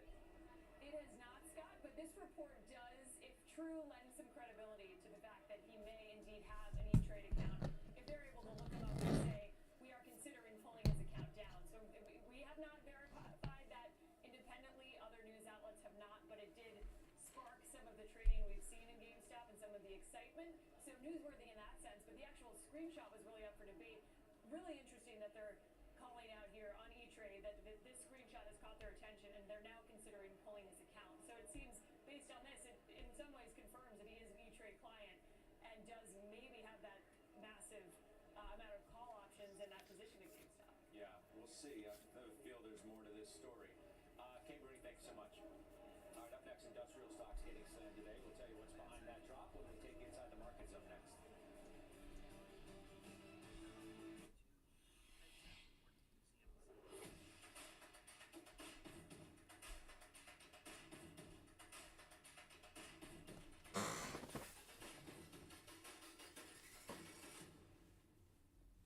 The Keepsake Frames app makes it ridiculously easy to frame your favorite photos. Just choose a photo that you love, select the perfect frame, and you'll have your framed print delivered and ready to hang. Download the free Keepsake Frames app and start framing today. My doctor told me I needed to start prioritizing my liver health. Dose for Your Liver is a clinically backed supplement that supports healthy liver function. My stomach feels a lot better. He has more energy, he sees his grandkids more. Start your liver health journey today at dosedaily.co. At Enterprise Mobility, we never stop looking for new mobility solutions. Because sometimes the best road forward is the one you didn't expect. The Investing Club is about allowing you to be in control of your own money. We're not about trading, we're about investing. We'll empower you to take care of your money. Get invested. Join the club today. Go to cnbc.com/investing. Delaware Cadillac is the area's #1 volume Cadillac dealer for the last 4 years in a row. Choose from over 300 new Cadillac vehicles in stock and on the way with incredible offers. Go gas or electric, same payment. Lease a new 2024 Cadillac XT5 or Cadillac Lyriq all-wheel drive. Your choice, just $499 per month. Or buy with low 3.9% financing plus thousands in purchase allowance on many new Cadillac models. Shop Delaware Cadillac and DelawareCadillac.com. Watch Euro 2024 and Copa America from the best seat in the house with Xfinity.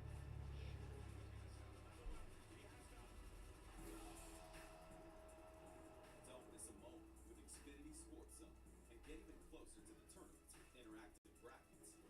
Plus, favor your teams and get game start notifications. Fun. See it. Count on it. Just say soccer into your Xfinity voice remote. Stress tests can teach you a lot about investments. So at Federated J&J, Johnson & Johnson, Carvicti. through a ruthless alpha-seeking model. Because in today's market, it's crushed. Press release says significantly improved progression-free survival and deepened response versus 2 standard therapies for patients with high-risk multiple myeloma. That's Juliet. Remember Juliet? Indeed, J&J. Indeed Instant Match instantly delivers quality candidates matching your job description. Visit Indeed.com/hire. So this is pickleball? It's basically tennis for babies, but for adults. It should be called wiffle tennis. Yeah. These guys are intense. We got nothing to worry about. With E-Trade from Morgan Stanley, we're ready for whatever gets served up. Dude, you gotta work on your trash talk. I'd rather work on saving for retirement. Or college. Since you like to get schooled. That's a pretty good burn, right? Got him. Game. Thanks for coming to our clinic. First one's free. The Market Zone is sponsored by E-Trade from Morgan Stanley. Trade commission free today with no account minimums.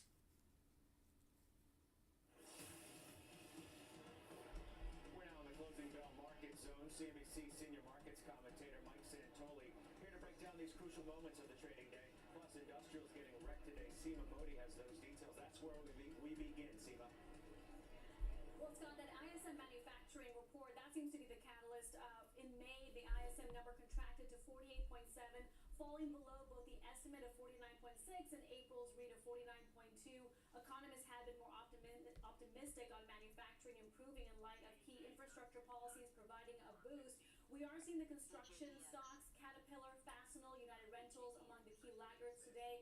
And 2 industrial AI plays, Vertiv and Eaton, that have both surged in recent months amid growing demand for data centers, are selling off by around 2 to 3% as well. Melius analysts say Hubble's analysts say watched closely by the Sorry guys, what did we say, man? The SPY's moved 526, moved $1 in just a few minutes. Like I figured we weren't getting anything great. Hope you guys had a wonderful day. Sorry, I don't have the stuff up, the chat up right now. Hold on, give me 1 second. So that's it. That's it for the day.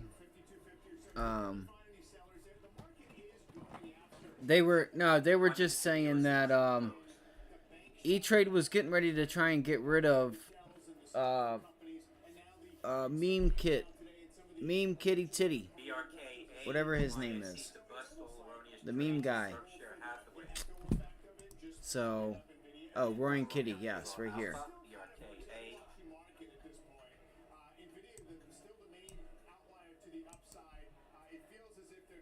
Building your online business? Go to Wix.com and set up your store on a single integrated platform.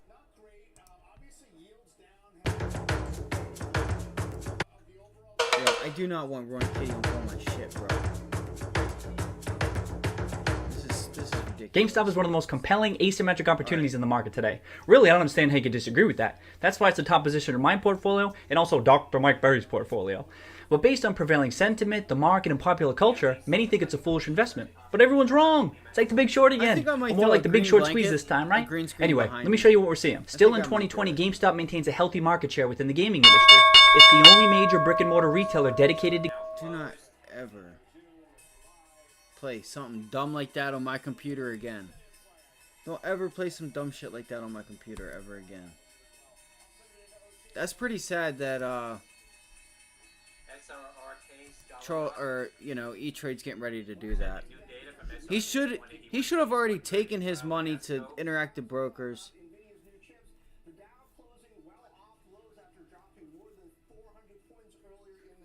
Let's listen to this. I'm getting smoked today. It's been a crazy day. That's why I'm doubling up on DDT. Hold up. I'm getting smoked today. It's been a crazy day. That's why I'm doubling up on DDTG. Currently, and I'm beginning to wonder, am I just a big mark for Roaring Kitty? Like, is that what this game is? Like, Roaring Kitty flips the Uno card, the reverse Uno. I grab my hammer, I come running into the stock market with a big fucking sucker on my forehead. And is he selling? Is Roaring Kitty selling right now? In my buying is allowing him to sell? I'm not accusing him. I'm just asking him. Because all I know is whenever I buy GameStop, I get my dick ripped off my body. That's all I know. So I'm beginning, like, fool me once, shame on you. Fool me twice, shame on me. Fool me 100 million times, I lose 100 million times. Shame on me, I guess. Am I the mark? Stock market broke at one point today. Old man Buffett went bankrupt. They put all his money right back in. Let's check what we're at right now. When I said last night, I want to know when Roaring Kitty's signaling to go. So everyone tells me, hey, last night, Roaring Kitty. So I'm like, put the guns in the holsters. I'm ready to roll. By the time I get in, the thing's up 80%. Yeah, so the move's done. Like, see, he just said it. He just said it. He just said it. He just described what happened. Just like before, right? They rip it up. All right, they get nervous. They start buying, and that whole move just gets taken in one morning, and that's it. Nobody's gonna buy up there except those dumbasses. I don't know, man. I don't understand it. I mean, I get it. Like I said this morning, y'all know what it's for. It's to try and funnel all y'all right into Barstool and stuff. But that's not going to make you guys any money. He's got money that he can just shit out for days. You know what I mean? So, you know, if you want to just play it, like, if you're just cool being broke and being poor, then go ahead. Just give your money to me or someone else. We were short GME today, or you could have been short. Yeah, that gap. Clearly didn't care about the gap that's up here at $50, even if you broke that. Like, look at this move, guys. I mean, you're talking $22 to $50. That's 100% gain. Over 100% gain. Oh, the stock went up over 100%, and it closed down up 20%. So it's not that it's over. It's just this move is just they're just getting it over with right there, which is actually kind of weird too. Like, I want to know what's going on here. I really would like to know. Like, how is it just one order on a 1 minute candle that GME is just being covered on one candle? Like, I really don't understand that. Like, is there been a phone call made to the market makers or like clearing houses?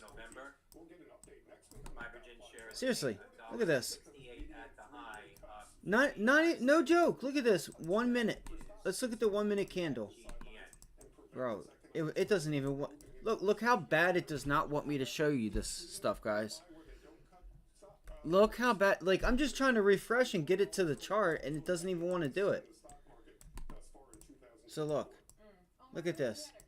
So you're telling me in what? Look, god damn it, come on, bro. 1 minute, 1 minute. Like, everybody in the world covers at one time. That's kind of shady. Just being honest. Announcing agreement for the acquisition of one Japanese Kamsarmax class dry bulk vessel. That's So Bravo SB. Think about that. 1 minute candle, just boop. 110, 120%. So, I don't know. Just be smart, guys. Just be smart. That's all it is. You could have made you could have made some money today on the short side. You have this gap fill up here, and you just take it down.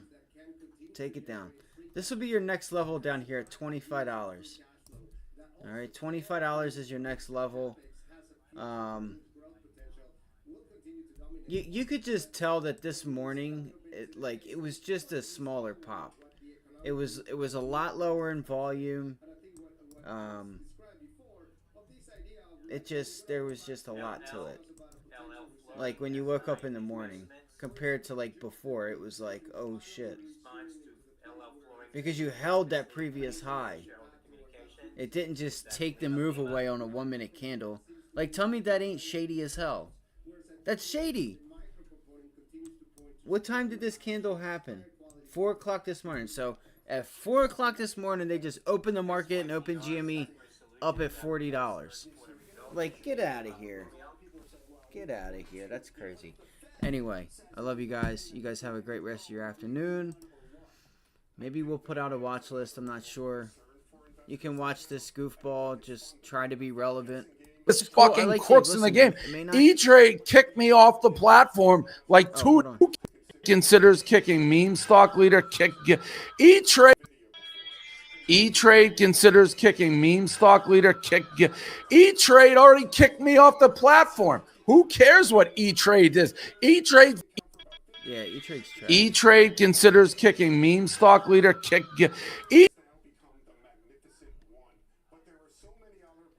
Was this the one I... Hold on. Did I already... No, it was... There are investment opportunities out there for investors to consider and not just go back and forth about this guessing game on when that first interest rate cut is coming, Joe. All right, fine. I'm holding. Why? That's it. I came on here to say I'm holding. After hours, I hope it rips because I'm going to lose 7 figs if it... Well, that's fine.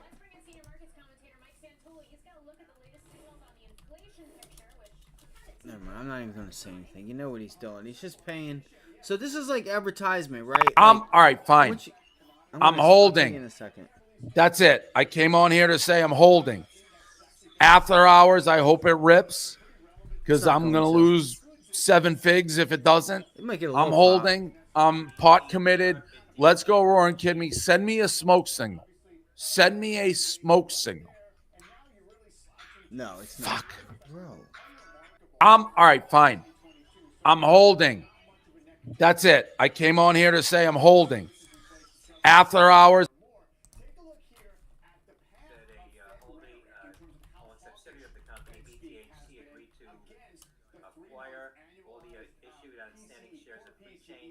Sellers, that is independent is speaking based on BTDR, Bravo Tango Delta Romeo.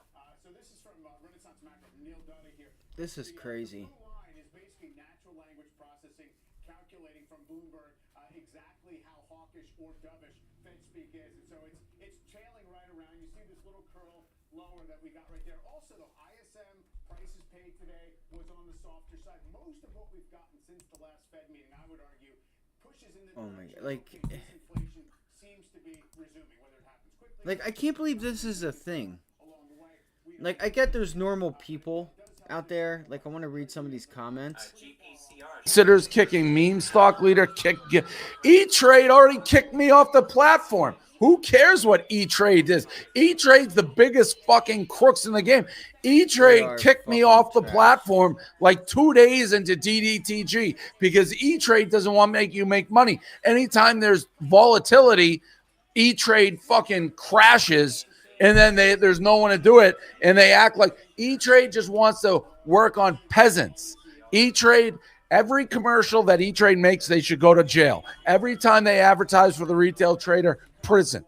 They're like websites that thrive on small time, but somebody takes it up and wants to trade, they're going to fuck you. E-Trade's the biggest bunch of crooks who ever walked the face of the earth. So if E-Trade is threatening to kick Roaring Kitty off their platform, that means Roaring Kitty's doing something right. That means Roaring Kitty is for the retail trader.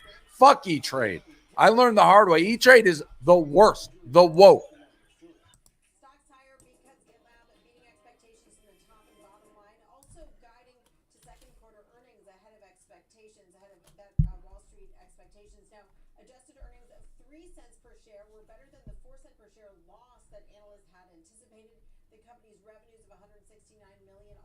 Slightly ahead of estimates for 166 million.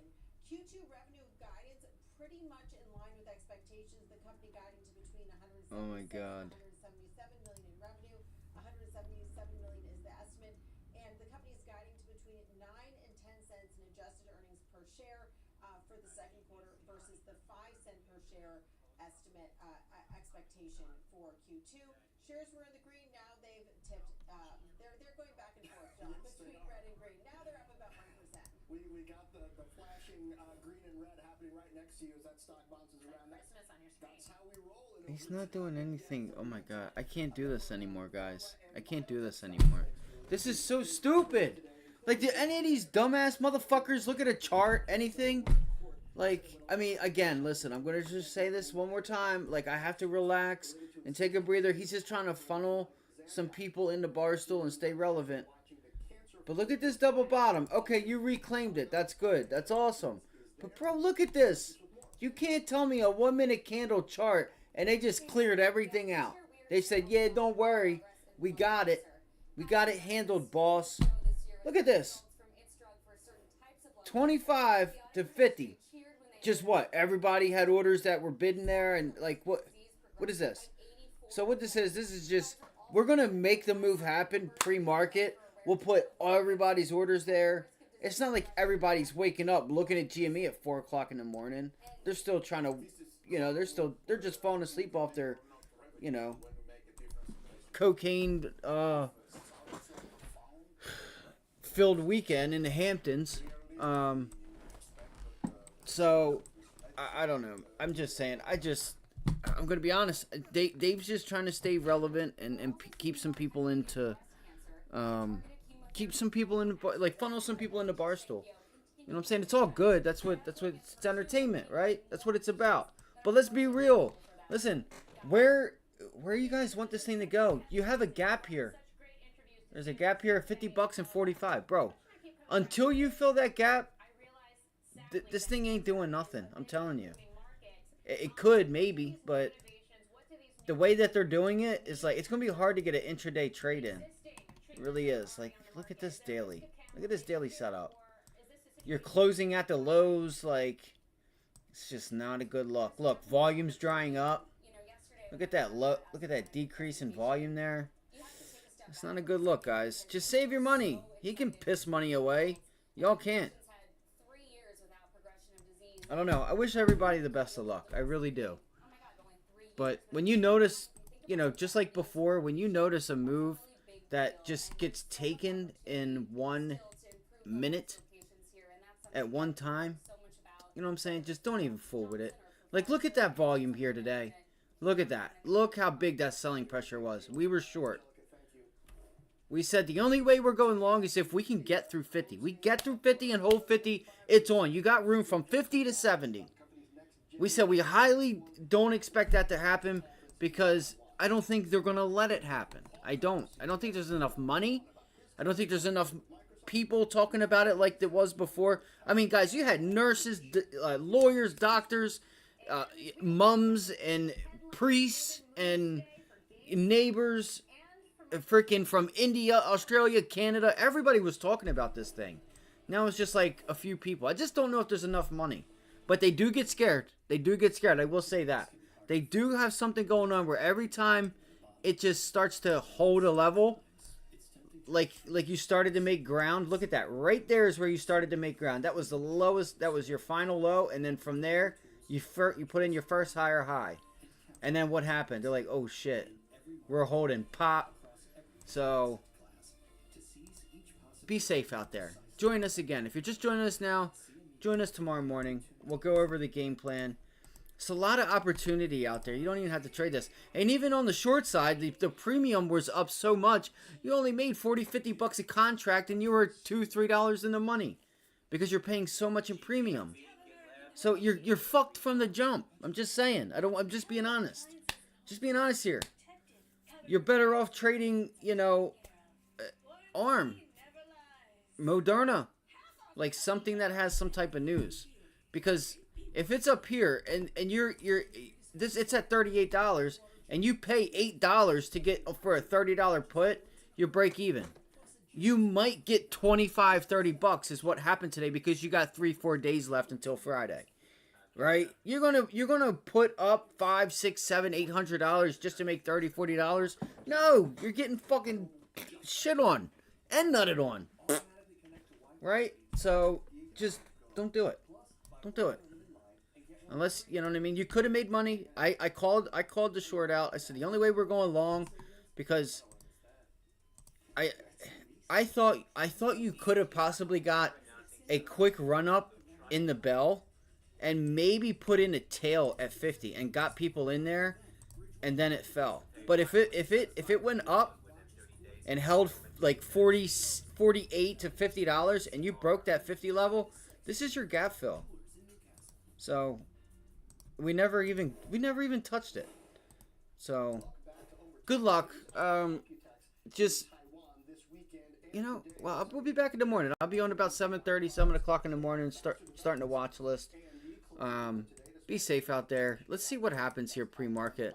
I might end up just trading it after hours. That might be your best bet. If you really want to take this, I would certainly say to buy shares. You're going to have to now. Understand you're going to have to limit order. But when you see things like this volume here, like that's self-explanatory. Look at that monster volume.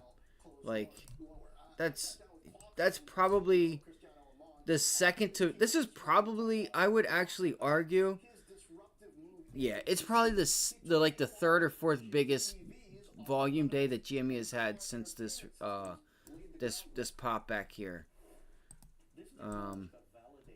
That's all. You guys have a good one. Please stay safe out there. Don't fall for the dumb shit.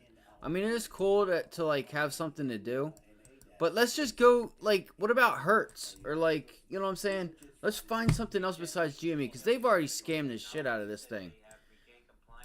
I don't even know what Dave's thinking. I mean, I guess he's just, in my opinion, I think he's just using the money, like, oh, hey, I'll just spend, you know, $500,000, a few $100,000 to just get some advertisement to stay relevant.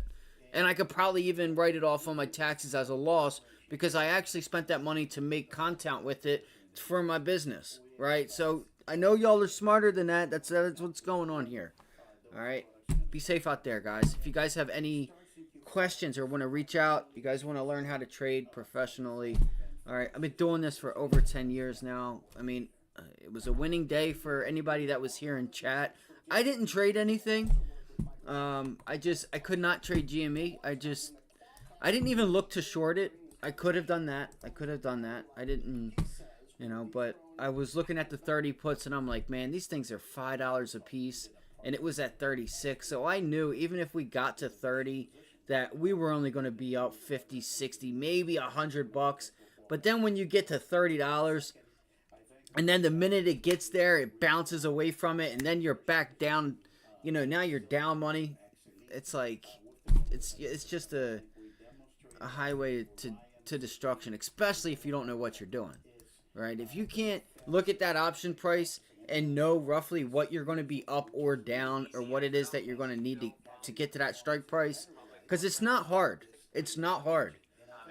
If you're paying $4 for a stock that's $30, right, in the 30s, and the stock is at $34, and you're buying a 30 strike call, and you're spending $4 for that $4 move, you're still flat at 30.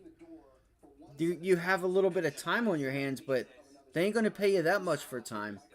So it's the easiest way to look at it. How much are you paying?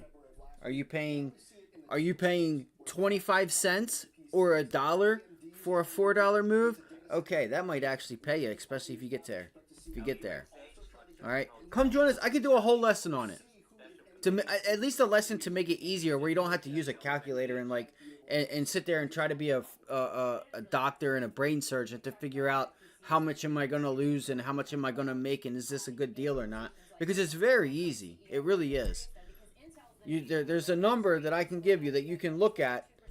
We'll just say, I'll just give it to you right now. Look at the delta, right? If you ever want to know how much you're going to make and or lose per every dollar, just look at the delta. If it's 30 cents, you're going to make or lose 30 cents, give or take the price movement and how much it loses. That's the quickest way that I use to say, okay, these options, and I can also look at the options price. Like I knew today when I called out the puts, I'm like, bro, this is like SMCI 2 months ago when everybody's on SMCI and we're paying, we paid 35 cents for puts that were maybe $5 out of the money, and everyone else is paying $10 for a strike price that's like $4 or $5 out of the money. So that means they're going to have to move twice as far for twice as less. NVIDIA, everybody was trading SMCI. We made just an unbelievable day on SMCI. When it was, for anybody that trades, it was what, maybe like a month or two ago when NVIDIA SMCI had their big down days, right? We traded NVIDIA, and you guys heard about it. Remember, you guys, didn't somebody trade NVIDIA and make like 200,000, 300,000, 400,000 or something like that? But yeah, so I think it was this day, right? It was right there. It was that day right there. That day right there. We traded NVIDIA. It was that day right there. I'll never forget it. Anyway, you guys have a good one. I'll see y'all tomorrow. Appreciate you guys stopping by. Hit the like button. Y'all did. All right, let's have a great week.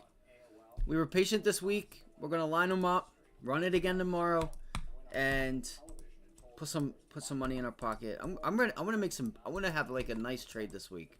I want to get a big hitter. I want a big trade this week. I do.